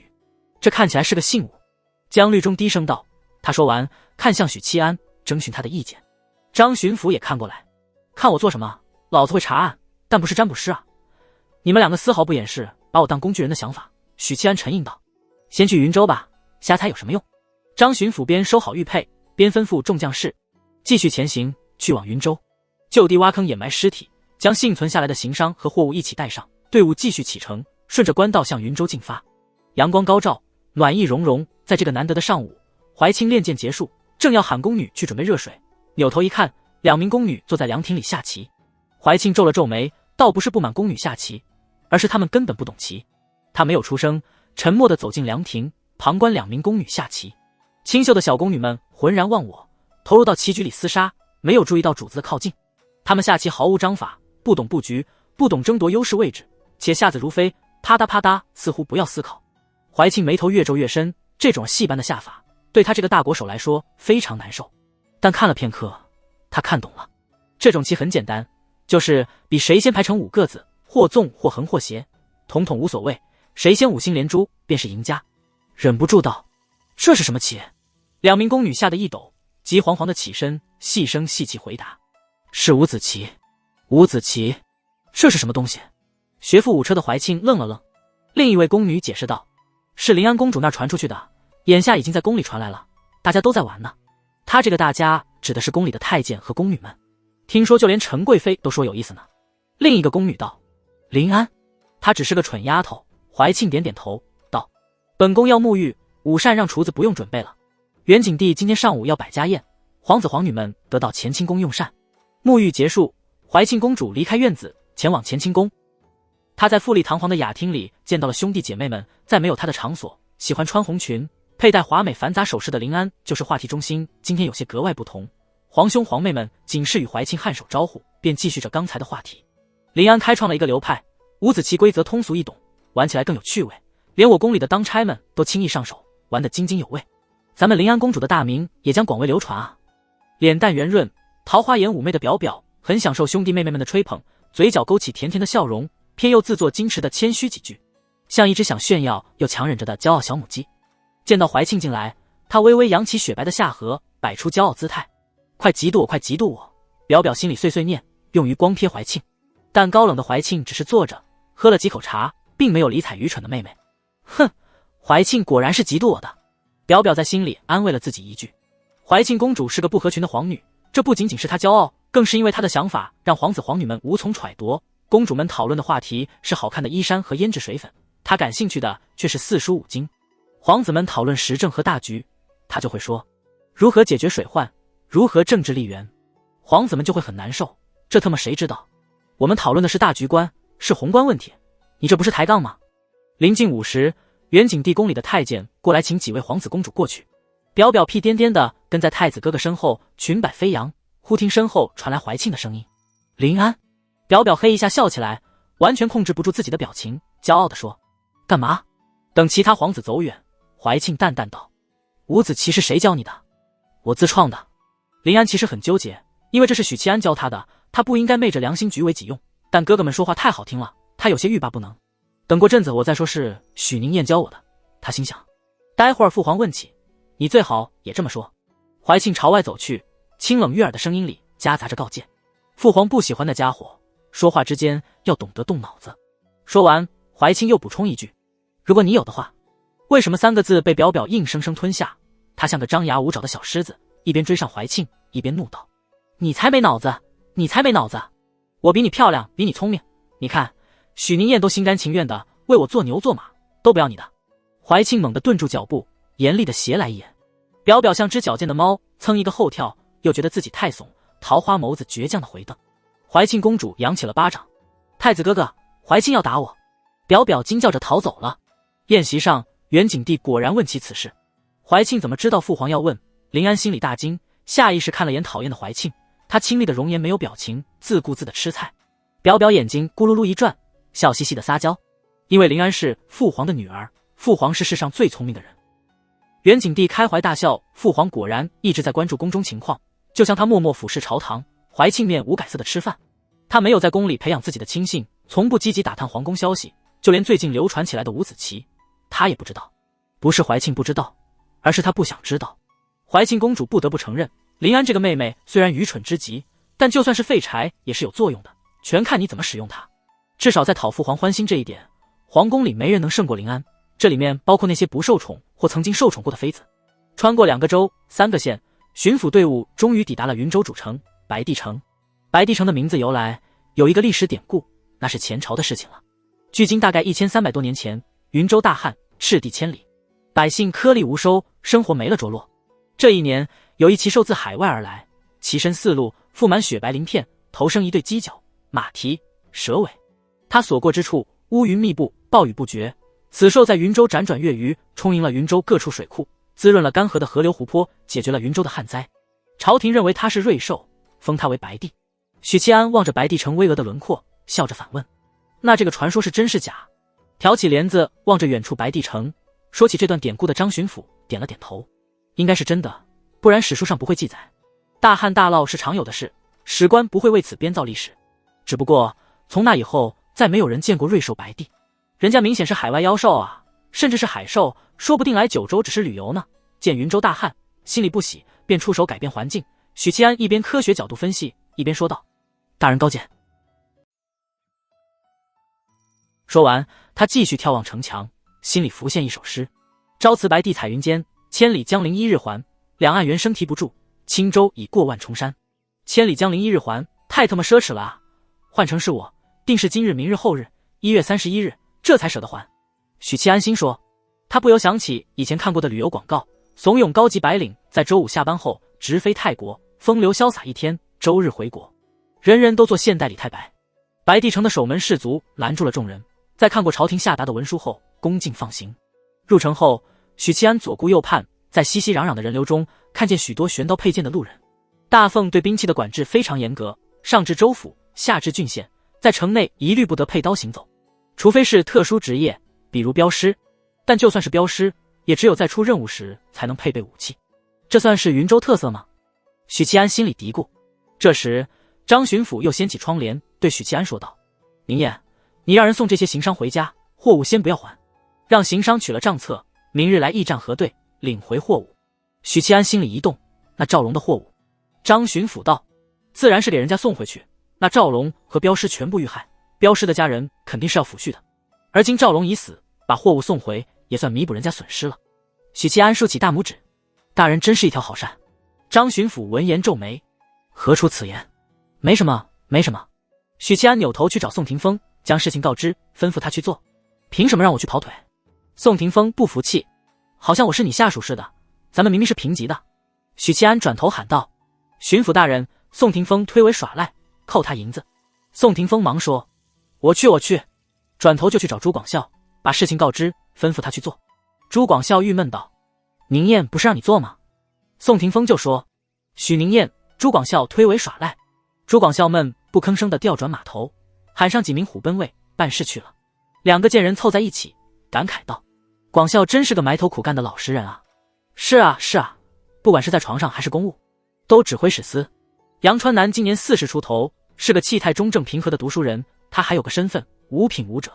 杨川南出生武将世家，天资聪颖，他喜欢习武，甚至读书。元景12年中进士，因家学渊源，熟读兵书，在兵部谋了份差事。元景16年被委派到云州，因剿匪有功，一步步升到都指挥使位置，成为云州最有权势的3人之一。坐堂处理公务的杨川南忽然抬起头，几秒后，脚步声传来，一位身披轻甲的女子大步走来，沿途不见吏员阻拦。她身段高挑，腰悬佩剑，背着一杆银枪，有一张尖翘的瓜子脸，明明五官精致美丽，但不见女子柔弱，反而英气勃勃。此外，她扎着高高的长马尾，露出光洁漂亮的额头。巡抚进城了。他进门第一句话直指问题核心，干脆利索。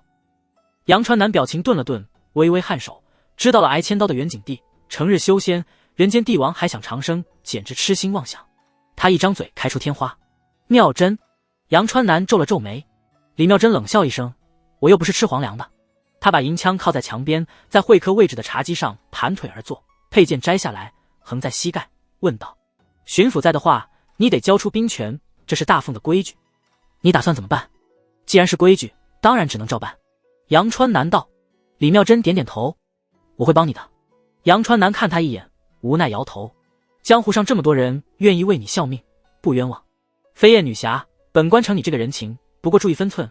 随行的队伍里有金罗，堂堂4品，走出江湖便是一位枭雄。”李妙真不以为意：“怕什么？不到3品，就敌不过人海战术。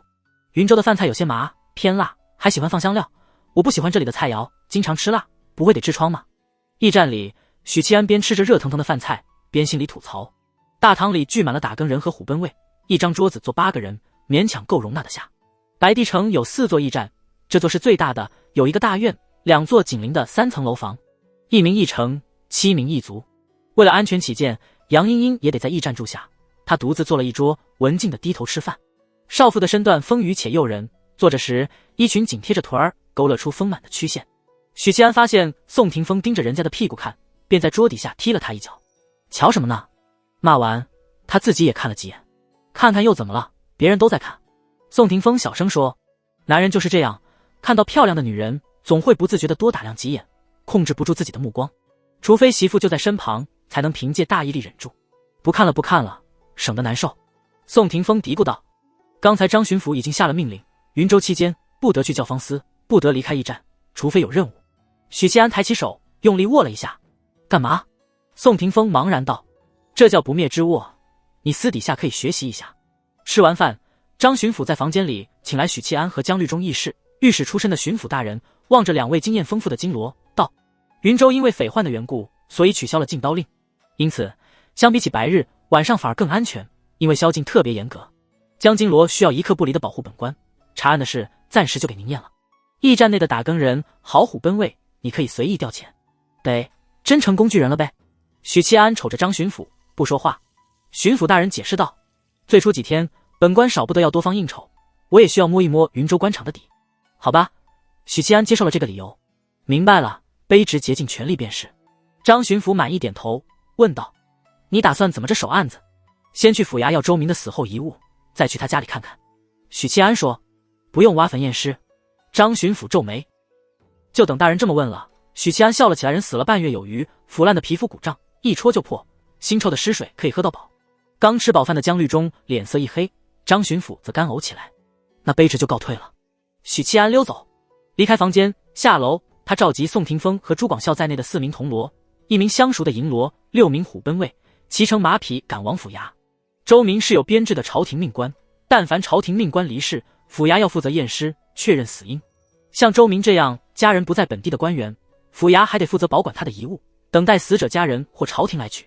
许七安控制着马速，时而看一眼一族给的白帝城勘舆图，摸索了将近1个时辰，终于看到了府衙的大门。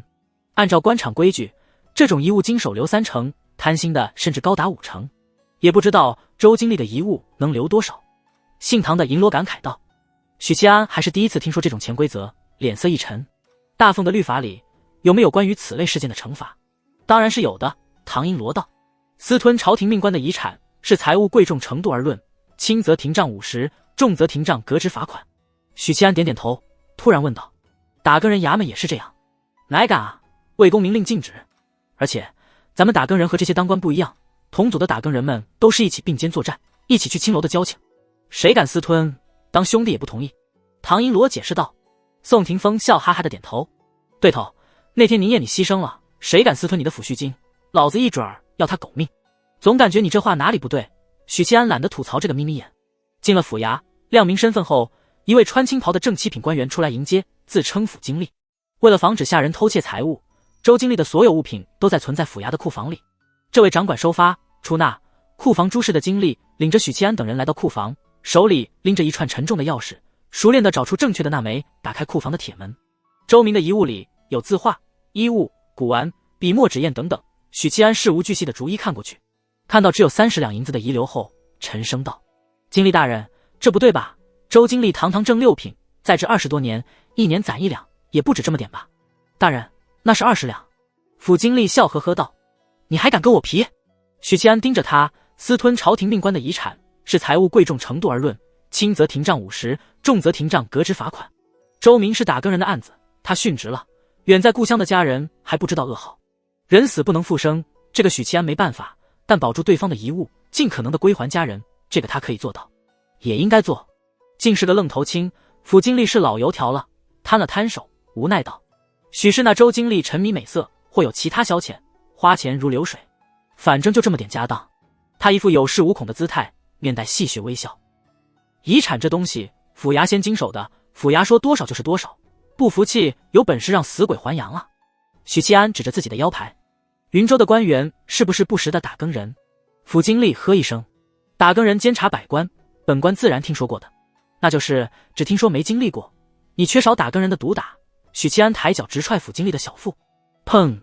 府经历肥胖的身体倒飞着撞在墙壁，震得灰尘簌簌掉落，痛苦的缩成虾状，五官扭成一团。过了几秒，他才发出呻吟声。许七安抽出刀搭在他后颈，居高临下的俯视：本官随巡抚大人来云州查案，有便宜行事之权，就算杀了你，巡抚也能为我兜下来。你信不信？府经历喘了几口粗气，不可置信地强调道：这里是府衙。府衙？府衙怎么了？老子在刑部衙门口都敢杀人，杀你一个区7品经历，很难吗？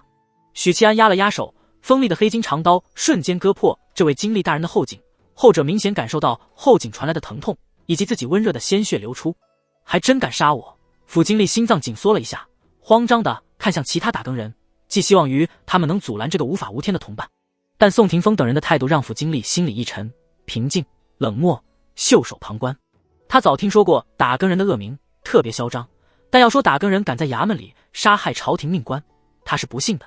宋霆锋迎着对方的眼神，笑得眯起眼睛：经历大人，你侵占朝廷命官的遗产，即使这会儿不杀你，回头把你关到牢里，照样有法子整死你。唐银罗补充道：这才是我们打更人惯用的手段，到时候问出来的就不是遗产那么简单。下官知错了。府经历咽口水，脸色惨白的认命。许七安这才收了刀子，踢一脚府经历：去，把收过银子的人都喊到大堂，本官要逐一问罪。府经历捂着鲜血直流的后颈，跌跌撞撞地离开，直到他的背影看不见。许七安收回目光，继续检查遗物。你是怕有线索的遗物被侵吞，导致案子查不出来？唐银罗措辞道。如果周明真的在遗物中留下线索，那么他不可能会选择那些贵重的、容易让人生出贪婪之心的物件。许七安说着，抬头看他一眼：我只是想拿回属于周明的东西，待案件结束，转交给他的家人。你的品德值得我欣赏。唐银罗赞叹道，说完又补充一句：虽然你很好色，不，这是最基本的道德，连死人才都不放过的家伙才是烂人，是垃圾。许七安心里吐槽。另外，男人的事能叫好色吗？分明是窈窕淑女，君子好逑。许七安想起以前看过的段子：虽然我喝酒抽烟纹身泡夜店，但我知道自己是个好女孩。虽然我白嫖加白嫖，但我知道我是个好男人。10分钟左右，一名穿青袍绣白鞋的官员走进库房，身后跟着简单包扎过脖梗伤口的府经历，以及同样穿着青袍绣露丝的官员在官场。只要看官服就知道对方是几品，从而猜测身份。比如这位绣白鞋的青袍官员是6品，府衙里只有知府是正6品。只认衣衫不认人，这句话最初就是从官场流传出来的。脸蛋圆润、中年发福的知府热情地迎上来，到了许七安等人近前，他痛心疾首道：“本官惭愧，本官御下不严，竟让他们做出这等丢脸的事。”他自我检讨着，掏出了一个鼓胀胀的沉重小包裹，这里是150两，是周经理的遗物，本官已替他追回。这种小事不需要施展望气术，益州知府能做到这个程度的退让，其实全看在巡抚的份上。许七安正是料到这点，才有恃无恐。知府若是不买账，他正好去张巡抚那里告状。当然这种事情可能性不大，他相信益州知府有这个智商，所以许七安伸手接过，掂量几下，没有死缠烂打。知府大人，帮忙准备马车，本官要将周经理的遗物带回驿站。许七安道。知府先看一眼胸口绣银罗的，见这位沉默不语，心里就有数了，在场是这个与自己说话的铜锣为主，一定。许七安留下2名虎贲卫与府衙的衙役配合，运送周明的遗物回驿站，他们则骑马出了城。随行的还有府衙的一位快班捕手，也叫快手。周明的尸体被埋在城外30里的乱葬岗中，这年代的乱葬岗更像是前世的公墓，坟头一座连一座。乱葬岗里葬着的都是贫苦人家的亡者，家境殷实些的会请风水先生挑选木质。几位大人，周经理的坟就在那里。快手指着一棵柳树，柳树下有一座小小的坟包。几名虎贲卫摘下挂在马钩上的铁铲，你一铲我一铲地挖开了坟头，土屑飞溅，随着咚一声闷响，铁铲撞到了棺材。虎贲卫们抹去棺材外的泥土，哐撬开薄棺，一股难闻的恶臭味涌出来。众人齐齐后退了几步，武者嗅觉敏锐，更加受不得这种恶臭。许七安取出一枚瓷瓶，把里面的小药丸分给众人服下，这是司天监术士给的防疫杀毒的药丸。接着他掩住口鼻，走到棺材边，一具身穿白衣的男尸静静躺着，铁青的脸仰对着天空。他的皮肤是青黑色的，布满深浅不一的尸斑，脸上腐烂出几个孔洞，蛆虫在肉洞中蠕动，身躯略有肿胀，这是死后皮肤组织充满腐败气体导致的肿胀现象。这时候的皮肤只要轻轻一戳就会破裂，腥臭的血水喷溅。许七安以前学过这个知识，但还是第一次见到。我的妈呀，老子要裂开了！许七安强行忍下翻涌的胃酸，沉声道：“解开他的衣服。”虎贲卫认命地看他一眼。是。半小时后，许七安看完尸体，初步断定确实非外力致死，他没在尸体上找到致命伤。重新埋好周明的坟，府衙的吏员领着他们在附近的小溪里清洗了一番，然后返回白帝城。死因差不多可以确认，就是巫神教的人干的，梦中杀人，4品巫师的手段。那他要杀我们是不是很轻松？目前唯一的线索是半块玉佩，可是单纯只是玉佩，没有更多信息的话，无从查起啊。下午2点半返回驿站，张巡抚带着一群铜锣、银锣正对着周明的遗物翻来覆去，寻找线索。看了1个时辰了，你们有没有发现？张巡抚眉头紧皱。打更人们摇头。周明不是打更人的案子吗？你们打更人没有联络暗号？张巡抚严厉质问。根本对不上。一位银锣闷声说。会不会早就被凶手拿走或毁坏了？留给我们的只是一些没用的废物。另一位银锣猜测说。这都过了半个月，什么线索都没了吧？还怎么破？谁都破不了。一位铜锣嘀咕道。废物。张巡抚心里有些烦躁，他是御史出身，不通刑案，只能依仗这群打更人，可打更人们打架在行，查案就有些外行了。直接让术士去质问杨川南吧。馊主意。张巡抚哼了一声。4品以上，术士的指控便不做准。本官知道他杨川南勾结山匪，可是证据呢？没证据怎么治罪？怎么治一个2品的都指挥使？打更人们叹息着摇头。行了，巡抚大人别为难他们了。周明确实没有使用暗号。江律中摇摇头，感觉到了棘手。原以为周明会用打更人独有的暗号做联络线索，指引着他们找到证据，但检查了遗物之后没有任何发现，也有可能是被凶手毁掉了。张巡抚无奈道。那怎么办？一名银锣问道。就只能指望许宁燕了。张巡抚说。他能在卷宗中找到税银案的破绽，能在桑坡案中查出平阳郡主的旧案，未必不能查出这次周明的无头案。可要怎么查？本官怎么知道？张巡抚瞪了眼说话的铜锣。这时许七安正好走进来，身后跟着随行的打更人和虎贲卫。张巡抚眼睛一亮。验尸结果如何？与府衙的验尸隔幕一样，尸体方面不会有什么发现了。许七安回答。巡抚大人有些失望的点点头，又道。听说你伤了府衙的精力。我有分寸，不会杀人的。许七安指着这些遗物。有没有线索？一众打更人摇头。没找到联络暗号，或许是被人毁了。江律中叹口气。宁燕，只能靠你了。他旋即环顾众人，沉声道。你们都学着点，看看他是怎么破案的，谁能学个10之1二，老子重点培养。这些铜锣银锣都是他麾下的。江律中一直很想要许七安，但魏公不给，他只能出此下策，让许七安来培养他麾下的打更人。许七安寻了个位置坐下，没有继续检查遗物，沉思片刻。打更人衙门的暗号保密吗？江律中道。银锣以上都知道，与案子接触过的铜锣也知道，那就是不够保密。许七安给自己倒了杯水，道：周明吉有可能没有使用衙门的联络暗号，何以见得？一位银锣问。许七安分析道：如果暗号保密级别高，凶手不可能在一众遗物中准确找出线索并毁掉，那么暗号现在应该被我们找出来了。可是没有。如果保密级别不高，周明作为20年的老案子，经验丰富，思虑周全，怎么可能会用这种粗陋的方法？太容易被破解。所以这事儿其实不复杂，答应只有一个，他用了其他方式藏证据。打更人们无声对视，都有些震惊。对啊，是这样。乍一看没有头绪，其实只有一种可能，周明用其他法子藏了证据。打更人们振奋击掌，只觉得豁然开朗。张巡抚微微颔首，继而皱眉。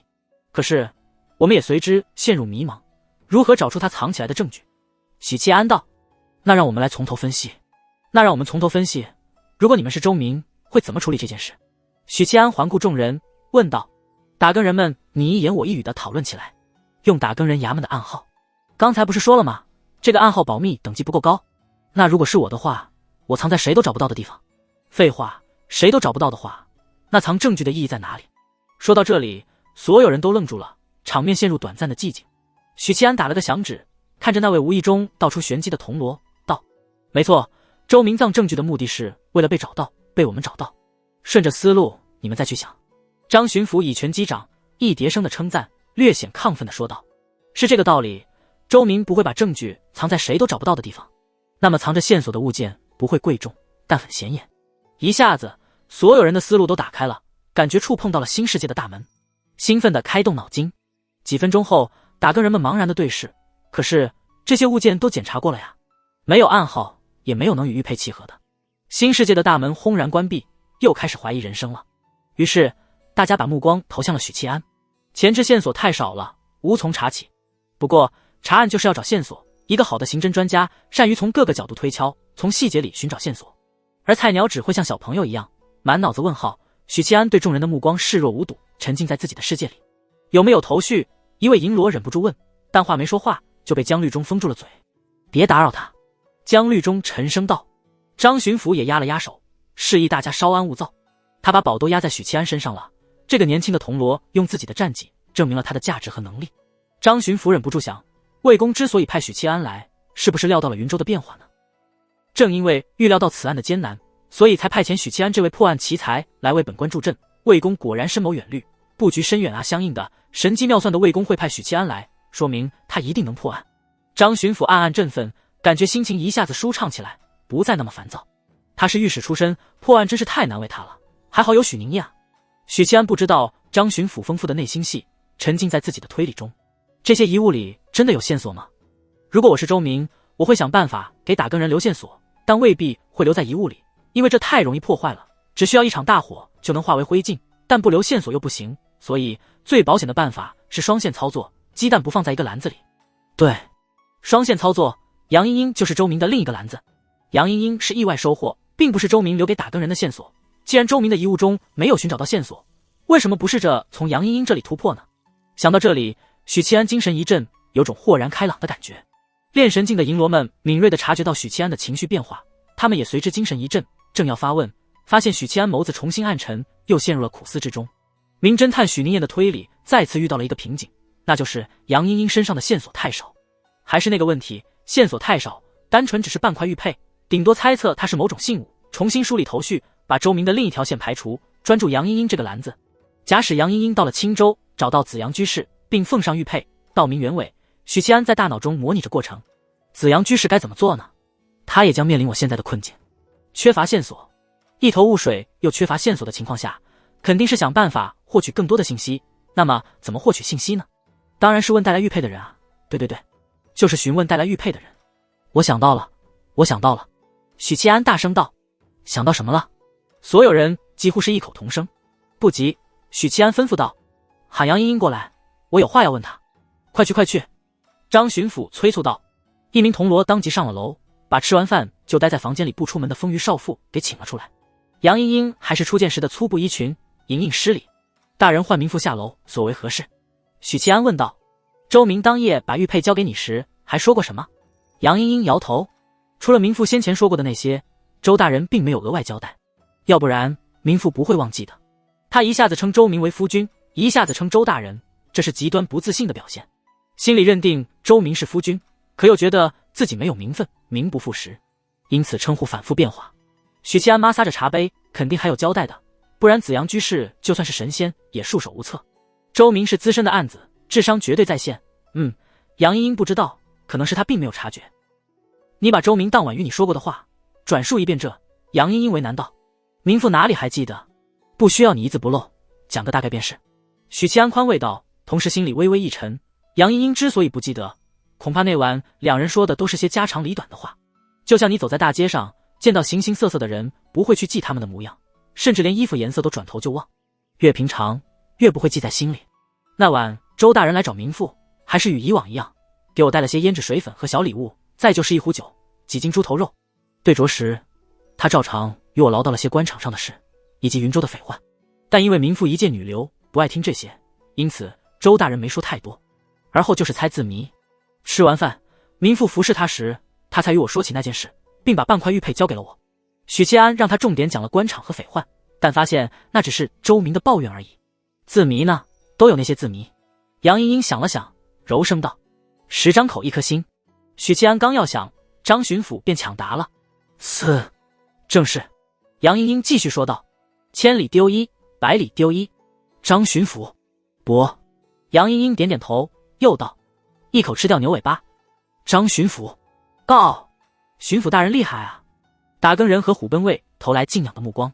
不知道为什么，张巡抚竟有种扬眉吐气的感觉，那种终于不是毫无用处，本官亦是人中龙凤，岂能让许宁燕一枝独秀的畅爽感油然而生？猜字谜对读书人来说，完全是家常便饭。许七安不满张巡抚总是插嘴，打断自己思路，敲了敲桌面，沉声道：“巡抚大人，我也有一个字谜，困扰许久。”张巡抚微微颔首，示意他出题。许七安道：“文姑娘嫁人。”张巡抚先是眉头微皱，接着眉头紧皱，然后脸色僵硬，最后整个人都茫然了，呆呆地站在那里。许七安满意点头，看向杨英英，让她继续说下去。最后2个分别字谜是：白玉无瑕和日月同天，前者是黄字，后者是明。许七安吩咐同僚找来纸笔，在桌上铺开，写下四伯道黄明5个大字。江律中反复看了许多遍，这5个字代表什么意思？5个字无法串联起来，每个字都是独立的。周明想表达什么？或者真的只是随口玩的字谜？许七安转头看向张巡抚，巡抚大人沉浸在自己的世界里。罢了，这5个字显然不是字谜，那么巡抚大人的作用就没了，让他去跟文姑娘较劲吧。随后，许七安也沉浸在自己的世界里。倘若这是周明要透露给子阳居士的线索，那么他不会太深奥晦涩，必须是第一次来云州的人也能轻易发现的。什么东西是初来乍到也能轻易发现的？换个思路，什么东西是初到云州的人所需求的？想到了。许七安长长吐出一口气，我解开谜团了。解开谜团，查出来了，在场众人均面露狂喜之色，但又觉得难以置信，怎么做到的呀？明明一点头绪都没有。这么一桩无头案，他轻易就解开谜团了。明明大家都参与到案子里了，都进行了一番讨论，同样的信息，同样的线索，大家一头雾水，凭什么他就解开了？许宁燕真的恐怖如斯吗？在文姑娘出嫁的字谜里钻牛角的张巡抚浑身一震，突破了封印，狂喜地拽住许七安的胳膊。这一刻，老张失了巡抚大人的架势，一叠声地追问：“你解开谜团了？当真吗？当真吗？”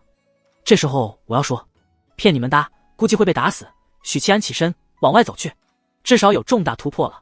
在众人的目光注视里，他来到驿站的院子，从马匹的挂带中抽出那张堪舆图，返回大堂，在桌上摊开。字谜的玄机就在堪舆图中。许七安双手按住地图，抬头环顾众人，解释道：“仅仅只靠1块玉佩是传达不出信息的。周明会想办法让英英夫人带去更多的信息，但为了保密，他采用了猜字谜的方式。他瞒过了所有人，包括英英夫。但以子阳居士的智慧，只需要仔细询问，必然能勘破字谜的秘密。那为什么字谜的秘密是在堪舆图？”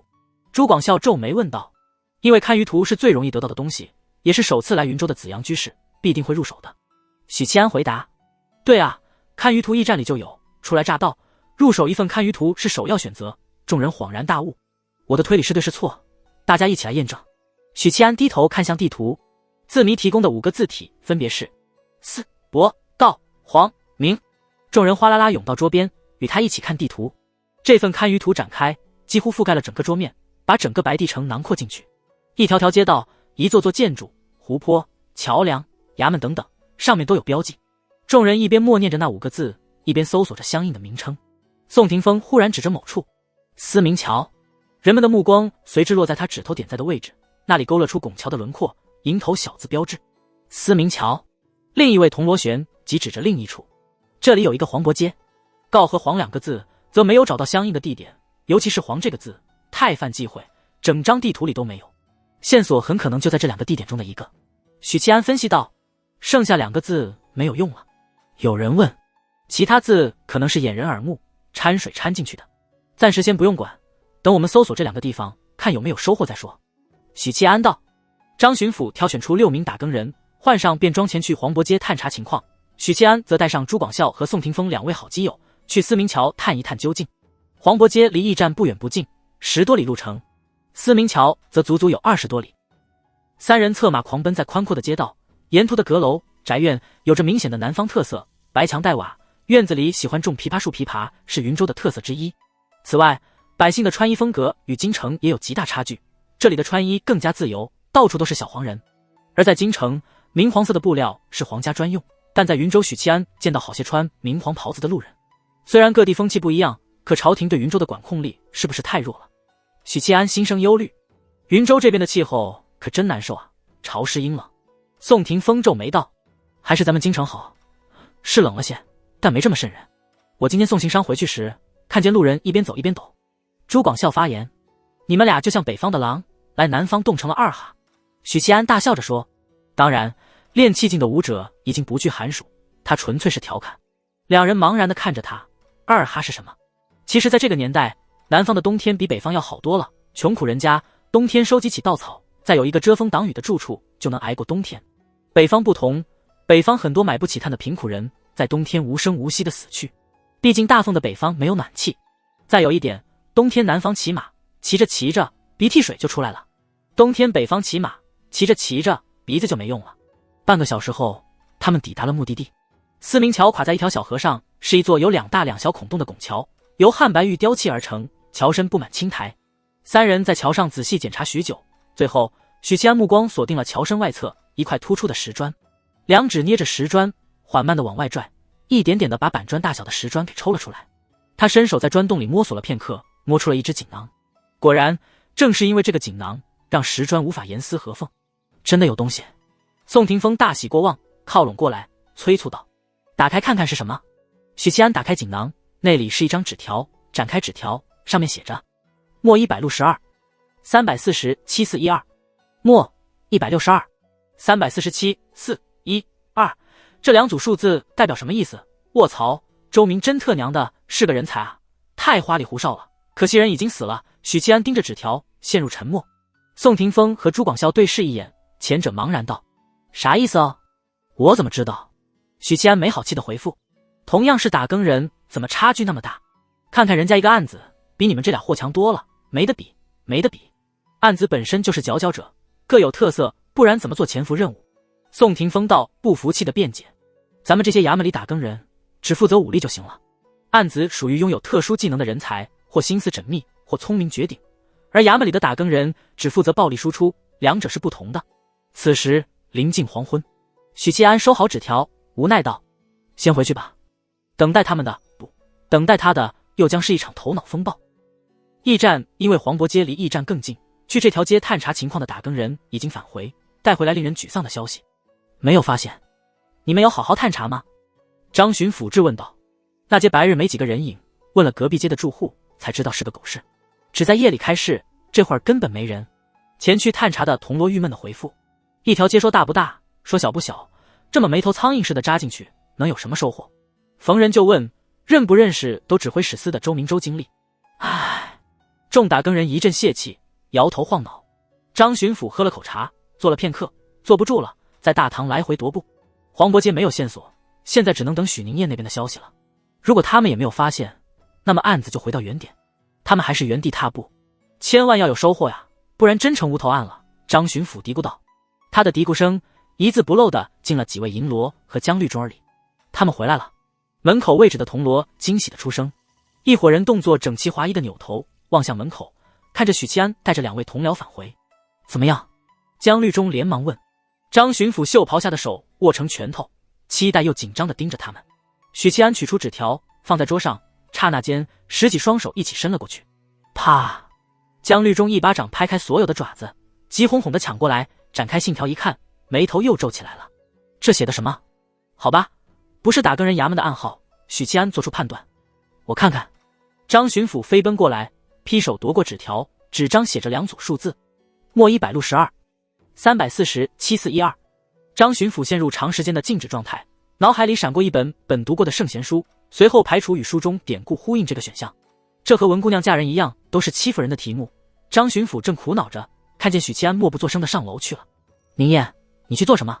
许七安在楼梯上回头，无精打采。回房间观想，不然我感觉自己随时会猝死。我12天没有睡觉了。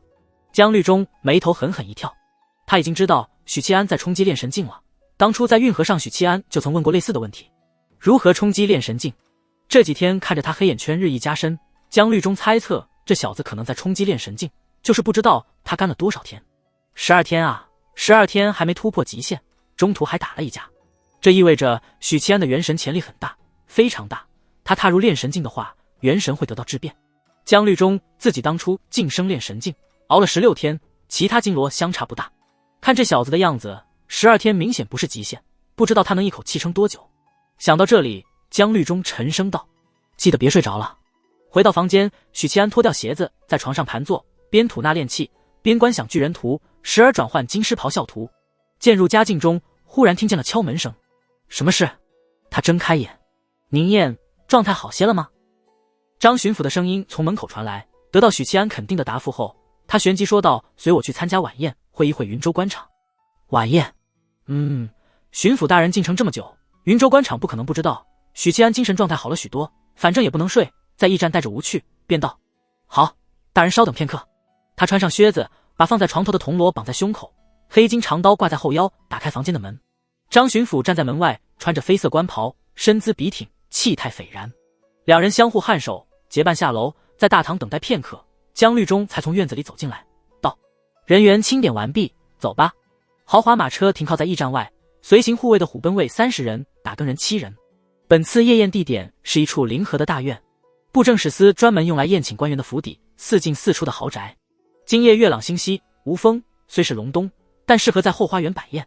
身为本次晚宴的核心，同时也是客人，张巡抚特意晚到了1刻钟。这既是摆官威，也是给出宽裕的时间让主人做准备。抵达府邸门口，这里早已停满了各式各样的马车和轿子，或华丽或简陋的座驾，代表着一位位官职不一的大老爷们。在侍从的带领下，张巡抚一行人来到前厅，看见了穿各色官袍的云州官员们，林林总总100多位，其中就有许七安今日见过的云州知府。巡抚大人。爽朗的笑声中，一位穿飞袍留长须的官员迎了上来。布政使大人。张巡抚笑着拱手。布政使相当于高官啊。许七安审视着云州布政使，他颧骨略高，眼睛狭长，笑起来时眼睛眯成一条缝，给人是块精明的感觉。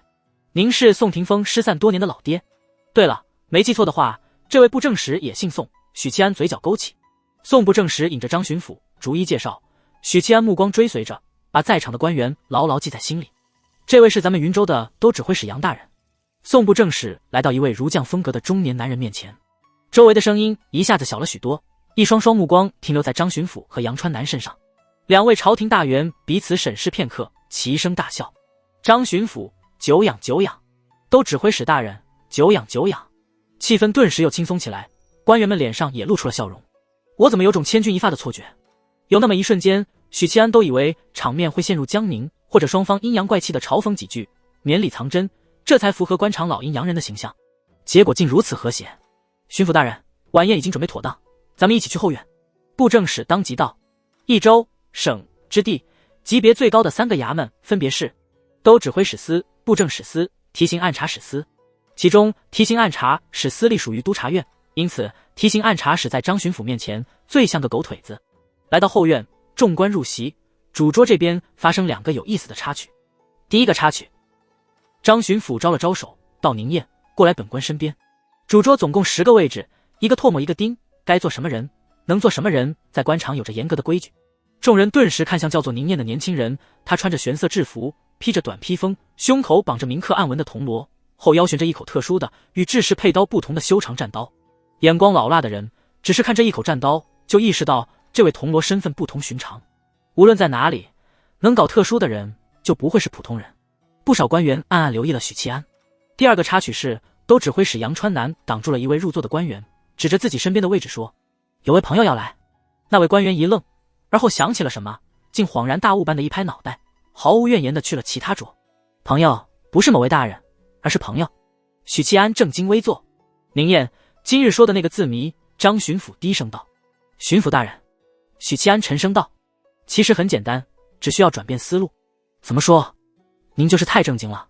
身为督察御史的张巡抚，在京城官场属于清贵，言官嘛，自然是清贵的。要换成吃喝嫖赌样样精通的官场混子，早就秒懂了。张巡抚正要说话，余光瞥见一个身披青甲的妙龄女将军进来。她身段高挑，娇躯比例堪称完美，扎着高高的马尾，又漂亮又帅气的军娘。许七安眼睛猛地亮起来，心说云州还有这般姿色极品的美军娘。这一身打扮可比什么 JK、黑丝、护士、空姐要诱人多了，不是一个档次。美军娘竟直去了主桌，坐在都指挥使杨川南身边。张巡抚审视着军娘，在脑海里过了一遍云州官场的人物名单，发现无法对号入座。这位是？他好奇道。杨川南笑道：“大家想必没有听说过飞燕女侠的大名，她叫李妙珍，是本官聘用的游骑将军。这1年多来，四处剿匪，屡立战功。若是论功行赏的话，本官这个都指挥使的位置就得拱手让人了。”他的话引来众官员一阵表态，对这位女将军赞许有加。张巡抚没有表态，只是点点头。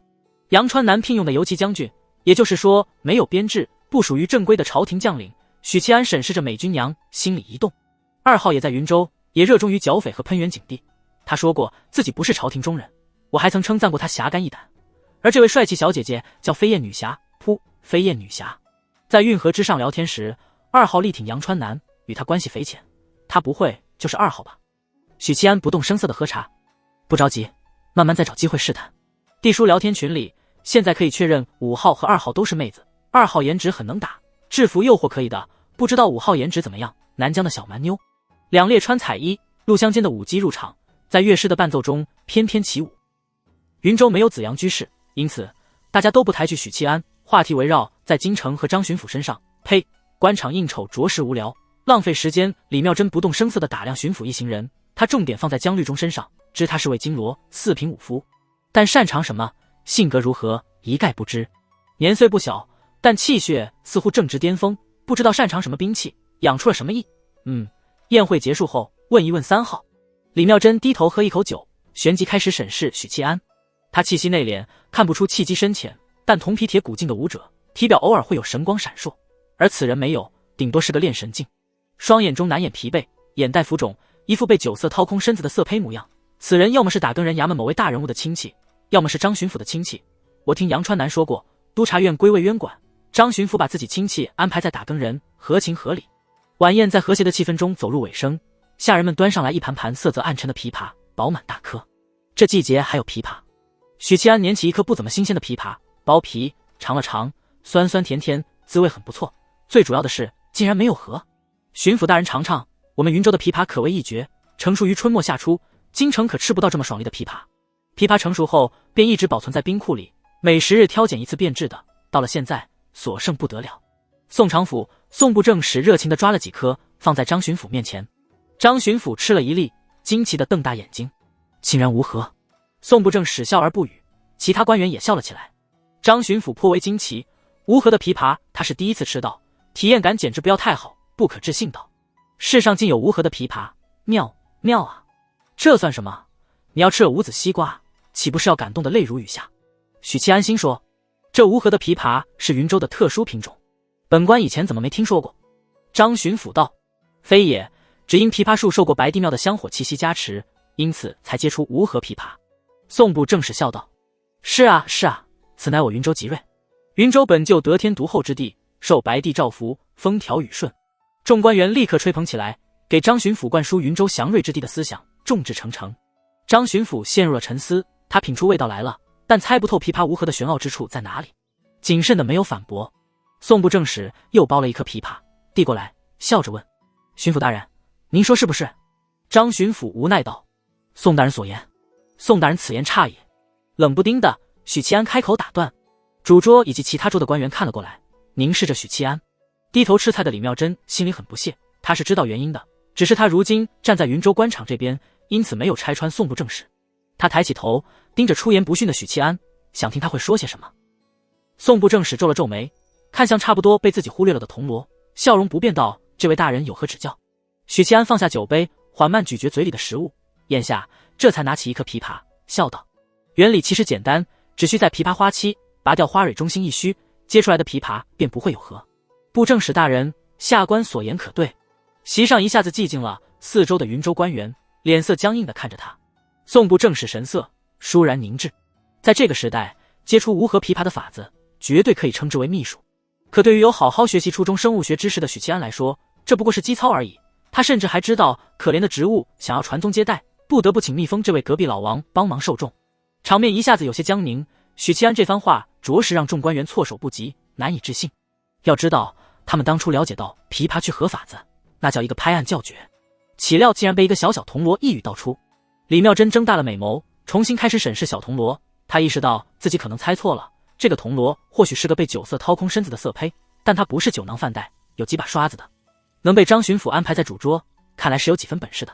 李妙珍收起了轻视之心，旋即就意识到自己还是小觑他了。其余的银锣铜锣被安排在其他桌，为什么这小子能坐在巡抚身边？这已经不是简单的有几分本事能解释了吧？其他的银锣铜锣就不是人才了吗？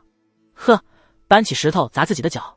李妙珍幸灾乐祸的冷笑一下，他乐得宋部正使吃瘪。即使以宋部正使炉火纯青的官场修为，心中的羞耻依旧翻涌不息。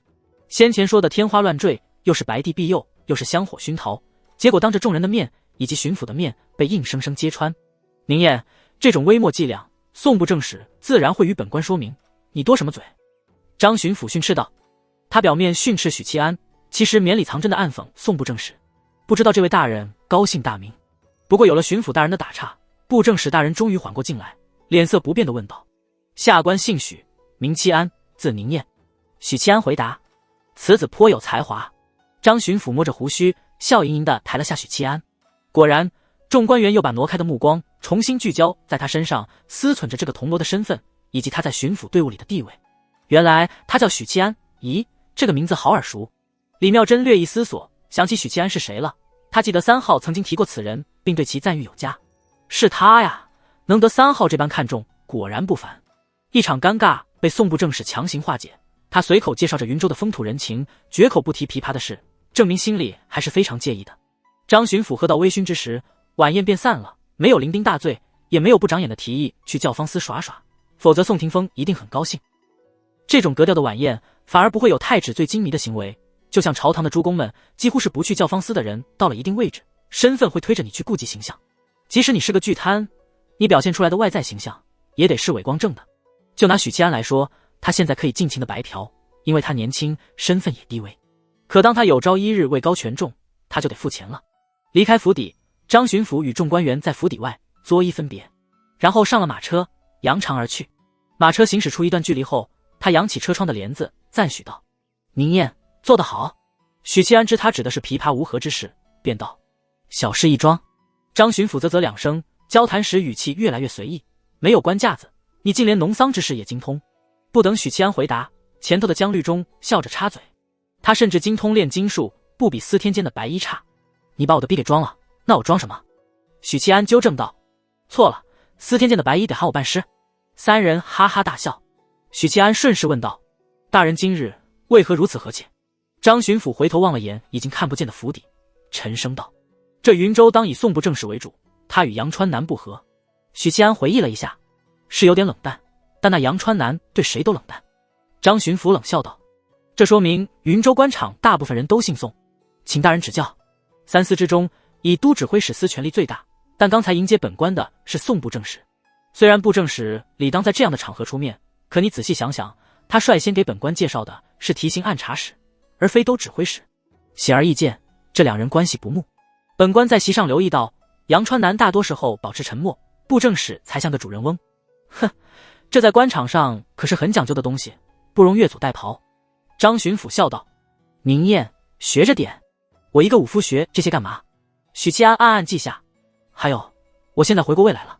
张巡抚道：知道为什么姓宋的要在宴上送琵琶吗？装逼呗。许七安摇头：不知道。但凡是个有好奇心的都会追问，他不答，算是给我一个不轻不重的下马威。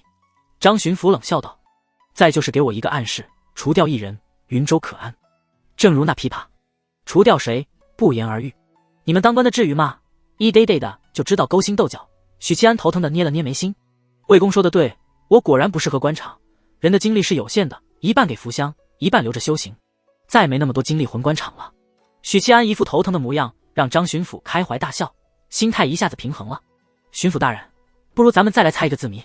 许七安似笑非笑。张巡抚下意识的想拒绝，但感觉自己读书人的尊严被挑衅了，眉毛一扬：你说，女人生孩子，猜4个字。许七安笑眯眯道。张巡抚脸色渐渐僵住，渐渐茫然，渐渐无能狂怒，然后放下了车窗的帘子。江律中和许七安齐声大笑哼。马车里传来巡抚大人的冷哼声。另一边，都指挥使杨川南进了马车，刚放下帘子就被重新掀起，扎着高马尾，英姿勃勃的李妙珍上来了。众目睽睽之下，你进我马车，不怕名节受损？杨川南皱眉道：江湖儿女不在乎这些。李妙珍摆摆手：我来问问你情形。那个巡抚似乎还算客气，没准只是走走过场，你要不要花点银子打点打点？他知道大凤官场的规矩，有银子就是朋友，没银子亲兄弟也照样铁面无私。给御史送银子，嫌死的不够快。杨川南摇摇头道：倒是可以考虑将他们尽数斩杀在云州。李妙珍翻了个白眼：你觉得这位巡抚大人如何？中庸。杨川南评价。那好呀，他越无能你越安全。李妙珍笑道：中庸不代表平庸。杨川南摇头：不露爪牙的才是最危险的，可能人家已经在暗中积蓄着，给我致命一击了。顿了顿，继续说道：那位铜锣需要注意。早已知晓许七安不同寻常的李妙珍秀眉一扬：你看出什么了？车轮铃铃，杨川南掀起晃动的窗帘，看了一眼外头的夜色，作思所状。他的佩刀与其他打更人不同，却一样是刀，非其他武器。据我所知，打更人的佩刀来自司天剑，属于半法器范畴。只有一个解释，那就是此人佩戴的是把法器。李妙珍点点头。而能使用法器的，要么身份不一般，要么与司天监关系不一般。气态也不对，我观察过他，尽管不说话的时候很老实很拘谨，但其实对张巡抚也好，对宋长福也罢，都没有太大的敬意。这可以理解为武者的桀骜，不过练气境就能有这份桀骜，实在难得。至于江律中4品金罗，反而没什么好说到的，忌惮就对了。返回驿站，还得继续报甘修仙的许七安在宣纸上写下了周明留下的2组暗号。到头来还是我一个人背起所有。炼神境这个晋升模式，搁在我那个时代肯定大受欢迎啊！宅男们干到天荒地老，干到头发掉光，干到女朋友留下心理阴影。哦，他们没有女朋友，那没事了。老姜说过，武夫是一步步提升自身，最后成为神魔般可怕存在的体系。炼金境和炼气境更像是我上辈子看过武侠电影，而且还是低武。但炼神境以后层次就拔高了，炼气境还是得吃饭睡觉。我怀疑炼神境可以长时间不眠不休，这就已经非人类了。许七安的猜测是有道理的，炼金境打熬体魄，让武者可以高强度战斗。炼神境淬炼元神，晋升方式是爆肝熬夜。一旦顺利晋升炼神境，肉身和元神都可以长时间高强度工作，不眠不休。包括武者体系在内，各大修行体系都是循环渐进的，每一个品级都在为下一个品级打基础。比如术士体系，医者这个品级是为旺气术做铺垫，旺气术则是为风水师打基础，而风水师的强化版是阵法师，逻辑性很强，给人一种不玄幻、脚踏实地晋升的感觉。他的思路重新回到案子，暗号不是打更人衙门的，应该是周明自创，这就有点离谱了，谁猜得出来啊？难度就好比我留一个暗号：枯叶出距离沙泊，落花漫天海一随。放眼九州，世上不可能有人对得上来。今天侧写太频繁了，脑细胞耗损严重，可是又不能睡觉，无聊。如果福香在就好了，我们可以愉快地做一些有益身心的运动，但我可能猝死在他的白花花的肚皮上。就在这时，他忽然心悸了一下，差点猝死。连忙深呼吸，然后从枕头底下摸出的书碎片，满腔愤怒的准备喷是哪个傻子大半夜不睡觉还水群。定睛一看，3号，我有些事想问你，你可以提一个条件作为交换。2号，是那个军娘，我正愁没机会试探呢。许七安以纸代笔，输入信息。哼，我想先听听你的问题。巡抚队伍于今日抵达了云州，我想知道关于江律中的信息，他的意，他的性格，他的弱点等。几个意思啊？许七安吃了一惊。2号是把老姜当作假想敌了？不是真正的敌人，于是开始搜集信息，准备战斗。先不说老姜和我交情不错，就算没有交情，我也不可能把他的弱点告诉你，毕竟我自己也在巡抚队伍里。抱歉，我不可能向你透露巡抚队伍的任何信息。许七安回复之后，思维发散，联想到了更多的东西。2号收集江律中的信息，明显是为将来可能发生的冲突做准备。这是2号自己的决定，还是得到了杨川南的支持？倘若是后者，那说明一旦东窗事发，杨川南很可能会采取过激的举措。2号一时无言，聊天群里陷入了僵凝。就在这僵硬、尴尬的气氛中，以前的读书人，现在的剑客4号冒泡了。2号，杨川南涉嫌勾结山匪，输送军需，这等同于谋逆。3号是读书人，岂会帮你助纣为虐？我被读书人是非曲直，小节大义，心里清楚着。没错，我被读书人就是这般壮志凌云。许七安用力点头，深以为然。抱歉，是我唐突了，我并没有要对巡抚队不利的想法。但你问出这句话的时候，已经做好了备战的准备。2号，我知道你对朝廷有很深的偏见，但你做事过于感情用事。杨川南冤枉与否，得查了才知道。没错，我也觉得2号太偏激了。听你们刚才聊的内容，巡抚队伍刚到云州，人家还没开始查，你就想着要打人家了。5号就属于你最没资格说这话吧。众人心里吐槽。2号没有再说话，似乎有些生气了，因为天地会成员都在对他不支持他，就连他向来很有好感的3号也态度摆得很明显。到现在，许七安几乎可以确认军娘就是2号，脑海里闪过对方帅气又美丽的瓜子脸。他叹息一声，输入信息。江律中是4品金罗，擅长的是权益，至于性格没什么太大的特色，因此也不存在明显的缺陷。这些信息都是很浅层的，不涉及机密的东西。性格确实没有太大缺陷，许七安认识的金罗里，气质阴柔的南宫倩柔，面瘫南杨艳，冷傲锐利的张开泰，与这些人相比，江律中性格更中庸，没有明显的特点，但也意味着他没有较大的破绽。多谢了，放心，我不会鲁莽行事，更不会无故伤害朝廷巡抚。我还有一个问题，我想打听一个叫做许七安的人。3号你曾听说过此人？你连我都要打听，你是不是想刚我？许七安一下子警惕起来，没有立刻回答。就在他打算拒绝时，默默窥屏的1号竟然出现了。我可以给你关于此人的所有信息，但你要等价交换。突如其来的背刺。不是，你贩卖我的信息得到我允许了吗？我同意了吗？你就光明正大的卖。许七安手指出碰到镜面，又收了回来。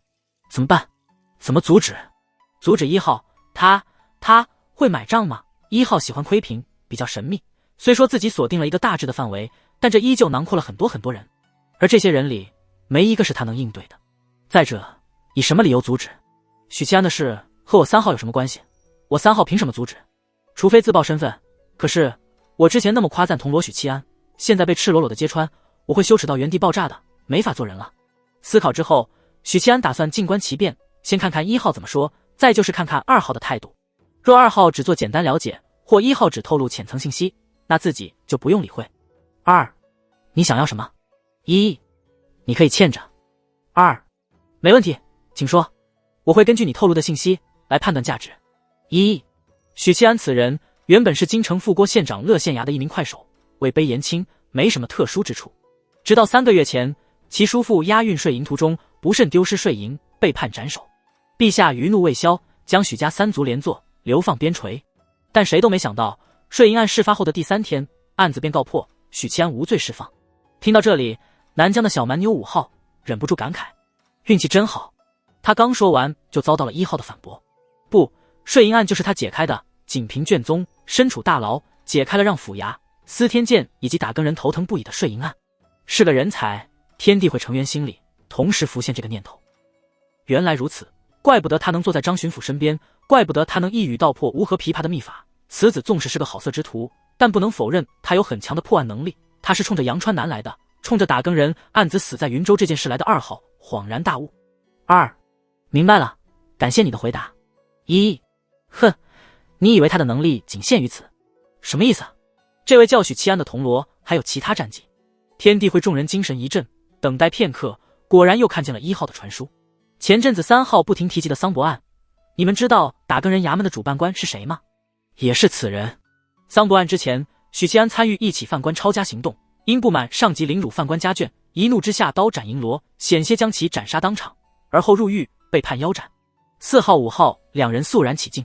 2号眸子微微一亮，忽然对许七安这个铜锣产生了极大的好感，这是对其人品的赞赏。侠肝义胆的飞燕女侠，最佩服路见不平拔刀出手的江湖豪侠。许七安此人虽是朝廷爪牙，但这并不会降低他的成色。1号继续说道，因其破案能力出众，桑博案发生后，陛下命令他接受此案，容许他戴罪立功。此人机敏聪慧，在查案过程中顺带破了平阳郡主失踪案，这件事你们也知道，3号曾经说过。不过桑博案一度陷入僵局，若非2号你找到金无畏百护周赤雄，许七安难逃腰斩结局。如此说来，你其实对他有恩。看到这里，许七安不得不出面说些什么。是的，不过他并不知道你的存在，只对我感恩戴德。好羞耻啊！接着1号又讲述了许七安揪出其党与巫神教勾结，扶持云州山匪的内幕。这件事竟是因他而起，2号心里无比复杂。听到这里，他差不多明白事情的始末，也知道晚宴上见到的那个铜锣比自己预料的还要出众，是个不可忽视的厉害人物。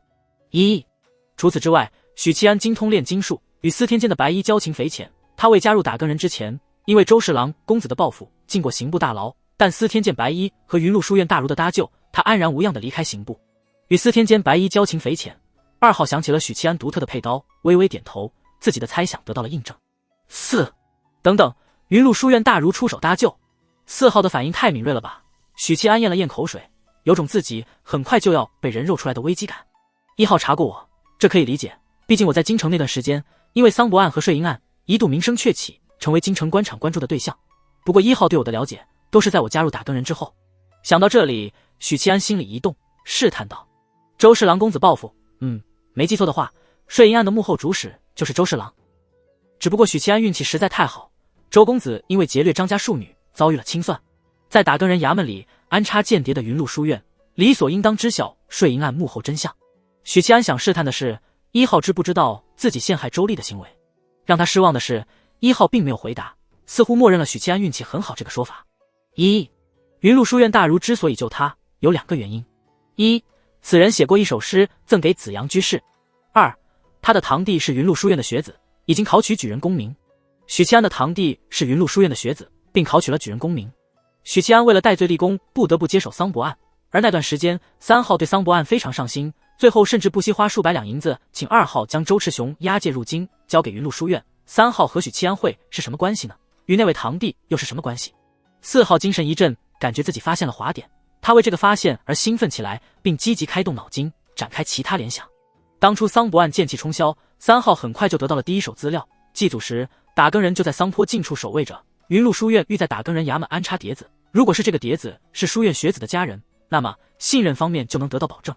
懂了，3号就是那个堂弟，许七安的堂弟。4号忍不住想狂笑，这样的话，他开春后去京城就不用大海捞针，可以目标明确的去见3号。那位堂弟。还有吗？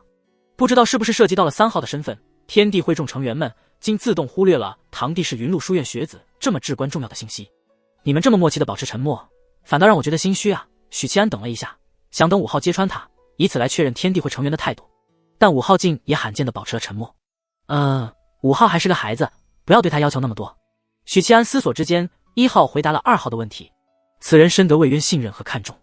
深得魏渊信任和看重，简短的一句话，在天地会成员心中掀起轩然大波。魏渊这个名字不仅在大凤无人不知无人不晓，即使在九州也是极有分量的。除了不会修行，魏渊堪称全才，当然琴棋书画这些东西都是锦上添花的小道。魏渊真正让九州各大势力侧目的是他领军打战的统御之才。魏渊原先是宫中的宦官，因为下棋水平高超，得到元景帝赏识，从而提拔。元景13年，镇守北方的独孤老将军逝世，3大蛮族部落集结6万大军入侵边境，半个月内席卷边境3000里，烧杀掠夺，赤地千里，伏尸无数。朝廷紧急调兵遣将，才遏制了蛮族的汹汹之势，但战局依旧不容乐观。后来的镇北王在当时还是个刚崭露头角的亲王而已。当时还是励精图治的元景帝头疼之际，魏渊请战了，他立下军令状，3月之内若不能驱除蛮族，以死谢罪。年轻的元景帝很有魄力，当即委任魏渊为兵部侍郎兼左都督，统帅5军。魏渊果然不负皇恩，1个半月便杀得蛮族丢盔弃甲，只剩5000多残部逃回北方。这段君臣之义至今还常常被拿出来津津乐道。魏渊的战绩不仅于此，最著名的就是19年前的山海战役。当时的镇北王已然是名震天下的高手，然而他依旧只能当魏渊手中的利刃，被驱使着杀敌。3军统帅仍然是这位威震天下的大宦官。山海关在与西域边境，北方蛮族南下，南疆各族北上，在山海关与大凤还有佛国联军死战，半年之中100万生灵灰飞烟灭，是历史记载中罕见的惨烈战役。而作为大凤左都督的魏渊，再一次向世人展示了他举世无双的统御之能。我真傻，真的，我仍然低估了这个许七安。此时已经脱去轻甲，穿着白色礼衣，盘膝坐在绣床的2号李妙贞喃喃自语。如果我没猜错，云麓书院清气冲霄的原因在3号身上，3号极有可能是许七安的那位堂弟，许七安本人又得魏渊如此看重，这再过几年，京城就要出现一个显赫世家。4号内心感慨万千，历经多年，有种物是人非的怅然。等众人消化了这则消息，1号继续道：他的弱点很明显，好色。此人在京城时时常流连教坊司，与多位花魁有染。2号，你若想对付他，不妨使用美人计。我没有，我不好色，你别冤枉我。许七安首先否认3连，不承认自己是好色之徒，然后略显心虚的在心里辩解：我流连教坊司不是好色，只是想让多巴胺冲进大脑，填补我空虚的灵魂。1号真可恶，不但私自贩卖我的消息，还诋毁我的人品。他有些反常，不符合平时的作风。许七安以指代笔，刚想为许七安辩解，忽然又想，许七安是好色之徒，跟我3号有什么关系？我该网恋还是要网恋，不影响我撩2号和5号。当然2号的颜值已经有我这位阅女无数的老司机背书，很值得撩。5号还有待考证。哼，你不必试探，我也没隐瞒我的性别。不过色又是个方向，我手头正好有位倾国倾城的妹。传书的同时，2号回忆起了许七安深深的黑眼圈，再加上1号的话，几乎可能肯定是个资深的好色之徒，性格上有很大缺陷。尽管他聪明，但男人嘛，有时候下半身比脑子更有决定权。2号嘴角一挑，哼，1号显然并不了解我。许七安觉得自己并非好色之徒，他只是和大部分男人一样，喜欢睡美人，且并不纵欲。这时4号忽然感慨着传书：许七安此人心机深沉，善于隐忍，美人计恐怕对他不奏效。一下子吸引了天地会成员们的注意。何以见得？4 1号所言非虚的话，许七安明明能力出众，却甘心做了多年的快手，平平无奇。直到税银案关乎自身安危，他才冷静果断的出手。随后加入打更人，屡破奇案，屡立功劳，与当快手时的表现截然不同。他恐怕一直在等这个机会吧。加入打更人才是他大展宏图，一飞冲天的舞台。原来我是这么想的，我是个心机深沉的人，我自己怎么不知道？4号真是国际级理解，许七安险些掩面。有道理。众人深以为然，认同4号的分析。许七安此人的形象在脑海里愈发鲜明清晰。6许七安是个好人，贫僧不希望他在云州出现意外。2号，希望你别伤害他，更别让云州都只会是伤害他。沉默许久的6号突然传书，2号和6号关系还算不错，纳闷传书，怎么你也和他有交集？6，我与他在桑博案中相识，他知道养生堂之后，前后借了我40多两银子，并且承诺每天无偿资助贫僧3000银子。离开京城时，托人送来20两银子。这一刻，众人心里不禁感慨，人心真是复杂呀，这样的人竟是一个好色之徒。我明白了，我会尽可能的保证他的安全。6，多谢。好半天没有人说话，就当许七安以为没素质的群友又下线时，5号传书过来：那个3号，你说的打包送大凤公主和国师还算数吗？许七安顶着这条传书愣了许久，心说这肯定不算啊，你连口嗨都分不清吗？3，哼，等我成为一品强者再说。5，哼，我就知道你是骗人的。我大兄这些天总是烦我，向我打听大凤公主的消息，还问我公主与国师孰美。既然是这个话题，那许七安愿意与他多聊片刻。传书道：大凤公主总共4位，长公主怀庆和2公主临安是拔尖的美人，至于国师，我并不清楚，闻其名未见其人。他思考之后，觉得云麓书院的学子应该是见不到国师若玉衡的。4. 国师自然是很美的，我觉得要胜过2位公主一筹，但凡见过国师的男人都会沉迷她的美色之中。5. 哦，你们大凤的国师是狐妹子。4. 混账。5. 就是狐妹子。4. 也算有一定道理，但这并不是国师的原因，而是人宗的隐秘，我不方便多说。2. 哼，有什么不能说的？人宗，顾名思义，此派修行与人间气运有莫大干系，修行到一定境界，便会被七情六欲缠身，因此骆玉衡会在无形中勾起男人的欲念。上一代的人宗道手原本有机会踏入一品，他将灵宝关迁徙到京城，欲借人间气运成就一品，但监正不同意，这才无奈陨落，未能渡劫成功。到了他女儿骆玉衡，恰好元景帝沉迷修仙，又是个坤冠，只需与元景帝双修，假以10日突破一品不难。3.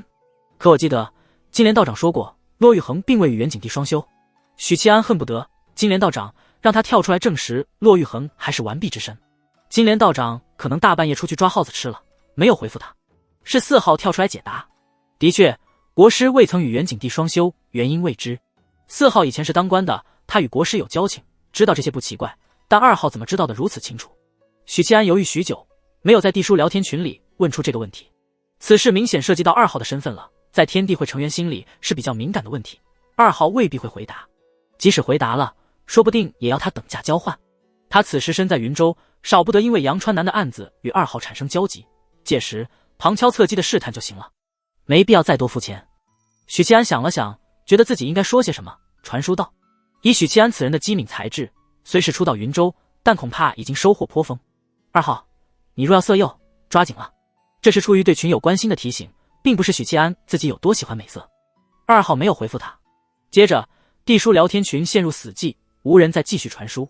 许七安收好玉石小径，打算吐纳观想，养一养精神，研究周明遗留密码的事先搁置。第2天早上，张巡抚带着江律、钟等一干打更人离开驿站，出去探查云州民情，或许还会到周边州县走走。宋部正使带队陪同。念及许七安掩盖不住的黑眼圈以及眼里透出的疲惫，张巡抚善解人意的让他留在驿站好好休息，但要记得破解周明遗留的线索。虽然被当工具人很不爽，但留在驿站正合我意。人一旦处在极端疲惫状态，就很讨厌外出。为什么我的精神力还没到极限？老子想睡觉啊！吃着早膳，许七安头疼的捏了捏眉心。除了他之外，留守的打更人不到5名，虎贲卫倒是留了30人。宋霆锋打着哈欠走下楼，没有绑铜锣，也没有佩戴制式长刀，左右环顾。今日为何如此安静？他们人呢？许七安吃着盘中的酸辣粉条，头也不抬。巡抚大人视察民情去了，其余人等随行。宋霆锋眼睛一亮，我有一个大胆的想法。许七安当即打断，收起你大胆的想法，因为巡抚大人这里有一套严密的刑法。无趣。宋霆锋坐在桌边，吩咐一族端上早膳，叹息道：说起来，我们有半旬没碰女人了。那是你，我是18天没有碰女人，确实有点饿了。许七安也跟着叹息，你就多吃点。宋霆锋看一眼油汪汪的粉条，老宋还是不够灵性。许七安不理他，自顾自的填饱肚子。没几分钟，朱广孝也下楼了。广孝，待会儿去叫方司吧。宋霆锋撺掇同僚，行了，少跟小媳妇一样给我整幺蛾子，可以在城里逛逛，但不能去叫方司，纪律就是纪律。许七安没好气道，有没有法子规避纪律？宋霆锋开玩笑的语气，有啊。许七安看他一眼，我建议你辞职。辞职是他上辈子的操作，不过在局里任职时，他还是很守纪律的，要不然也不会为了季羡林日记里的一句话选择辞职，而不是。吃完早膳，3人换了便装，离开驿站。看到了吗？就是那个一副被酒色掏空身子的家伙，你的任务是勾引他。街边一座茶楼，同样换上便服不惹人注目的李妙珍站在2楼雅间的窗口，望着不远处慢悠悠闲逛的3人。他的身边是一名穿着精致罗裙、青丝如瀑、戴着漂亮首饰的妩媚女子。这位女子脸蛋柔美，肌肤细腻，双眼水盈盈的宛如黑珍珠，小嘴涂抹了红艳艳的唇脂，身段婀娜，风情万种。勾引了之后呢？艳丽女子掩嘴轻笑，凝视着那个时间刺客，仿佛在审视猎物。接近他，监视他的一举一动，旁敲侧击他的收获。李妙珍说完，告诫道：但莫要吸他的精力，这人身体恐怕亏空的厉害，经不起你攫取。至于妹的真身会不会暴露，2人都不担心。粗鲁的武夫没有御鬼能力，对阴气很不敏感，当初在山寨勾引周赤雄这个炼神劲武者，妹也没被识破。只要不暴露敌意，激发炼神劲武者的灵觉，就不存在被识破的可能。主人，那奴家就去了。妹嫣然一笑，扭着小腰离开。宋霆锋在街边的摊贩手里买了3两枇杷膏，硬的，切成四四方方的小块，有点类似许七安前世的润喉糖。在京城吃不到这么硬的糖，又润喉又甜，是云州独有的特产。特娘的，连块糖都比老子硬！宋霆锋一边含着，一边四处乱看，感慨道：同样是云州，白帝城和其他地方就是不同。看这一片繁花似锦的画面，还以为云州真的歌舞升平呢。一路走来，他们经过一个个州县，看过大片荒废的良田，破败无人的村庄，清晰地意识到云州的萧条，民生多艰。明明有那么肥沃的地域，耕田不愁粮，靠山吃3代，还紧邻着外海，盛产盐田，沉默寡言的朱广孝罕见地说了一大堆，郁闷道：为何落得如此境地？宋霆锋和许七安一脸唏嘘，前者沉声道：这次来云州，正是清除陈科顽疾的，解决掉勾结山匪的都指挥使，云州匪患会好许多。宁燕说得对，不能沉迷教坊司，大丈夫当为国为民，做一番事业。卧槽，大美人！许七安和朱广孝顺势望去，两双眼睛骤然绽放亮光。前方街边俏生生地立着一位倾国倾城的美人，她穿着精致华美的罗裙，梳着时下流行的发型，镶嵌蓝玉的丝绸系带勒出盈盈一握的腰肢，肌肤雪白细腻，眸如点漆，红唇鲜艳，俊挺的鼻子搭配尖翘的脸庞，艳丽无双。奈斯，许七安脑海里闪过这个词儿。瓜子脸大眼睛的俏丽美人是许七安情有独钟的类型，再有点狐妹子就更好了。他见过最标准的瓜子脸美人有3个：许灵月、怀庆、2号。但他们3人的气质分别是清丽的 JK、冷艳高贵的女强人、英气勃勃的女干警。只有这位偶遇的大美人有着一张狐媚妖娆的瓜子脸，一看就很浪，是他理想中的女神。完美，这就是我梦寐以求的美人。许七安心惊摇曳，只觉得终于在这个孤独的世界里遇到了爱情。3000弱水只取一瓢，什么福香怀庆、临安国师等等，都是过眼云烟。他旋即意识到不对劲，远处那女子即使再漂亮，也不可能以压倒性优势取胜那些颜值妖怪。他敏锐地捕捉到这个不合逻辑的情况，这让许七安稍稍清醒了一些。紧接着，左手大拇指微微一烫，紫阳居士送的玉扳指中涌出一股暖流，温养他的精神。在看那位倾国倾城的美人时，许七安瞳孔一缩，眼里的并非绝色佳人，而是一个做工精致的纸偶。纸偶梳着时下流行的发型，穿着华丽的罗裙，穿衣打扮与狐妹子美人一模一样。精致的脸庞惨白惨白，目光呆滞，毫无声息。死！青天白日的遇到这种诡异之事，许七安倒抽一口凉气。这不是个人，是鬼。采薇说过，鬼物能长久存在于世间，要么受了帝力的恩惠，就如我心宅井底的女鬼，要么是强者陨落后精神不灭，但依然有时间限制，不可能一直存在。许七安瞬间做出判断，这个女鬼是受人驱使的，背后有一个养鬼之人。这女鬼很厉害啊，连我都能迷惑。若非儒家浩然正气，百邪不侵，这回我说不定阴沟里翻船。许七安不动声色地收回目光，看了眼身边的2位同僚，此时才发现他们问题很大，目光略有呆滞，痴痴望着女鬼。虽然保持了部分理智，但其实深受魅惑影响。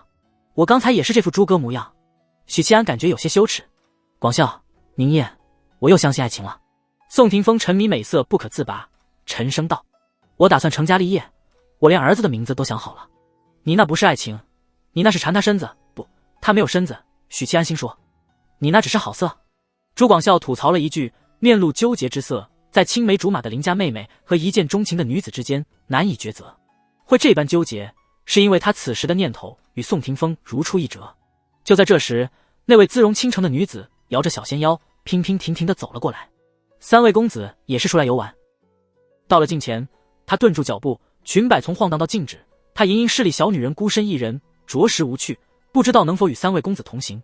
他就是冲我们来的。许七安心生警惕，故作出垂涎欲滴的模样，皱着眉头犹豫道：我们正要去教坊司，这不好吧？谁要去教坊司？你自己要去便去，宋某不是那种人。宁燕，哎，粗俗了。宋霆锋和朱广孝默默退后几步，与他撇清关系。哼，这人果然是个色胚。白日宣莹也说得如此磊落，妹心里呸了一口，脸上笑容愈发明媚。色胚好啊，姑奶奶最擅长对付色胚。我有紫阳居士的玉扳指护体，不惧邪祟。他如果有不轨举动，我立刻偷袭，有心算无心，胜率极大，但最好是留活口。晚上审讯一番。许七安目光一闪，无奈道：既然如此，那便结伴吧。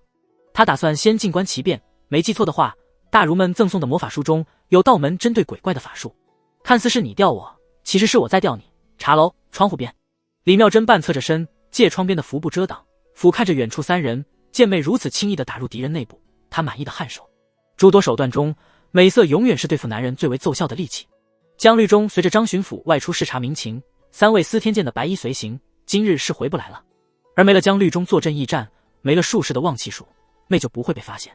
妹虽然擅长魅惑与幻术，但终究没有形体，不可能真的与男人行床榻之事。要想长期与许七安保持关系而不被发现，我还得去教坊司请一位女子。等事情完结之后，我再送她几瓶壮阳补血的丹丸。年纪轻轻便虚成这般模样，再不补一补，哼！4人在白帝城中兜兜转转，饱览当地风土民情，吃遍各种好吃的美味。女子自称苏苏，出身商贾之家，父亲是绸缎商人，这才穿得起这般艳丽好看的衣裙。他见3位公子一表人才，相貌不凡，心生敬仰，便情不自禁地想要结交。是结交还是什么交啊？你这个要说清楚的。许七安心里吐槽，关键是这么蹩脚的说辞，宋霆锋和朱广孝竟然相信了。不能怪他们，他们已经被降制了。一座茶楼包厢里，宋霆锋把糕点推到苏苏面前，殷勤道：“苏苏姑娘怎么不吃？奴家不饿。苏苏姑娘怎么不喝茶？奴家不渴。喝了水怕是要流出来吧？”许七安端起茶杯，笑道：“苏苏姑娘进了茶楼不喝茶，是不是看不起我们兄弟仨？”苏苏当即做出委屈的模样：“公子何出此言？宁燕，苏苏姑娘不想喝，你莫要逼迫人家吗？”朱广孝和宋霆锋立刻呵斥同僚，替新上人出头：“马德，你俩都不知道自己姓什么了吧？下面的头已经取代上面的头。”许七安当即放弃用水来弄湿纸人的想法。苏苏抿了抿小嘴，不经意地问道：“听口音，几位公子不是云州本地人士？”宋霆锋扬起下巴，语气倨傲：“我们是京城人。”苏苏呀一声，掩住小嘴，惊讶中带着敬仰：“几位公子竟是京城人士？小女子素闻京城乃天下首善之城，人杰地灵，心里憧憬已久。”许七安得承认，论如何撩拨男人的心，这位不知根脚的女鬼是他见过最强，即使福香也稍逊一筹。他总能撩到男人内心的痒处，这才是真正的勾引啊！低俗的色诱是以身体为饵，颅内高潮才能色诱之精髓。朱广孝不无炫耀的补充：“我们是打更人，苏苏姑娘听说过打更人吗？”苏苏很配合的摇晃琴手，眨巴着清澈无邪的眸子。宋霆锋抢过话题，对打更人衙门一通鼓吹，在得到苏苏姑娘仰慕的目光后，他就有些轻飘飘的站不稳了。苏苏不动声色的引导话题：“那几位公子，阿不，大人，随巡抚来云州作甚？”“自然是查案。”“查什么案？”宋霆锋正欲说话，桌底被许七安踢了一脚，当即清醒了些，为难道：“苏苏姑娘，此事涉及朝廷机密，不能外传。”苏苏嫣然笑道：“是小女子不识抬举了。”认错非常大方，一点都不矫揉造作，让宋霆锋和朱广孝愈发的喜欢了。这3人的意志还蛮坚定，姑奶奶要加大力度才行。今日不能带回一些有用的信息，主人会生气，主人生气就不给我男人了。这个叫许七安的意志最坚定，虽然时常偷看我的身子，但他是头脑最清醒的。主人吩咐我勾引他，其他2人可以忽略。这女鬼开始图穷匕现了，不行，霆锋和广孝快撑不住了，我得及早动手。各怀鬼胎的许七安和苏苏相视一笑，许七安抢先道：“我上一趟茅厕，霆锋广孝你们陪着苏苏姑娘。”砰！包间的门打开，继而关上，房间里只剩下3人。宋霆锋道：“苏苏姑娘。”对面的苏苏红唇轻启，喷出一股虚幻的不够真实的阴气，撞散在2人脸上。他们目光瞬间呆滞，宛如木偶。恍惚之间，宋霆锋看见朱广孝也离开了，包间里只剩他和苏苏。这时苏苏姑娘款款起身退群了，罗裙、小衣一件件的除去。苏苏姑娘别这样，我不是那样的人。苏苏姑娘，我们到柱子边。同样的幻术也发生在朱广孝眼里，他没有宋霆锋那么虚伪，作为一个埋头苦干的人，他引着苏苏姑娘坐在桌上吃。契机引燃纸张，许七安将纸灰丢进酒壶里，片刻后纸张燃烧殆尽，青烟从壶口冒出，粗劣陶瓷烧制的酒壶表面出现了繁复的皱纹。这是道门的风灵符箓，专门捉鬼用的。施展此符时，需要寻一个东西作为载体，杯、瓶、囊、壶、坛都可以，将瓶口对准恶灵，符箓便会应机生效。他把瓶子藏在怀里，将玉扳指握在掌心，大步返回包间。刚来到门口，他听见了2声粗重的呼吸声，是男人的，这让许七安心里一沉，产生不好的联想。我还是低估这个女鬼了。包间里的苏苏似乎听到了脚步声，大声说：“是许公子吗？”2位公子不知为何突发一怔，你快来看看。许七安一边保持警惕，一边配合的匆匆推开房间。只见包间里，宋霆锋抱着一根柱子疯狂冲撞，朱广孝双手按住桌沿，卖弄妖力。许七安惊呆了。就在这时，埋伏在门边的苏苏抓住机会朝他喷吐阴气。许七安一时浑浊了一下，但转瞬间就恢复清醒，掌心的玉扳指持续散发温暖的力量。他配合的做出瞳孔涣散模样，假装自己中了幻术。砰！房门轻轻关上，耳边传来轻笑声。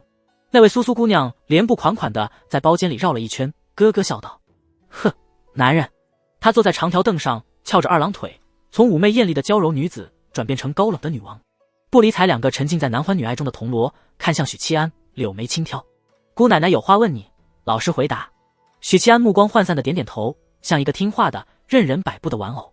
苏苏沉吟一下，道：“周明是不是打更人的案子？”“是，这和主人说的一致。”苏苏微微点头，再没有疑虑，长话短说：“把你们掌握的所有信息都告诉我。”对面那个铜锣目光呆滞地说：“你做梦。”苏苏愣了一下，紧接着他看见这个叫许七安的铜锣镇定地从怀里摸出了一只酒壶，揭开了壶盖，并将壶口对准他。收！这个过程中，他一直保持着目光呆滞的失神状态，以至于直到他摸出酒壶，苏苏才后知后觉地意识到情况不对。下一刻，一股强大的吸力将他笼罩，扯出了他的灵体，投入壶中。哼，女人！许七安目光微闪，恢复神采，微笑着盖上壶盖。包间里，宋霆锋和朱广孝。女鬼的幻术很强，效果还没过去，我只恨兜里没有手机啊，不然就把他俩的姿态录下来，一生的黑历史。许七安没有打扰两位同僚的好梦，而是引燃了一张记录望气术的纸张，走到窗边，徐徐扫过街面，搜索可疑人物。入眼竟是些白茫茫的气数，在望气术的定义里，白光意味着白丁。呼，许七安吐出一口浊气，返回桌边，坐着喝茶，静等幻术效果结束。10分钟左右，宋霆锋和朱广孝蓦地僵住，仿佛时间停止。10几秒后，他们直挺挺倒地。看着昏睡中的两人，许七安心里一动，有了大胆的想法。他把宋霆锋扛到隔壁包间，甩手啪啪2巴掌。宋霆锋梦呓似的嗯了一声，睁开疲惫的眸子。宁燕！宋霆锋大吃一惊，蓦地坐起身，左顾右盼，搜寻着什么。苏苏姑娘呢？走了。许七安茫然道：“我从茅厕里回来，恰好见她满脸红晕的出去，走路还一瘸一拐。当然，我试着挽留过，但她急匆匆的就走，喊也喊不住。找到她，我要找到她，我要娶她。”宋霆锋猛地蹦起，随后一个踉跄，头晕眼花。幻术直接作用于元神，后遗症就是头晕。该死，怎么越来越虚了？宋霆锋推搡着许七安：“宁燕，你快帮忙追她，她是我未过门的妻子。”“未过门的妻子？你是指隔壁的那根柱子吗？”许七安咳嗽一声：“你们到底怎么了？”宋霆锋虽是个好色之徒，但骨子里依旧是保守的，啪啪只能在晚上和床上，在茶楼里白日宣淫，这种事令他难以启齿。“你别急，先坐着休息一下，我去外面看看，定把他追回来。”许七安离开包间，转头回了隔壁。啪啪，2巴掌抽醒。朱广孝的反应比宋霆锋要更大，见到许七安，神色极为惶恐，下意识地捂住裆部，然后才发现自己穿着裤子。他有些茫然地左右看了一眼，问道：“苏姑娘呢？”许七安道：“刚走，我还在楼下遇到她，不管我怎么挽留，她都坚持要走。我说你是不是惹她生气了？”朱广孝神色古怪：“她走的时候有什么奇怪之处？”许七安回忆道：“可能是崴到脚了吧，走路一瘸一拐。”朱广孝闻言哭丧着脸说：“宁燕，我做错事了，我没有颜面回京城了，更没颜面见未婚妻。怎么了？好好说。”许七安连忙安慰。朱广孝便把刚才发生的事情说了一遍，脸色发白，懊悔不已。“我也不知道怎么回事，头脑一热就对苏姑娘做了那般禽兽不如的事。我明明有未婚妻了，她还是个黄花大闺女，这可如何是好？尽管隔三差五的去教坊司，但教坊司里的女子和良家女子是不同的。小孩子才想着全都要，成年人都知道要不起。”广孝同学头脑很理智。许七安点点头：“那你可要好好想想。”朱广孝抬起头：“你似乎一点都不惊讶。”“我不惊讶啊，隔壁的老宋跟你是一个想法。”许七安叹息道：“事情都发生了，还能怎么办？或许那苏只是人生中的过客而已。”朱广孝闻言失魂落魄：“妈憋得好辛苦，哈哈哈！”看着朱广孝魂不守舍的模样，许七安险些伸手捂住嘴巴，直接告诉他们所谓的苏姑娘其实是一位女鬼。那么宋霆锋和朱广孝顶多觉得丢人，配合几句怒骂也就完事了。以后说起来还是会觉得糗，但冲击力不会太大。现在就不同了，他们表现得多懊悔，在许七安面前说的话越多，将来知道真相后就越羞耻，恨不得满地打滚那种。这是许七安从自己在地书聊天群里吹牛，偶尔会恐惧一下身份曝光的尴尬中得到的灵感。将来我身份败露，没脸做人时，想一想老宋和老朱两位同志，心态就会平和许多，这才是兄弟嘛。离开茶楼，宋霆锋和朱广孝格外沉默。老宋惋惜自己终于有了成家立业的想法，结果只是一场露水姻缘，心里万分怅然，并在自我脑补之下，把苏苏姑娘脑补成了世上绝无仅有的奇女子。我一定要找到她，娶她做媳妇。宋霆锋暗暗发誓。朱广孝则更加忧郁，因为他要在青梅竹马的妹妹和天降的美人之间做抉择。返回驿站，朱广孝和宋霆锋不约而同地选择洗澡，也没让一组准备热水，直接去了驿站的澡堂。总感觉哪里不对，为什么全在裤子里？宋霆锋泡在冷水中，慢慢回过味来。苏苏姑娘美若天仙，可我是有未婚妻的人啊。朱广孝还在纠结选择题。房间里，许七安坐在案前，手指凝聚气机，刮擦掉风铃符的一角。霎时间，一股阴风从酒壶的壶口涌出，让房间气温骤降。一道青烟从壶口袅袅挪挪升起，像一条被夹住尾巴的扇，左冲右突，就是无法把自己从的尾巴从壶口里拔出来。无奈之下，青烟幻化成一位倾国倾城的大美人，漂浮在壶口之上，可怜兮兮的垂泪望着许七安。公子，奴家做错了什么？你要如此待我？看起来就像3D 投影。许七安微微扬起头，自下而上审视着女鬼。呀，公子偷看奴家裙底。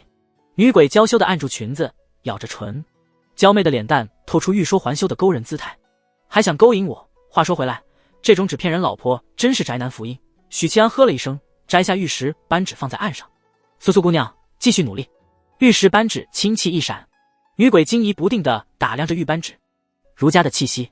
得到许七安点头确认后，他一下子收起了媚态，翩然立在半空，居高临下的俯瞰许七安，脆声道：要杀要剐，悉听尊便。许七安道：好，我把扳指投进酒壶。苏苏姑娘立刻服软。爷，再商量商量呗。很识时务嘛。许七安顺势把玉扳指收起来，往椅子一靠，问道：谁派你来的？苏苏姑娘露出谄媚讨好的小表情。奴家的主人叫李妙珍，道门天宗圣女，芳龄19，尚未婚配。便是她指使奴家色诱公子，从公子这里套取关于周明案子的线索，以确保是否会威胁到都指挥使杨川南。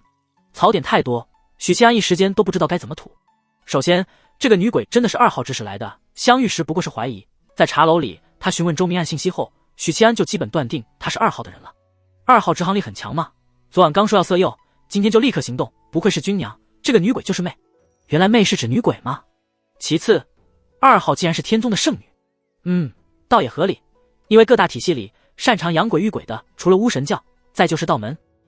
他抱着一丝丝的侥幸心理，期望这是巫神教派来的女鬼。然而世事总是无法称心如意，最后2号养鬼的水平太差劲了吧？这是养鬼吗？这是在养2五仔。我都没大棒伺候，他就全招了。你倒是忠心耿耿。许七安嘲讽道：奴家红颜薄命，年纪轻轻就死了，做了鬼自然要爱惜生命了。苏苏叹息一声，灵动的眸子转了一下，补充道：奴家死的时候还是处子之身哦。然后呢？因为没尝到男人的滋味，所以怨气不散，成了媚。许七安又问道：天宗的圣女怎么成了飞燕女侠？怎么来云州剿匪？天宗修的是天道，想要真至高深境界，就得太上忘情。所谓想出世，必先入世。为了能看破红尘，主人奉师命下山游历，然后游成了侠肝义胆，人人谈及都要挑起大拇指，说一声好的飞燕女侠。不知道天宗的长辈们知道后，会不会气得吐血？噗！许七安这回没忍住，笑出声来了。他觉得2号浑身上下都是槽点。女鬼嗔了他一眼：爷，还有什么想问的？问完赶紧放了奴家吧。周明是不是死于杨川南之手？奴家不知道了。李妙珍有没有参与此事？这个奴家知道，肯定是没有的。奴家一直待在主人身边。苏苏的话没有证据，但许七安选择相信从地书聊天群中得来的反馈，2号是正义的伙伴，人品值得信赖。不过都指挥使杨川南是郎是良，有待考证。李妙真的修为五品，道门五品是什么来着？许七安点点头，他前你来色诱我，后续打算怎么办？我指的是那方面，也用幻术迷惑我。苏苏顿时露出男人都懂的表情，笑嘻嘻道：公子呀，奴家肉身早已湮灭，不能陪你行鱼水之欢的，但可以附身在女子身上。您要是在街上看上哪家的妇人，一声令下，奴家就给他付过来。嘿嘿嘿，我不是那样的人。许七安沉声道。还有，他和杨川南是什么关系？数月前都指挥10余主人曾一同剿匪，交情极好。已经不是官场菜鸟的许七安立刻猜出了杨川南剿匪的真实用意，应付经查。最后一个问题，公子请说，有没有兴趣跟着我？许七安说完辩解道，行不行鱼水之欢的无所谓，主要是你这附身的能力不错。苏苏姑娘长袖善舞，当即摆出任君采撷的姿态。奴家愿意跟着公子，请公子接了封印。很好。许七安拿起壶盖，以后就跟着我吧，酒壶就是你的家。公子请接封印啊，公子，公子，臭男人，老娘迟早榨干你。随着壶盖盖上，苏苏声音消失，房间内的阴气消散一空。京城打更人衙门，阳光和煦，身穿青衣的魏渊伏案看折子，南宫倩柔、张开泰等6位金罗低着头站在室内，一言不发。魏渊头也不抬，淡淡道，看来京城的日子还是安逸了些。12封从东北传回来的密报被巫神教的人给截胡了。你们这些金罗是怎么训练下属的？京城待着太闲的话，边关正好需要你们。大宦官即使在盛怒之时，亦是云淡风轻的姿态，好像世上没有什么事能让他失态。6位金罗垂首不言，在魏渊面前就像做错事的孩子，不敢辩解，不敢说话。噔噔噔，楼梯里传来脚步声，一名黑衣吏员双手捧着信函，急匆匆的进来，在案前停下，躬身道：魏公，有云州传回来的加急密信。大凤驿路发达，除了正常的马匹之外，还有一种叫做火羽兽的奇兽充当脚力。这种走兽源自南疆，属妖族，性情温顺，善奔跑，能轻而易举做到日行千里。但是繁殖能力不强，培育起来极为昂贵，因此无法普及，只用于驿路传输。魏渊用裁纸刀裁开信函，展开信纸，凝神阅读。密信是江律中送来的，告诉魏渊巡抚队伍已经抵达云州边境。信中还提到他们刚入云州不久，机缘巧合救下了周明的外室杨英英，得到了至关重要的线索。然后在信的末尾提到了一件事，许七安已在冲击炼神境，晋升之日可待。不过卑职发现他竟在同时修行2种观想图，其中一种来自衙门，不知是否是魏公给予；另一种观想图为佛门狮子吼，两者俱已登堂入室。卑职有一事不解，请魏公解惑。卑职记得炼气境的武夫在晋升炼神境之前，只观想一种图便已吃力之极，这是因为一来元神强度有限，二来多种图路共修会产生混淆，导致精神出现混乱。卑职当年也是踏入炼神境许久，才做到同时观想多种图路。衙门中其余金罗亦是如此，可谓何许七安如此独特，竟能在炼气境时便观想2份图路。卑职闻所未闻，难以置信，未将此事公之于众。许七安已在冲击炼神境，许七安在观想2份图路，山崩于前都能面不改色的魏渊目光倏然凝固。6位金罗们察觉到了魏渊的表情变化，纷纷抬头，心里一凛，如临大敌。这份密信恐怕涉及到了什么重大消息，并且不是好事，否则魏公为何竟有些失态？这时他们听到了魏渊吐出一口气，似叹息似感慨的自语：2个月不到，2个月不到。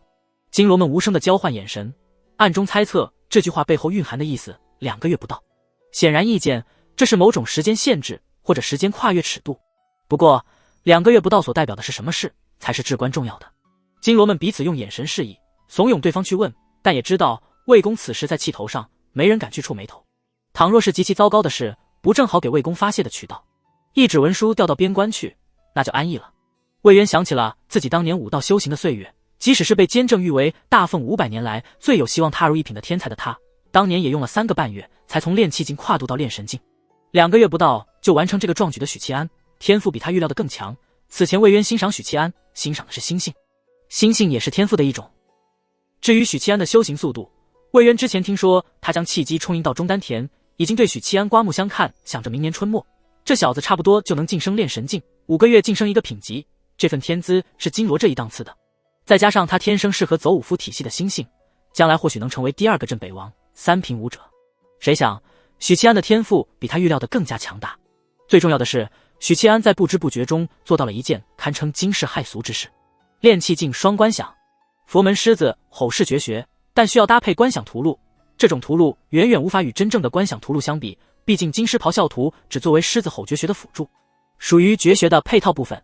可即便如此，许七安能在炼气境做到双重观想，依然堪称惊世骇俗。学富五车无所不知的魏渊很快就想到了3种可能：1. 一体双魂。在西域佛国有诸多记载，北道的高僧作化之后，会于某位孩童体内复苏，不但拥有完整的记忆，还天生精通佛法。这是因为高僧的残魂与刚诞生的孩子融合。此类元神先天比普通人强大，有诸多神奇之处，可以做到在微末之时双重观想，因为他们的元神其实并不微末。2. 自身有大气运之人，这类人极为罕见，但凡有大气运之人，都是名震一方的强者，如道门的道手、司天剑的监正、巫神教的巫神等等。3. 长辈高人加持，这类人没什么好说的，天之骄子，其实就与普通人不同。嗨嗨，南宫倩柔清了清嗓子，他是被金罗们推出来的代表，杨艳不在，魏公的义子在场的只有他，想来魏公是不舍得把义子赶到边关的。义父有什么需要孩儿效劳？南宫倩柔硬着头皮说道。魏渊看了他一眼，合上折子，给自己倒了杯茶，悠哉哉的语气：没什么，一件小事而已。一件小事？你刚才都快管不住自己表情了。金罗们心里吐槽，然后他们察觉到魏渊的情绪有所变化，尽管还是云淡风轻的做派，但刚才是暴风雨来临前的平静，而现在是阳光和煦，微风轻拂。看来密信上写的是好消息，究竟写了什么？南宫倩柔好奇道。义父，信上说什么？魏渊由衷的笑起来。许七安冲击炼神境了，信是将绿中在云州边界寄回来的，这会儿应该成功晋升炼神境。双重观想的事，魏渊没透露出去。不可能，南宫倩柔险些喊出来。许七安刚加入打更人，便在问新官的测试中成功引起了义父的关注。当时他和杨艳就在身边，可以说南宫倩柔是看着许七安一路成长，最清楚他的根脚。此人成为打更人时，还是一位炼金境巅峰，在南宫倩柔看来，喝一口气就能吹死的弱小存在。尽管义父说过此子潜力极大，南宫倩柔也认同，可他还是无法接受。2个月不到，9品炼金境竟成了7品炼神境，已经触及到了银罗的最低标准。杨艳要是在这里的话，嘴角要裂到耳根了吧？南宫倩柔酸溜溜的想。同样心里酸溜溜的还有凝练建议的张开泰，他以前想过要把许七安招揽到麾下，方法他都想好了，银子和色诱，碍于金罗的颜面，没好意思实施。这个许七安天赋竟如此优异，假以时日，咱们衙门恐怕又得添一位金罗。还好他没辙在姓朱的那件事上。在场的金罗震惊之余，难掩欣喜的情绪。打更人衙门要是再出一位4品武者，整体的影响力、实力都会再上一个台阶。高品武夫难得，由自身势力培养起来的高品更加难得。在场除了南宫倩柔这个柠檬精，其余金罗对此事唏嘘感慨居多。这就是有一个好人设的好处，一个比大部分打更人更有底线的人成为高品武者，会更让人愿意接受。倘若是个阴险小人晋升高品，他们就会不自觉的忌惮。而对许七安不必如此，他能为一个不相干的少女刀斩上级，换一个角度想，护的其实是他内心的底线。再这样下去，义父会收他做义子的吧？杨艳闷葫芦一个，不会与我争宠。那个讨厌的许七安就很油滑。南宫倩柔酸溜溜的想。魏渊看了眼角落里的水漏，挥手道：退下吧，类似的失误我不想再次发生。倩柔，去准备马车，随我入宫。再有半个时辰就是小朝会。元景帝不上早朝，因为与他打坐悟道的时间冲突，只隔3差5的开一次小朝会，但也不频繁。上次的小朝会还是4天前。车轮碾过青石板铺设的大街，南宫倩柔用力一拽马缰，马车在宫城门口停下，取下悬挂在车板底下的小凳，迎着魏渊下车。南宫倩柔把马缰交给守城的金无畏，跟上了那一袭大青衣的背影。御书房，乌发再生的元景帝坐在鎏金大椅上，扫过众大臣，不夹杂感情的声音说道：禹州布政使私传回来的折子，朕已让内阁誊抄一份送到众爱卿手中，朕想知道你们的想法。户部尚书率先出列，朗声道：臣以为这只是禹州个例，张行英所谓的大奉各州漕运衙门中皆有细作，完全是无稽之谈。工部给事中附和道：张行英所言缺乏证据，不足为信，只需彻查禹州漕运衙门即可。又有多位官员站出来附议，态度很明显，不查漕运衙门。漕运2字自古以来就是麻烦，他所涉及的利益集团太过庞大，从京城到地方，上至庙堂，下至江湖，错综复杂，牵扯其中的人太多太多。元景帝看向当朝首辅，王爱卿觉得呢？首辅大人作揖，臣认为彻查禹州漕运即可。魏渊，你有什么意见？元景帝看向大青衣，臣与首辅大人意见一致。魏渊回复。众官员收回了凝视魏渊的目光。王首辅侧头看了一眼魏渊，既有心照不宣的默契，又有些失望。经查这个节骨眼，谁敢提出彻查漕运衙门，那就是自觉大奉官场2个老对手都不会犯这么低级的错，但又希望对方犯错。袁景帝点点头，目光深沉，看不出喜怒，继续道：青州布政使传回来的一份折子，杨公在青州各大衙门立了界碑，碑文上写着：耳时耳禄，民脂民膏，下民易虐，上天难欺。青州布政使司认为此诗震耳发聩，有警示百官之效，建议朝廷责令各州效仿，立界碑。诸位爱卿觉得呢？御书房中，诸公们骚动起来，前后之间交头接耳。好诗，好诗！一位给事中振奋出列，高呼道：此诗简直神来之笔，妙不可言，这才是我大凤该有的诗，而不是暗香浮动月黄昏，或者满船清梦压星河。臣热血沸腾，恳请陛下传令各州效仿，在各大衙门中立界碑。这位给事中的奏请得到了在场诸公的附和，不涉及利益之争，不涉及党争，诸公们一下子变得轻快起来，勇于发言，发表各自的意见。不过并非所有人都持赞同意见，也有人不愿意看着杨公扬名，毕竟这位青州布政使是云麓书院的读书人。但更多的人希望朝廷这么做，这样一来，事迹传来后，有利于朝廷在天下人心中的形象，非常加分。这与读书人喜好名声是一个道理。近些年来，从民间到士族，从百姓到乡绅，骂声不绝于耳。立界碑之事，可以挽回些朝廷名声。王首府跨步出列，臣提议效仿青州布政使司。袁景帝其实也是这个意思，他虽然修仙，虽然不理朝政，虽然敛财无度，但他觉得自己是个好皇帝。杨公大儒之名非虚，此诗于朕在位期间诞生，必将名垂青史。朕不但要在各州衙门中立界碑，朕还要亲自书写，以朕手书拿去拓印。袁景帝笑道：杨公当年科举及第，诗词就是当届翘楚。王首府也跟着笑了，在场就魏渊猛了半天。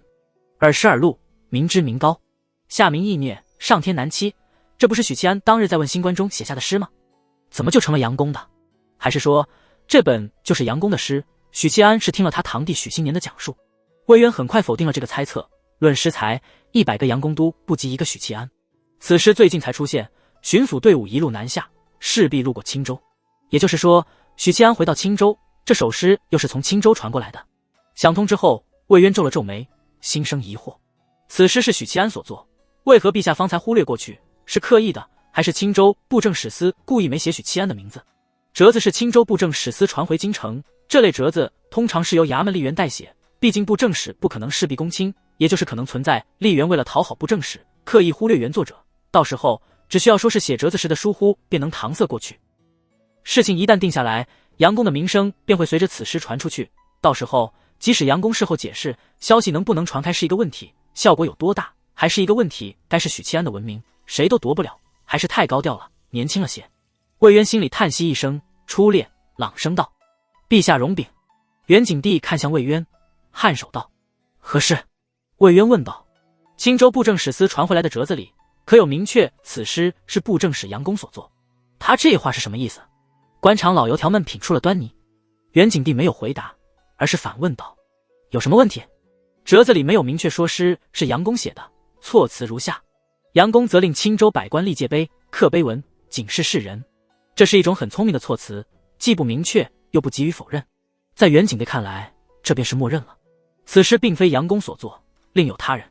微臣觉得此诗一经流传，必定天下闻名，于个人而言，乃可遇不可求的扬名之机，不该被杨公独占。魏渊道：哦，青州何时出了此等大才？袁景帝笑了笑，来了兴趣，盯着魏渊。不过你是如何知晓的？不是杨公所作，另有他人，青州确实多出才子，是科考大州。诸公们心里想着，随着袁景帝的发问，将目光投向魏渊，都在疑惑魏渊是如何知晓这首诗不是杨公所作，亦非青州之人。魏渊摇摇头。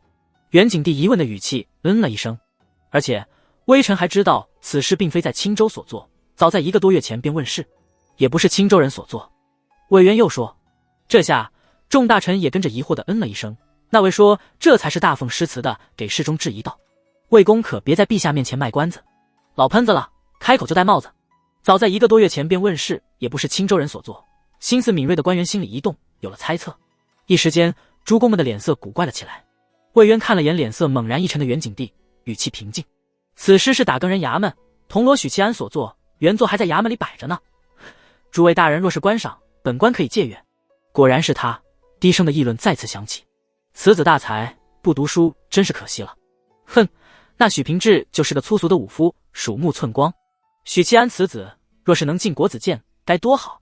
到这时候，纵使是不喜欢许七安的朝堂诸公，也难免惋惜一叹，这等诗才如果是读书人，当然前提是国子监的读书人，那该多好。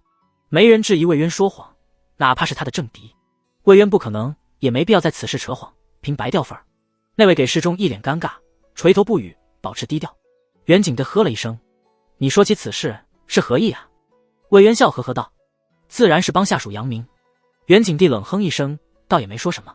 他虽不喜许七安，不过身为九五之尊，却不至于揪着一个小小铜锣不放。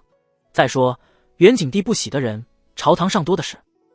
当然，小铜锣犯错了或惹怒了他，又是另一回事。青云山云麓书院，天边飞来一只云雁，振翅直扑青云山，掠过一座座院子，一栋栋阁楼，在崖边的精致小阁内，2楼的瞭望厅里被一只手轻松抓住。星光扭曲中，云雁化作了一只裁剪精致的纸雁，惟妙惟肖。杨子谦寄书回来了。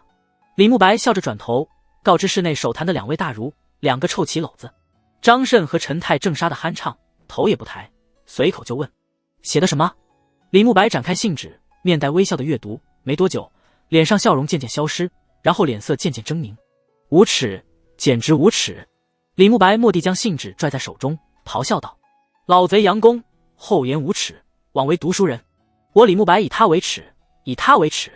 突如其来的咆哮声吓了张慎和陈泰2位大儒一跳。这又怎么了？子谦的一封信也能惹你这般愤怒？张慎无奈摇头，嘲笑道：“纯净啊，你就是心性差了些，暴躁易怒，当年才会输给魏渊。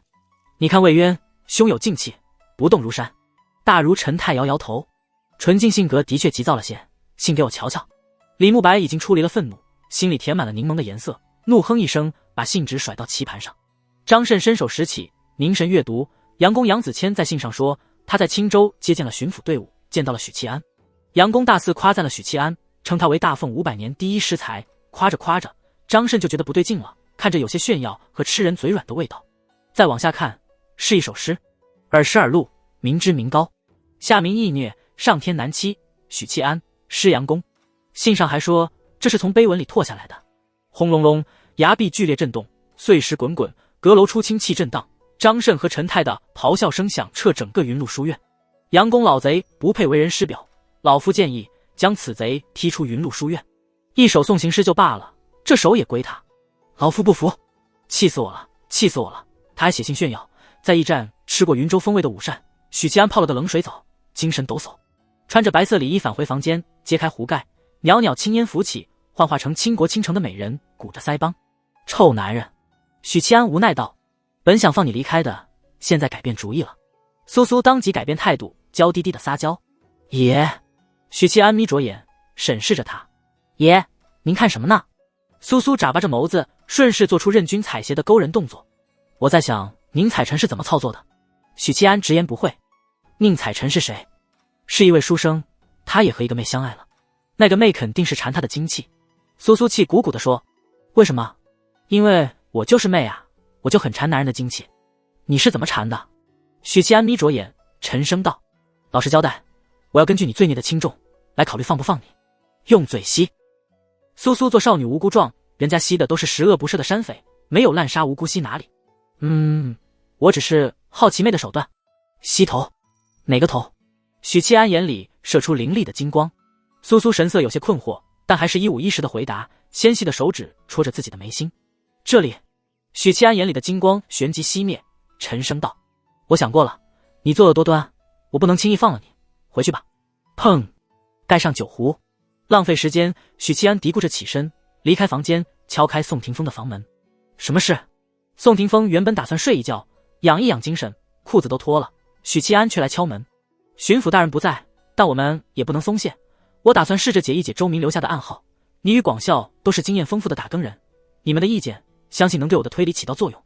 宋霆锋一听名侦探许宁燕这么说，又荣幸又惭愧，毕竟有编制的打更人，做的最多的还是暴力输出，而不是推理。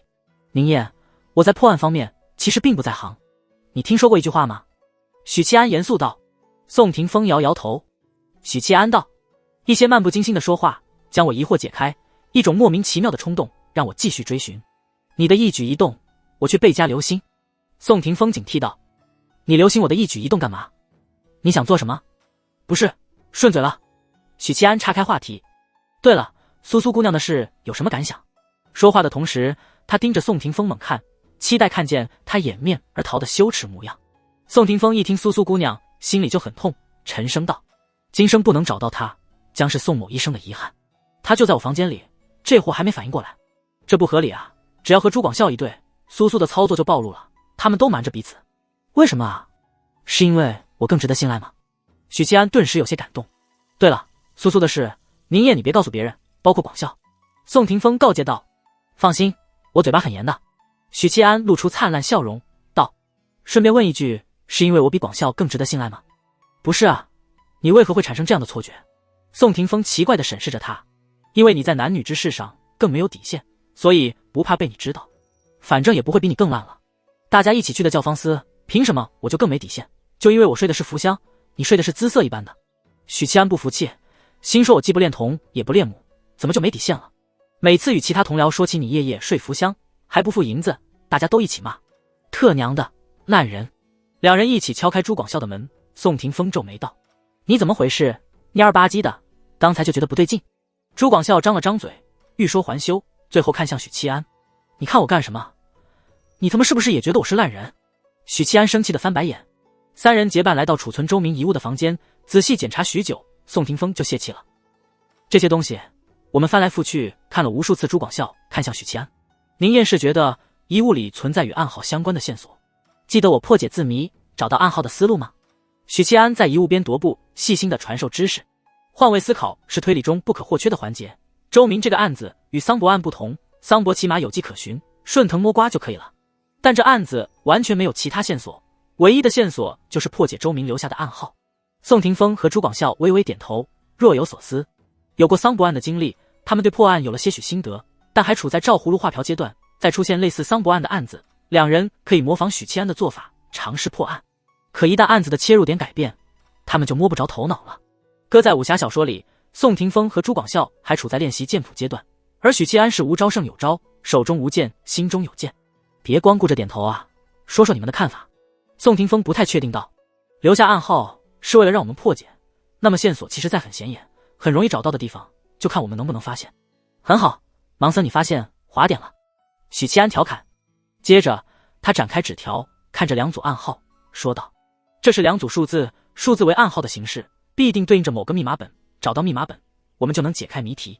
因为单纯的一串或几串数字是没有意义的，所以意义不在数字本身，而是数字指代的信息，其中必然存在一个密码本。除了一个墨字，其他都是数字，线索肯定不会故技重施的放在堪舆图里。那么什么地方拥有大量数字？”朱广孝疑惑道：“存在数字的线索太多了，书里不就有数字吗？”宋霆锋说：“好，非常好的猜想。”许七安眼睛一亮：“我们假设这两组暗号存在于某本书，按照咱们之前的思路走下去，什么书是我们最容易得到的？”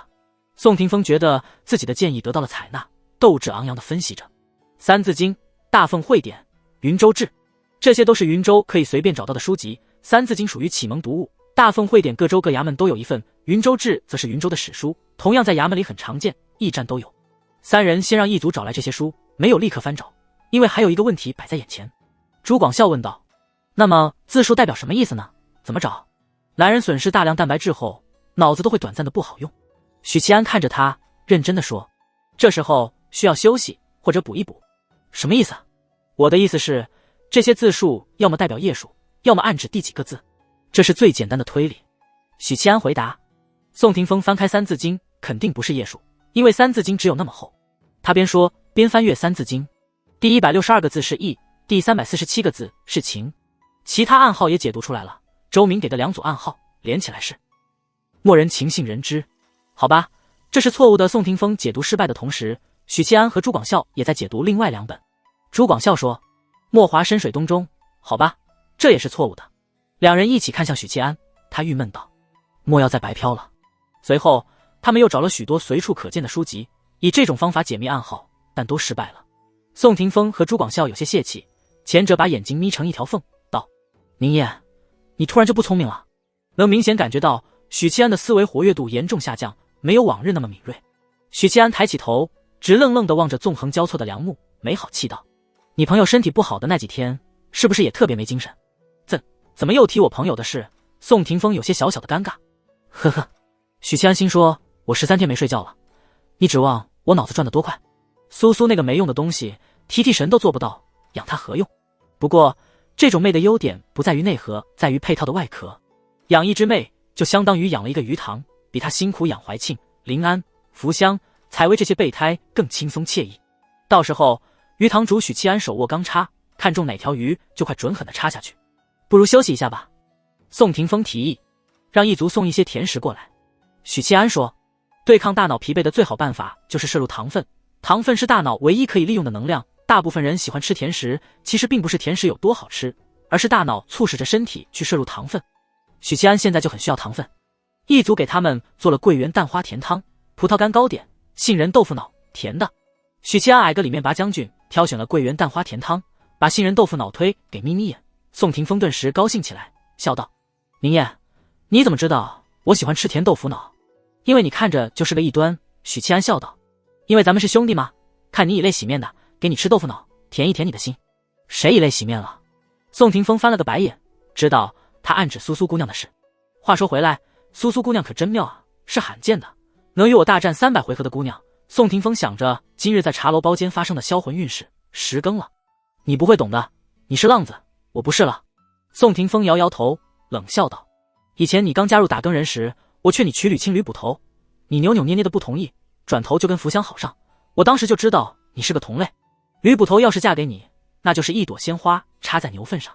许七安脑海里闪过吕青英姿飒爽的模样，没好气道：虽然吕捕头没有福香漂亮，但你说她是牛粪，太过分了吧？我没说她是牛粪，我说的是你。那你说什么鲜花插在牛粪上？吃完甜点，因为名侦探许宁燕状态不佳，宋霆锋便主动承担起推理的重任，清了清嗓子：咱们换位思考一下，如果我是周明，我肯定会把密码本藏在一个巡抚队伍随时能找到，但又不惹人注意的地方。许七安点点头，周明的住处已经检查过，没有暗格和可疑的东西。他留下的这些书，咱们刚才也比对过了。朱广孝说。宋霆锋想了想，摸着下巴，可能未必是书呢。周明心思缜密，别人能想到的事情，他肯定也能想到。我们不妨换个思路，那可能是一本写着字但不是书的东西。宁燕，你觉得有没有这种可能？很好，霆锋，你的聪明才智成功引起了我的注意，你是一个被教坊司女人耽误的天才。许七安捧了一句，问道：那你觉得会是什么呢？既不是书，又在周明的遗物中，而且还要有相当的厚度。许七安忽然顿住，是黄历。宋霆锋率先喊出来。埋头苦干的老实人朱广孝准确的在遗物里翻找出一本厚厚的黄历。是不是他？就是他。许七安将胸腔里的浊气一口吐尽，眼神里洋溢着兴奋。既是书又不是书，既醒目又平平无奇。按照这段时间对周明这个人物的揣度和分析，许七安有极大把握确认这就是周明的风格。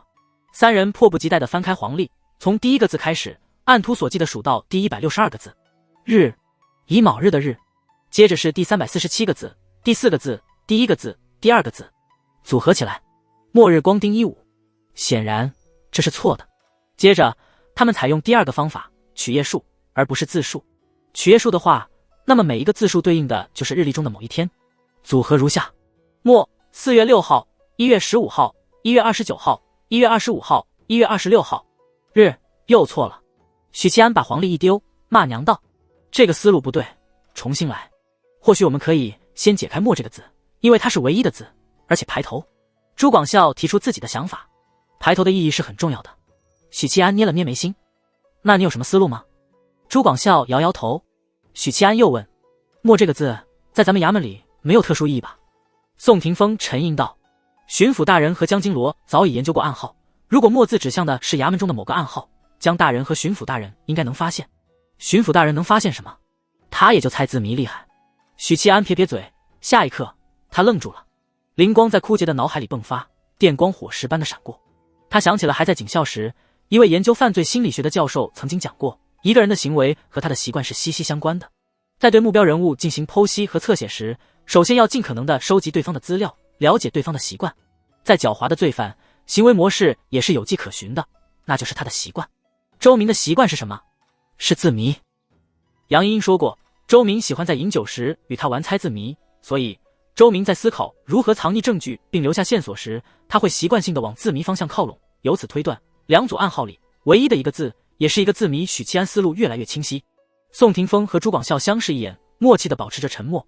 刚才一瞬间，许宁燕的状态回来了，一如当初追查桑博案时的睿智专注。默，拆开就是黑河犬。许七安边捏着眉心边问道：我记得去黄渤街的同僚说过，那里是狗市。宋霆锋嗯了一声，是狗市，怎么了？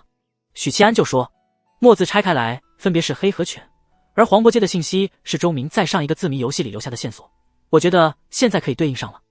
你觉得暗号指向的是狗市？宋霆锋皱着眉头，那这个黑市代表什么？仅仅一个犬字就判断暗号指向狗市，是不是太武断了？我有一个想法。许七安没有说完，出门喊来了一族。几位大人，有何吩咐？一族道：你对黄渤街了解多少？许七安问。黄渤街啊，那地方可乱了，白日里还好，静悄悄的，可一到晚上，那里便鱼龙混杂，什么人都有，偷鸡摸狗的，江湖游客，甚至外头的山匪也会到那条街去。一族回答：那里到底卖的是狗肉还是什么肉？许七安腹诽了一句，思索道：山匪和江湖客应该不至于为了吃一口狗肉跑那里去吧？当然不是，黄渤街表面卖的是狗肉，其实是一处黑市，卖的是见不得人的东西，做着见不得光的交易。一族道：你有去过黑市？许七安问。一族顿时露出羞愧之色，嗫嚅道：去买过狗肉。买狗肉何必做出一副用手装逼被发现的尴尬表情？许七安皱眉道：说人话。一族小声道：在新6号铺子找过思昌，买狗肉指的便是这个意思。太年轻了，找思昌都这般扭扭捏捏不敢说。三人同时摇头叹息。新6号？许七安问。黑市铺子以天干地支命名。年轻的一族面红耳赤，感觉自己被公开处刑了。许七安颔首，知道了，你先下去吧。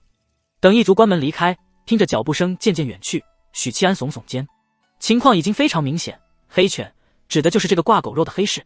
至于白帝城为什么会有这种地方，在官府眼皮子底下做见不得光的交易，并不值得奇怪。就连天下首善之城也存在很多黑市。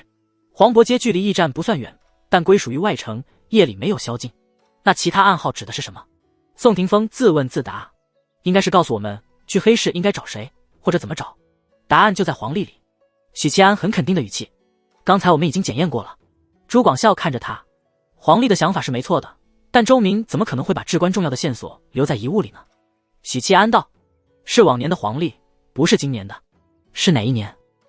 朱广孝沉声道：广孝啊，今天的你明显不如霆锋机智。往年有那么多，大凤立国600年，想要找到正确的黄历无疑大海捞针，周明显得没有那么蠢。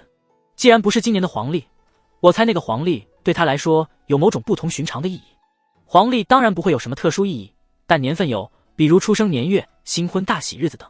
没猜错的话，那应该是14年前的黄历，因为那是周明被委任到云州的开始。14年前的老黄历，这回驿站也没有了，只有衙门和书局还有保留。为了保持低调，宋霆锋没有找衙门，而是去了书局。一盏茶的功夫，他骑着马带着老黄历返回。许七安找来纸笔，在桌案铺开，想着自己的字难登大雅之堂，便把朱广孝推出去充当刀笔吏。他们用之前的方法，采用第几个字的法子解密，发现还是不对，抄录下来的字牛头不对马嘴。接着采用页数法，第162页是5月12日，宜开市、婚嫁、入宅、出行、祭、祈福、开仓、掘井、开市。许七安捕捉出关键信息，应该是让我们在夜里开市之后再去黑市。他的说法得到了宋霆锋的认同。接着是第二组暗号，340-7412。许七安翻到第347页，这一页的日期是1月15号。他扫了一眼当日的黄历，终于恍然大悟，茅塞顿开，说：我明白了，162和347指的是页数，4、1、2指的是字数。霆锋，你看这一页的第4、第1、第2个字连起来是什么？宋霆锋眯着眼念道：丁15。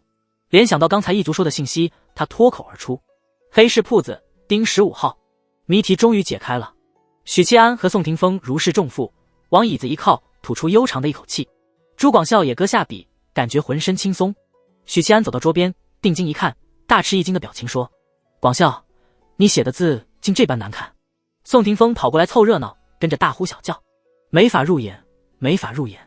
朱广孝不服气：你们写的字很好看。宋霆锋倨傲道：我的书法不比读书人差，我小时候为了练字省吃俭用的买纸买墨。许七安则说：小时候家里穷，为了练字，我用毛笔蘸水在院子里练字，一练就是20年。朱广孝狐疑地扫了眼他们，把笔递过去。那你们写几个给我看看。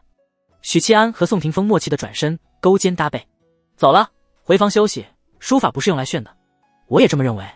望着两人离开的背影，朱广孝张了张嘴，低头看着自己的书法，暗暗决定今后也要开始苦练书法，不能在这个小团队里落后他们。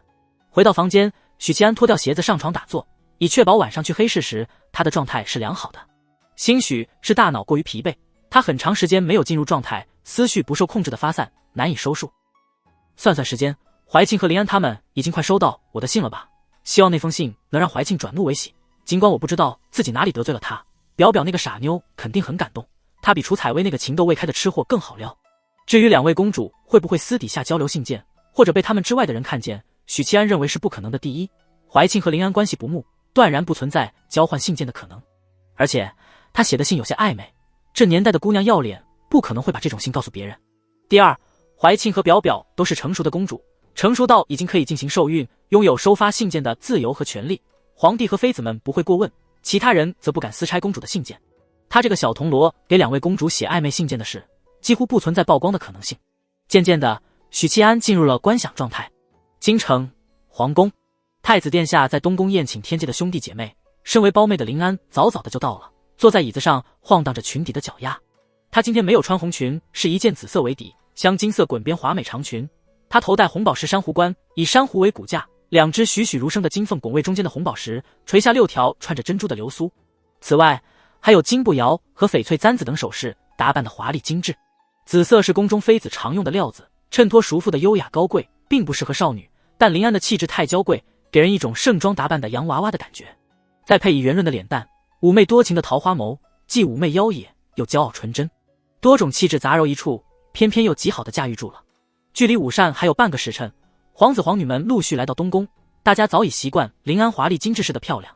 4位公主里，大概也只有她适合这般打扮，换成其他公主，恐怕都压不住过于华丽的装扮。怀庆姿色是足够了，但气质不符合。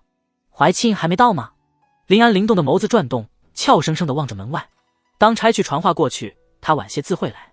太子殿下笑着说，接着咳嗽一声：今日是司天监秘制的鸡精售卖的日子，给宫里也送了一些，本宫这才宴请弟弟妹妹们过来尝尝。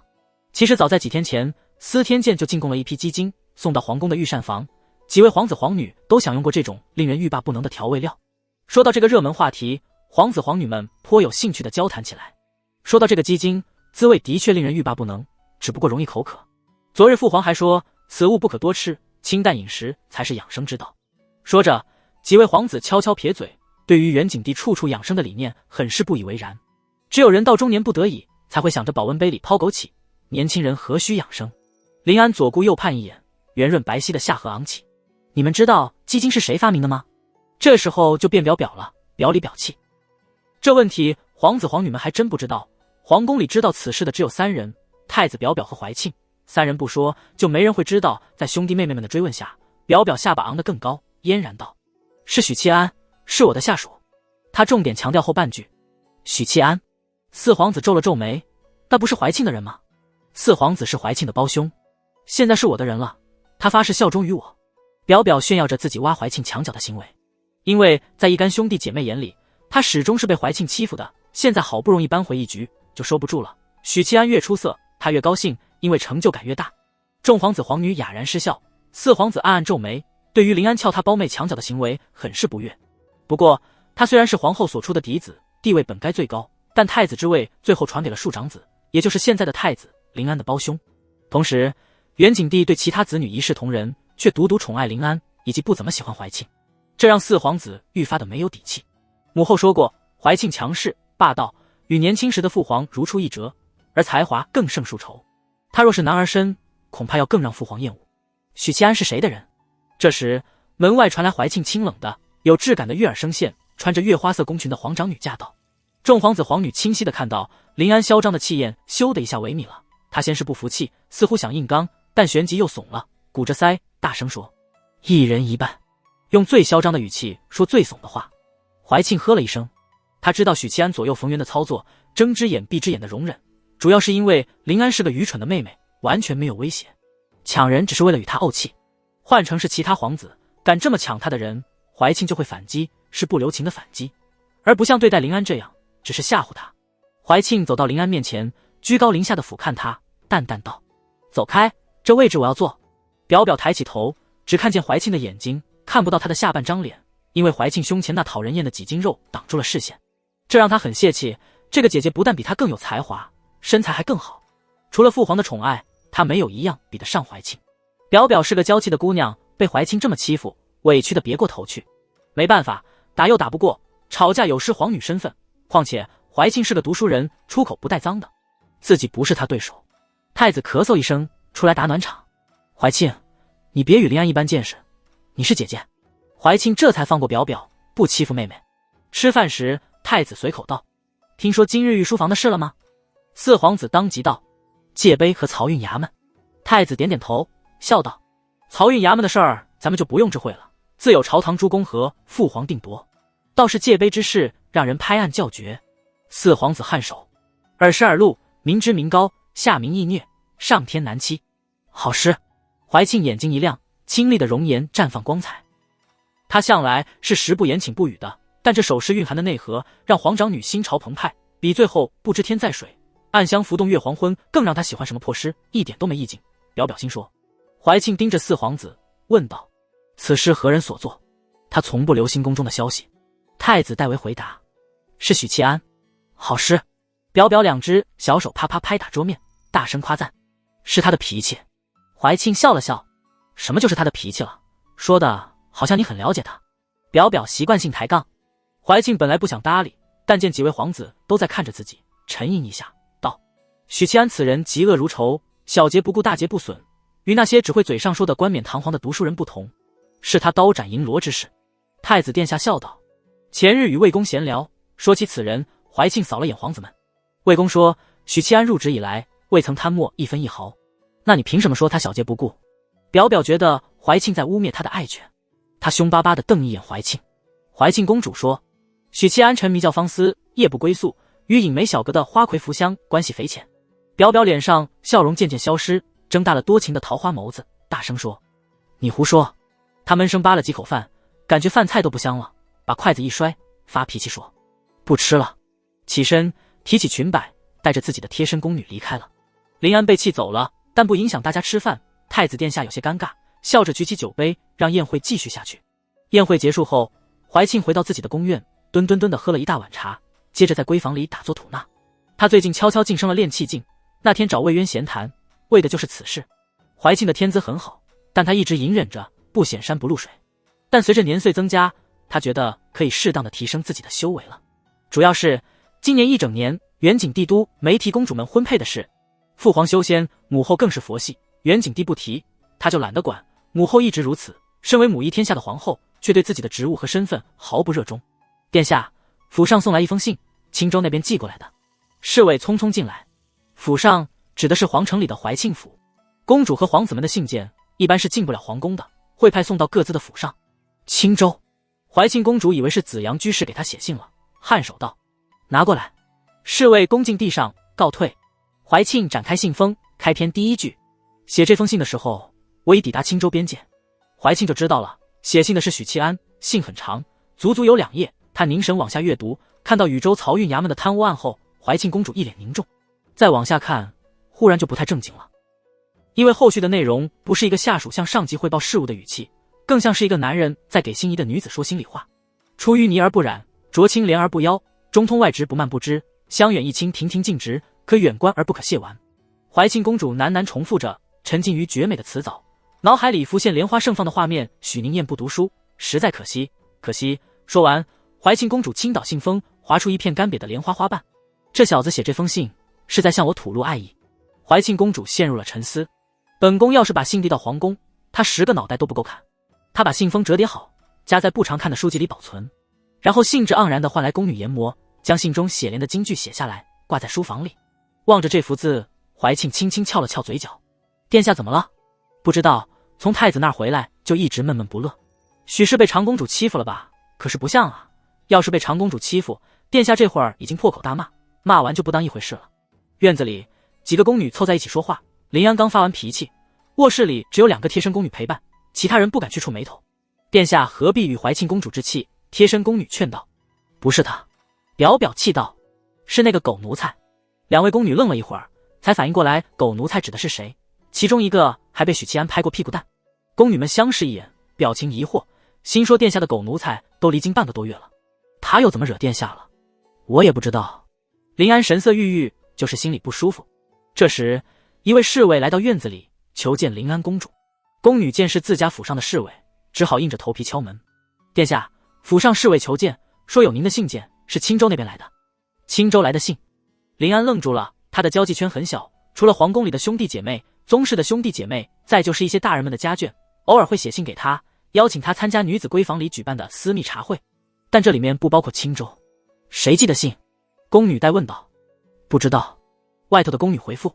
贴身宫女看了眼林安，见他颔首，便扭头喊道：拿进来。外头的宫女接过侍卫手中的信，转交给开门的宫女后，瞅了眼坐在床边侧着身看着就很不开心的林安一眼，识趣的退走了。开门的是那位被许七安拍过屁股蛋的清秀宫女，她拆开信封展开看了一眼，仅看了开头一句，聪明的宫女就不再看了，也猜出是谁的信，掩嘴笑道：殿下，狗奴才来信了。表表立刻转过脸扫了一眼两页信纸，又别过头去，太长不看。这很符合林安公主的性格。两位宫女窃笑一声，把信搁在案上，柔柔道：奴婢先出去了，殿下有事传唤。宫女一出去，表表就频频看向桌案，等脚步声远去，她边嘀咕边走到岸边，拿起信读了起来。听了怀庆的话，她有些生气，狗奴才表面忠厚，暗地里竟然是个好色之徒，整日流连教坊司，想想他就堵得慌，但又不知道原因，所以回来后便生闷气。按理说他堂堂临安公主，手底下侍卫多如牛毛，那些人的生活作风如何，他从来都不关心的。他在案前坐下，挺着腰背，微微垂手，坐姿很有精气神，自小就被培养起良好的行姿坐姿走姿。长夜漫漫，无心睡眠，殿下的音容笑貌如在眼前，想在耳畔，半月不见，甚是想念。呸！表表啐了一口，嘴角不自觉勾起。这种不公式化的开头，充分表达出对方的依赖和想念，突出自己的重要性。林安公主最吃这一套，她是喜欢浪漫的姑娘，也就霸道总裁在这个时代无法萌芽，不然表表就是女评文的狂热粉。她接着往下读，信中写了许多光怪陆离的奇诡异事，比如运河中发生水鬼害人事件，他的狗奴才奋不顾身地跃入河中救人，大战300回合，把那个可怜的侍卫救回来，侍卫感恩戴德的下跪磕头，但狗奴才扶起他，振耳发聩地说：男儿膝下有黄金。说得真好。表表嘴角带笑，越看越入迷。他喜欢看这些稀奇古怪的事，趣味性十足，又惊悚又刺激。门外，两位贴身宫女悄悄推开一道缝隙，趴在门缝里看了看，愕然地发现林安公主坐在桌边，如痴如醉，时而轻笑，时而蹙眉，时而又露出害怕的表情。悄悄地退开，两人低声说话。公主心情又好了。明显的呀，看信也看得这么认真。姐姐，信里写什么？别问，主子的事不要乱打听。你忘记宫里嬷嬷怎么叫我们的了？那个许七安真有本事，公主才认识他多久，就对他这般上心。这些话我不会到处乱说的。表表意犹未尽地看到末尾，发现故事已经结束，狗奴才说起了青州的一种莲花，叫红莲，妖艳如火，总能让卑职想起殿下身穿红裙的绝代风姿。看着看着，表表圆润晶莹的脸蛋泛起羞涩的红霞，妩媚醉人。尽管知道房内无人，他还是心虚地瞟了眼门口，然后把信纸紧紧拽在掌心。他林安公主听见了自己砰砰狂跳的心，鹅蛋脸火烧火燎。她怎么敢给自己写这种信？勾搭公主一旦泄露出去，可是要以死谢罪的。想到这里，表表就想把信撕了，毁掉证据，但她又有些舍不得，因为打娘胎里出来，公主殿下首次收到这种性质的信件，故事精彩刺激，许宁燕说话又那么好听。乌黑明亮的眼睛转了转，聪明的林安就想到主意了。他把脱水干瘪的花瓣和信件放在一起，夹在一本厚厚的书里，是母妃送给他的孤本。好啦，这样就没人会发现。表表吐出一口气，叉着腰。没多久，院子里的2名贴身宫女听见了公主殿下的召唤，进来更衣。本宫要换红裙子。宫女们应声进屋，服侍林安公主更衣，在她的指示下换上一件红艳似火的漂亮裙子。林安满意的点头，翩然旋身，裙摆宛如绽放的花朵。看，本宫的绝代风姿。她昂起下巴，自信地说。宫女们对视一眼，一头雾水。殿下，您不生气了？被许七安拍过屁股的宫女试探道。生什么气？林安反问。那个狗奴才啊！宫女刚说完，便见表表柳眉倒竖，气势汹汹地打断，不悦道。什么狗奴才？狗奴才是你能叫的？你要称呼许大人。我的狗奴才不给别人叫的。他心说。影梅小阁，穿着白色棉布长裙，披散着头发，为梳妆打扮的福香拎着竹篮在院子里折梅花。梅花艳艳，庭院幽静。她穿着繁复的白裙，裙摆拖曳在地，雪白皓腕挂着竹篮，篮里沉淀着一簇簇折下来的梅花。她扬起另一只手臂攀枝，梅花与佳人交相辉映。院子里的丫鬟望着这一幕，赏心悦目。现在娘子越来越淡薄了，每日练舞、调琴、赏梅，尽做一些雅致之事。打茶围也几乎不露面，要么就出去小酌一杯，便撇下客人离开。客人们非但不怒，反而愈发的追捧。渐渐的，现在能见一面福香花魁，就值得男人们可以吹嘘好几天。继暗香浮动月黄昏之后，还有一首诗的名气不小：美人卷珠帘，身作平蛾眉。经过教坊司的宣传，为这首诗编造了一个典故。才华横溢的许大人惹哭了福香娘子，为了哄娘子高兴，急得团团乱转，最后连喝3杯烈酒，借着酒意文思泉涌，才有了这首诗出世。单纯的诗没有灵魂，有了典故和故事之后，立刻变得津津乐道。很多读书人信以为真，觉得福香是有财运的女子，多接触，说不准自己也能像许七安那样写出传世诗篇，流芳百世。大凤版炒作卖人设。不过自从许大人离京后，娘子就时常长吁短叹，隔3天派人去打探一次消息，问许大人有没有回京。这时守院门的小厮跑了进来，手里拽着一封信，隔着远远的挥舞。福香娘子有青州来的信，许大人寄来的。许七安不敢再寄给公主们的信封上署名，但寄给福香和家里的信则不需顾忌。本来颇有兴致的福香先是一愣，接着反应极大的丢开了竹篮，梅花也不要了，提着裙摆跑着迎了上来，都不让丫鬟传信。他从小厮手里夺过信封，妙目晶晶发亮，像是突然收好礼物，沉浸在意外之喜里的小女孩。许郎竟然给我寄信，福香内心的欢喜感爆棚了，因为她意识到自己在那个男人心里还是有些地位的，并不是逢场作戏的关系而已。这个领悟让她身体飘飘然，竟有些头晕目眩。娘子，丫鬟小声的提醒。娘子脸上的笑容过于痴傻。福香丝毫不搭理她，一手提裙，一手拿信，脚步飞快地回了卧室，关上门后迫不及待地拆开，边看边往床踏走。坐在床沿，她抿着粉色的唇，逐字逐句地看，因为信不长，所以生怕看得太快就没了。看到许七安没有去青州的教坊司，福香心里莫名的很高兴。看到他说想他时要记得修一修指甲，福香愣了一会儿才反应过来。呸！福香满脸羞红的啐了一口，宝贝似的把信抱在胸口，往床踏一趟，闭上眼，丰润的小嘴勾起愉悦的弧度。司天监这边的信收的有些晚，恰好到饭点。为了晋升炼金术师的楚采薇，感觉已经把来年的努力都用完了。明年开始要当一条咸鱼，过几年再尝试晋升下一品，反正不要那么累了。圆润的鹅蛋脸青减了几分，下巴都变尖了。他正坐在饭堂里与师兄弟们一起吃晚膳，不过吃之前，楚采薇打算先看看许宁燕给他寄的信。他有点小小的开心。禹州有一种美食叫黄芽菜煨火腿，火腿是南方独有的美食，北方难觅。青州美食数不胜数，容我一一道来。看着看着，楚采薇睁大了眼睛，吨吨吨的咽口水。等这封信看完，司天监的寻常饭菜一下子不香了，竟觉得难以下咽。可恶的许宁燕！楚采薇拍桌而起，气冲冲的往外走。采薇师妹去哪儿？我要去青州，还有禹州。啊，去酒楼啦！我才不要吃司天监的饭菜，差劲。黄昏之前，许灵月带着小豆丁从熟堂回府，身后跟着2名体壮的仆从。穿着深红色罗衣、百褶长裙的婶婶正握着剪刀修剪厅里的盆栽。婶婶这个一家主母当得很无趣，孩子们刚长大，未曾娶妻，因此还没有恶媳妇等着她斗。再加上徐府人丁不旺，不像那些钟鸣鼎食之家，里里外外一群人，婶婶管理宅子的担子也不重。每天吃茶浇花，顺便带着府上仆从出门逛街。要说这内城就是比外城更繁华更安全，他走在街上都不用怕遇到恶霸，因为内城有打更人巡逻，有京城武卫，有府衙的捕快。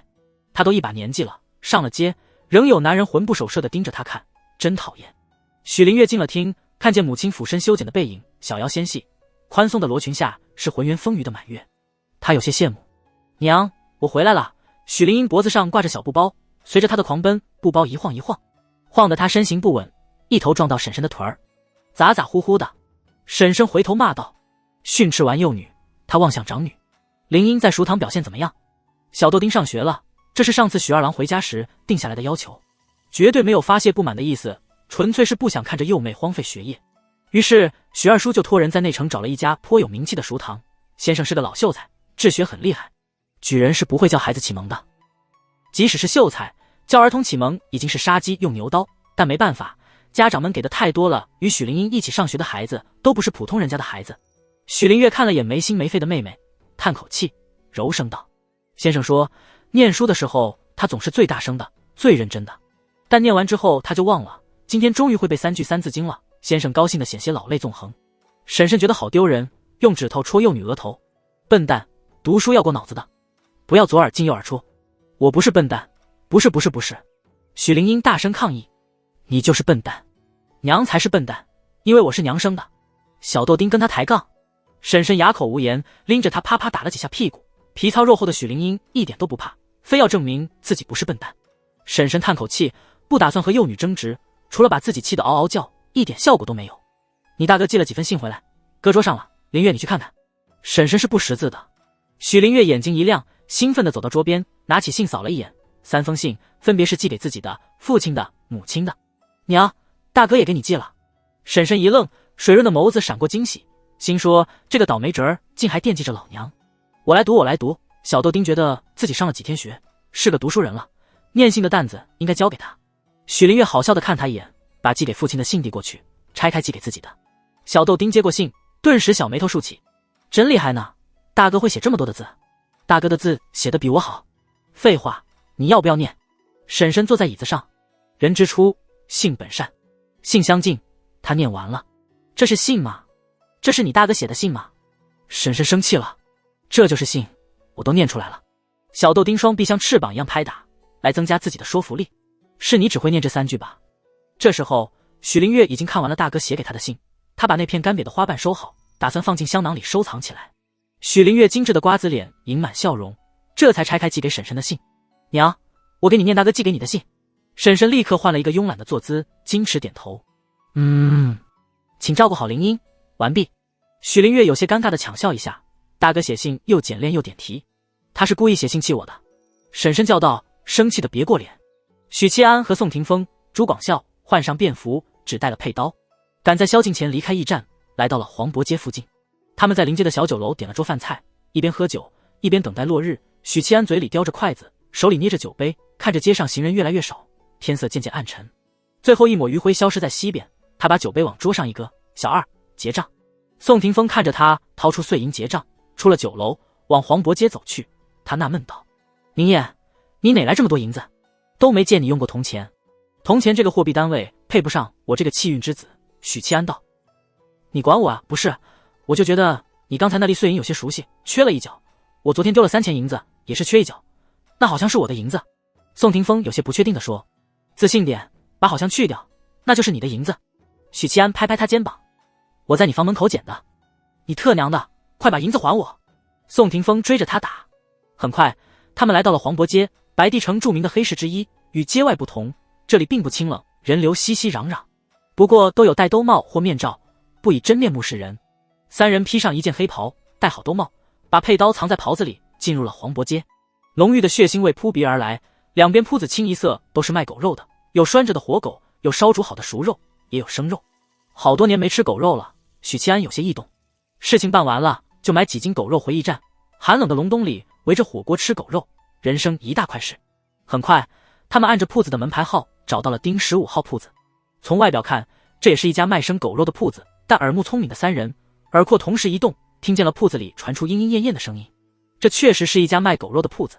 这是一座2层的小楼，青砖和木料搭配，墙体透着一股经年风霜的破旧。铺子老板是一个瘦削的中年人，眼神锐利，审视着站在自家铺子门口的3个斗篷客。几位客人要来几斤狗肉吗？铺子老板试探道。宋霆锋嘶哑的声音回复：外面的狗肉怎么卖，里面的狗肉又怎么卖？铺子老板一听，脸上顿时堆起笑容：老嫖客了。外面的狗肉1钱银子1斤，里面的吗？3钱银子。就这种私娼竟然开价3钱银子，说实话，报价不比京城便宜多少。身为行业老混子，宋霆锋和朱广孝连连摇头。许七安倒不觉得有什么，因为他自打入行以来就混迹在行业的顶层，打个茶围都要10两银子，3钱银子毛毛雨而已。什么？我白嫖的？哦，那没事了。铺子老板起身，引着3人进了铺子。这时候许七安才发现铺子老板的一条腿瘸的。进了里头，那些不可描述的声音愈发清晰，隔音效果极差，声音嘈乱无章。春哥如果在这里，肯定要说都听我口号行动，121121，进退进，进退进。许七安心里吐槽。铺子老板嘿了一声，铺子里的姑娘都没有空闲，几位客官不如等等，我给你们切1斤熟肉。天刚黑，铺子里的姑娘们就井井有条，黑市的狗肉生意很可以啊。许七安并不打算等待，因为他另有目的。许七安一脚踹开房间的门，惊得里头的姑娘尖叫，他一间间的把门踹开，惹来一片怒骂声。几个男人连衣服都没穿，奔出来就要给许七安一点颜色瞧瞧。许七安来一个拍翻一个，5、6个之后，男人们不敢上了，他这才气沉丹田道：丁15号被包场了，赶紧滚蛋，今晚的消费由宋公子买单。嫖客们一听，心里火气消了大半，点子扎手，既然对方愿意买单，那就认栽了，反正卖狗肉的铺子在黑市到处都是。此时铺子老板已经退到了砧板处，那里有剁肉的刀，他的手按在刀柄，眯着眼沉声道：几位不是来买肉的，是来砸场子的。店家别急，稍后我会解释。许七安说了一句，然后把赤裸和半赤裸的女人集中在一个房间里，喝道：抱头蹲下。姿色各异的女人们茫然的照做，没有我的允许，谁都不准离开这个房间。许七安等他们惶恐的点头之后，关上门回了1楼。铺子老板还在与宋霆锋、朱广孝对峙。许七安再把店铺的门关上，然后坐在桌边取出半块玉佩，沉声道：店家可认识此物？瘸腿的铺子老板目光随之落在玉佩上，烛光里它的色泽温润，断口整齐，被锋利之物切成2半。许七安清晰地见到铺子老板的瞳孔一缩：你们是周明的什么人？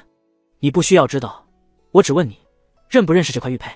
铺子老板微微颔首：你们稍等。说着，他一瘸一拐地走进了东面的一间屋子，因为瘸了一条腿，他平日里住在1楼，2楼的房间都是给客人们办事用的。许七安给了朱广孝一个眼神，让他跟着铺子老板，省得对方玩什么花样。很快，铺子老板返回，手里拿着半块玉佩和一本册子，正好与许七安拿出来那半块严丝合缝。你们是来要东西的吧？铺子老板说着，奉上册子。这是周明留在我这里的，你不想问什么吗？许七安没动册子，而是盯着他看。你们会说吗？不会，但你给的太干脆。铺子老板叹息一声。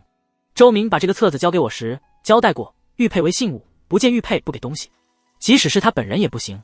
你们不告诉我身份也无所谓，我只认玉佩不认人。只认玉佩不认人，因为来取证据的周明可能不是周明。老碟子心思缜密啊，死了真是可惜。许七安这才拿起册子凝神看了片刻，这是一本账簿，记载着都指挥使司无端消失的军需，每一笔都记得很清楚。有了这个证据，张巡抚就可以把2品都指挥使缉拿审问了，尽管还不能直接定罪。宋霆锋和朱广孝对视一眼，从彼此眼中看见了喜色。证据到手，云州之行差不多可以画上句号。你和周明是什么关系？他放心把账簿给你。许七安收好账簿，喝一口茶，聊天式的语气问道：我本是江湖游侠，因为好管闲事得罪了一名衙内，被对方带人殴打，这条腿就是那会儿断的。人家本来要把我带出城活埋，是周大人救了我，我欠他一条命。铺子老板怅然一笑：瘸了腿行走江湖就是个笑话，便在白帝城扎根了。当日他把东西交给我，我就预感他要出事了，可我能做的有限，救命之恩还不了，保管东西总能做到的。谢了。许七安点点头，心里补充一句：报仇的事就交给我们吧。铺子老板给他们切了几斤狗肉，没要钱，但许七安只意给他留了5两银子，并不是狗肉钱，而是宋公子的买单费。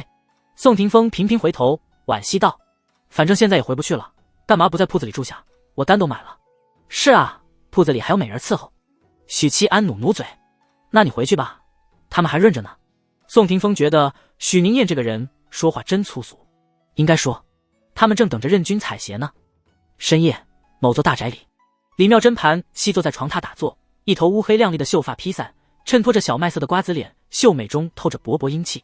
来云州1年多，不是操练司军，就是进山剿匪，把他原本白皙的脸蛋晒成小麦色。不过天宗的弟子不在乎皮囊，他们的理念是我莫的感情都可以没有，皮囊就更不需要在乎了。结束打坐，他凝神感应许久，发现宅子里没有妹的气息，妹还没回来。区区3个铜锣对妹来说是小菜一碟，更何况那个许七安是个被酒色掏空身子的浪荡子，这就更不会有什么问题。按理说白日里将他们迷得神魂颠倒，便可以直接套取信息，怎么会现在还没回来呢？莫非妹违背了他的命令，缠上人家的身子？李妙珍旋即排除了这个猜测。妹跟在他身边数年，最大的优点就是听话，生前又是个良家，病死后几乎没有怨气，还算善良，知道许七安是个经不起压榨的，应该不会吸取对方的精气。兴许是一时贪玩，李妙珍掀开棉被，缩了进去，进入梦乡。第二日，李妙珍洗漱完毕，用过早膳，等到太阳高高升起，依然没见妹回来复命。她终于意识到情况不对劲了，当即在院子里画了一个简陋的太极八卦阵，取出粉土、尸油、猫眼等阴物，摆放在特定的位置，再摸出一张皱巴巴的纸人，放在太极鱼上，辅以气机激活阵法。凡人看不见的视野里，皱巴巴的纸人疯狂攫取着阴物中蕴含的阴气，额请手脚动了动。接着纸人踉跄站起来，静默了几秒后，他重新趴下，变成了一张寻常的纸人。李妙珍脸色顿时凝重起来，这只纸人是妹曾经依附过的物品，残留着她的气息，本该指引她找到妹。出现这样的情况大概有3种可能：一、妹出了意外，魂飞烟灭；二、妹被封印了；三、妹离开了白帝城，超出了纸人感应的范围。3种可能里，不管是哪一种，都说明妹出事了。解铃还须系铃人。李妙真心说：驿站看完了吗？这账簿是不是真的？房间里，宋霆锋嘴里含着枇杷硬糖，问着伏案查账的许七安。朱广孝则盘膝打坐，吐纳练气。你懂什么叫对账吗？审问犯人还要当面对质呢。许七安没好气道：那你还看得津津有味。宋霆锋打着哈欠，昨晚在客栈里休息的不是很好，其实是他昨日中了幻术的后遗症。宋霆锋现在就等张巡抚回来，把任务交接之后，他就去府衙委托衙门寻找他心爱的苏苏姑娘。至少我能大致过一遍，做到心里有数。许七安回答：我去趟茅房。宋霆锋不跟他掰扯。等眯眯眼离开房间，许七安侧头看向吐纳的朱广孝：你要不要找一找苏苏姑娘？朱广孝睁开眼扫了他一眼，没吭声。没想好。许七安笑了。许七安不负责任的开嘴炮轰击：这还用想？你和苏苏姑娘有夫妻之实，家里那个臭妹妹小手都没给你摸过吧？还臭不要脸的要你100两银子，想钱想疯了呀！死老头当自己女儿是香，算了，不埋汰他。你见过我婶婶么？我婶婶漂亮吧，数一数二的大美人。我二叔当年娶她，彩礼也就20两。你那个未婚妻凭什么呀？100两银子，搁普通人家不吃不喝攒5年，正常的攒10年。一边是兄弟，一边是未婚妻，朱广孝选择沉默，但脑海里不由得想起了苏苏姑娘的娇喘，苏苏姑娘风情万种的姿态。老朱刚想说些什么，楼下传来宋霆锋的喊声：宁燕，有客人。宋霆锋的声音有些古怪，惊讶中带着急迫，非要形容的话，大概就是老婆，快出来看上帝。是这种语气。许七安把账簿揣进怀里，率先出门，朱广孝则麻利的穿靴子跟着出了门。驿站的大厅里，一位穿着浅蓝色劲装妙龄少女坐在桌边喝茶，贴身的衣裤勾勒出瓷豹般矫健的身段，袖口扎着，头发依旧是高马尾，毫不拖泥带水的装束凸显出她的潇洒和帅气。明明是英姿飒爽的美君娘，哪里像道门天宗的圣女？师门让她太上忘情，结果你成了急公好义的一代女侠。许七安心里吐槽着，表面微笑道：李将军，又见面了。这小子黑眼圈又加深了，精神状态不佳，应该是被妹吸取过精气。李妙珍一双清亮的明眸审视着他，颔首道：许大人。许七安在他对面坐下，左右是宋霆锋和朱广孝，一族上前倒完茶，复又退下，双方都没有急着开口，各想着心事。他应该是为了妹来的，迟迟得不到妹的复命，知道出了问题。许七安喝茶沉吟，思考着该如何应对。把妹还给他，不舍得啊，这么漂亮的纸片人老婆，单看着就很赏心悦目。他还想着带京城给林英开开眼界，而且附身能力很有用处，适用于多种情况、多种环境。几位大人，李妙珍妈撒着茶杯，措辞道：昨日可见过一位叫苏苏的姑娘？宋霆锋和朱广孝猛地看了过去。来了，2个小老弟公开处刑的时候来了。许七安嘴角一挑，见过，他与我2位同僚结下了难解之缘。听到这里，3人的表情各不相同。宋霆锋看了眼朱广孝，心说明明是与我结下难解之缘，和朱广孝这闷葫芦有什么关系？李妙珍则扫过2个同僚的脸，有些怜悯。听许七安话里的意思，苏苏肯定榨取了2人的精气，不过他愈发肯定妹在许七安手里，否则他不会说出这种话。抱歉，是我思虑不周，不知道大人能不能将他还给我。李妙珍诚恳道：设计坑害朝廷命官，套取机密消息，这是死罪呀，李将军。许七安眯着眼，似笑非笑地说道。李妙珍平静地与他对视，不辩解也不恼怒，似乎完全没把大奉律法放在眼里。许七安忽然意识到，2号是个愤青，尽管他侠肝义胆，但不能掩盖他是以武犯禁的侠客，并且对不负责任的袁景帝极为憎恶。最重要的是，2号是5品高手。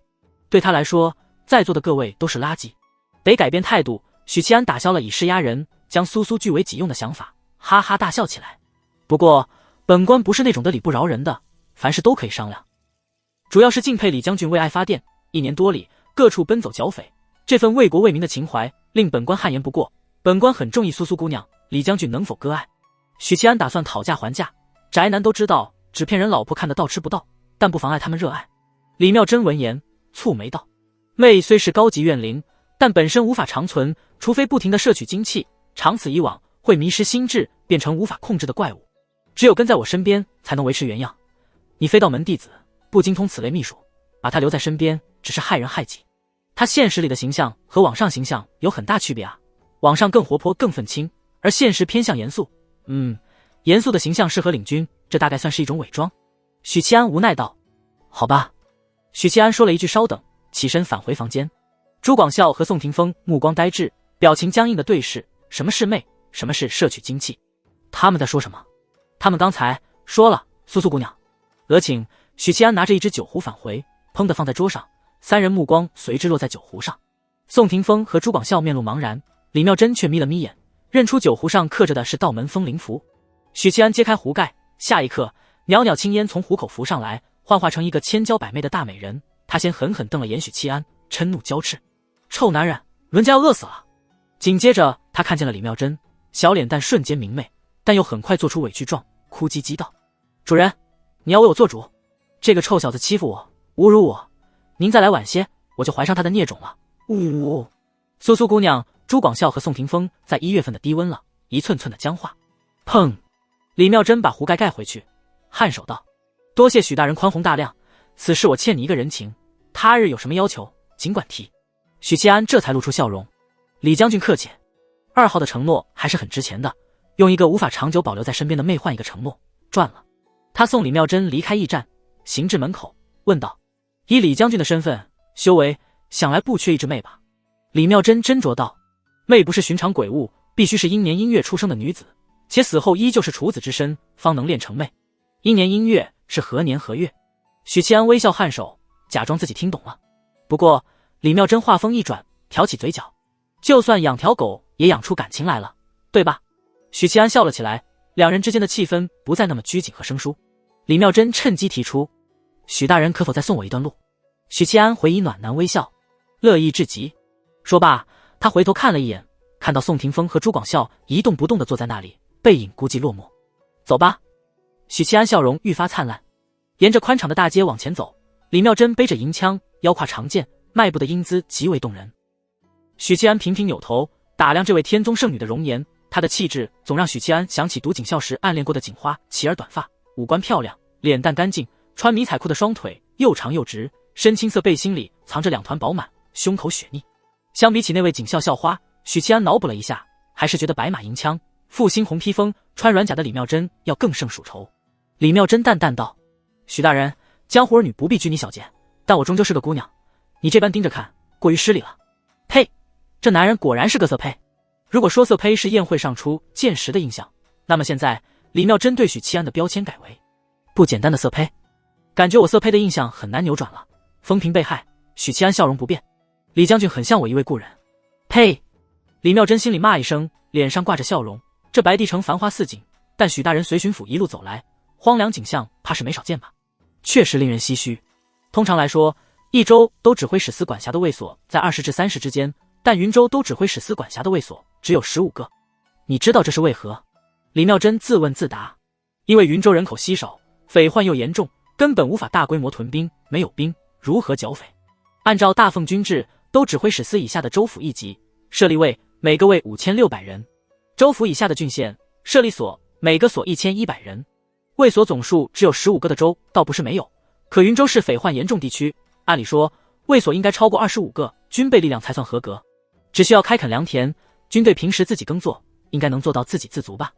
许七安说道。各地的都指挥使司拥有军田，军队不作战时做的和农民一样的活儿。李妙真看了他一眼。军饷呢？许七安道。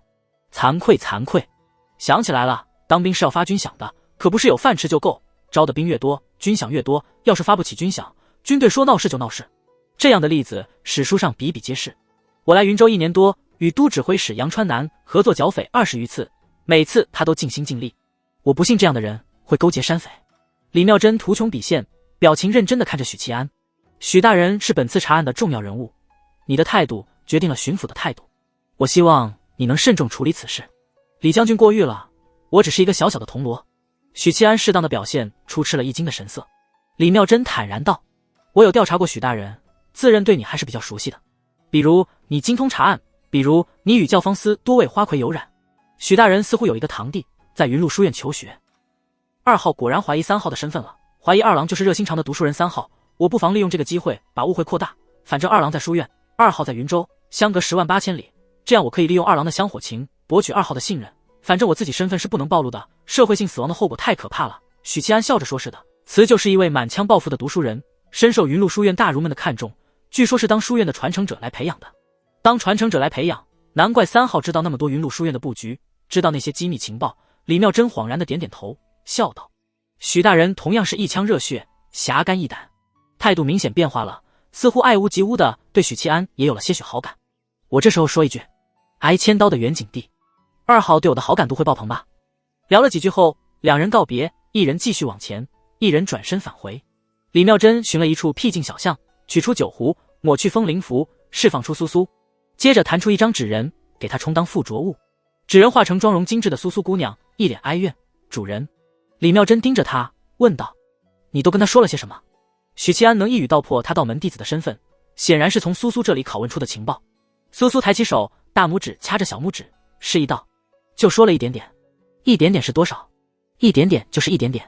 说也没说什么啦，就是您的身份呀，年纪啊，修为啊，下山历练呀。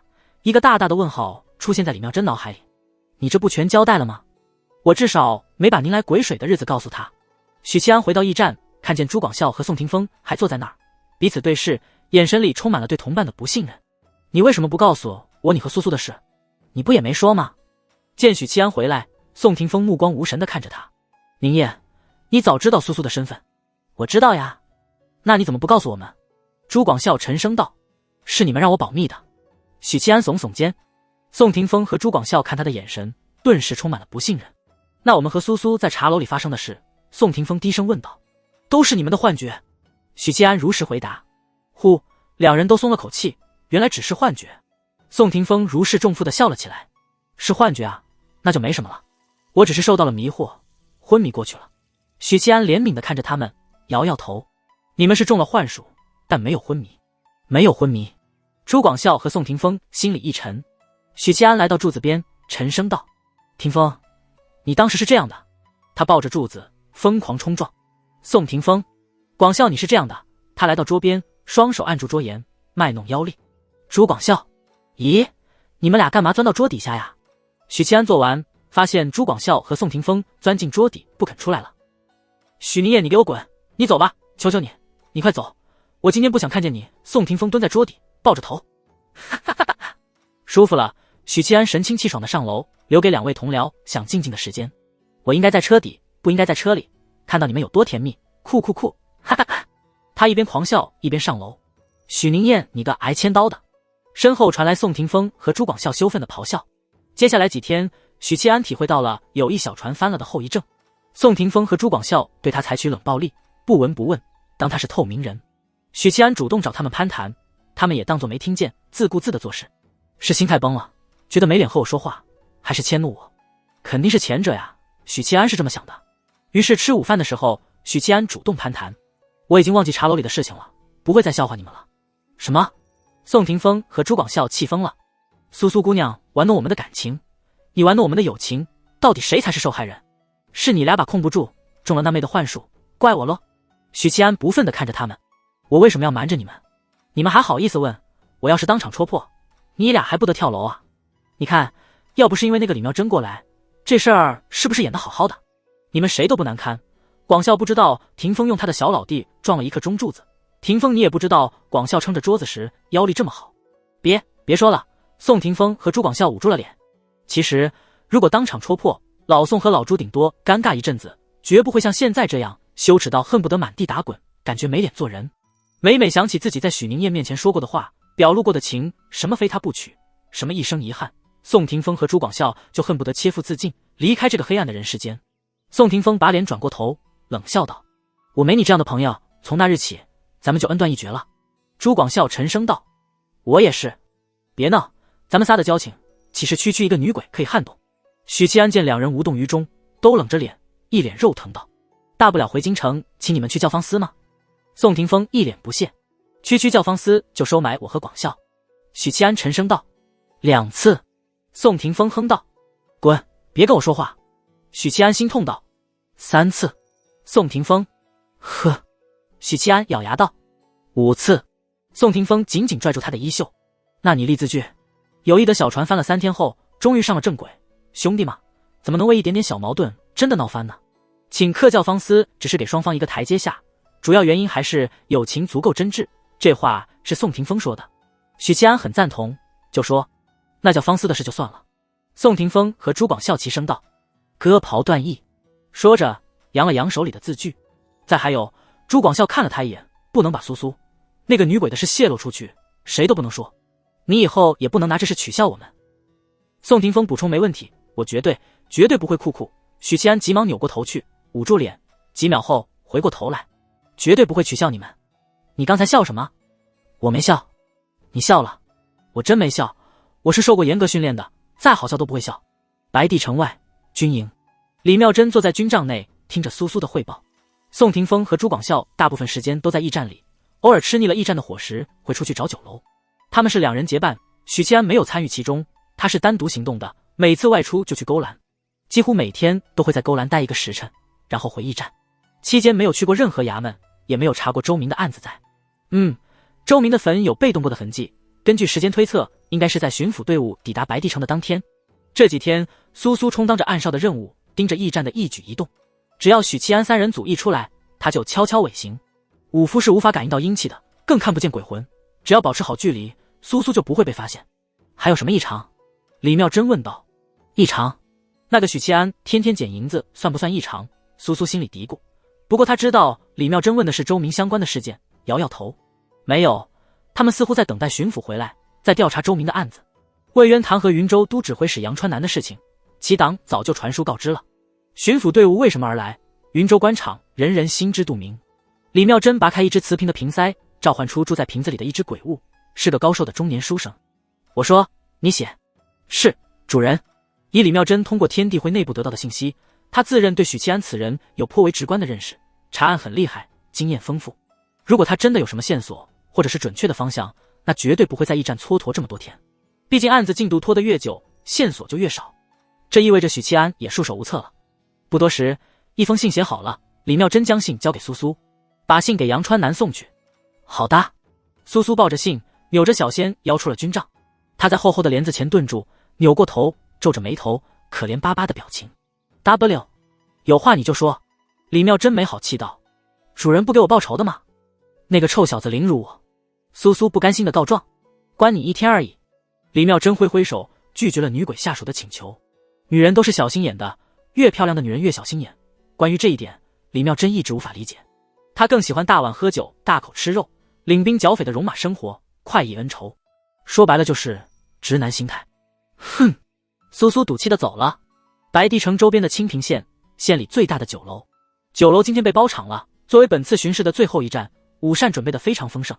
午膳后，张巡抚、杨川南、宋长府3位大佬为首，10余位云州高官作陪，在酒楼的包厢里交流巡视后的感想。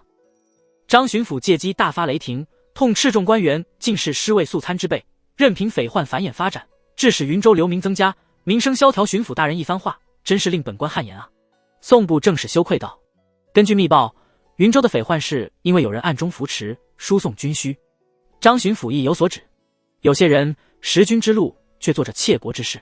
众官员隐晦的看向沉默不语的都指挥使杨川南，没有人为他说话，反而个个表态支持张巡抚严查。杨川南也不表态，不动如山的坐着，任由一群人阴阳怪气的说话。整个云州官场孤立，打压杨川南的风气在巡视期间培养成型。这时，一位将领敲门进来，是杨川南的心腹。他冷冷地扫了眼众官员，将一份密信递给杨川南，转身退了出去。杨川南展开信封看完，严肃沉默的脸上绽放笑容，收好信封，笑呵呵的道：“本官也支持巡抚大人，一定要严查，不能姑息。巡抚大人手底下能人辈出，想必很快就能查个水落石出。张巡抚皱了皱眉，目光落在杨川南手里的迷信，其余官员同样如此，纷纷猜测信上写的是什么，让杨川南底气忽然足了。返回白帝城的路上，张巡抚掀起帘子，用力咳嗽一声。前头的江律中回头看来，默契地放缓马速，与马车并行。我忽然有不好的预感。张巡抚看着这位对查案几乎没有贡献的金罗，是因为杨川南忽然嚣张起来了。江律中恍然点头。张巡抚嗯了一声，这次巡视是他做的一次铺垫和试探，目的是分离云州官场，为他缉拿杨川南做准备。倘若云州官场是一条心，那他就要慎重制定计划；若不是一条心，就想办法孤立杨川南，并得到云州官场的支持。对此，张巡抚的把握极大，因为初到云州时的那场晚宴，宋部正史便已隐晦地透露出了某种信息。一切都进展得非常顺利，张巡抚和宋部正史配合下，透出一个我们准备搞杨川南的信号给众官员，迫使他们纷纷站队。但收到那封信后，杨川南一下子有了底气似的，不再保持沉默，竟还笑着与他调侃。不知道对方有了什么依仗，张巡抚揉了揉眉心。不管如何，巡抚大人只要解决官面上的问题，武力方面有我，查案则有许七安。江律中握着马将，宽慰道。张巡抚沉吟着点头，只能寄希望于宁燕了，希望他能尽早破解谜题，找到周明留下的证据。什么破暗号，周明简直是耍人！江律中骂道。张巡抚听了，心情沉重了几分。大队伍赶在落日前回到白帝城，金霞灿灿的余晖中，张巡抚带着大队人马往驿站方向行去。这会儿刚宵禁不久，街道已经被清空，本该是不能出行的。不过这里不是京城，巡抚便是云州最大的官，宵禁无法限制他。驿站的驿卒们提前收到消息，得知巡抚大人今日返程，热火朝天的忙碌着。晚餐马车停靠在驿站门口，张巡抚踏着随从铺好的木凳下车，留守在驿站的几名铜锣在院子里恭候，包括许七安三人。张巡抚正因为杨川南的反应忧心，见到许七安突然吓了一跳。你怎么回事？许七安的双眼布满血丝，黑眼圈不是黑了，而是青黑，略有肿胀，给人的感觉好像随时都会随风而去，羽化飞升。江律中大步奔来，凝神审视许七安。几天了？许七安郁闷道。15天了。老江倒抽一口凉气。现在状态如何？还行，随时会与世长辞吧。许七安皮了一句。那就还没到极限，这小子的元神潜力这么大，等他晋升炼神境，元神突飞猛进到何种程度？炼神境的武者精神力会变得极其敏锐，周边的任何风吹草动都瞒不过感知，尤其是带着敌意的。因此炼神境的武者几乎不会被埋伏。同时精气神三者交汇，相辅相成，战力会提升一个档次。等两人叙旧结束，张巡抚忍住问道：宁燕，关于周明的暗号有眉目了吗？已经拿到账簿了。许七安语气平静地回答。张巡抚听了也很平静，点头说：别灰心，总能解开暗号的。他忽然顿住，无声地望着许七安。暗号解开了。这一刻，张巡抚几乎想要掏一掏耳朵，来确认耳朵是不是被二世给塞住了。在巡抚大人的规划中，周明的案子晦涩艰难，除了暗号之外再无其他线索，查起来困难重重，所以他做好了打持久战的准备，就算不能赶在开春前回京，也要把案子追查到底。可是万万没想到，持久战还没开始，证据就拿到手了。这意味着周明案的结束，意味着云州之行接近尾声，意味着杨川南完了。张巡抚深吸一口气，眼睛在许七安身上反复打量，像是第一次认识他。不得不承认，还是小觑了这个年轻的铜锣，因为魏公的赏识和许七安表现出的能力，他已经给予最大的信心。此时才发现，终究还是不够了解啊。此子必成大器。大概是有15天的爆肝壮举做铺垫，对于案件进展，江律中只觉得欣慰，并认为这是符合许七安能力范畴的成就，没有太大的情绪反应。脑海里就一个念头：许七安有金罗之姿啊。准确的说，他的金罗之姿更加稳固了。如果说之前还是5-5开，现在就是7-3了。张巡抚平复了内心的惊喜与激动，表情沉稳的颔首：你随我来。率先撇下众人，进了大堂，上楼回到自己房间。除了许七安和江律中，其他人都没有跟上。证据拿到了吗？等许七安关上房门，巡抚大人一改沉稳镇定的模样，直勾勾地望来，神色里难掩亢奋和激动。许七安从怀里掏出账簿，递了过去。张巡抚迫不及待地接过，但没有急慌慌地打开，深吸一口气后，收敛了所有情绪，这才开始阅读账簿。触目惊心，竟是如此庞大的一笔数额，杨川南罪该万死。张巡抚看完，手指用力拽紧账簿。巡抚大人不愧是读书人，我看了半天的账簿，才看出些许眉目。许七安略带钦佩的语气：问道：“如此庞大的数额是多少数额？”张巡抚看了他一眼，仿佛没听见，重复道：“触目惊心，触目惊心。”许七安懂了，数额很庞大，但别问，就是触目惊心。张巡抚郑重地把账簿收好，咳嗽一声，问道：“你是怎么解开暗号的？”这个就厉害了。许七安当即把自己破解暗号过程细致地描述一遍，不忘给2个社会性死亡的同僚请功。宋霆锋和朱广孝也起到了重要作用，他们不但积极参与解密，甚至不惜以身饲鬼，抛弃个人颜面，牺牲之大，令人感动。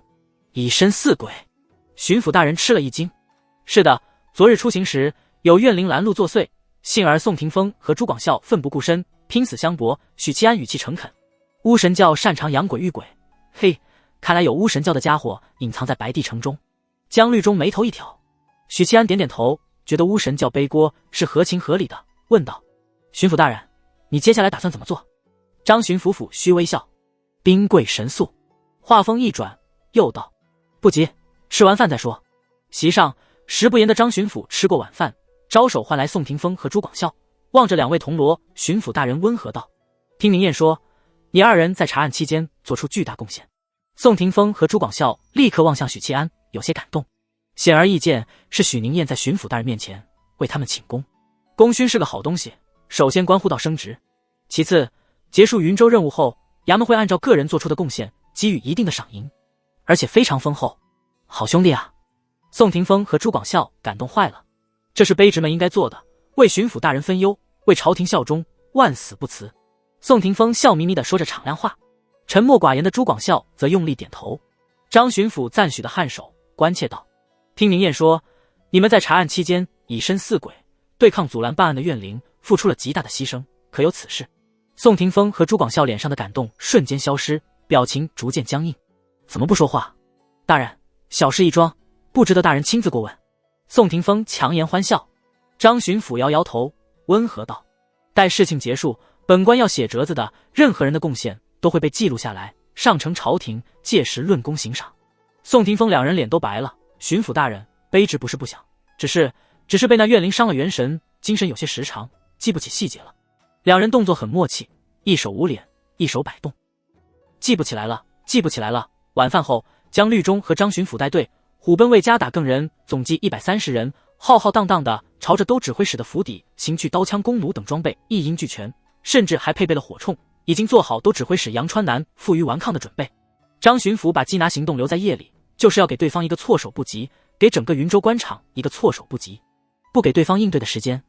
沿途遇到2波巡城守卫，但都被巡抚大人以更强势的态度摆平。铁甲铿锵声中，缉拿队伍来到杨川南的府邸。江律中坐在马背，大手一挥，一位银罗垮下马背，疾步奔到府门，沉腰下胯，微微蓄力之后，一拳导出，轰！厚重的大门瞬间撕裂，破碎的木片击射。打更人们率领虎奔卫冲进府邸，一边高喊着：“巡抚大人办案，阻拦者杀无赦。”杨川南府上的侍卫都是军中好手，桀骜难驯，并不怕所谓的巡抚操着刀与御刀卫死斗。娘的，这群兵痞子在云州作威作福惯了。一位银罗宁笑着抽出刀，都指挥使府上也有高手，迅速冲出来纠缠住银罗。住手！喝声传来的同时，杨川南披着袍子出来，一拳击退2名银罗，救下了几位侍卫的性命。哼！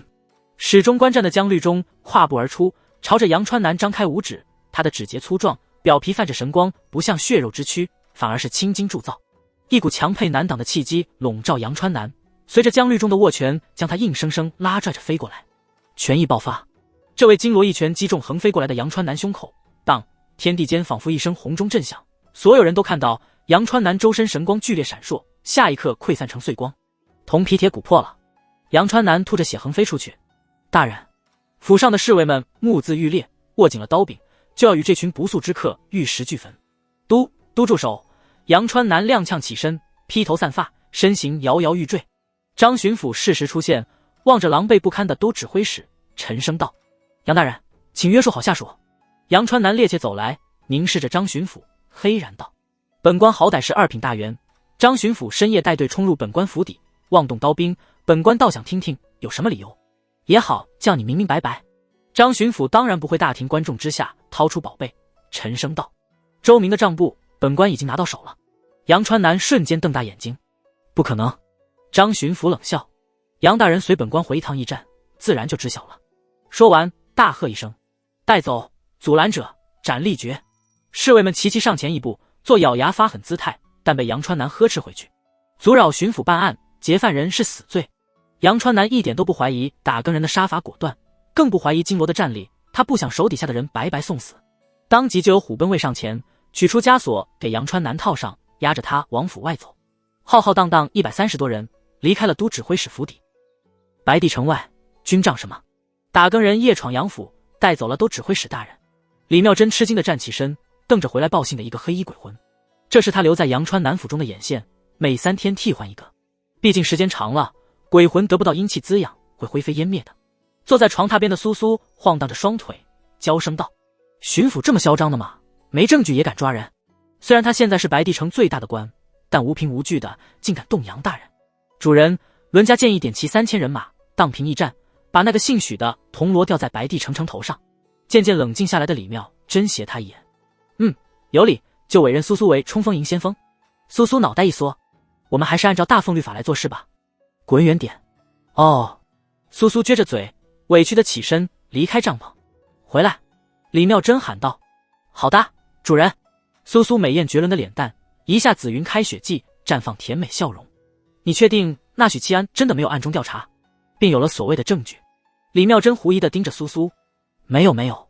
苏苏连忙摇头，摇得娇躯抖动，裙摆飘飘。其他人呢？我只负责盯着许七安，然后就是他的2个同僚，其他打更人我没注意啊。李妙真点点头，只要许七安没有暗中调查，其他人就可以忽略。至于那小子有没有发现苏苏的跟踪，这并不重要。李妙真只关心他这3天里做了什么，即使发现苏苏的跟踪，只要他没有查案，没有突破性的进展，发现与否有什么关系呢？既然不是许七安得到了证据，那么巡抚缉拿杨川南的理由和目的何在？试图暴力解决，屈打成招？不会，堂堂巡抚不会做出如此不智之事。来人！李妙真喝道。军帐外值夜的侍卫应声进来，点齐人马，破晓时入城。是。接着他看向苏苏：“你随我一起连夜入城，我要去拜访巡抚。”驿站房间里，杨川南，你与前工部尚书为首的齐党勾结巫神教，暗中扶持山匪，为其输送军需，养寇自重，究竟意欲何为？张巡抚疾言厉色中狠狠甩出帐布，砸在杨川南脸上。帐布哗啦啦落在地上，摊开。杨川南低头看了几眼，脸色微变。江律中弯腰捡起帐布，没什么表情的看了眼张巡抚，心说刚才姓杨的补上一脚，好不容易找到了证据就没了。幸好他提前重创了对方，短时间内被震伤心脉的杨川南与常人无异，甚至连普通人都不如。欲加之罪，何患无辞？杨川南冷冷道。他带着枷锁和镣铐坐在床边，神色萎靡。杨大人，你也别说这些冠冕堂皇的话了。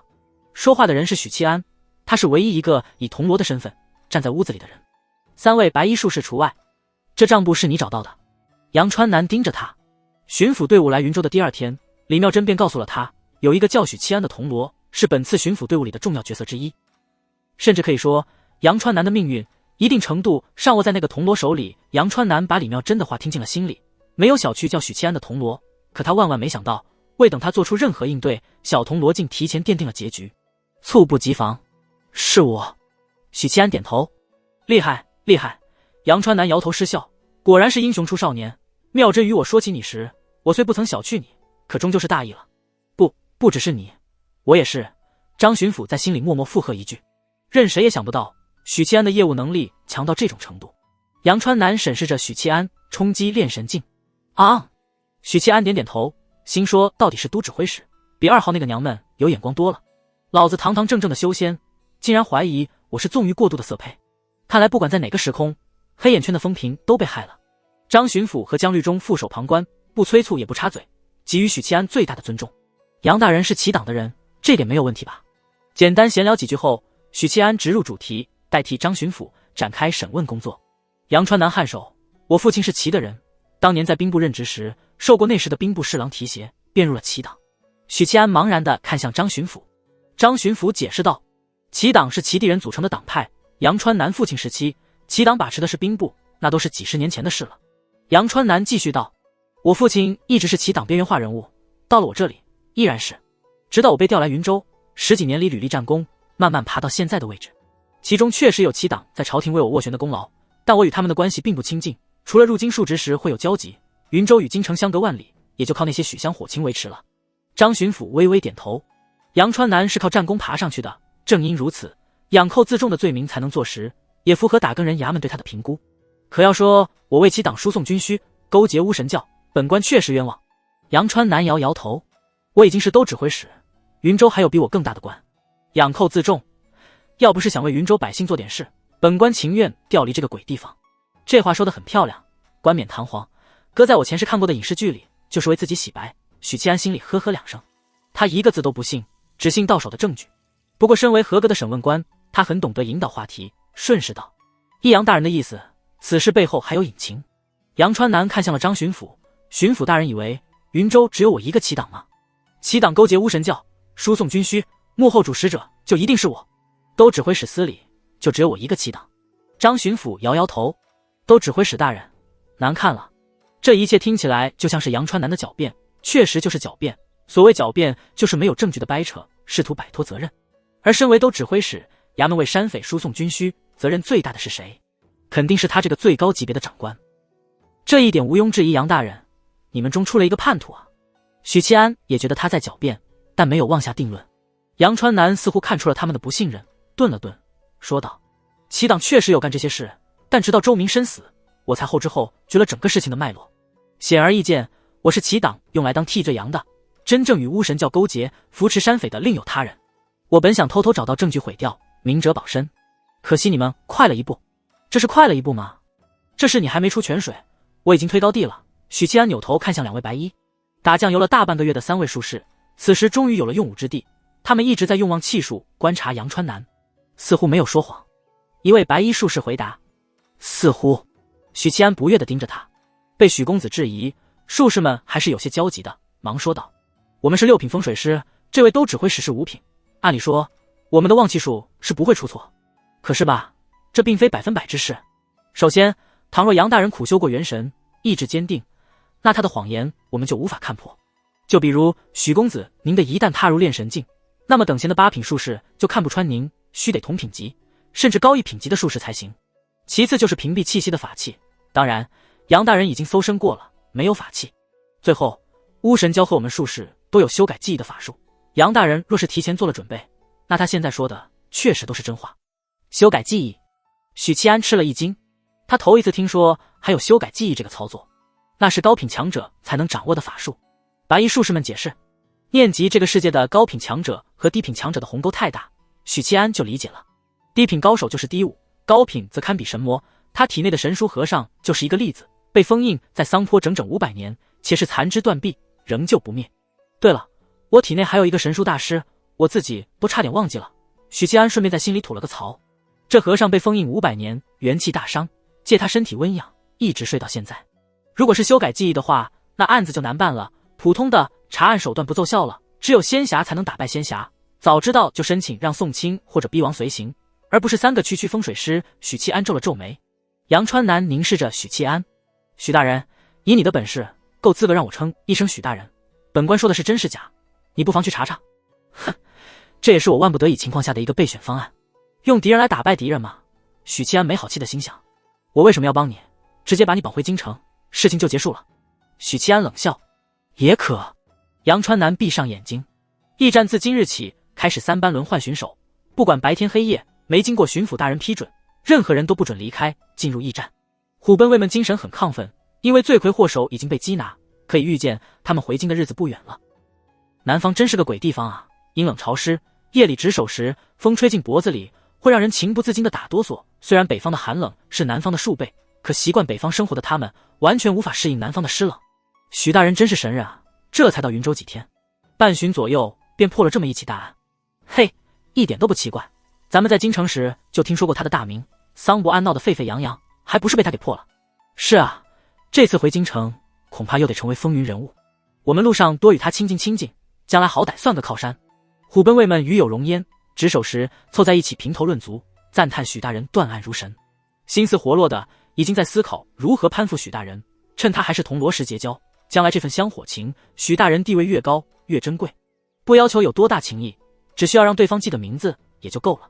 你得了吧，像你这种喜欢贪小钱的人，许大人是不会喜欢的。